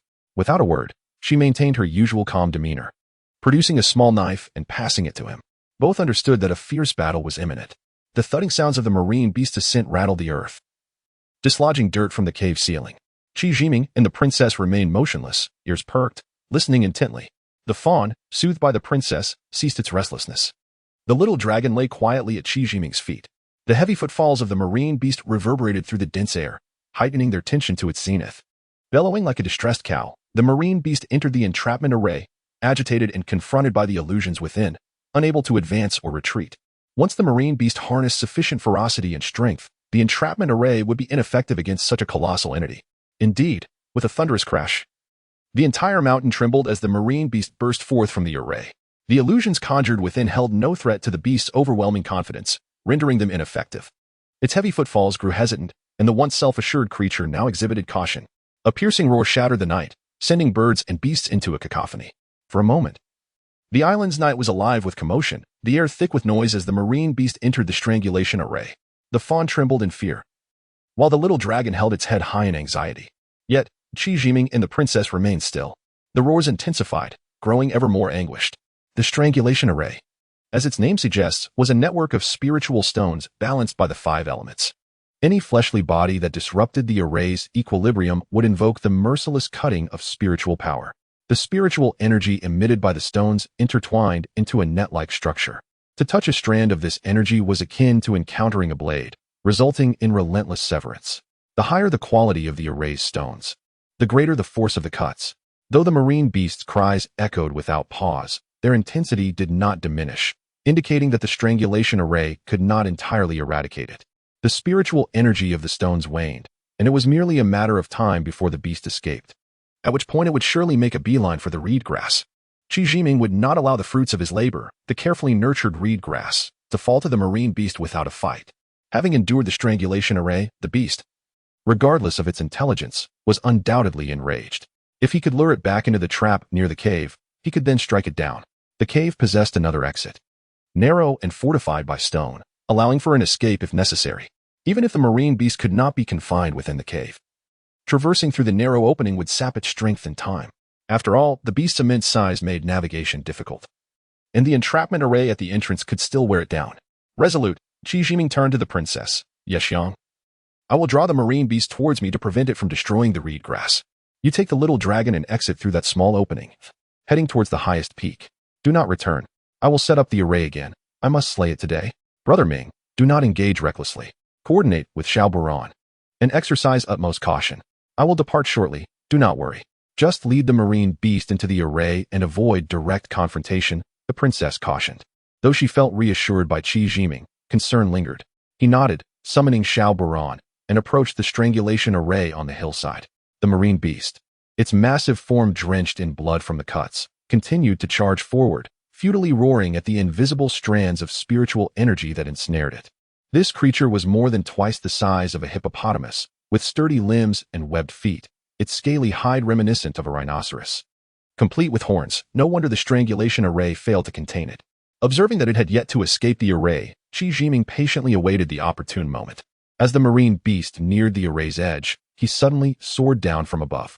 With a powerful strike, he struck the top of the beast's head. Reasoning that its thick hide would likely spare the beast core from destruction, he struck and withdrew, not lingering to engage further. The marine beast staggered, stepping back before unleashing a torrent of water from its mouth, aimed directly at Qi Jiming with the speed of a bullet. Prepared to flee, he swiftly turned and barely evaded the oncoming deluge. With a fierce roar, the marine beast charged, shattering the strangulation array. Heartbroken over the loss of the spiritual stones, Qi Jiming ran while hurling stones collected from the ground to provoke the beast, leading it onward.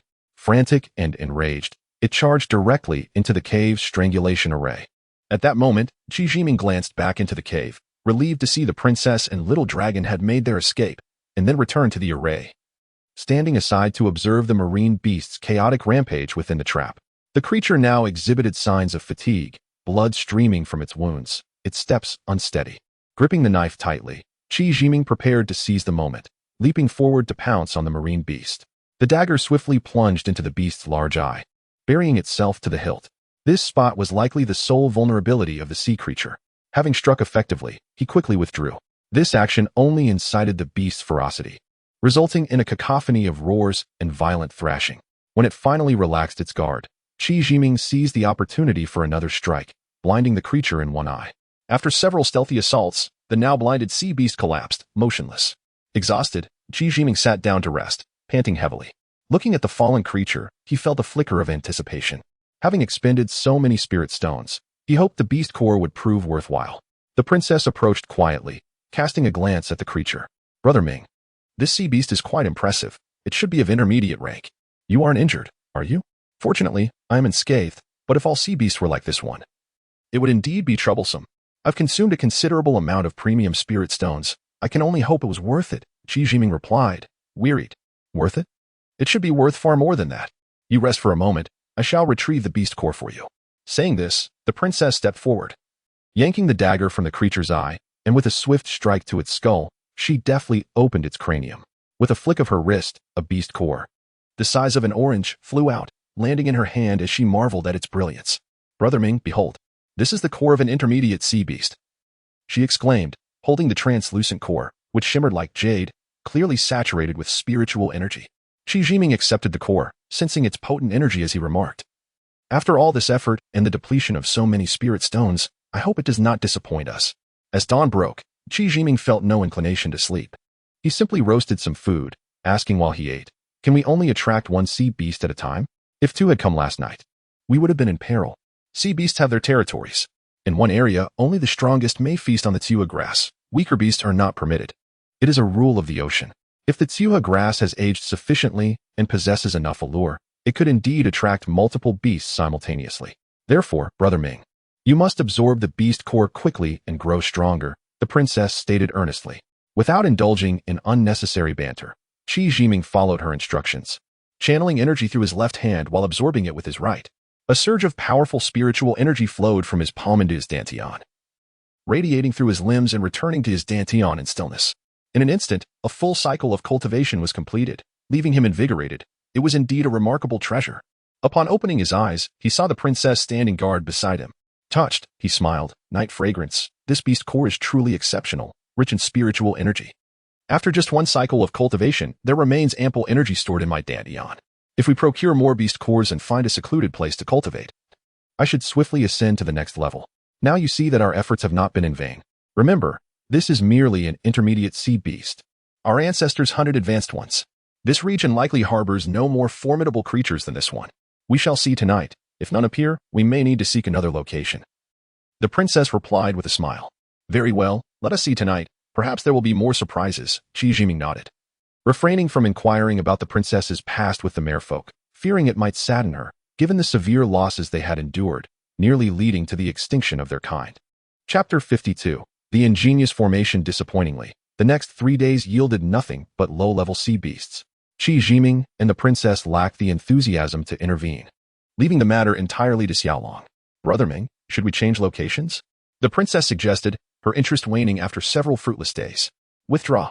We will take these 10 stalks of tsuha grass with us, leaving the rest here for easy retrieval later," Qi Jiming replied, eager to avoid wasting time. With the tsuha grass in tow, they ventured to a new maritime area. Given Qi Jiming's current strength, he dared not venture into more distant waters. Although the higher-grade beast cores found there would be highly beneficial for cultivation, the intermediate sea beasts in this region were already quite formidable. Who could predict what dangers lurked in the deep sea? A visit to the distant sea was inevitable, but not at this juncture. It would have to wait until their strength significantly increased. For now, they would remain within a 20-day journey from the Mermaid Island. This would allow them to hone their skills while hunting intermediate sea beasts to enhance their power. Ahead, a barren, desolate island emerged from the sea, its crescent shape spanning 5 to 6 miles. Rising over 200 meters, it was a coral island, sparsely dotted with a few palm trees and tropical shrubs. The surrounding waters were deep and tumultuous, making it a prime location for sea beasts. Upon landing, Qi Jiming instinctively surveyed the terrain and soon discovered a gently sloping area ideal for setting up a killing formation. Nearby stood a towering boulder, perfect for establishing a trap against enemies, complemented by an invisible formation. Drawing from their previous encounter with the bizarre sea creature, he decided to also lay down an illusion formation in the center, ensuring their plan's success. With the strategy set, Qi Jiming and the princess began searching for a campsite. Xiaolong had wandered off to frolic elsewhere. Just below the mountain's peak, a few trees stood precariously, allowing for the deployment of a concealment formation as a precaution. They chose this spot for their camp, primarily because the princess's little deer would have grass to graze on. With the campsite established, they had no further concerns. Qi Jiming and the princess busied themselves, methodically setting up 4 formations according to their plan. A flash of white light signaled the completion of the formations, which had now become an intricate web. Night scent, are we perhaps being a tad excessive? With all these formations, even Tenchi Zimings would be ensnared. Qi Jiming wiped the sweat from his brow, finally feeling relieved, though he couldn't help but chuckle at the absurdity. Brother Ming, caution captures the cicada in the autumn. Prudence is the ship that sails for 1,000 years. Let us not be careless and regret our actions later, the princess advised earnestly. As the tsuha grass bloomed vibrantly, they pondered what grade of sea beast it might attract. This desolate place is no paradise. We must not underestimate it, the princess added with a serious demeanor. Qi Jiming nodded, carefully holding the tsuha grass in his hands. The leaves were dark green and broad, the flower stalks thickened, and the blossoms had grown larger, radiating a faint red glow, dazzling and more robust than before. Knowing Qi Jiming could hardly endure the fragrance, the princess took the tsuha grass and placed it within the formation, its aroma quickly permeating the air. Having completed their preparations, the two exited the formation and made their way toward the mountain peak. The sun shone brightly, and with plenty of time before nightfall, they seized the opportunity to explore the island's terrain. The island was small, formed from coral, with a slick surface and steep inclines, making traversal quite challenging. Birds and beasts were nowhere to be found. It truly was a place of desolate terrain.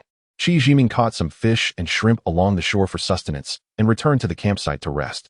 Night scent, do you have any better weapons? Qi Jiming lamented.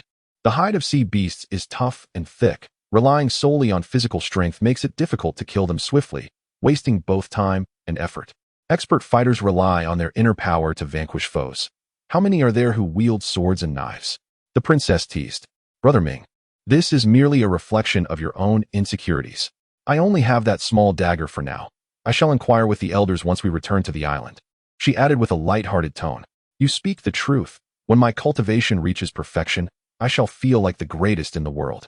Just a brief encounter with a bizarre sea creature sent me scurrying across the island.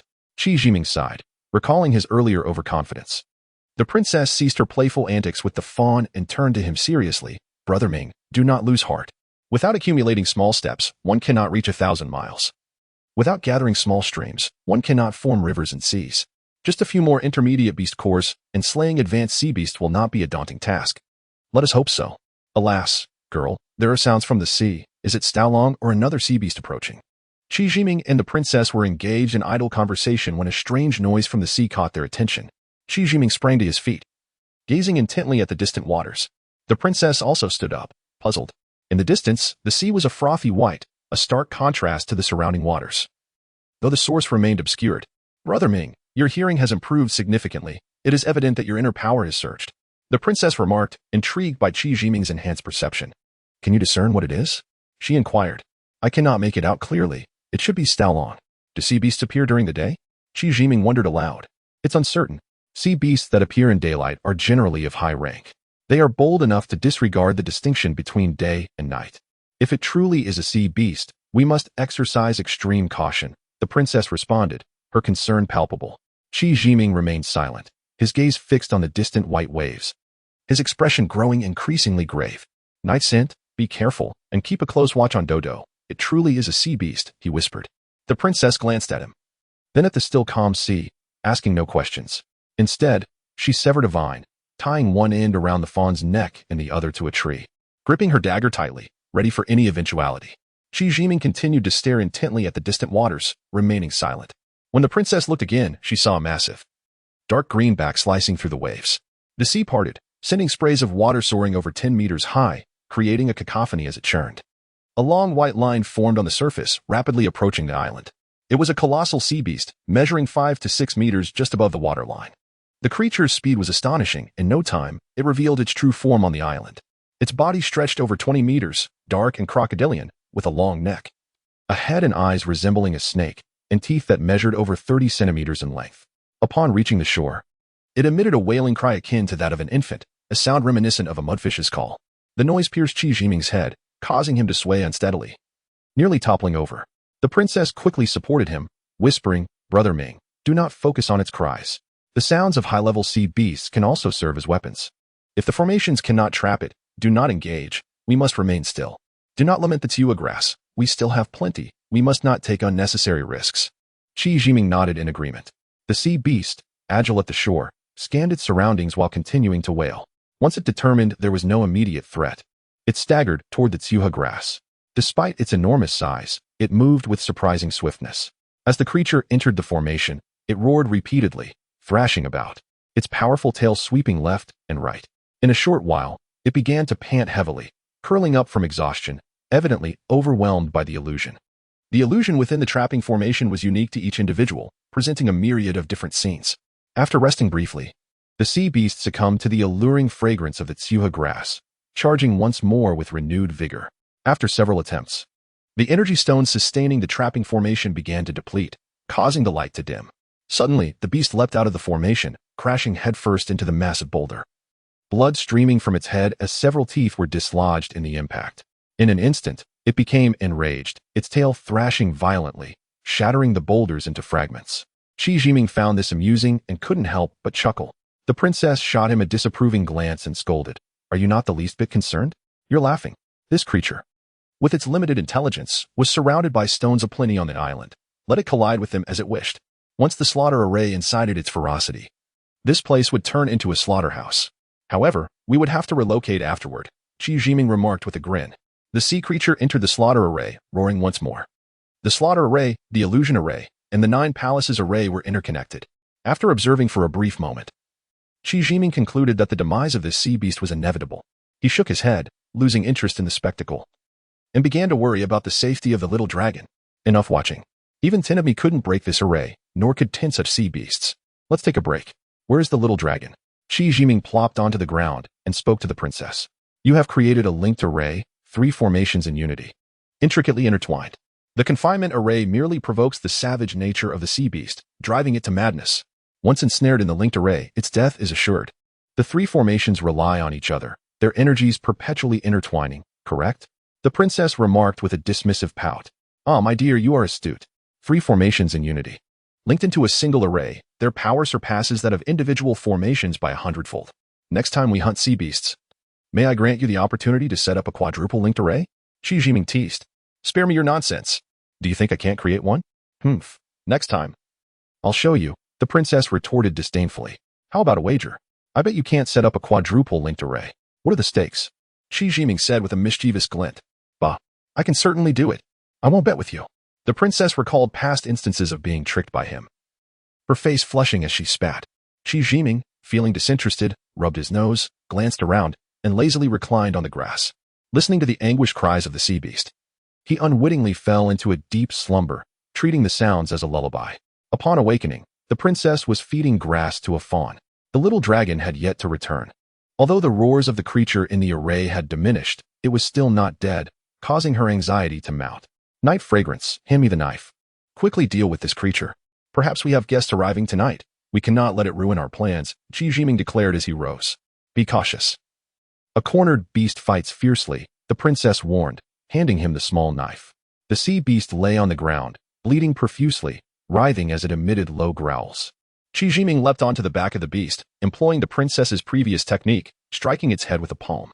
He swiftly cut, drew circles, then delivered a decisive blow to shatter its skull and extract the beast core in one fluid motion. This core was slightly larger than a mid-level beast core, its surface shimmering with vibrant hues.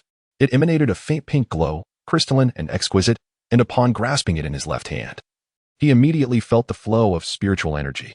Elated, he raised it high, calling for the princess to come and gaze upon it. The princess cradled the core in her hands, equally thrilled, exclaiming, "Is this truly a high-level beast core? It's simply stunning."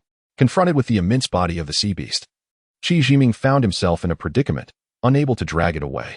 Leaving it here risked alarming incoming sea beast guests, and relocating to set up another array presented no suitable options. Reluctantly, he decided to waste some spirit stones to establish a hidden formation, concealing the beast's carcass as best as he could.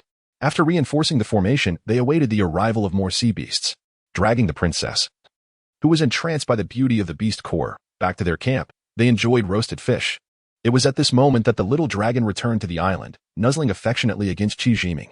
Upon inspecting the little creature and confirming it was unharmed, Qi Jiming felt reassured. That evening, they attracted a mid-level sea beast. Over the course of several days, the caliber of the sea beasts dwindled, all dealt with by the little dragon. It soon became necessary to change their location once more. This exhilarating yet monotonous existence continued for 2 full months. The duo had amassed over 100 mid to high-level beast cores, yet their spirit stones were nearly depleted. The Tiwa grass did not wither as the princess had anticipated.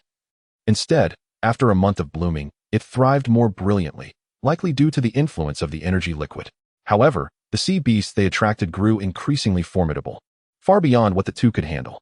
Unable to contend with such formidable foes, they had no choice but to return home to their new abode, the safest place for them. Chapter 53. The condensation of the Dan Little Dragon, in its inaugural visit to the cavernous abode, found itself enraptured by the surroundings. Wandering aimlessly until it settled by the lake upon the verdant plain, establishing it as its sanctuary.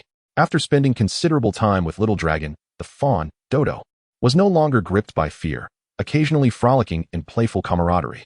The princess, having surveyed the dwelling, commenced her cultivation alongside Qi Jiming within the tower of the cave. The spiritual stones within the cavern exuded ethereal energy, coalescing into a mist that enveloped the space, creating a dreamlike, otherworldly ambience. The two established a formation to seal the cave's entrance, retrieving spiritual stones and beast cores, and preparing energy liquids, ready to endeavor towards the next realm. They sat cross-legged, channeling their inner power through their limbs, ascending to the spiritual platform, and directing it back into the Dantian, perpetuating this cycle. When the Dantian's energy waned, they absorbed the spiritual essence from various cultivation resources to replenish it. Day after day, night after night, the Dantian remained in a state of fullness. Unbeknownst to the passage of time, Qi Jiming, after several consecutive days, sensed a stagnation in his inner power, realizing he had encountered yet another bottleneck, prompting him to cease his cultivation.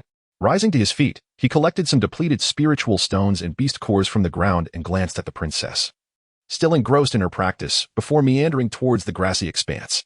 The meadow flourished with lush grass, and the transplanted spiritual herbs had begun to bloom, filling the air with their fragrant aroma. The fawn leaped joyfully across the field, chasing butterflies with tireless exuberance. Beneath the lake's crystalline surface, Little Dragon lay serenely, its elongated form resting peacefully at the bottom. The spring water flowing through the crevices of the rocks continued its gentle descent into the lake, dispersing throughout the plain and ceaselessly nourishing the vibrant greenery. The azure sky stone at the cave's apex remained luminescent. The cave was tranquil and silent. Qi Jiming stood atop the peak, his mind as calm as still water, quietly absorbing the essence of the universe. The night had deepened. The damp chill of the mist clung to his garments, yet he remained oblivious. Clouds roiled across the sky, momentarily obscuring the starlit expanse above. The sounds of insects and beasts echoed throughout the island. Feeling an unprecedented clarity, he settled cross-legged upon the coastal rocks, entering a state of transcendence. With eyes focused inward, he observed his breath, engaging with his heart, and contemplating the essence of all things. The energy within his Dantian gradually thickened, refining itself into a diminutive form, akin to a grain of yellow bean. The Dantian now contained solely this bean-shaped entity. Immersed in the celestial ambience, Qi Jiming remained motionless, almost like stone.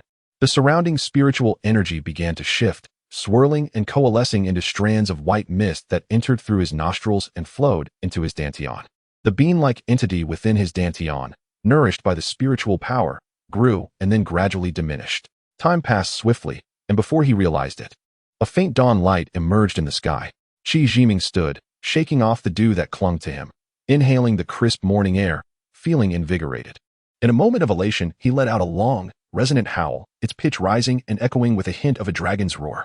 The energy within his Dantian surged, amplifying his voice until it reverberated through the mountains, startling all creatures nearby.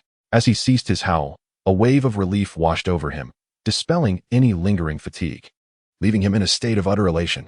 "Brother Ming, is that you?" The princess called from the cave's entrance, looking up at the peak. Qi Jiming swiftly descended. Seeing both the princess and Little Dragon had emerged, presumably awakened by his exuberant call, feeling a pang of guilt. "I couldn't help but let out a howl. Did I disturb you?" Qi Jiming asked, a hint of embarrassment in his tone. "We're fine. Brother Ming, you are now truly a cultivator," the princess exclaimed, her gaze fixated upon him, inspecting him thoroughly. Observing his radiant complexion and the brilliance in his eyes, Qi Jiming chuckled. "Nonsense. I have been cultivating for some time. As you well know, His excitement was palpable. I simply feel more invigorated now. As if reborn, every part of me is at ease. Cultivating one's abilities is, after all, meant for strengthening the body and prolonging life. The reason many struggle to make progress is the scarcity of spiritual energy. Now, not only do I have an abundance of spiritual stones and beast cores, but even the humble flora of this island, which would be priceless in the human realm, is an invaluable treasure here. The elder spoke of your great fortune, and indeed it is true. The geographical conditions here are unparalleled, and the cultivation resources are at your disposal. In just a few months, you have genuinely stepped into the realm of cultivation. Congratulations, Brother Ming. The princess articulated with palpable excitement, her face aglow with envy. Qi Jiming, somewhat bewildered, inquired, "Little girl, you've spoken so much. What is this realm of cultivation you speak of?" I fail to comprehend. The princess giggled. "Oh dear, I was so caught up in my joy for you. Brother Ming, before you howled. Was there something unusual within your dantian? Did something the size of a bean appear? That would be your inner dan, formed by the amalgamation of your inner power and essence. Only upon the condensation of the inner dan can one truly be considered a cultivator. Wait, are you saying that the bean-like entity in my dantian is an inner dan? Similar to how sea beasts possess beast dan, and little dragon has its dragon dan? Qi Jiming pressed for clarification. Little dragon, hearing its name, nodded in affirmation. The princess confirmed, yes, they are indeed the same. Many spend their entire lives without achieving this. Brother Ming, you have succeeded in just a few months. Do not underestimate the inner dan. It can extend your life by at least 200 years, and it brings many benefits. Experience them gradually in due time. Qi Jiming, regaining his composure, pondered for a moment before asking innocently, "Yes, Yang, do you also possess an inner dan? How large is yours?" The princess's face flushed crimson as she collected herself, adjusting her long hair. "We are born in human form, and our inner dan only begins to manifest around the age of 4 or 5. Continuous cultivation is required for the inner dan to grow, and the process is gradual. Furthermore, the size of the inner dan is not what matters. Its purity is paramount. The more refined it is, the less likely it is to shatter. Otherwise, regardless of its size, if the purity is insufficient and it breaks, all efforts are in vain. It must be tempered continuously to ensure its solidity." After a brief pause, the princess added, "It is said that once the inner dan fully matures, one possesses boundless powers, capable of traversing heaven and earth, with a lifespan that defies the passage of time." Qi Jiming suddenly recalled a small child he had seen in a dream, alongside the ethereal elder clad in green robes. Their words and demeanor still vivid in his mind. Upon returning to the cave, he recounted his previous dream to the princess and little dragon. Initially, he considered it merely a dream, despite frequently experiencing similar visions, yet now he felt compelled to share, seeking their insights. After all, he had inexplicably ventured into this maritime realm, encountering a series of bewildering events, including the unanticipated formation of his inner dan. Brother Ming, what you dreamt may indeed exist in reality. The other party could very well be a master of the inner dan, and that child may be an incarnation born from cultivation. Should the opportunity arise, you will surely meet again, the princess speculated. Logically, given the scarcity of cultivation resources in human society, coupled with severe air pollution and a lack of spiritual energy, how could one cultivate to such an extent? The princess pondered aloud.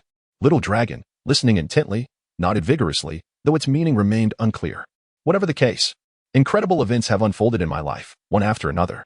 I take each step as it comes, believing that there will be a way when the road is steep. Why ponder excessively? Qi Jiming remarked nonchalantly. Brother Ming, blessed by your affection, I, Yexiang, pledge to be your wife, sharing life and death together, reveling in joy. Yet, human hearts are inscrutable, though you are wise and loyal. Caution is paramount.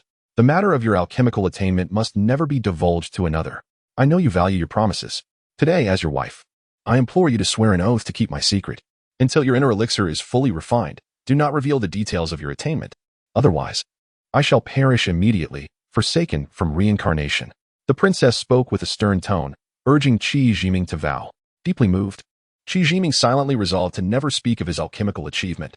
However, he hesitated to verbally affirm the princess's request, dismissively stating, I have already sworn in my heart. That is sufficient. Though the princess remained concerned, she understood his deep feelings for her. A verbal vow was implausible, and she could only reiterate her warnings. For several days, Qi Jiming and the princess refrained from their training, instead basking in warmth and romance beneath the flowers and moonlight. While the princess was organizing Qi Jiming's belongings, she discovered the dragon gallbladder given to him by Xiaolong. Brother Ming, your skills on land are adequate, but your underwater abilities are quite lacking. You cannot rely solely on Xiaolong, can you? This dragon gallbladder, although inferior to a beast core, will significantly aid your vision underwater. However, it is an extremely young entity. I wonder if your body can withstand it? The princess looked at the gallbladder and addressed Qi Jiming. Do you not know me? I even defeated that vile dragon. Can I not endure its gallbladder? Have you forgotten that the essence of the fire dragon pearl resides within me? Fear not. I shall be fine. Qi Jiming, eager to enhance his underwater skills, replied dismissively. Indeed, I had forgotten about that. Now, consume the gallbladder and refine it. I shall protect you, the princess said, handing it to him. Qi Jiming held the fist-sized dark green gallbladder, a strong fishy odor assaulting his senses. Unable to endure the scent, he held his breath, bit into it, and quickly inhaled. Contrary to his expectations, it bore no bitterness, instead emanating a rich medicinal fragrance. A cool sensation coursed down his chest and abdomen like an icy thread, settling in his belly. Gradually, his body began to warm, the heat intensifying as if he were ablaze. He hastily guided this warmth throughout his body, spreading it to his limbs. His eyes reddened like blood, and his entire being flushed crimson. A misty vapor emanated from the crown of his head, enveloping him slowly. Qi Jiming's visage grew somewhat fierce as he endured the searing pain, carefully directing the warmth to his dantian, where it settled comfortably. His skin gradually returned to its normal hue. Brother Ming, how do you feel? The princess inquired anxiously, relieved that he seemed unharmed. At first, it felt like I was on fire, quite uncomfortable. But once it settled in my dantian, it became pleasantly warm. The gallbladder has no bitterness. Rather, it has a delightful medicinal aroma. It's quite enjoyable. Qi Jiming responded with a carefree smile, having forgotten the earlier discomfort. This gallbladder is indeed a treasure, a coveted item desired by many. The princess beamed with joy, even more elated than if she had consumed it herself. Such is the power of love. In the future, should we encounter it again, I shall share it with you, Qi Jiming said apologetically, regretting having consumed it all. You foolish one. That is an extremely young essence. How could I partake in it? Nonsense. The princess scolded. Qi Jiming chuckled sheepishly, awkwardly rubbing his nose. Nearby, Xiaolong watched the playful exchange, its head bobbing in a comically anthropomorphic manner. Though its appearance was somewhat fearsome, it grew increasingly endearing upon closer observation. The princess, unperturbed by their antics, diligently organized their belongings, reveling in the minutiae. Finding it dull, Qi Jiming and Xiaolong exited the cave, ascending to the mountaintop to gaze into the distance, where the mountains rose and fell in majestic undulation.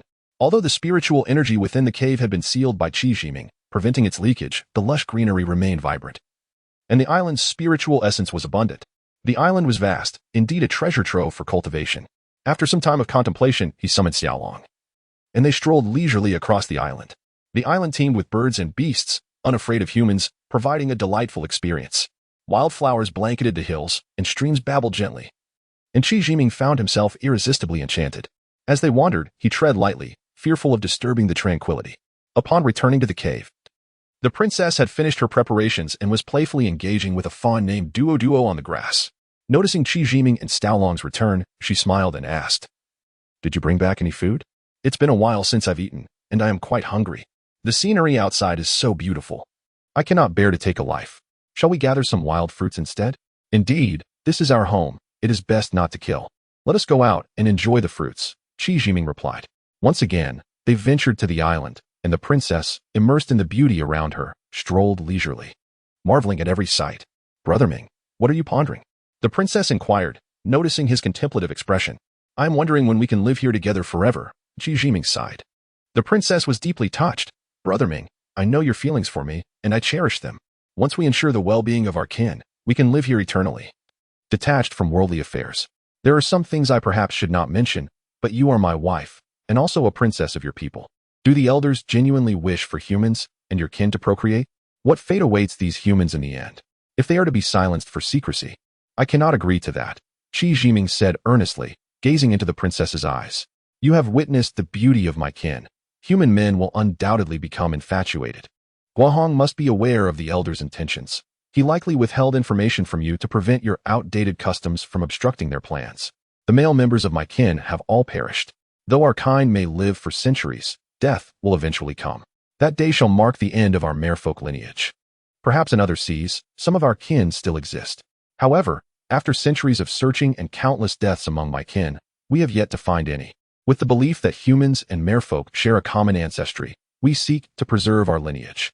But rest assured, Brother Ming, human men will merely perceive this as a romantic encounter on a beautiful island, with no further ties or threats to their lives, the princess said. Her tone tinged with sadness and resignation. Qi Jiming nodded silently, feeling that this was merely a foolish plan for breeding, akin to artificial insemination. He lamented the plight of the merfolk and felt helpless regarding the absurdity of the situation. Surely, those human elites Guo Hong had found would discuss their romantic encounters over tea, oblivious to the fact that their descendants lived in another realm. These topics weighed heavily, and Qi Jiming preferred not to delve further. They were like Zhou Yu and Huang Gai, willingly enduring their fates, detached from him. Apart from his son Guo and Guo Hong, he felt no further ties to human society. As twilight descended, the two lingered on the island, reluctant to leave. Chapter 54. The supreme sea beast having not returned to Mermaid Island for quite some time, the princess felt a deep sense of longing. Qi Jiming accompanied the princess on her journey to the island. Along with Xiao Long throughout the voyage, Qi Jiming meticulously marked the nautical charts, using a day's journey as a unit of distance. The princess watched him with amusement, allowing him to remain earnest in his task. Upon their return to Mermaid Island, all was serene as ever. Greetings exchanged with the elder led to a detailed discussion about the recent hunt for sea beasts. The elder expressed his admiration, saying, Jiming, you have avenged our kin and gained the beast core for cultivation. Truly a double blessing. Qi Jiming, ever humble, merely smiled. When Qi Jiming mentioned the lack of suitable weaponry, the elder asked him to wait a moment before departing, returning after a while with a hefty, elongated stone box. Jiming, you are no outsider. This is a treasured relic of our ancestors. As our kin are not adept with weapons, it has remained idle. Do test it for suitability. The elder remarked with a smile. Opening the stone box revealed a broadsword sheath. As he drew the sword, Qi Jiming beheld a weapon that was neither entirely a sword nor not, a serrated blade, smooth yet sharp, emanating an intimidating chill. The sword was heavy, long, and dark, with one blade measuring approximately 1.5 meters and the shorter one under a meter. Satisfied, Qi Jiming accepted it gratefully and inquired about its name. The elder replied, this pair of swords is known as Yin and Yang, forged from cold iron, remarkably sharp. I do not know its original name, so let us call it the cold iron sword. Regardless of the coarse hides and thick flesh of those sea beasts, a single strike will suffice. As easy as slicing through vegetables, and the cold will be an insurmountable obstacle against them. Once again expressing his gratitude, Qi Jiming presented a mid-level beast core, saying, this core was once the cause of a harrowing chase across the island, nearly costing me my life. Had I possessed this cold iron sword then, I would have faced no such disgrace. Please accept this beast core, and when I procure a higher level one, I shall return for your appraisal. The elder, after some modest refusals, accepted it. Their conversation turned to the cultivation practices of their kin.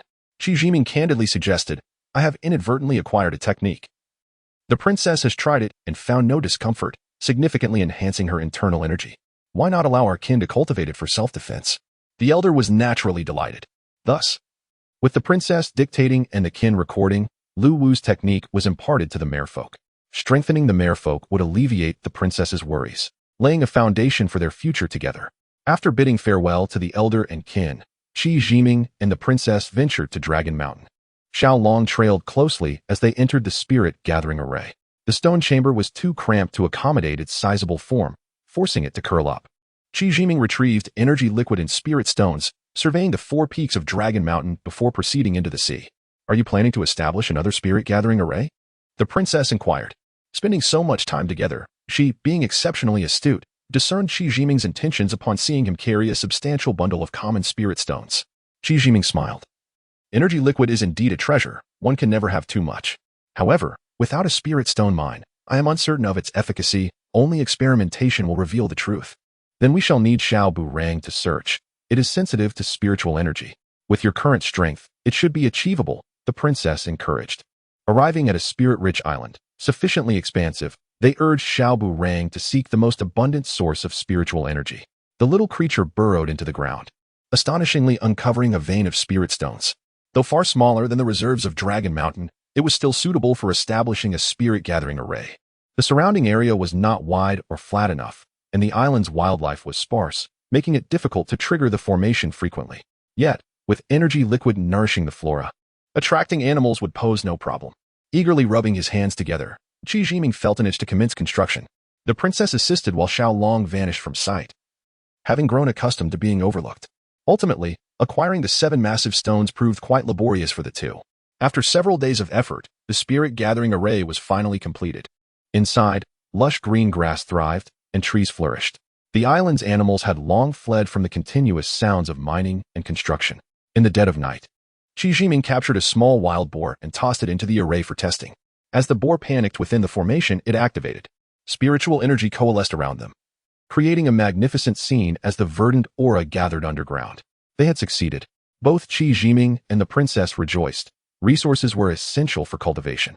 The energy liquid represented the finest resource for training, and an ample reserve would increase their chances of achieving success sooner. Not long after, Xiaolong returned, shaking its large head and playfully nudging Qi Jiming before turning its attention towards the sea, emitting low sounds of excitement.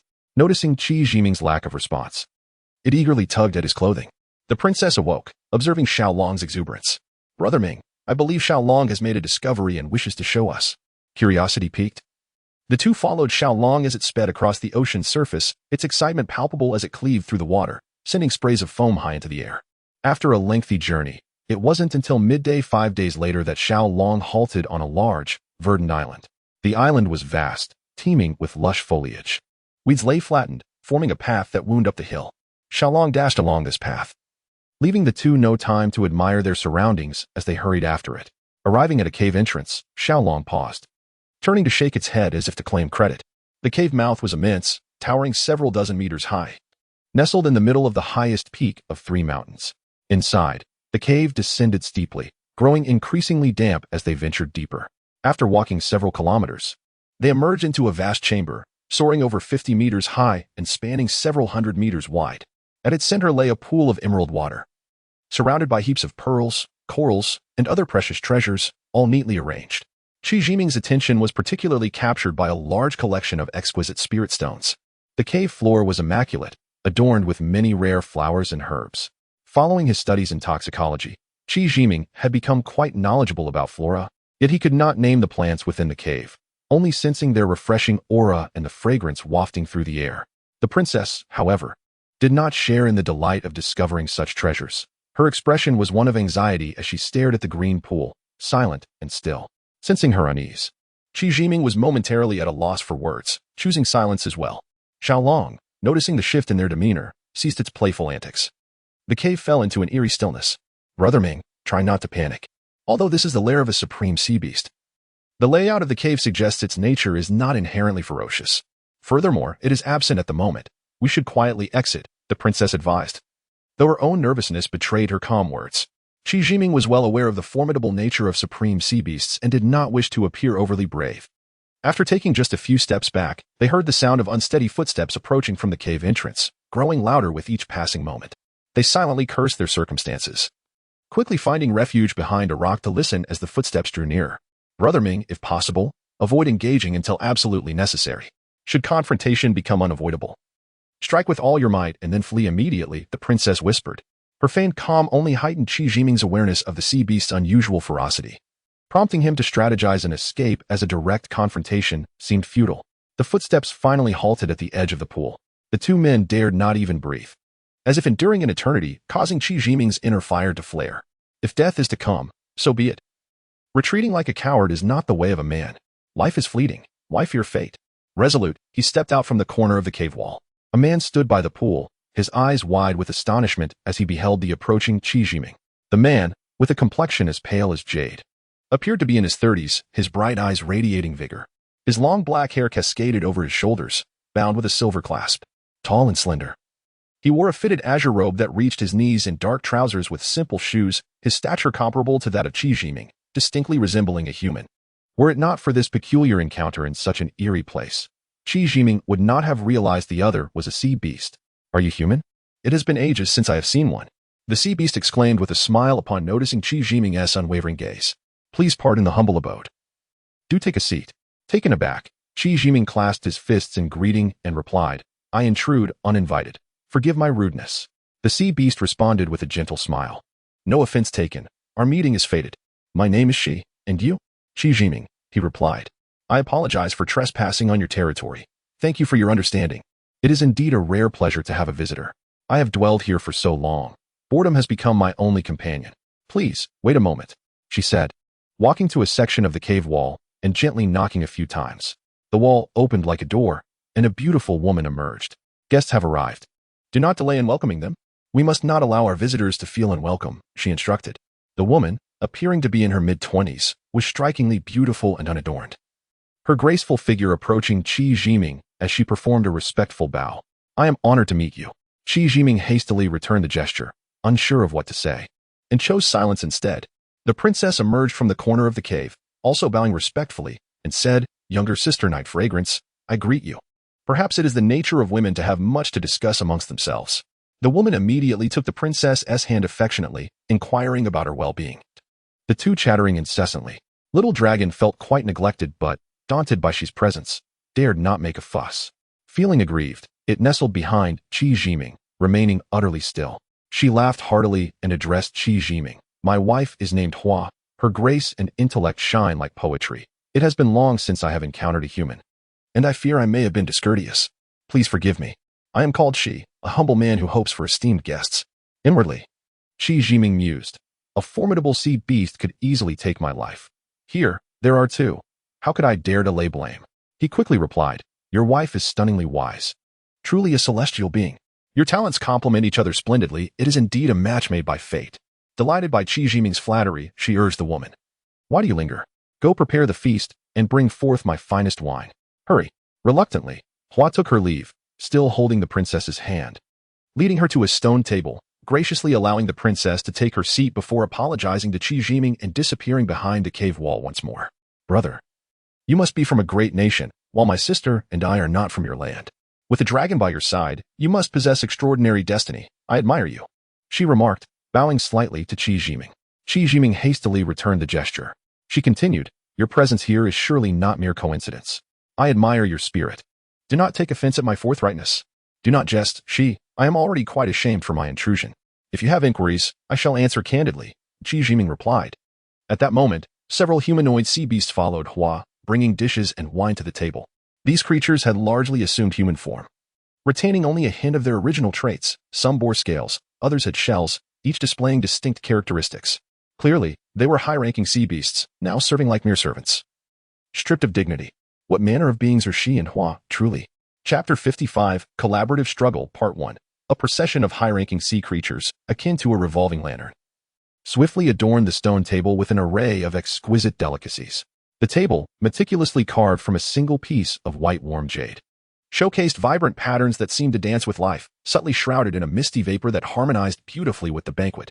A plethora of birds, beasts, and various marine delicacies filled the table, with some dishes still exuding steam. Hua sat at the side, engaged in hushed conversation with the princess, embodying the decorum expected of women in ancient times, adhering to the principles of propriety. She, grasping a large, antiquated golden jug, its small head and ample belly somewhat comical, chuckled. This wine is a treasure my foolish brother has cherished for centuries, never daring to indulge. With esteemed guests in attendance today, we must celebrate with hearty libations. Hua interjected playfully, while the wine is indeed fine, moderation is advisable. My husband should not impose upon others. Qi Jiming observed the scene, contemplating that if there were any ill intentions from his hosts, they would not go to such lengths. The couple of sea creatures demonstrated no malice, their insistence on hospitality not typical of adversaries. Having studied the art of poison, he felt confident that even if the wine were tainted, he would not succumb easily. Though the formidable sea creatures were powerful, he believed he possessed the strength to confront them if need be. Your kindness is overwhelming, Xi. I have longed for the taste of wine. To be honest, it has been ages since I savored its flavor. If you possess such fine brew, I must partake, Qi Jiming declared, breaking the couple's tension with a smile. She, delighted by Qi Jiming's amiable demeanor, laughed heartily. Indeed, a true citizen of a great nation, filled with courage. A toast, my good brother. The emerald-hued wine flowed from the white jade cup, its robust aroma mingling with a hint of floral fragrance. Please, my brother. She raised his hands reverently, presenting his cup to Qi Jiming, and then addressed Hua and the princess. Sisters, please. With that, he downed the wine in one gulp. Qi Jiming, a lover of wine, was enticed by the aroma, feeling as though a small hand was teasing his throat as he too drank deeply. A warm sensation surged through him. This was exquisite wine, crafted from 100 flowers, infused with the essence of wind and fire, aged for centuries. I see both of you are practitioners. This wine greatly benefits cultivation, she remarked, pleased with both Qi Jiming's enjoyment and his own creation.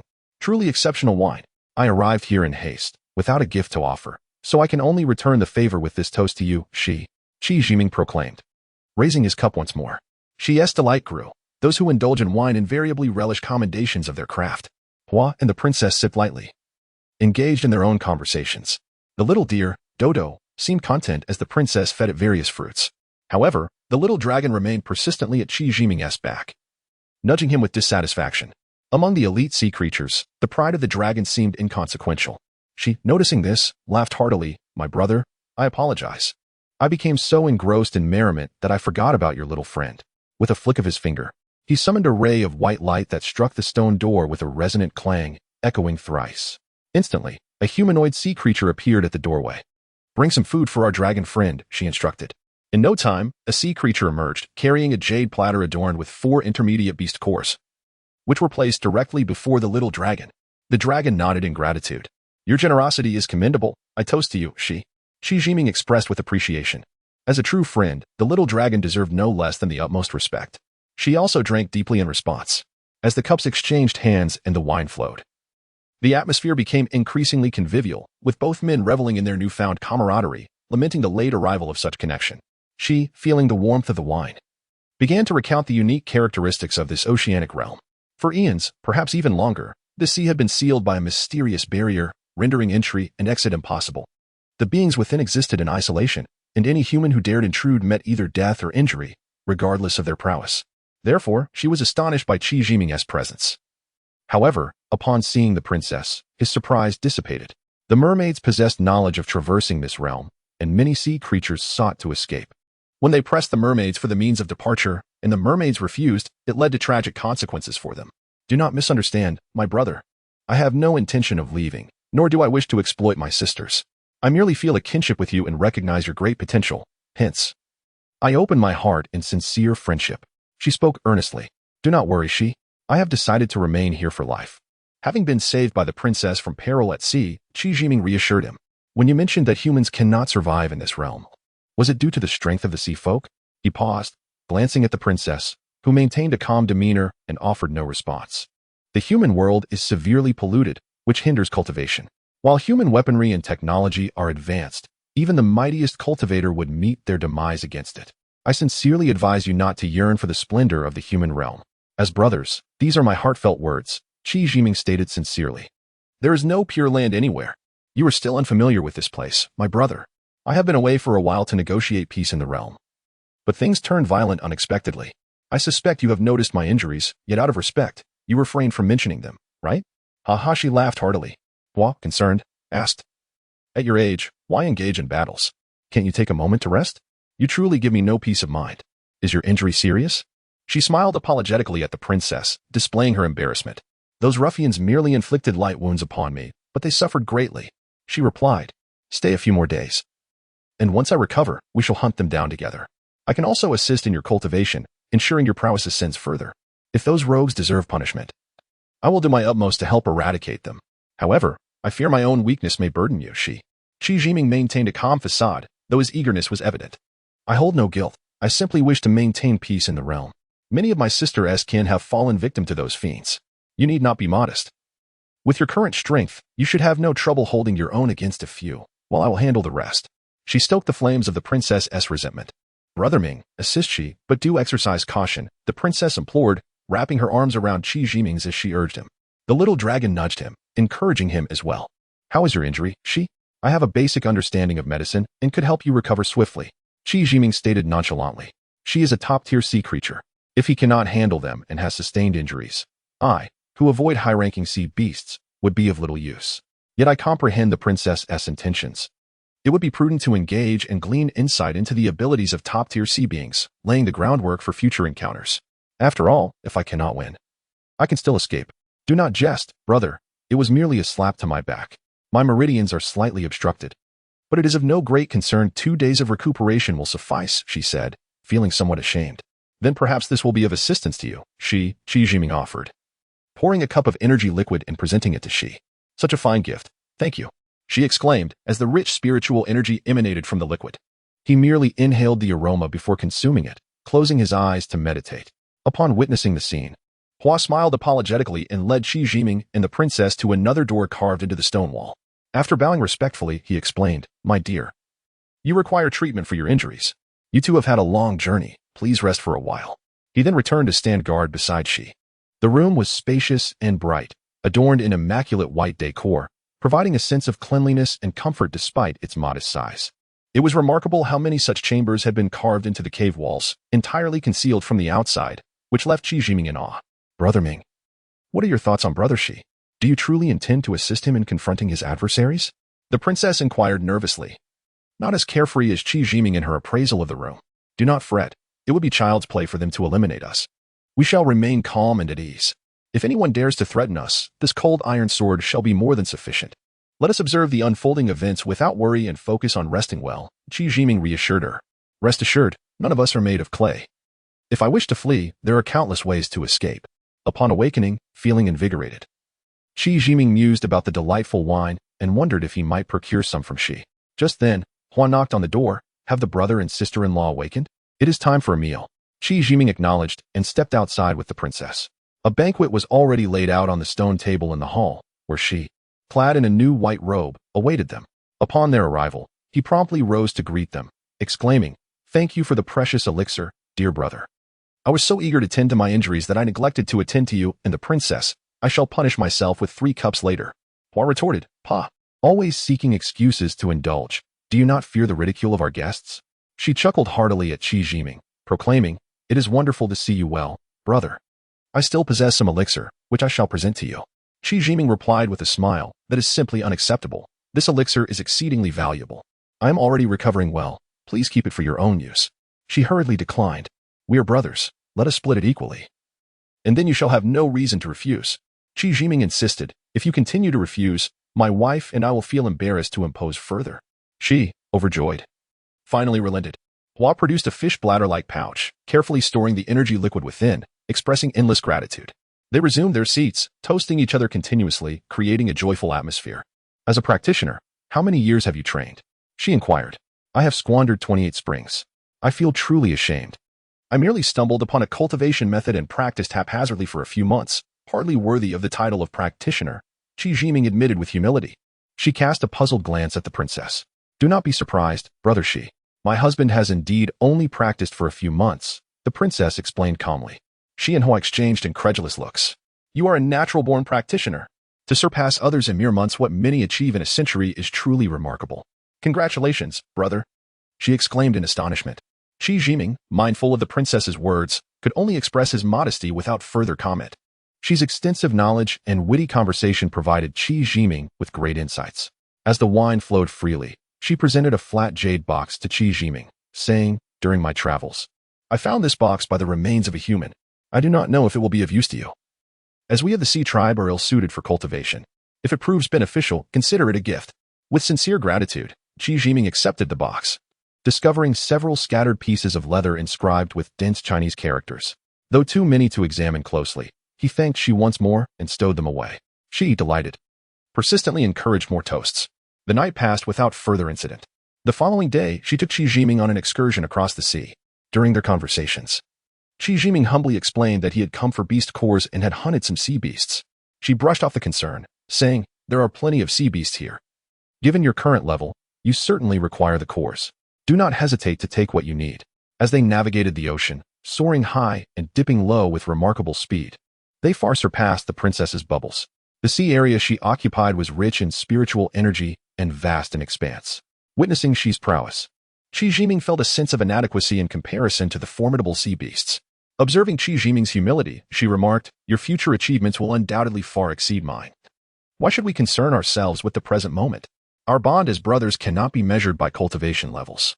Should your skills surpass mine in the future, would I still call you brother?" Qi Jiming swore that such a scenario was impossible. Yet, she remained insistent, adamantly compelling Qi Jiming to return to the cave, set up an altar, and formally acknowledge each other as sworn brothers to conclude the matter. It was proven that she had a keener eye for character than the elder mermaid. This laid a solid foundation for the future shared governance of their ocean realms. This is a tale for another time. Chapter 56, Collaborative Combat, Part 2. 3 days later, Shi's body had fully recuperated. During their leisure moments, he conversed with Qi Jiming about his adversaries. Although their skills were rather mediocre, they favored staying together, which posed some complications. As long as his brothers could entangle one or two of them, it would suffice. By eliminating them, they could share the beast cores and treasures, avenging the kin of his sister while also allowing Shi to vent his frustrations, achieving 3 objectives in one stroke. What does my brother think? Naturally, Shi Jiming could not refuse. Given his current capabilities, acquiring top-tier beast cores was beyond his reach. Now presented with an opportunity to avenge the princess, forge an alliance with Shi, and gain a formidable ally, he had no reason to decline.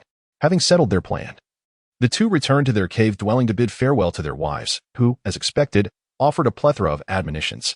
They set off that very night, with Shi employing his supernatural abilities to traverse the ocean's surface with remarkable swiftness, heading towards the distant sea.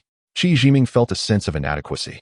Although his agility was commendable, it paled in comparison to Shi's prowess. They ventured further into a region of the sea that neither Shi Jiming nor the princess had dared to explore. 2 days later, Shi and Shi Jiming arrived at a solitary island amidst the ocean. The island was substantial, its spiritual energy even denser than that of Shi's home island.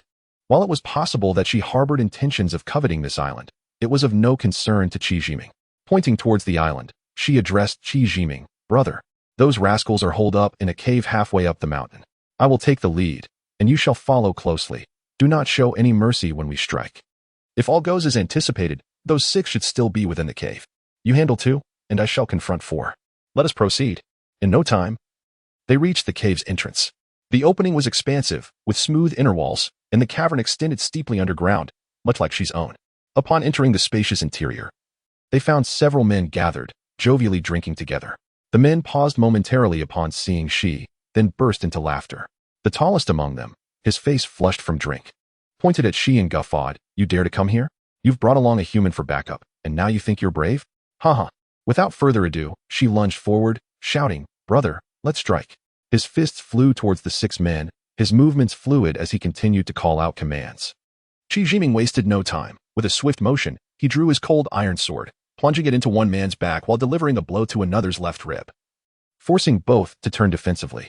2 humanoid sea beasts were compelled to retreat from the fray, furious and bellowing curses. Foolish humans, daring to seek their demise. Their fists struck with ferocity, overwhelming Shi Jiming, who could only retreat while countering. The only thing the sea beasts feared was the cold iron sword in Shi Jiming's grasp. They paid no heed to the blows landing on them, as Shi Jiming's strikes felt like mere tickles. The sea beasts launched a furious assault, pressing Shi Jiming back against the corner of the cave, leaving him no avenue for escape. With sinister grins, both beasts raised their right paws, intent on delivering a crushing blow to Shi Jiming's head. In a moment of desperation, Shi Jiming swiftly drew a short sword from his back and, with an unrefined swing, struck one beast across the neck. The beast recoiled, feeling the pressure dissipate. Seizing the opportunity, Shi Jiming crouched low, his cold iron sword now free from restraint, and thrust it into the left rib of the other beast.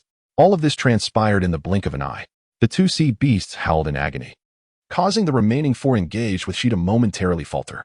She seized the opportunity, delivering a powerful strike to one beast's head, causing it to collapse, twitching on the ground.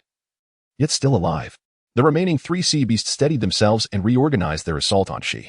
Dodging their attacks, she shouted, "Brother, well done." Shi Jiming, evading the fierce strikes of the 2 beasts, seized the opportunity to retrieve his sword embedded in the rib of one beast, eliciting another cry of pain. As he sidestepped the dying beast's last desperate strike, he thrust his sword into another beast's back. The blow landed true, and Shi Jiming swiftly retreated, standing a short distance away as he watched the 2 beasts struggle in a pool of their own blood. Turning his gaze towards Shi, he saw that only 2 beasts remained, now cornered like trapped animals, and felt a rush of relief. With a decisive clap of his hands, Shi Jiming dispatched the 2 beasts before him and leaped forth like an eagle spreading its wings, his cold iron sword slicing towards the beasts engaged with Shi. With no technique to speak of, he relied solely on the sharpness of his weapon. One beast, caught off guard, was decapitated in an instant. She swiftly dealt with the last remaining beast. Surveying the 6 fallen sea beasts, she burst into hearty laughter. "What splendid skills! My brother is truly a hidden gem." Laughing, he collected the 6 beast cores, arranging them neatly on the ground. "Brother, we agreed on splitting these evenly. Hurry and take your share.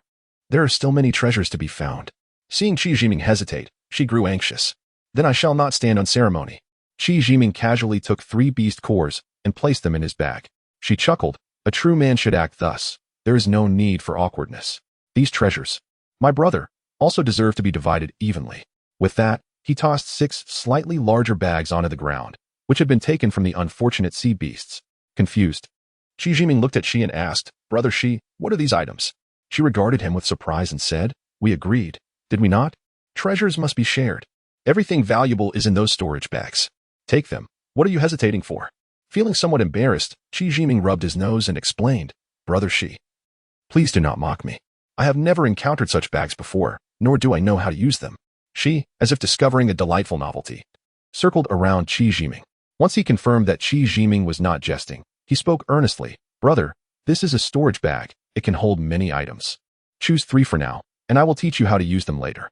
With plenty of rare and precious items within the cave, she extracted 2 storage bags to complete their collection.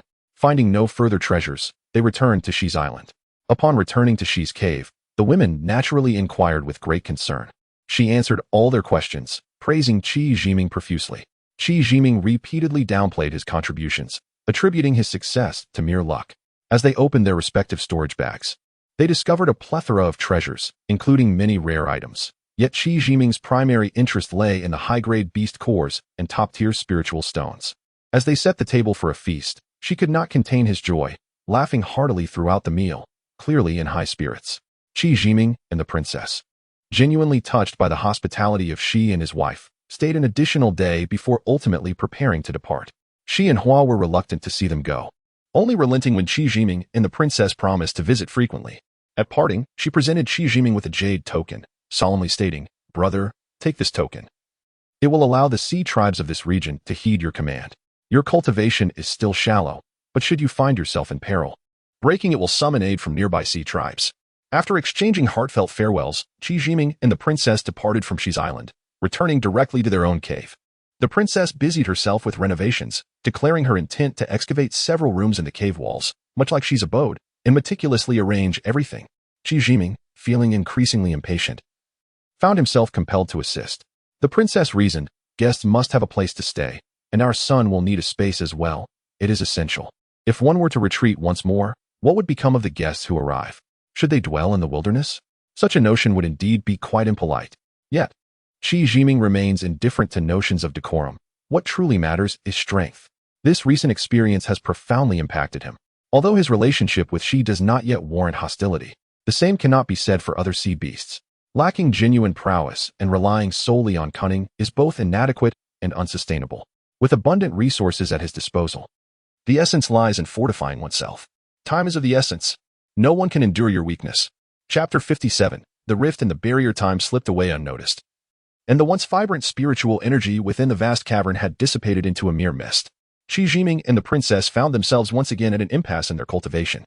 After days of arduous practice, Qi Jiming perceived only a slight increase in the size of the energy within his dantian, which had grown from that of a soybean to that of a peanut. The spiritual power in his dantian remained fully charged. The shards provided by Shi had been pieced together by the princess into a technique known as the mystical energy method. This method had been practiced once, detailing only the techniques for cultivating energy and utilizing inner strength in combat, lacking any instruction on weaponry. Qi Jiming felt a twinge of disappointment. After all, no matter how skilled one was in martial arts, one must still fear the kitchen knife, not to mention wielding a sharp sword, with nothing else to occupy her mind. The princess grew concerned for the safety of her kin and decided to return to Mermaid Island. Upon arriving at the island, she found her people bustling about in a flurry of activity, prompting her to anxiously inquire about the situation.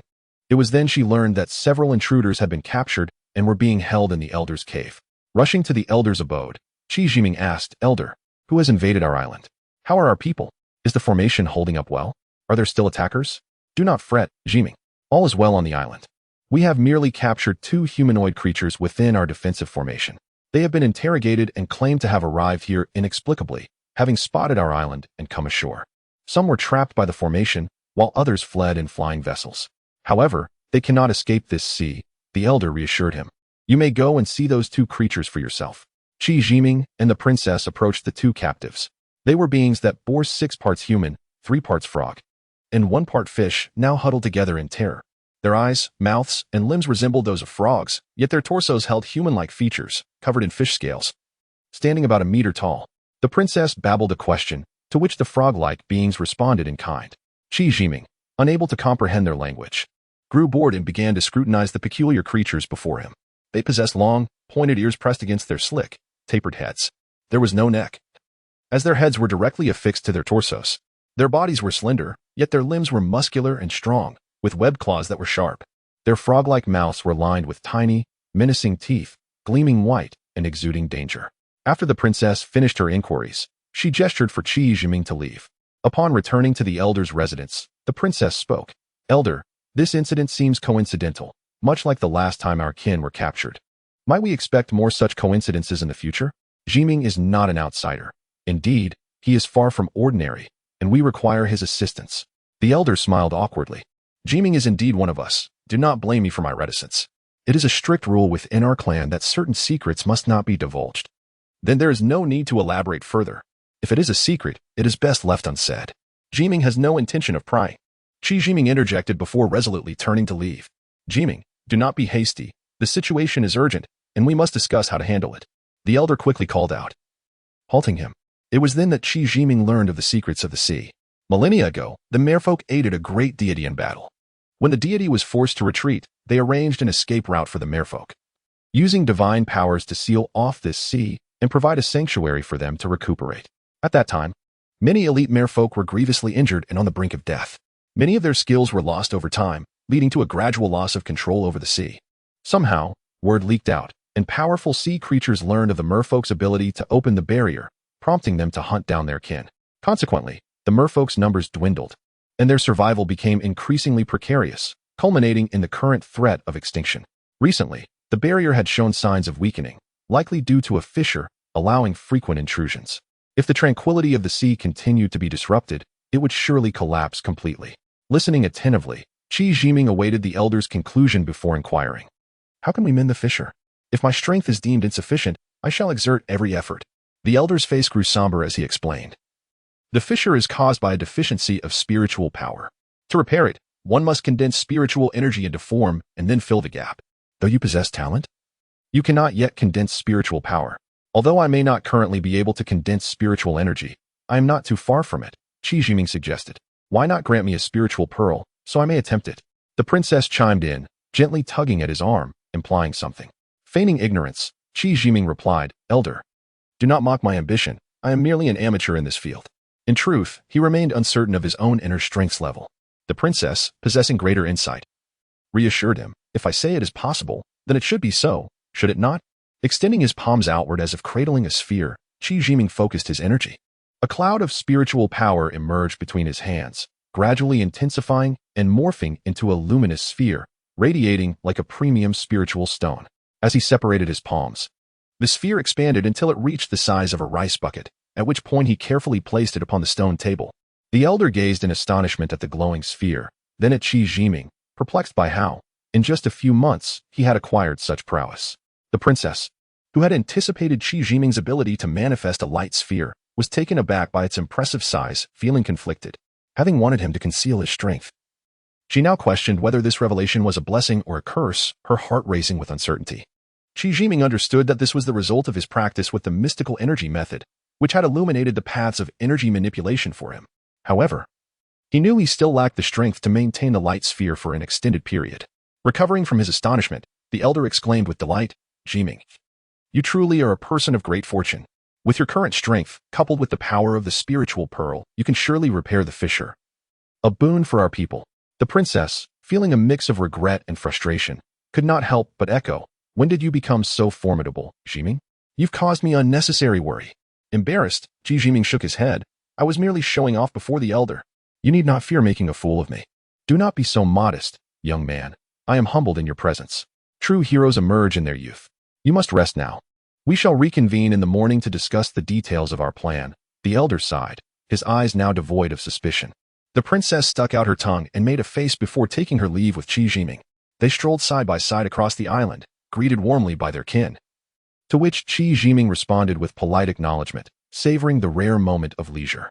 Jiming, let me tell you about the spiritual pearl, the princess began.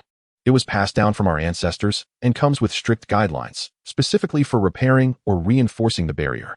I've only seen it once. It's like a large pearl, gray and round, and I cannot fathom how it was forged. It is said to possess immense spiritual power. When you meet with the elder, he will explain it in greater detail.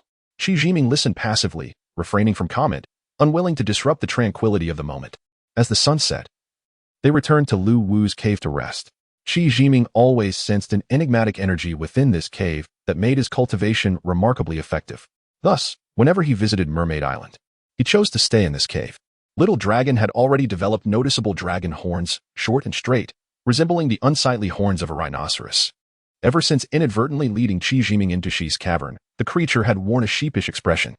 Although Little Dragon was highly intelligent and aware that Qi Jiming had benefited greatly from the experience, it also understood that it had led him into a perilous situation, leaving it in a state of unease. As soon as they entered the cave, the Little Dragon darted out from the entrance, nuzzling its large head affectionately against Qi Jiming. Qi Jiming caressed the Little Dragon's horns and remarked, "You are becoming more and more like a true dragon." The Little Dragon, elated, wagged its head playfully. After some time of frolicking, Qi Jiming and the princess settled down to meditate in a cross-legged position. Time, imperceptibly, slipped away swiftly. The first rays of the morning sun illuminated the surface of the sea, transforming the shimmering waves into a kaleidoscope of vibrant colors. Qi Jiming instructed the Little Dragon to play by itself, warning it not to venture onto the island, before departing the cave to seek out the elder. Given that a fissure had appeared in the barrier, it was certainly prudent to address the repair without delay. Chapter 58. Mending the barrier before the sun had risen to the treetops, Qi Jiming arrived at the elder's dwelling, where the clan members had already gathered. After exchanging pleasantries, the conversation turned to the main topic. Although this vast expanse of ocean was extensive, the spatial rifts were not exceedingly difficult to locate. After all, as the guardians of these waters, the merfolk possessed methods to discover such fissures. This was Qi Jiming's primary concern. The ocean was so vast that searching for rifts one by one would be an interminable task. The elder explained slowly. During the midday when spiritual energy was at its weakest, the merfolk would utilize ancestral dances to ascertain the shapes and sizes of the rifts. They would then refine the essence pearls, condensing the spiritual power into the necessary forms, which would be raised into the air by the clan members to fill the rifts. The merfolk, lacking experience in repairing barriers, appeared unusually anxious. Once discussions concluded, the elder invited Qi Jiming to rest, as the princess and clan members needed to perform certain rituals together. Though curious, Qi Jiming did not press further and returned directly to Lu Wu's cave. Finding it impossible to meditate in the cave, he grew bored and suddenly recalled the earth lotus. With nothing else to occupy him, he decided to investigate, perhaps uncovering something of interest. With Xiaobaran guiding him, he and the Little Dragon made their way toward the reef. Xiaobaran led the way into the space beneath the rocks. The earth lotus in the pool had revived, with thick leaves and tall stems, presenting a scene of vibrant life. The milky white essence had accumulated to a depth of half a meter. This was indeed a true treasure. Previously, due to carelessness, Xiaobaran had consumed it all. This time, he intended to partake judiciously. Qi Jiming filled a large bag with essence and remarked to the eagerly awaiting Little Dragon, "Do take it easy, don't drink it all at once. Leave some for the earth lotus." The Little Dragon, unable to contain its excitement, opened its mouth wide and gulped down a mouthful.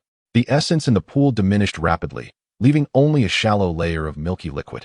Qi Jiming watched in disbelief at the Little Dragon's gluttonous behavior, wondering how one could be so exaggerated. He was unaware that any sentient creature, upon encountering its coveted resources, would behave like a cat in the presence of fish, utterly captivated.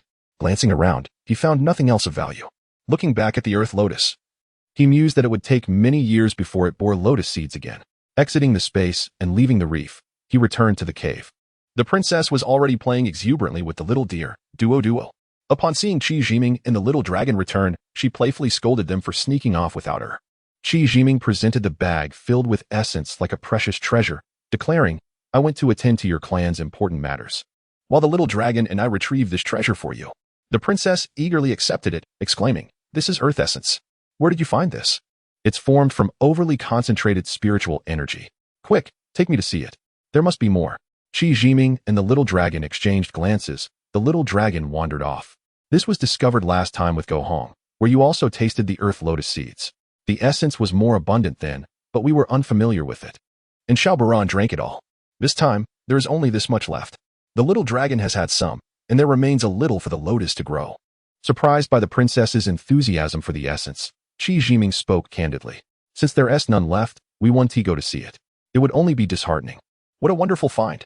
Brother Ming, your luck is truly remarkable," the princess said enviously, avoiding the little deer's affectionate nibbles, and finding a concave vessel among the jewelry to pour some essence for Duo. The little deer, recognizing the value, eagerly lapped it up. "Qi Jiming, witnessing the princess's actions, felt utterly disheartened. Initially, she treasured it so dearly, yet now she was feeding it to the little deer. He could not discern which was more precious. Brother Ming, 2 rifts have already been discovered. I am unsure how long you can maintain the condensation of spiritual power. Repairing the barrier requires 2 essence pearls. I worried your power might be insufficient, so I provided you with an additional pearl to enhance your strength.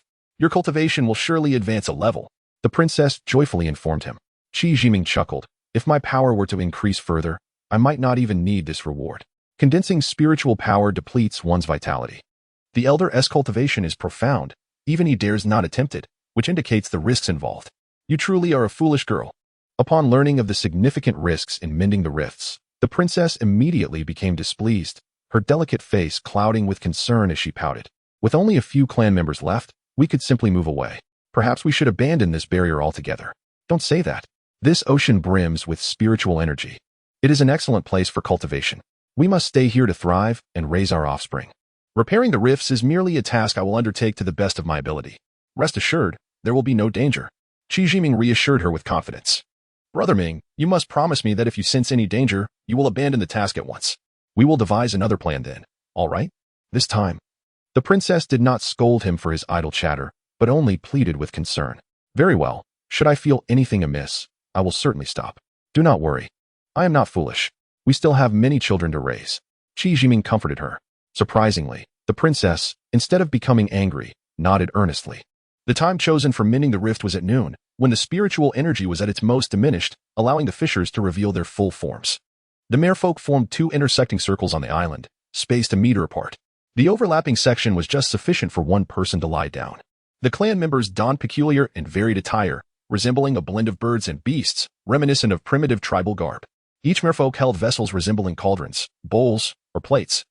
Kneeling as though in prayer, the elder, dressed in outlandish garments, stood before a stone table adorned with fish and animal heads, loudly calling and dancing. Qi Jiming entered the overlapping area of the circles, swallowed an essence pearl, and sat cross-legged, closing his eyes to meditate, awaiting life or death. Silence enveloped the surroundings, and the once comical atmosphere shifted to a solemn one. A white mist began to emanate from Qi Jiming's outstretched palms, gradually thickening and obscuring his figure. Yet, his expression remained calm, devoid of any sense of burden. As the white mist thickened, it gradually took on a gelatinous form.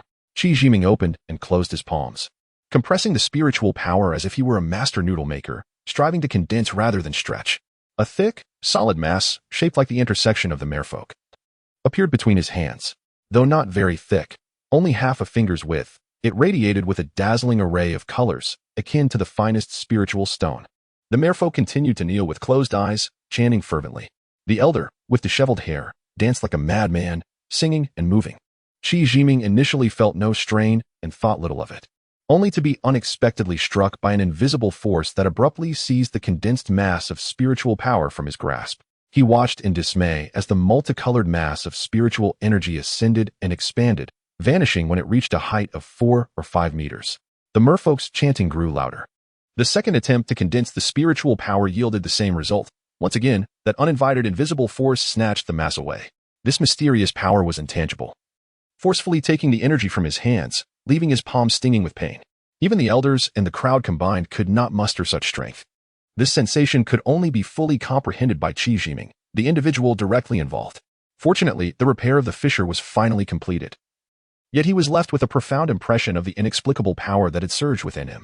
Qi Jiming rose to his feet, his complexion somewhat pale, his steps unsteady, and his form wavering. The elder and the princess, witnessing this, were visibly alarmed and hurried to inquire about his condition. Qi Jiming, still putting on a brave face, merely smiled and declined the elder's kind offer to rest. With the assistance of Xiaoburan, the princess accompanied him back to Lu Wu's cave. Upon seeing Qi Jiming in such a state, Xiao Long anxiously nudged him with his head, as if questioning what had transpired. He cast a longing glance at the princess, eager to understand the situation, emitting a low growl that hinted at his discontent. Qi Jiming, wearily leaning against the princess's shoulder, reassured Xiao Long, saying, "Do not worry. I am fine. I merely exhausted my inner strength. A bit of energy liquid and some rest will suffice. During my recuperation, if anyone intrudes upon the cave, feel free to eliminate them." Xiao Long nodded vigorously, standing guard at the cave entrance, alert as if facing a formidable foe. While watching the princess support Qi Jiming as they entered the cave, 3 days later, Qi Jiming finally awoke from his cultivation, feeling the energy within his dantian, and smiled with satisfaction. The princess lay beside him, asleep, her brow furrowed, her face etched with fatigue and worry. Xiaolu nestled at the princess's feet, opened his eyes, glanced at Qi Jiming, and then carelessly closed them again to continue sleeping. Qi Jiming tiptoed towards the cave entrance, but as he took a few steps, the princess stirred awake. "Brother Ming, are you well? Why not rest a bit longer? Where are you off to now?" she asked. "I've slept for several days, of course. I am fine. It is not a grave injury, so there is no need for you to fret. It has been 3 days. You nearly frightened me to death." "Thank the heavens, you have finally recovered," the princess said, sincerely clasping her hands in prayer. "You have endured much. Would you prefer to rest a while or accompany me for a stroll to clear our minds? Let us venture out for a walk. I have grown weary of being cooped up in the cave." Qi Jiming urged Xiaoburan forward, with the princess and Xiao Long following as they departed the cave, heading into the distance. Although Xiaoburan was not as swift as the princess's bubble, he was not slow either, and soon vanished across the surface of the sea. "Brother Ming, where shall we play?" the princess inquired curiously, gazing at the undulating waves before them. "Let us seek out a remote island and test the new formation method I have recently comprehended. There lies a deserted island not far ahead. We shall reach it shortly." "Really? Then let us hasten our pace," she exclaimed. "Nothing brings greater joy than the enhancement of my husband's abilities, particularly in these perilous waters." Upon arriving at the deserted island, they found the vegetation sparse and the rocks jagged. Qi Jiming located a relatively flat area and instructed the princess and Xiao Long to wait nearby. He could hardly contain his excitement and leaped forward, covering several meters in a single bound. With a swift motion of his hands, he severed a tree trunk the thickness of a bowl at waist height, then returned with another leap. The princess regarded the broken tree with skepticism. "Is it truly as simple as breaking a tree? I could do that too." Qi Jiming chuckled. "Silly girl, breaking the tree is merely a fade. The true essence lies in the formation. I have just set up a defensive formation there." The princess approached, inspecting it closely. "Brother Ming, it truly is a formation. How did you accomplish this?" "I did not see it clearly." In the Xiangongju, there are various methods to utilize inner strength. One can transform it into ice or fire. It is merely a matter of technique. I merely embedded the spirit stones underground, ensuring that my inner strength was sufficient, my speed swift, and my understanding of the formation complete. Then it is vital to have strong inner strength first. I suppose I shall focus on strengthening my inner power," the princess replied, somewhat disheartened. Qi Jiming quickly reassured her. "With beast cores, energy liquid, and abundant cultivation resources, you will soon enhance your inner strength. In a few days, we shall visit Brother Xi's cave to discuss how to capture the remaining frog men and enjoy a little adventure while we are at it, collecting more beast cores." The princess's face brightened immediately, her brows arching in delight, her eyes narrowing into crescent shapes. "But those sea creatures are Brother Xi's kin. You cannot slay them now." Seeing the princess's sudden change of mood, Qi Jiming could not help but shake his head, yet he cherished her radiant smile and felt compelled to tease her. "Yes, Xiang, I believe I understand why my fortune has been so favorable," he declared mysteriously. The princess, intrigued, pressed, "Why is that?" "Because of you. Your presence brings good fortune to your husband." Qi Jiming maintained a serious demeanor. "Bringing good fortune? What does that have to do with your good luck?" Ugh. The princess, suddenly enlightened, flushed with embarrassment and muttered under her breath, though her heart brimmed with joy. Yet, due to her youthful modesty, she felt shy. Qi Jiming chuckled as he and the princess leisurely made their way back to Mermaid Island. The recent repair of the fissure had depleted his entire inner strength, but the replenishment from the Yuan Pearl had enhanced his power beyond its previous limits, and the small bean-like object in his dantian had grown slightly larger. It seemed that frequently employing his inner strength was indeed beneficial for cultivation. No wonder many cultivators spend entire days in caves without any progress. With only a smattering of understanding, he had overturned conventional notions of cultivation, and he would continue to impart this wisdom to his disciples, achieving remarkable results with minimal effort. It must be said that there are truly no absolute rules in life. One must be bold enough to experiment to achieve breakthroughs. Chapter 59. Go Hong's endurance on that day. After bidding farewell to Qi Jiming and the princess at sea, Go Hong seamlessly blended into the bustling crowd, striding confidently away from the cruise ship's dock. Initially, he managed to follow the throngs of people, navigating through the bustling masses. However, as time passed, the crowd began to disperse, leaving him alone amidst the emptiness. Fortunately, a taxi driver approached him, beckoning for business, speaking in a language he could not comprehend. Yet, with shrewdness, he decided to leave the dock first. When the taxi driver inquired about his destination, he merely smiled and shook his head in response, engaged in a futile exchange of gestures. lacking any identification and unable to understand the local tongue. He was careful to avoid revealing any weaknesses that could lead him to the police, which would spell trouble. As he passed a magnificent skyscraper, inspiration struck him, and he exclaimed, "Stop, Chinese embassy." Although his English was far from fluent, the driver understood and promptly took him to his destination. However, the payment became a dilemma. He offered the driver a red gemstone, but the driver, suspecting it to be a fake, adamantly refused, insisting on money. It was indeed a predicament, as he had no money at all, not even an identification card. The taxi fare, converted to RMB, was less than 100 yuan, while the gemstone was worth at least several hundred thousand. Who would not be skeptical? Go Hong's limited English left him no choice but to seek assistance from the embassy's translator, allowing him to extricate himself from the situation. The translator, surnamed Han, was a tall, slender man in his 40s, with thick glasses concealing a pair of cunning eyes. He greedily eyed the red gemstone in Go Hong's hand, producing several bills and rapidly speaking to the driver. The driver accepted the money, shot a resentful glance at Go Hong, muttered a few words, and swiftly departed. Likely not uttering anything pleasant, Han waved the driver off and turned his attention back to Go Hong, asking about his identification, the nature of his assistance, and the reason for his presence there. Go Hong, recognizing the man's avarice, seized the opportunity. "Brother Han, here is the situation. I was on a trip to Southeast Asia with friends, and we rented a speedboat. Unfortunately, an accident occurred, and I found myself stranded on a deserted island. It was only after great difficulty that I managed to reach land and reunite with family. My friend, however, remains missing, and I have no idea of his fate. My name is Go Hong. I am a law-abiding citizen with no criminal record, hailing from a family of honest farmers. You may verify this back home. It will clarify everything. I am truly grateful for your assistance." Han chuckled. "Since we are compatriots, it is easy to discuss matters. You have certainly encountered misfortune. For now, you should find a place to rest and take your time to search for your friend. This cannot be rushed.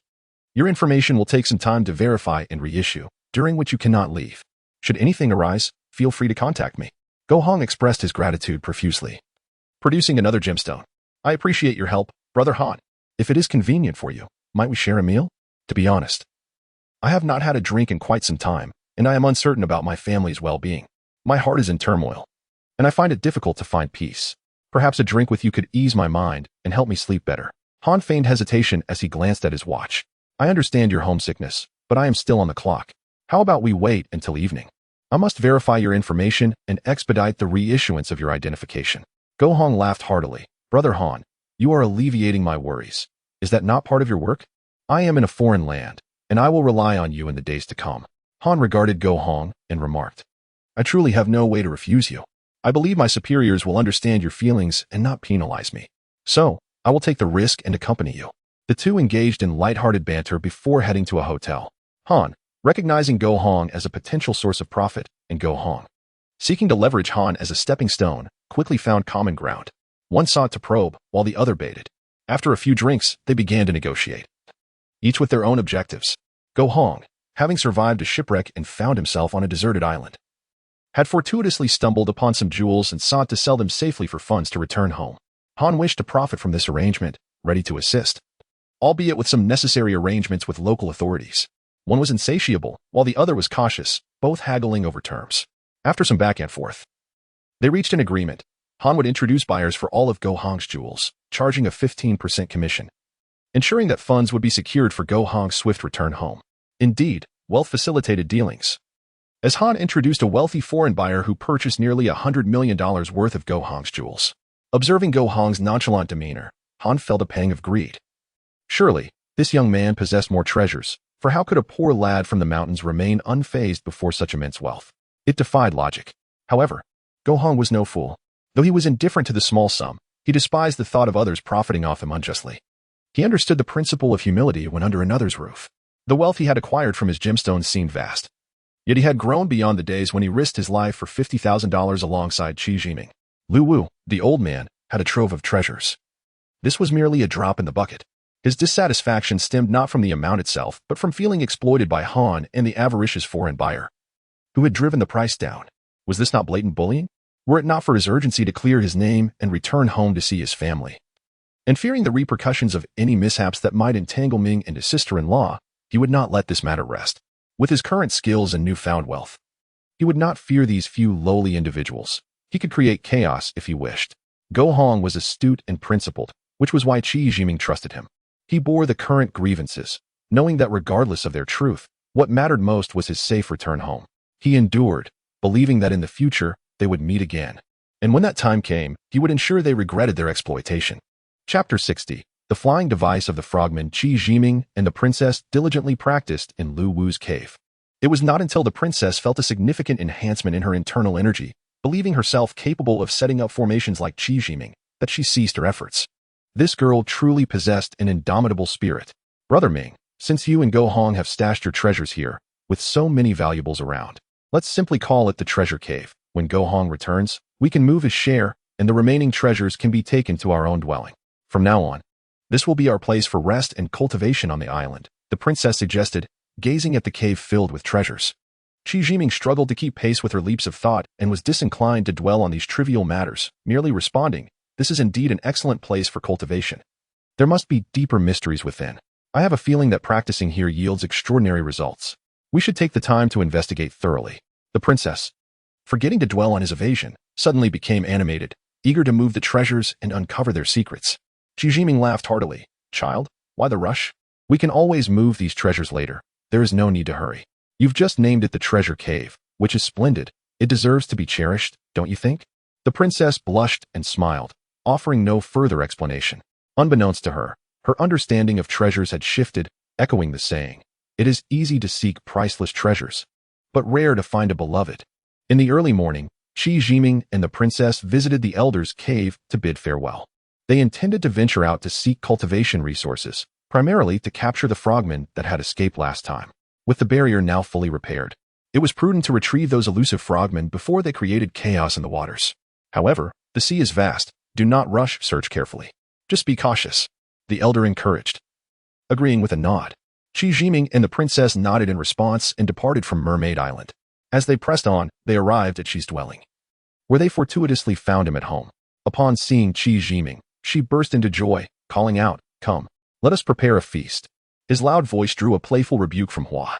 Qi Jiming and she joyfully exchanged cups, discussing the purpose of his visit. Without hesitation, she agreed. "Rest assured, brother. I will send word immediately and mobilize the entire aquatic clan to search for the frogmen. You need only wait here for a few days, and results will follow." "I appreciate it, Qi. But those frogmen might be armed, and their flying device is rather peculiar," Qi Jiming cautioned. She waved off the concern with a laugh. "I've seen disc-like flying devices before. They emit light and fly swiftly, vanishing in the blink of an eye. Do not underestimate them, Qi. Humanity has encountered traces of such devices but has been unable to capture them. We cannot discount the presence of highly intelligent beings. If they remain in these waters, they could pose significant danger," Qi Jiming stated earnestly. She nodded in agreement. "You are right, brother. However, it is challenging to capture such flying devices due to their speed. We need a clever plan. Flying devices require energy. Let us carefully observe the islands to locate their tracks without alarming them. Once we find them, we can strike swiftly together and interrogate them afterward," Qi Jiming proposed. She found this approach feasible and immediately summoned a humanoid sea beast, whispering a few instructions before handing it a green token.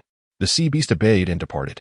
The two continued to drink and converse, while the princess and Hua engaged in lively chatter, enjoying the camaraderie. The next morning, as Qi Jiming stepped out of his room, he found she already dressed and appearing ready to leave. Without waiting for inquiry, she exclaimed, "Brother, hurry and pack. We have spotted the frogmen. We must move immediately." Qi Jiming wasted no time, informing the princess before gathering his belongings and exiting the room. The princess followed closely, exchanging meaningful glances with Hua.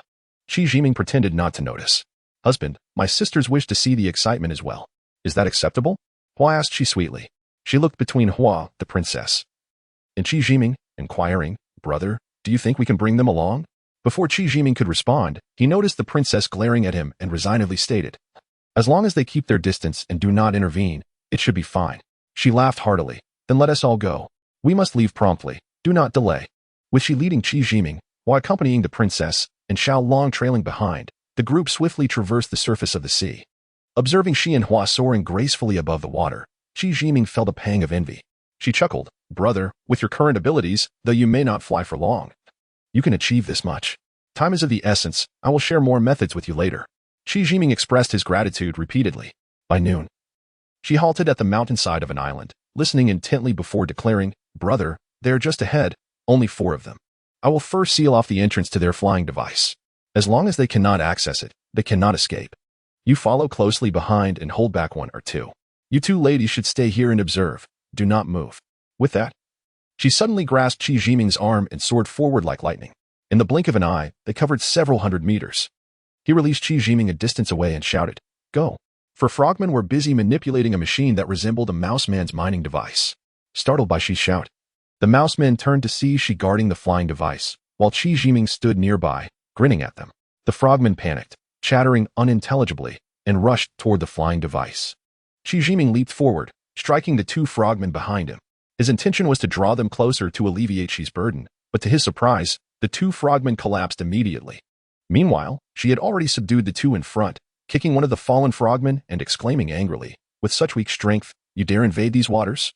Are you courting death?" Qi Jiming, however, remained vigilant, approaching the incapacitated frogmen to search their bodies, casting aside whatever he found, several remote controls. The princess and Hua approached to observe the spectacle. The flying device was a gyroscope-shaped disc over 40 meters in diameter, silver-gray in color, with thin and sharp edges. The center protruded, and the entire structure minimized air resistance during flight. The material of the device's shell was unidentifiable, producing a sound unlike metal when struck. She and the others curiously touched the flying device, then clamored to explore inside. Qi Jiming knew that this very object had stirred the entire human world into a frenzy. With humanity's current technological level, producing such a device was beyond reach. Having secured the frogmen, she entered the flying device first. Qi Jiming conducted one final check, ensuring the frogmen could not escape before finally stepping inside the device. The 3 individuals who entered earlier were meticulously searching for items of utility to them. Qi Jiming was the first to discover the cockpit, which resembled a laboratory filled with an array of dials and buttons. Unable to comprehend their functions and hesitant to touch anything, he proceeded to explore the various rooms sequentially. There were numerous rooms, each accommodating a frog-like humanoid with its own private quarters. These rooms were replete with instruments, each distinct from the others. Additionally, there were alloy tables and chairs designed to suit the physique of the frog people, charmingly compact. In the restroom, he found vessels filled with a transparent viscous liquid, the purpose of which was unclear, whether for bathing or some other use. Everything was crafted from alloy materials, rendering it both sturdy and lightweight. The dining area was spacious and pristine, featuring an assortment of solid foods in black and white hues, emanating a faint fishy odor, likely animal protein such as fish or meat. The storage compartment housed various precision instruments, presumably for addressing emergency situations, arranged in an orderly yet eclectic manner. The energy chamber contained an assortment of square storage boxes, mostly empty, with one box revealing a few crystalline fragments. Evidently, crystals served as their energy source, akin to what the rat people had previously utilized. The spacecraft was expansive, with numerous rooms. After Qi Jiming completed his inspection, he exited the vessel. She and Hua, along with the princess, were engaged in conversation beside the spacecraft's hatch. Several frog people remained sprawled on the ground.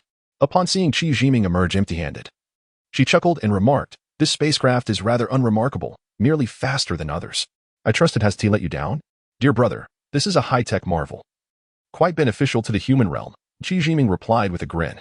Qi's expression briefly darkened, yet he soon adopted a serious tone, saying, "If you, my brother, have chosen to remain in this maritime expanse, let us not concern ourselves with human affairs any longer. Together, we shall govern these waters freely and joyfully.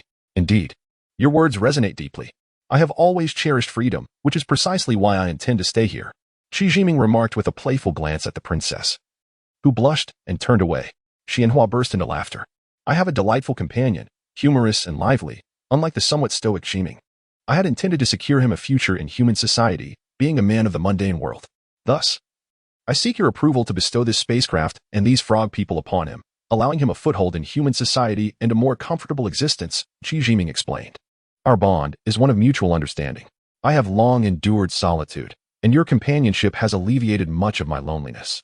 If he is your friend, then he is also mine. You may handle this as you see fit," she responded generously upon realizing that Qi Jiming did not intend to depart the maritime territory. Qi Jiming quickly expressed his gratitude and continued, "Night Fragrance understands their language. We must have them excavate resources and steer the spacecraft toward the merfolk's island. Would you and Sister Hua care to join me? It would be an opportunity for me to extend my hospitality in appreciation of your kindness." Curiosity piqued, She and Hua nodded in agreement. The princess added, We must also trouble She to awaken them, so we can inquire. With a smile, she lightly tapped the frog people, who promptly stirred and began chattering. The princess attempted various languages before successfully establishing communication. Shi Jiming surmised that the merfolk were far more complex than they appeared, hinting at underlying intricacies. After a brief interval, the princess relayed to Qi Jiming and his companions they emerged from a mine deep within Earth, having lost their way. Their purpose here is solely to replenish their energy before returning, with no intention of aggression. They request our permission to depart. Qi Jiming glanced at Qi, who shrugged nonchalantly, conveying indifference. Night fragrance, please inquire where they originated from on Earth, their exact location, their reasons for departure, and whether the spacecraft overhead belongs to them, Qi Jiming urged. Posing several questions in quick succession, the princess and the frog people engaged in further dialogue. As time passed, Qi Jiming grew impatient. The princess finally stated, they emerged from a mine on Earth's surface, with coordinates 84.270.0179 longitude and 37.839.3332 latitude. The spacecraft overhead does not solely belong to them.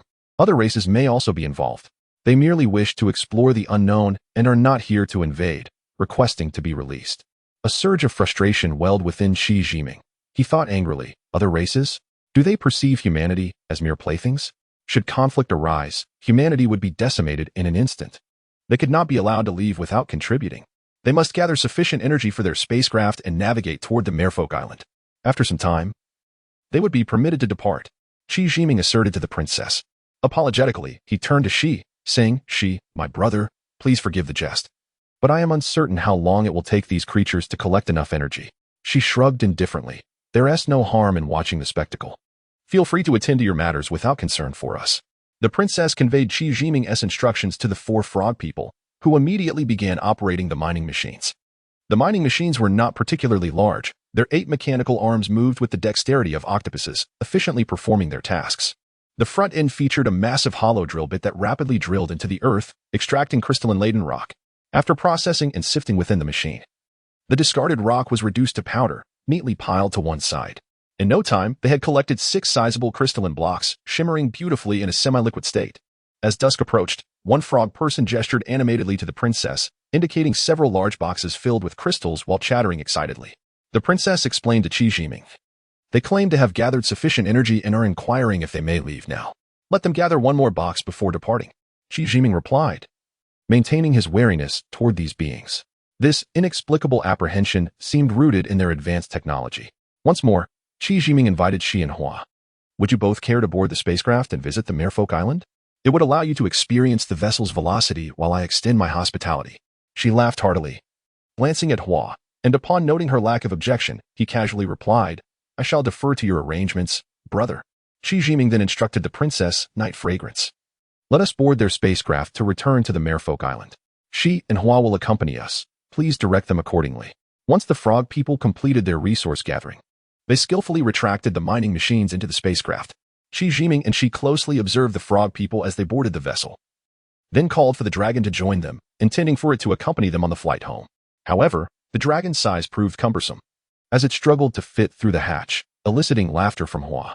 Seeing this, she leaned close to the dragon's ear and whispered a few words. The dragon then shrunk its form, finally entering the spacecraft. Under the princess's guidance, the vessel ascended smoothly, with various dials flickering incessantly. Surprisingly, the flight felt remarkably stable, devoid of any sense of spinning. The journey of over 20 days was completed in an instant. The princess instructed the frog people to land the spacecraft on the Merfolk Island's sandy beach to avoid alarming their kin. The merfolk had long been on high alert, and only after the princess emerged from the cabin to clarify the situation did they disperse. The princess returned to the vessel, commanding its descent upon the remote peak where Qi Jiming and Go Hong once resided. Having sealed the cabin door, Qi Jiming collected all the frog-like remote devices. The princess first informed the elder of the impending guests.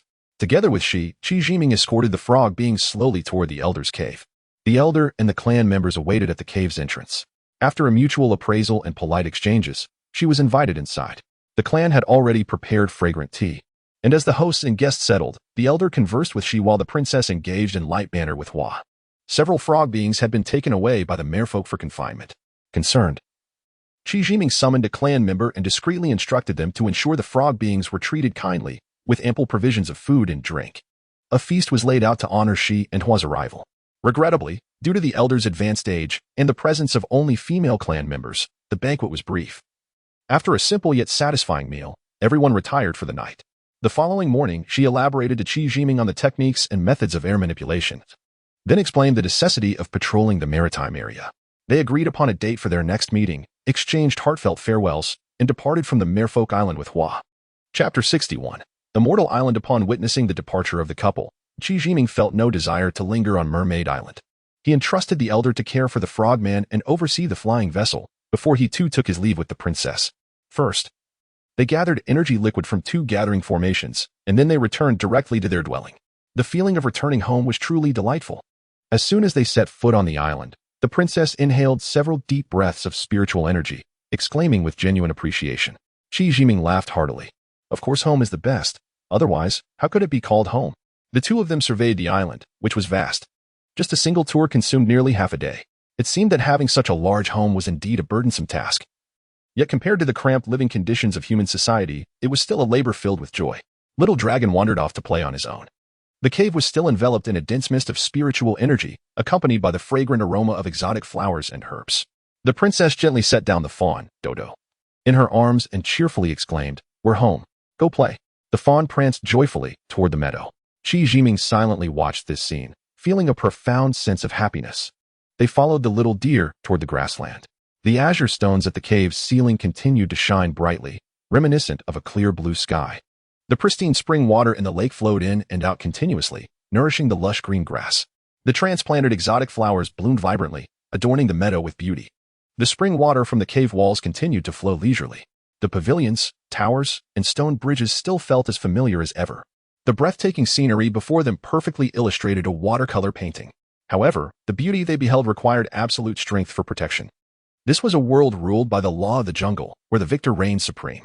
Here, there were no constraints of law or morality, only by becoming stronger. The strongest could one possess all this beauty before them. The princess busied herself emptying her storage bag of treasures. The storage bag was indeed a wondrous item. Small enough to fit in the palm of one's hand, yet capable of holding numerous objects. When would human society invent such a marvelous thing? It would save so much labor. The princess emptied a heap of items onto the ground, eagerly organizing them. Little Dragon returned from his play, excitedly circling around Qi Jiming, proudly revealing several radiant top-grade spirit stones from his mouth. The princess, momentarily ignoring the pile of items on the ground, grasped a spirit stone and examined it closely. "Little Dragon, where did you find these? Are there many?" Qi Jiming inquired. "These are essential resources for array formations and greatly beneficial for cultivation." Little Dragon nodded vigorously in excitement. When Qi Jiming first discovered this new home, he had thought it to be a coarse spirit stone vein, buried deep beneath the mountain, and thus paid it no mind, believing it would all eventually be his. Now that Little Dragon had uncovered the top-grade spirit stones, they must have been exposed from the seabed. They needed to think of a way to conceal and manage them before others discovered them and harbored covetous thoughts. Spirit stones were already exceedingly rare, let alone top-grade ones. Qi Jiming and the princess curiously followed Little Dragon to a steep cliff on the island. The sea crashed against the intermittently visible cave. The entrance was wide, and Little Dragon darted straight inside. The two followed closely behind and traveled approximately 4 to 5 miles before reaching the cave's end. The cave slanted upward into the mountain, with fresh water cascading down, merging with the seawater below. Ascending the incline, they entered a cavern. The spirit stones either hung from the ceiling like stalactites or rested upon the ground like ornamental rocks. In the center, spring water streamed down like a small waterfall into the ground, forming a creek that flowed out of the cave. The princess's eyes widened as she gazed at the spirit stones within the cave, exclaiming, "Wow, so many spirit stones. More than we have at home." She held up a luminous stone, walking and admiring it. The spirit stones shone brilliantly under the light of the stone. These stones were far harder than ordinary rocks, having endured the erosion of countless years. Only by separating from the rocks and sands could they form such a miraculous spectacle of spirit stones. In contrast to the princess's excitement, Qi Jiming felt troubled. The vast stockpile of spirit stones on this island, primarily top-grade, would undoubtedly attract others if discovered, leading to incessant troubles and unrest. It was impossible to set up protective formations across such a large island in a short time. They could only lay down hidden formations in areas where the spirit stones were already exposed. However, it was uncertain how many locations required concealment. Night Fragrance, stop looking. The entire underground of this island is filled with spirit stones. Look, there are plenty by the waterfall.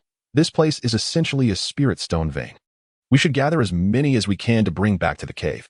I need to seal this place off to prevent others from discovering it. Qi Jiming explained with a wry smile.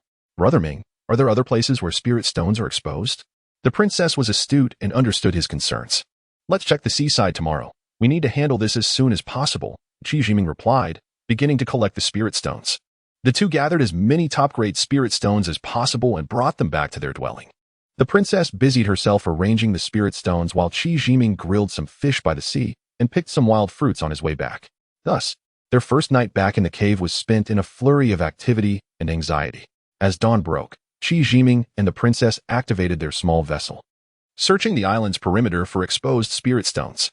They tirelessly searched and concealed for an entire day before barely completing their task.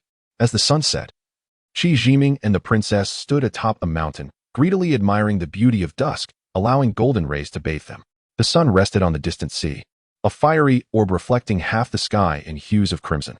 The rays of twilight scattered across the calm, azure waters like flickering flames. The distant peaks remained serene, their golden tips contrasting with the ethereal mist, exuding an aura of mysterious beauty.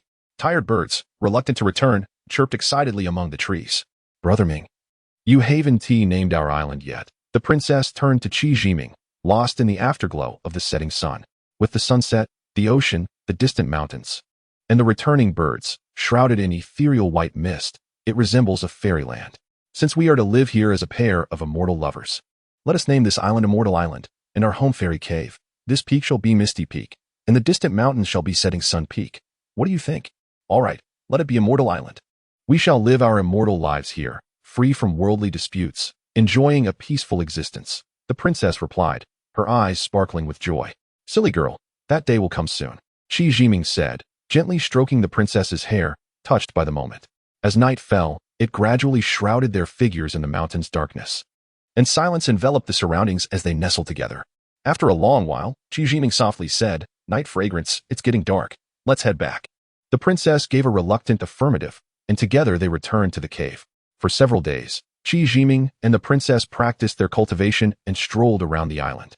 The mountains were lush, streams flowed gently, green grass carpeted the ground, and wildflowers bloomed vibrantly. Immortal Island was indeed a place of unparalleled beauty. They indulged in the enchanting landscapes, lost in their reverie. Eventually, Qi Jiming and the princess gauged the passage of time and felt that Go Hong should be returning soon. The princess began gathering numerous treasures in preparation for their return to Mermaid Island. Qi Jiming set up several formations to seal the cave. They certainly could not allow others to discover its location. One must acknowledge that lacking strength inevitably invites the covetous gaze of others, thus necessitating a degree of concealment. As they journeyed back to Mermaid Island, the little dragon cleaves through the waves with a spirited vigor. Ever since she imparted the secret of controlling one's size to the little dragon, he has frolicked in the sea daily, his form shifting from large to small. The princess, with her youthful heart, found immense joy in witnessing this spectacle on several occasions. She yearned to mount the little dragon and experience the exhilarating sensation of soaring through the skies, yet Qi Jiming thwarted her attempts. After all, this is no ordinary creature. It is a dragon, destined to one day become a true dragon. Though the little dragon trains alongside her, he is no mere pet like a cat or dog. The two engage in the practice of flight upon the ocean. While they may not match the prolonged elegance of Shi and Hua, their clumsy yet spirited flights over the water for half a day were enough to fill the princess with delight, making her dance with glee. Chapter 62. The placement of the Toadmen after leaving Mermaid Island. Shi Hua slowed his pace, meandering across the surface of the sea. My dear, do you truly hold such high regard for Qi Jiming? I find his capabilities rather unimpressive. The little mermaid princess is hardly extraordinary. Is she worth all this trouble? Hua struggled to comprehend. She knew her husband all too well. He was a man who would not rise early without benefit, and he was notoriously lethargic.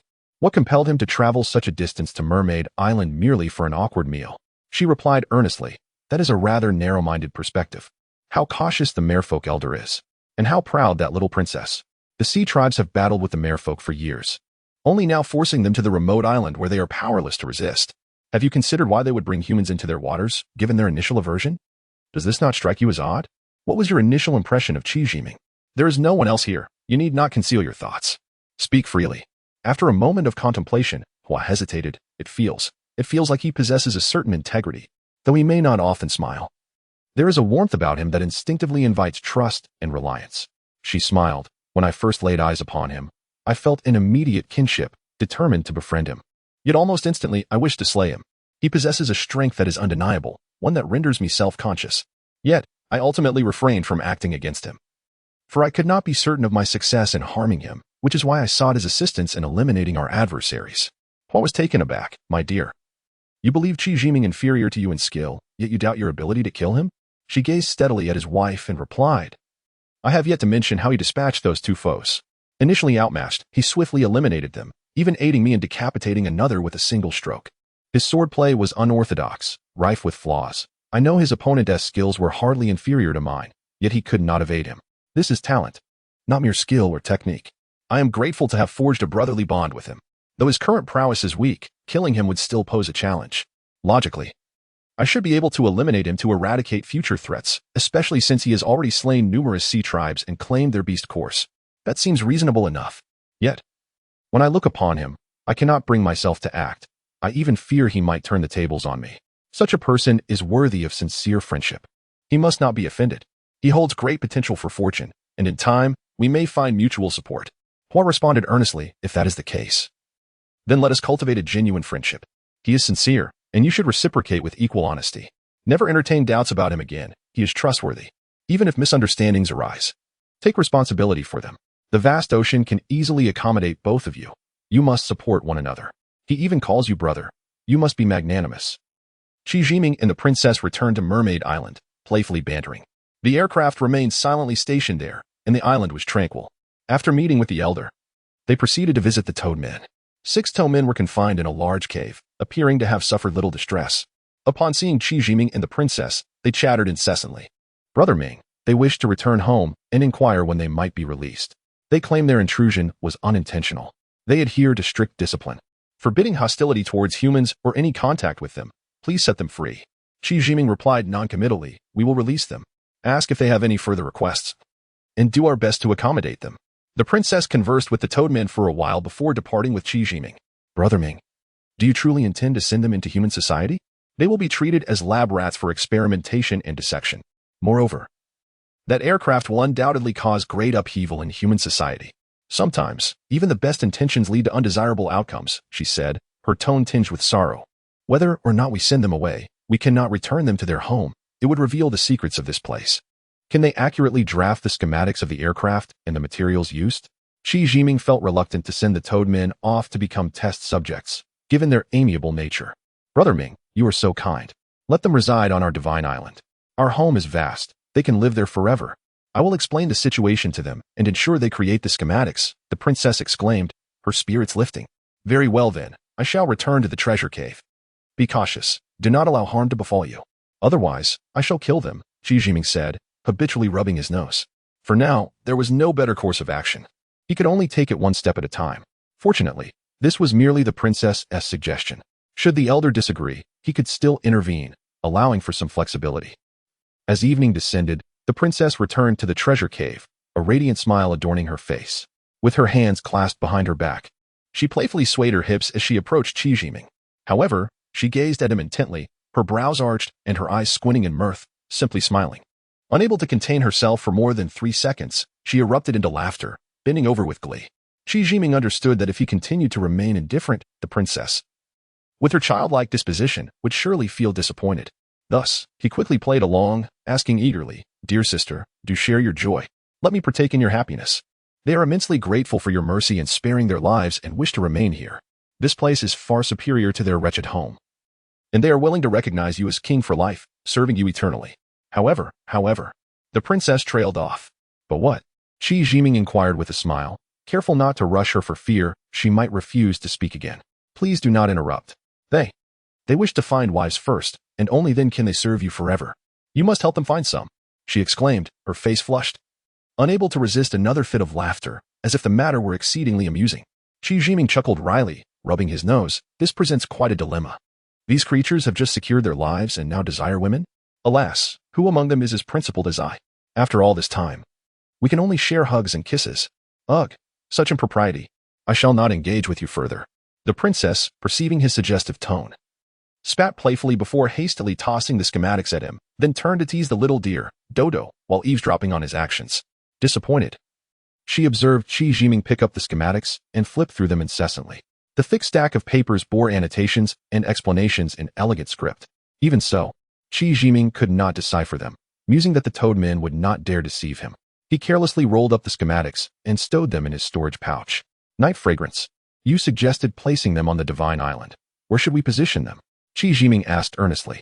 Understanding the princess's shyness, he knew that if he provoked her, she would likely ignore him for several days, so he maintained a serious demeanor, refraining from further teasing.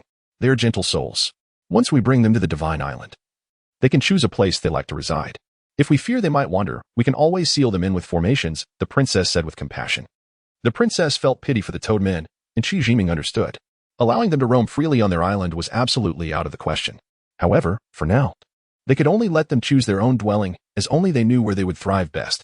He recalled how he had lovingly cared for goldfish and sparrows in his childhood, yet they never lived long. Very well.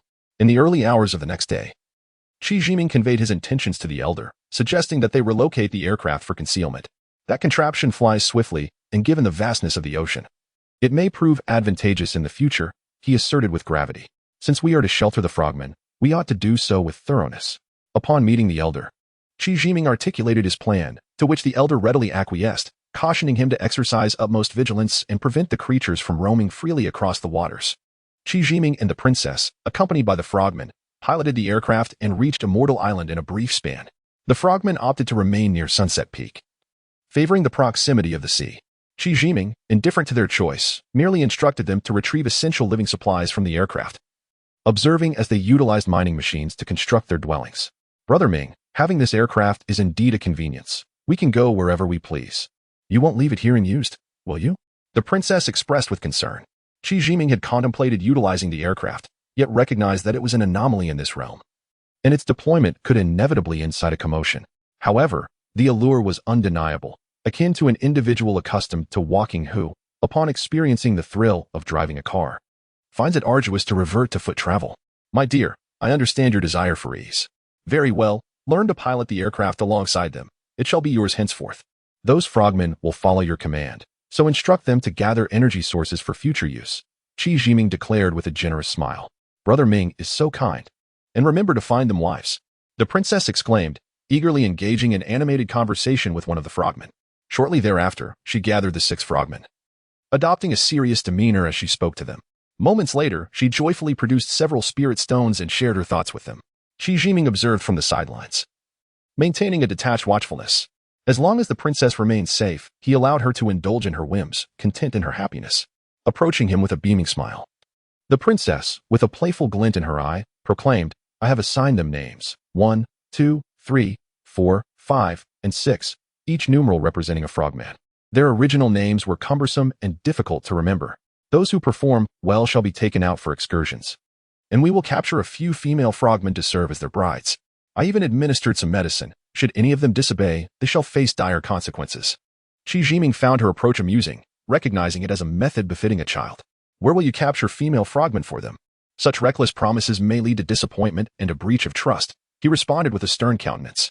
The princess, playfully shaking his arm, replied sweetly, Brother Ming, I won't resort to the poison lightly. I merely intend to frighten them, not to truly harm them. Noticing Qi Jiming's expression soften, she continued, Let us bring along a few frogmen and invite Brother Shi and Sister Hua for an outing.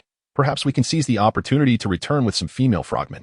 This way, they can focus on crafting for Go Hong with peace of mind. Aside from her son, Go Hong was the individual Qi Jiming cared for most in human society, a sentiment the princess was well aware of. Her proposal was a strategic attempt to sway Qi Jiming to assist Go Hong. Well, Go Hong has yet to return. It would be delightful to surprise him. You must learn to pilot the aircraft swiftly. Relying solely on the frogmen is not feasible.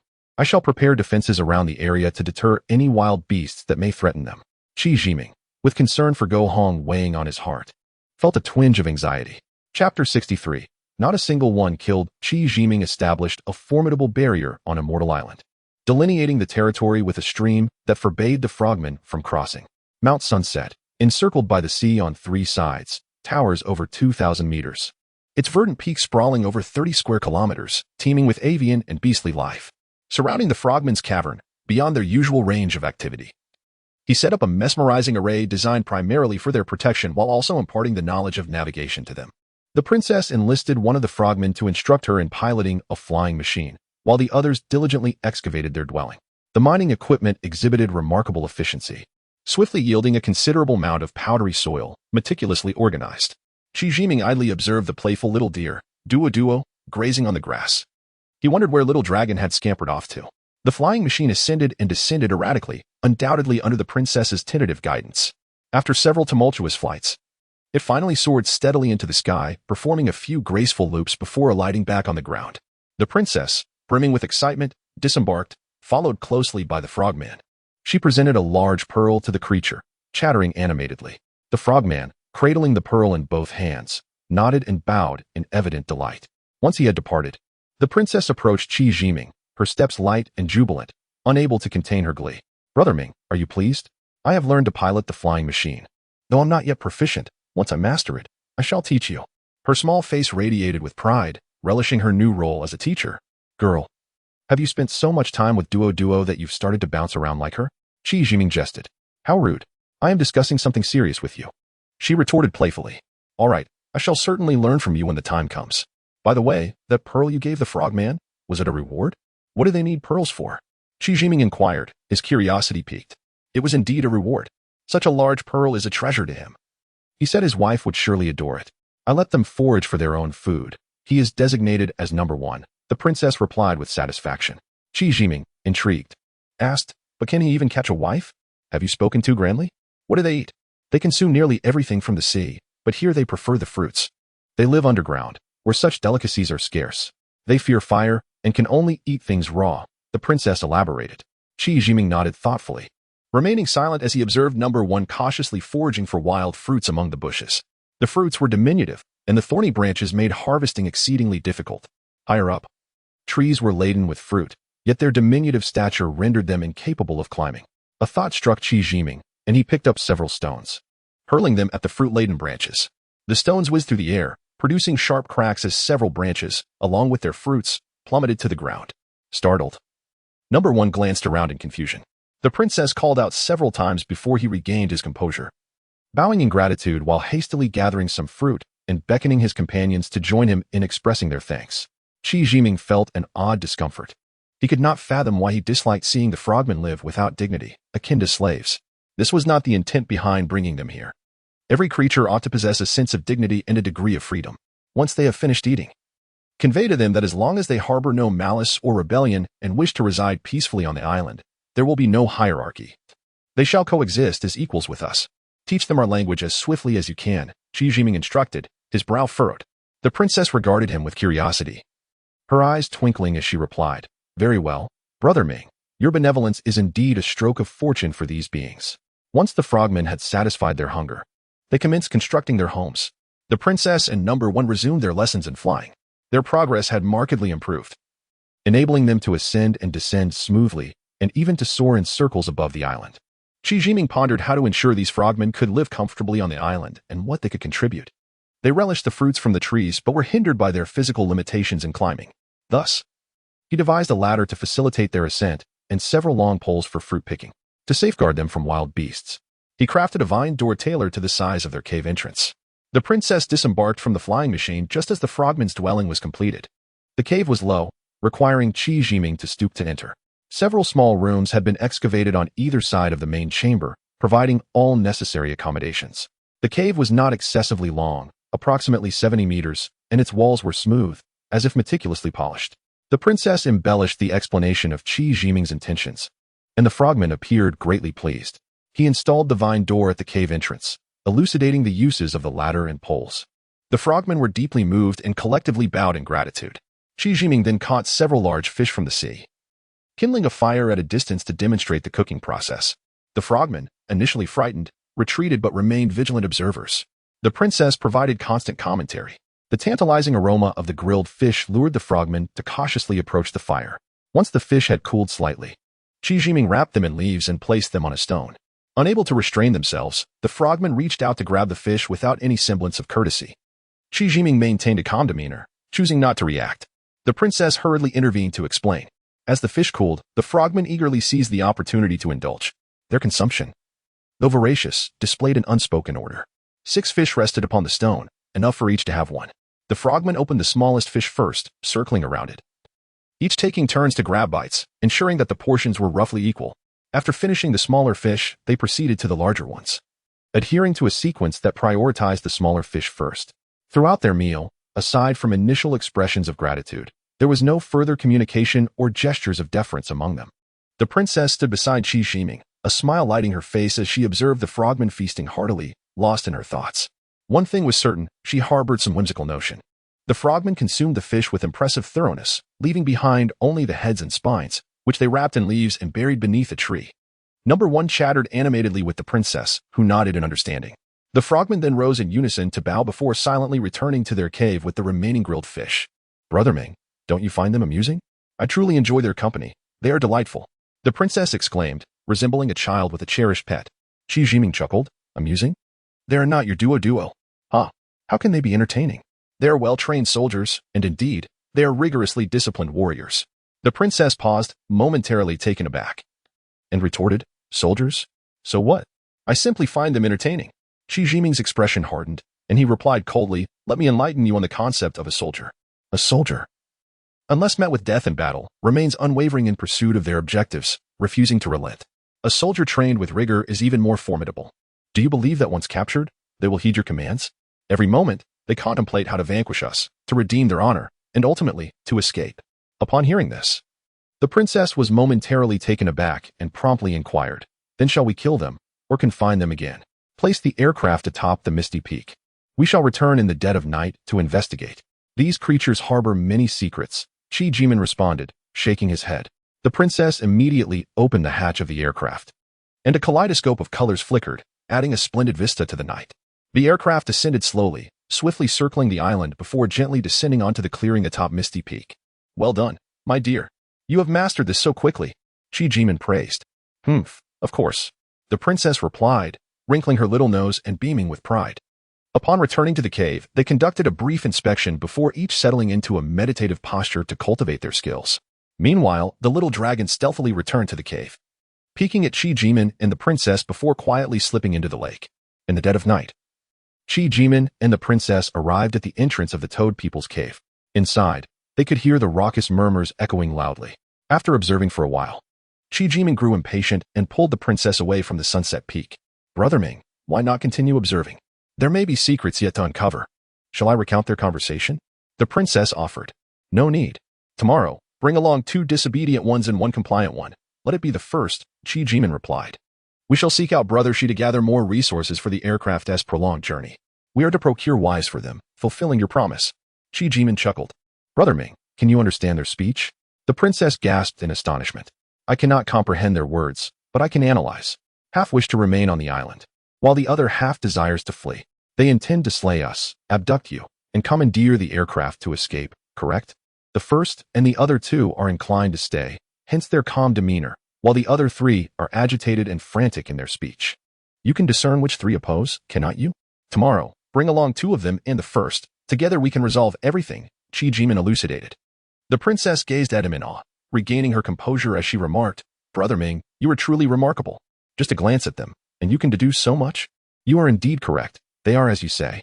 The first, 4th, and 6th are willing to remain on the island, believing you to be capable of ensuring their safety and treating them kindly.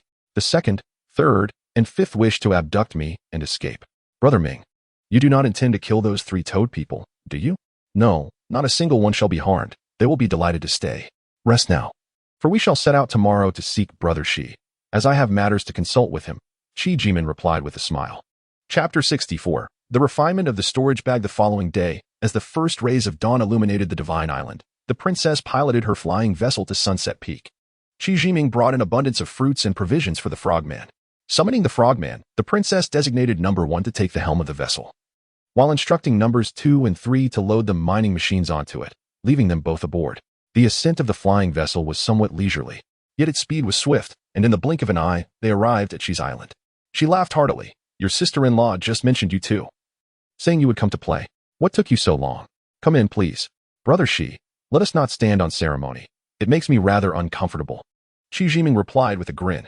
As the saying goes, speak of Chow Chow, and Chow Chow appears. Greetings to you, Brother Shi, and sister-in-law. You are becoming ever more beautiful. He bowed and clasped his hands, beaming.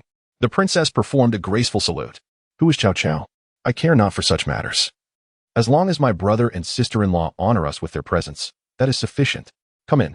She laughed heartily and welcomed them into the cavern. Nearby, some sea folk ushered the frogman inside. Hua, holding the princess's hand, turned to Qi Jiming and teased, "Jiming, is there good news on the horizon? Have you come to inform us of a wedding feast? You do have a sweet tongue." The princess blushed and remained silent at the side. Qi Jiming, unabashed, responded, "Indeed. My dear brother, I have come with such tidings. I am to marry Yixiang shortly, and I wanted to inform you and sister-in-law in advance. You must come to lend your support, lest I be bullied by my wife after the wedding." Hua playfully tugged the princess's hand and said, "My sister is so graceful and lovely. You must take good care of her." Knowing Qi Jiming had matters to discuss, she refrained from further chatter and accompanied the princess into the cavern. She remained at the side, smiling without interjecting. Once Hua and the princess entered the cavern, he said, "On your joyous day, I shall certainly be there to celebrate. It is unreasonable to speak at the entrance." Qi Jiming expressed his thanks repeatedly, then cautioned, "Brother Shi, you must treat the frogman well. We will discuss further matters later." She paused momentarily, chuckling, unable to comprehend his good brother's intentions. Ultimately, the gathering of brothers could only be a joyous occasion. Let them drink a few cups first. He found drinking alone tedious and uninteresting. Upon entering the grand hall of the cavern, the banquet was gradually set upon the tables. Hua and the princess had already taken their seats, awaiting Qi Jiming and Shi. Familiarity had bred comfort, and the formalities of the past had dissipated. She instructed his servants to prepare another table for the three frogmen, fulfilling his obligations as host. Qi Jiming and Shi exchanged toasts, raising their cups in joyous revelry, engaging in lively conversation. Meanwhile, the princess and Hua shared whispers about women's matters. A table was also set for the young dragon, serving exquisite wine and beast course. "Brother Shi, I have a matter to consult. Please forgive my lack of knowledge." Qi Jiming began, producing a fire dragon pearl and presenting it to Shi, recounting how he had acquired it. "This is a beast core, yet not of the sea folk. It seems to be a relic from ancient times, imbued with spiritual essence, indeed, a treasure," she exclaimed. Qi Jiming smiled and said, "This item is of no use to me, so I shall gift it to Brother Shi for your enjoyment. I have troubled you many times, and I possess nothing worthy to express my gratitude." She feigned displeasure, saying, "Brother, do not measure me by human conventions. We are brothers of like minds, and there is no need for such formalities. If I like this pearl, I shall accept it. Even if I were to see a treasure, and you had no use for it, I would shamelessly ask for it. I am straightforward and have no such reservations, so do not be alarmed. Dear brother, please do not take offense. I apologize for such jesting," Hua interjected, then chided Shi. "You've had a bit to drink and are becoming quite nonsensical. You are never serious." She laughed heartily, not contradicting her, merely pulling faces at Qi Jiming. Reveling in the merriment, Qi Jiming suddenly found the scene profoundly comforting. To be straightforward and express one's thoughts candidly was a joy in itself. "Sister-in-law, both Brother Shi and I are men of temperament. Should you wish to reprimand, I would be unable to sit still," Qi Jiming declared. "I hold Brother Shi in high esteem and am grateful for his camaraderie." She waved his hand and said earnestly, "Brother, do not speak so. I am certain you will achieve great mastery in the future, and I seek your friendship with sincerity. Please do not think me too worldly. How utterly sentimental. You brothers may carry on as you wish. Just spare us the maudlin here," Hua chided. Qi Jiming and she burst into laughter together, with cups raised and drinks flowing. It was indeed a gathering of kindred spirits, and they drank with abandon. Qi Jiming produced a jade tablet and inquired, "Brother Shi, does this jade tablet possess a messaging function? Is there a method to create one?" "Ah, that is simple. Jade can preserve consciousness and intent. By warming the jade and channeling spiritual energy through it, one can forge a connection with their consciousness. To link the jade tablet to one's own consciousness, one must also use essence blood. The jade tablet you hold requires such essence to function. Of course, one could simply drop blood upon it, but the effect would be less potent," she elaborated. Qi Jiming expressed his gratitude, saying, "This jade tablet is so precious. I am deeply indebted to you, Brother Shi." She smiled and shook his head, merely raising his cup in invitation to drink. "Brother, may I impose upon you once more to ask about the method for creating a storage bag?" Qi Jiming inquired, seemingly hesitant. After a long contemplation, she replied slowly, "The storage bag is an ancient craft passed down through generations. Though I am knowledgeable in its creation, I have yet to attempt it.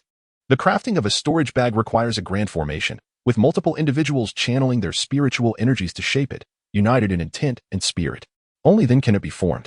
Such storage bags can hold items, but nothing more. It is said that certain bags can contain mountains and rivers. Yet only those with great power can achieve such feats." Qi Jiming exclaimed in astonishment, Brother Shi, we are not strangers. I may not be skilled, but I can condense spiritual energy into form and manipulate its shape with my consciousness. Please guide me. She looked puzzled and said, if you are determined, you may certainly give it a try.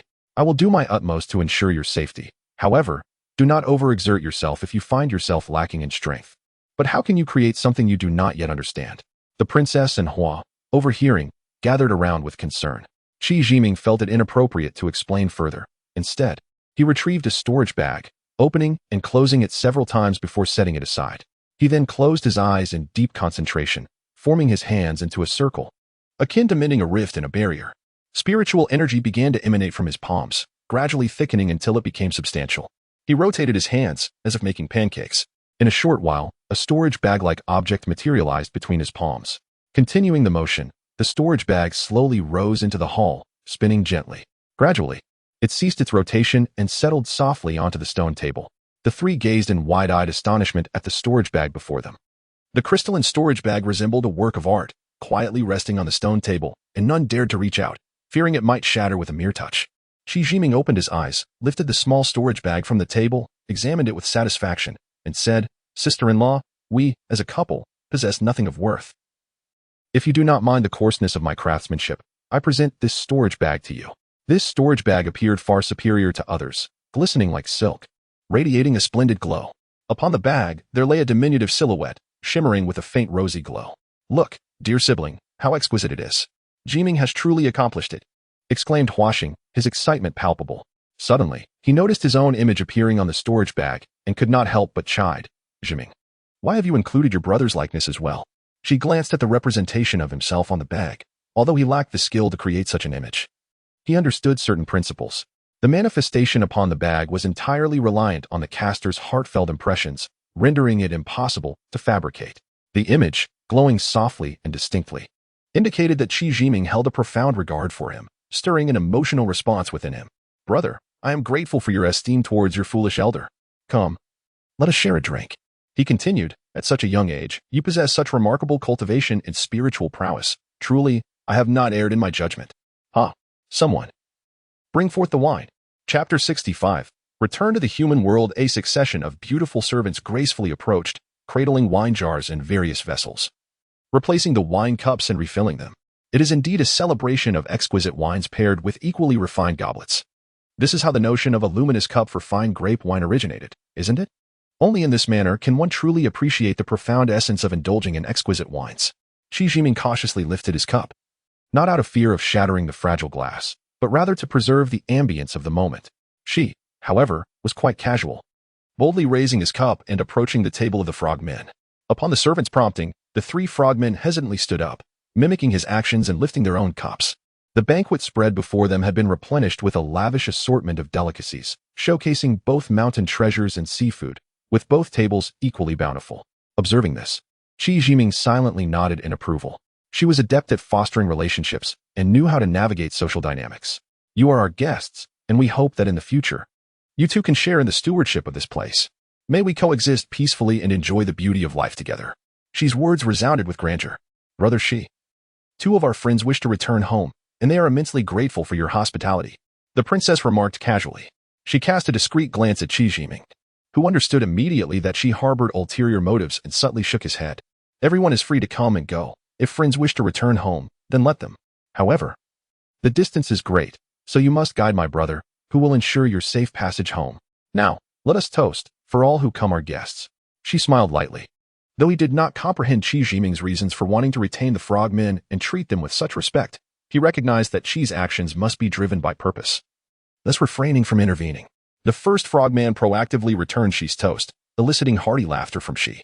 Through the princess's intermediaries, the two engaged in conversation that appeared quite congenial. This first frogman seemed to possess a certain authority, displaying adaptability in stark contrast to the other two, who appeared rather dazed. Qi Jiming observed silently, gleaning insights from the interaction. The humble first frogman, while striving to project an image of dignity, still stood in stark juxtaposition to Xi's brazen demeanor, making the scene rather difficult to witness. Why was he working so hard yet never advancing? It was clear that sycophancy was not the answer. The root cause lay in his belief that he earned his keep through merit, eschewing such behavior, which he deemed beneath him. He pondered over this, She commanded a servant to present the first frogman with a large red gemstone. Then, with a gentle touch, he flicked the wine with his fingers, producing a sharp sound as two luminous pearls shattered against the ceiling. This was a display of both grace and authority. The three frogmen stared in astonishment, and Qi Jiming felt a surge of admiration. Hua chided the princess. Look, he must be drunk again, indulging in his revelry. The princess laughed. Brother, she possesses remarkable skills. With us sisters reunited, let them indulge until they are thoroughly intoxicated. After all, it's not us who will suffer from the hangover. Hua exchanged a surprised glance with her and whispered something, prompting a playful commotion between the two. Upon returning to the banquet, Qi Jiming and she continued their drinking and lively conversation, seemingly in perfect harmony. Hua stealthily approached, whispering a few words into Xi's ear. Qi Jiming, witnessing this, felt a twinge of discomfort, caught in a moment of indecision. Brother, you still do not consider me a true elder brother. When Gohong visits, shouldn't I make an acquaintance with him to surprise you? And if you wish to venture forth to find wise for those fellows, how could you hide that from me? Do you think my wife and I would be a burden to you? She said sternly, also addressing Hua's earlier impolite behavior. Qi Jiming glanced at the princess, who was making faces at him. Brother Xi, before coming here, I indeed had intentions of seeking your assistance. Although Yu Xiang understands how to traverse the barriers, this journey to human society is fraught with peril. Human weaponry is formidable, and I am uncertain whether the flying apparatus will suffice. Thus, so you and your wife have decided to embark on this adventure alone? She interjected. I have lived for thousands of years and have yet to witness the outside world. Thanks to my brother, I must seize this opportunity to explore. Qi Jiming merely expressed his gratitude with a smile, no longer refusing the offer. She praised him. Brother, such integrity you possess. Truly a remarkable individual. To be candid, I have always held myself in high regard and have never admired anyone as I do you. The princess added, my husband's gratitude is profound, though he is at a loss for words and can only cherish it in his heart. Hua laughed. Look at how sweetly he speaks. Our head of the family possesses the eye for recognizing heroes, and sister must also have the skill to flatter. Could it be that she seeks to woo a hero? Sister may feel a tinge of jealousy. The princess and Hua giggled together. As the night wore on, the group engaged in deep discussions, with Qi Jiming analyzing various potential scenarios and their corresponding strategies, particularly concerning the flying apparatus as it entered human airspace. Xi and Hua, devoid of knowledge about the outside world, relied solely on their own abilities, placing complete trust in Qi Jiming's arrangements. Although the princess frequently ventured out, relying on her wits and water skills, her solo excursions were incomparable to the current expedition with a large entourage. However, her previous experiences had bolstered her confidence, leading her to underestimate certain dangers. The flying apparatus traveled swiftly, leaving no pursuers in its wake. She remained silent, clearly relishing the princess's flattery. Qi Jiming, however, was acutely aware of the lethal nature of human weaponry. Once the flying apparatus was targeted, missiles would pursue with relentless precision, making escape exceedingly difficult. He could only hope the craft flew fast enough to evade radar detection. The first frogman, possessing the most knowledge of the flying apparatus, initially found it hard to believe that they intended to seek brides for them. Once he grasped the seriousness of the situation, he expressed his gratitude and pondered quietly. Human weaponry poses no threat to the flying apparatus, but we cannot linger in the cave for too long. Exceeding 10 minutes could be perilous. Although the flying apparatus was not perpetually prepared for takeoff, evading pursuit would still be challenging. Fortunately, those human crafts lacked the stamina for prolonged chases, but one could easily become ensnared, making escape difficult. The first frogman elaborated on the cave's layout. Xi and Hua dismissed the notion of being entangled, stating that is not a concern. The princess was equally unfazed by the idea of being followed. Noting their confidence, Qi Jiming felt reassured that his worries were unfounded. Referring to the frogman's cave map, he meticulously planned the timing for each segment of the journey, down to the second, ensuring a flawless execution. He considered potential contingencies, recognizing the gravity of the adventure ahead. Other unforeseen issues were inconsequential. If necessary, they would act decisively, for none among them were weak. As dawn broke, everyone busied themselves with preparations. With everything in place, she discreetly handed Qi Jiming a red orb, the size of a ping-pong ball. Brother, this is a red pearl passed down from our ancestors. Given your internal energy of the fire dragon pearl, you can unleash your inner power when necessary. This pearl possesses immense explosive potential, so use it with caution, she stated solemnly. Qi Jiming understood the implication. It indicated that she had discerned the risks of their journey, and even he was not entirely confident. The princess produced a jade pendant, placing it at the edge of the flying apparatus. After murmuring a few incantations, the pendant adhered firmly in place, within the confines of the aircraft. Several individuals sat in contemplative silence, each refraining from uttering a single word. She and Hua appeared neither particularly tense nor entirely at ease. Perhaps their unease stemmed not from a fear of the unknown human realm, but rather from a lingering apprehension regarding the aircraft itself, akin to the trepidation felt by someone embarking on their inaugural flight. The princess engaged in a soft murmur with the chief pilot, the first of the frogmen. Gradually, the aircraft descended, performing a few gentle loops before swiftly departing from She's Island, hurtling towards the edge of the barrier. Beyond lay human society. While the distance was indeed considerable, it also felt strikingly close. With the advent of the aircraft, distance ceased to be an obstacle, rendering it almost within arm's reach. As the aircraft burst forth from the mist, a soft pop resonated, reminiscent of being drawn by a magnet. For a brief moment, it seemed to pause, as though undergoing a verification process, before resuming its normal velocity. The aircraft gradually soared beyond the barrier, ascending into the overcast sky. The princess and the chief pilot meticulously set the coordinates, allowing the aircraft to navigate autonomously at high speed. Chapter 66. For the sake of biodiversity, the initial velocity of the aircraft was not particularly swift.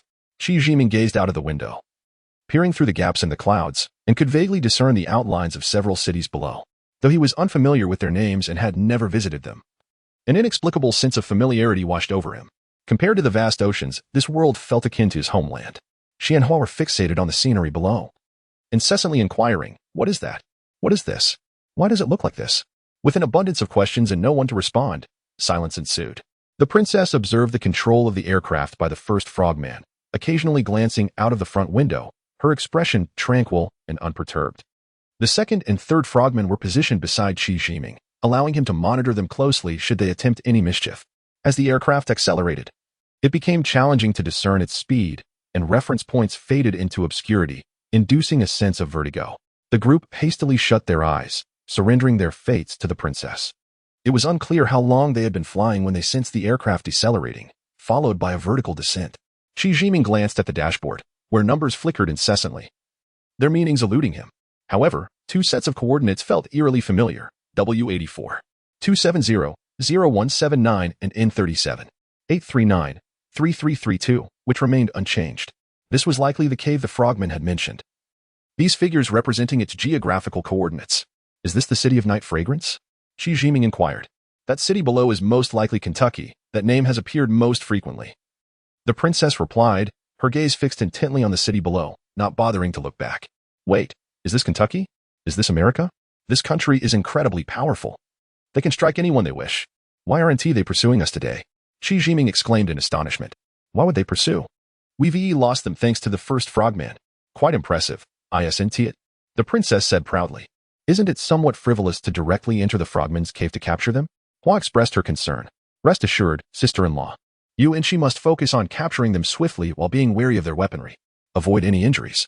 "I will search for something useful," the princess assured, maintaining control over the two frogmen, ensuring that the first frogman would not shut down the aircraft. Even if they managed to catch up, they would not breach the protective barrier, Shi Jiming reassured. She merely smiled, saying little. In truth, he felt equally powerless in this environment and situation.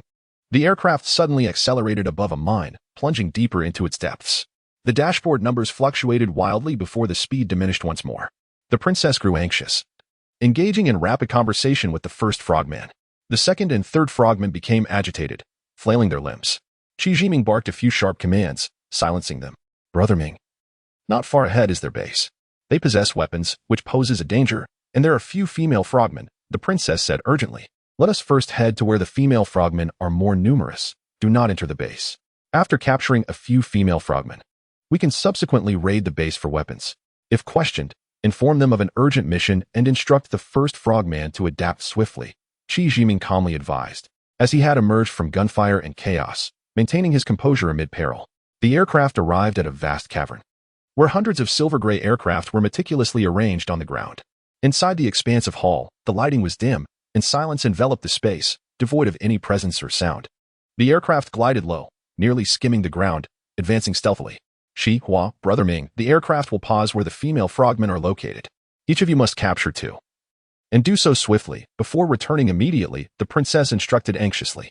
She nodded enthusiastically, while Hua teased, "Are you excited to catch yourself a wife? Would you like me to find you another two?" Their laughter lightened the mood. She awkwardly smiled but remained silent. The first frogman chattered incessantly as the aircraft came to a halt at the foot of a mountain, riddled with numerous openings resembling a beehive, overwhelming in density. Many frogmen appeared at the entrances, curiously observing the aircraft as humans would gaze at a low-flying plane. Quickly, to the largest opening. Remember, each of you must capture two, the princess urged. As the hatch opened, Qi Jiming, Shi, and Hua darted toward the largest cave entrance. Inside, smaller openings lined the walls like diminutive chambers, so low that one had to bend to enter. The moment they stepped inside, a cacophony of startled cries erupted. Numerous frogmen emerged from the small openings, curiously regarding the intruding trio, pointing and whispering without a trace of panic. It seemed that the fascination with spectacle was not solely a human trait. This was fortuitous, as it spared the trio the need to seek out the smaller openings. She to the left, Hua to the right, I'll take the lead. On the count of 3, we strike, Qi Jiming shouted. As he finished his countdown, the 3 sprang into action against their chosen frogmen. Distinguishing between genders was effortless, as they wore no clothing. With measured precision, each incapacitated 2 female frogmen and swiftly returned to the aircraft, amidst the backdrop of agitated cries echoing behind them. The aircraft descended and departed, the entire operation completed in under 2 minutes, a perfectly timed endeavor. The enraged frogmen at the cave entrance amassed in greater numbers, futilely shouting in outrage. Night fragrance, hurry and find weapons. We must leave immediately. Do not let us be trapped here, Qi Jiming urged, sensing the escalating anger of the frogmen. Though the situation felt precarious, there was no time for hesitation. The longer they lingered, the greater the danger. The princess recognized Qi Jiming's urgency and refrained from jesting. She rapidly communicated with the first frogman.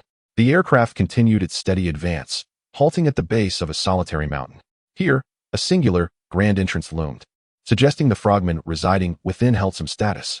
6 frogmen approached, each wielding a small black box the size of a cigarette case, loudly inquiring as they neared the aircraft. The first frogman whispered to the princess, Brother Ming, they are all soldiers, and the boxes in their hands are weapons. You must swiftly take them down and return with the weapons, the princess urged. Without delay, Qi Jiming leapt into action. The soldiers barely registered his movement before they succumbed into unconsciousness. He seized the weapons and returned to the aircraft in a mere 5 seconds, executing the maneuver with grace and decisiveness. Despite the perilous setting, she and Hua couldn't help but applaud. The princess promptly urged the aircraft to take off, hastily departing the cave. Though the other aircraft inside had yet to ascend, figures began to stir within, indicating pursuit was imminent. As the aircraft emerged from the mine, it accelerated skyward, racing towards the ocean. The dashboard numbers flickered erratically, overwhelming Qi Jiming with a sense of dizziness and discomfort, prompting him to avert his gaze. Meanwhile, Shi and Hua engaged in hushed conversation. The second and third toadmen wore blank expressions, remarkably calm, leaving one uncertain whether they felt disappointment or relief. The 6 female toadmen, who had been captured, lay unconscious on the ground. After flying for some time, the princess finally exhaled deeply and inquired, Ming, where shall we return first? Qi Jiming also sighed in relief and turned to Shi, asking, Brother Shi, sister-in-law, where should we head next?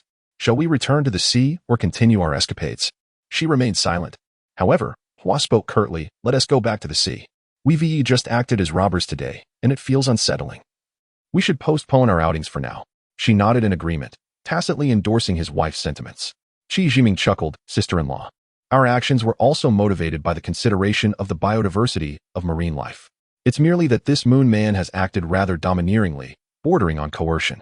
One can only imagine how elated these creatures must feel to inhabit our sea. Wow, what a feeble excuse. To justify your robberies with such grandiloquence, you, Qi Jiming, are truly exceptional, Hua retorted with disdain. Qi Jiming rubbed his nose and exchanged a knowing smile with Shi, wisely refraining from further comment. He then addressed the princess, Yexiang. Let us head to Immortal Island, to Sunset Peak. The aircraft gently descended under the princess's command. Upon disembarking, Qi Jiming introduced, Brother Shi, sister-in-law, this is my abode. Known as Immortal Island, this mountain is called Sunset Peak, designated for the residence of these toadmen. Over there is Misty Peak, which is my own dwelling. She gazed around, exclaiming with admiration, Splendid. This island is rich in spiritual energy, with picturesque mountains and waters, a truly enchanting locale. We haven't even named our own island yet. Your names are both unique and intriguing. Let us bestow a fine name upon our island as well. Qi Jiming humbly replied, I merely named it spontaneously. Please do not mock me, brother Shi and sister-in-law. If you are not displeased, let us discuss it shortly. The princess, impatient, interrupted their conversation, expressing her dissatisfaction. Stop idling around. Let us first address the immediate matters at hand. We can deliberate upon the names later. This girl, once she sets her mind to it, truly acts with remarkable decisiveness. The 6 male toadmen eagerly formed a line, their eyes filled with anticipation as they gazed at Qi Jiming and the others. Qi Jiming chuckled inwardly, unable to resist exchanging knowing glances with Shi. Meanwhile, the princess and Hua conferred in hushed tones for a while before finally bringing the 6 female toadmen out of the aircraft. The females, now aware of their situation, glanced nervously between Qi Jiming and Shi, then at the 6 standing males, and finally surveyed their surroundings before silently looking toward the princess, resigning themselves to their fate. The princess gestured energetically towards the female toadmen, instructing them to write the numbers 1 to 6 in the dirt, while also indicating the 6 males and conversing about something. Qi Jiming and Shi watched in confusion. Hua clarified, Yexiang wants these females to write down their preferred males using the corresponding numbers. Then, the males will choose their females in the same manner, writing down their numbers. If the numbers match, they will form a pair, and so forth, until all numbers align. Qi Jiming chuckled, finding the princess's idea quite commendable, reflecting mutual consent, fairness, and equity, thereby averting unnecessary conflicts among the toadmen.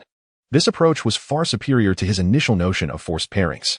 After much ado, the toadmen stood paired together, engaging in quiet conversation. "Oh, I'm utterly exhausted," the princess lamented, choosing not to disturb the murmuring toadmen but instead approached Qi Jiming to express her grievances. She smiled. Sister-in-law possesses remarkable management skills. This approach is excellent. Hua nodded in agreement, approving her efforts. Qi Jiming teased, "Indeed, quite impressive, showcasing potential as a matchmaker. Bah, you only know how to jest. I truly am worn out." The princess shot back, rolling her eyes in mock annoyance. The trio erupted in laughter. The princess continued, "We must trouble you further. Let us ensure every pair has their own independent cave. Now that they are paired, they cannot reside together." Qi Jiming and the others readily agreed, smiling as they selected locations and conjured caves. The princess kept the little dragon busy, sending it to catch some fish. Meanwhile, she hummed a tune, gathered wildflowers, wove garlands, and collected wild fruits and firewood, placing them on stones by the riverbank. She also inscribed the numbers 1 to 6 at the entrances of the newly excavated caves. She and Hua directly embedded their hands into the rock, carving through it with ease. Qi Jiming, wielding a cold iron sword to dig, felt a pang of regret for his lack of skill, but persevered nonetheless. Finally, they completed their labors and lit a fire by the river, grilling the fish. The princess gathered the toadmen, engaging them in lively chatter, gesturing toward the newly excavated caves and indicating Qi Jiming and Shi. The toadmen respectfully bowed to the trio, expressing their gratitude with animated chatter. The princess, beaming, approached Hua, saying, "Sister Hua, today is a joyous occasion for them. Let us add a festive touch." Hua feigned anger. "You little rascal, have you learned to scheme from Jiming? This is quite the blatant demand." The princess persisted, "Please, sister, they are all awaiting your generosity. We must act swiftly." With a resigned smile, Hua produced 6 red gemstones. The princess accepted them and distributed them to the 6 female toadmen, then retrieved 6 large pearls from her pocket to share with them as well. The male toadmen gazed enviously at the jewels in their wives' hands. The princess scolded loudly, causing the males to bow their heads in shame. She then produced several luminous stones, handing them to the males and instructing them to adorn their wives with the garlands she had crafted. The males happily complied, presenting grilled fish to their wives and taking some wild fruits for themselves. Finally, the princess settled beside the fire, triumphantly observing the toadmen as they enjoyed their food, and excitedly turned to Hua, "Sister Hua, how do you think I fared?" Hua sincerely praised, "You did splendidly, little one." Qi Jiming and she echoed their commendations, causing the princess to beam with delight. Having organized the toadmen into their respective caves, they instructed them to heed the commands of the first toadman without question. After a busy half-day, the task was finally accomplished. The group boarded the aircraft and journeyed to Misty Peak, returning to the Immortal Cave. She and Hua marveled at the beauty of the Immortal Cave, while Qi Jiming and the princess joyfully extended invitations for them to explore and enjoy the next day. After a day filled with tension and excitement, they each decided to rest for the evening.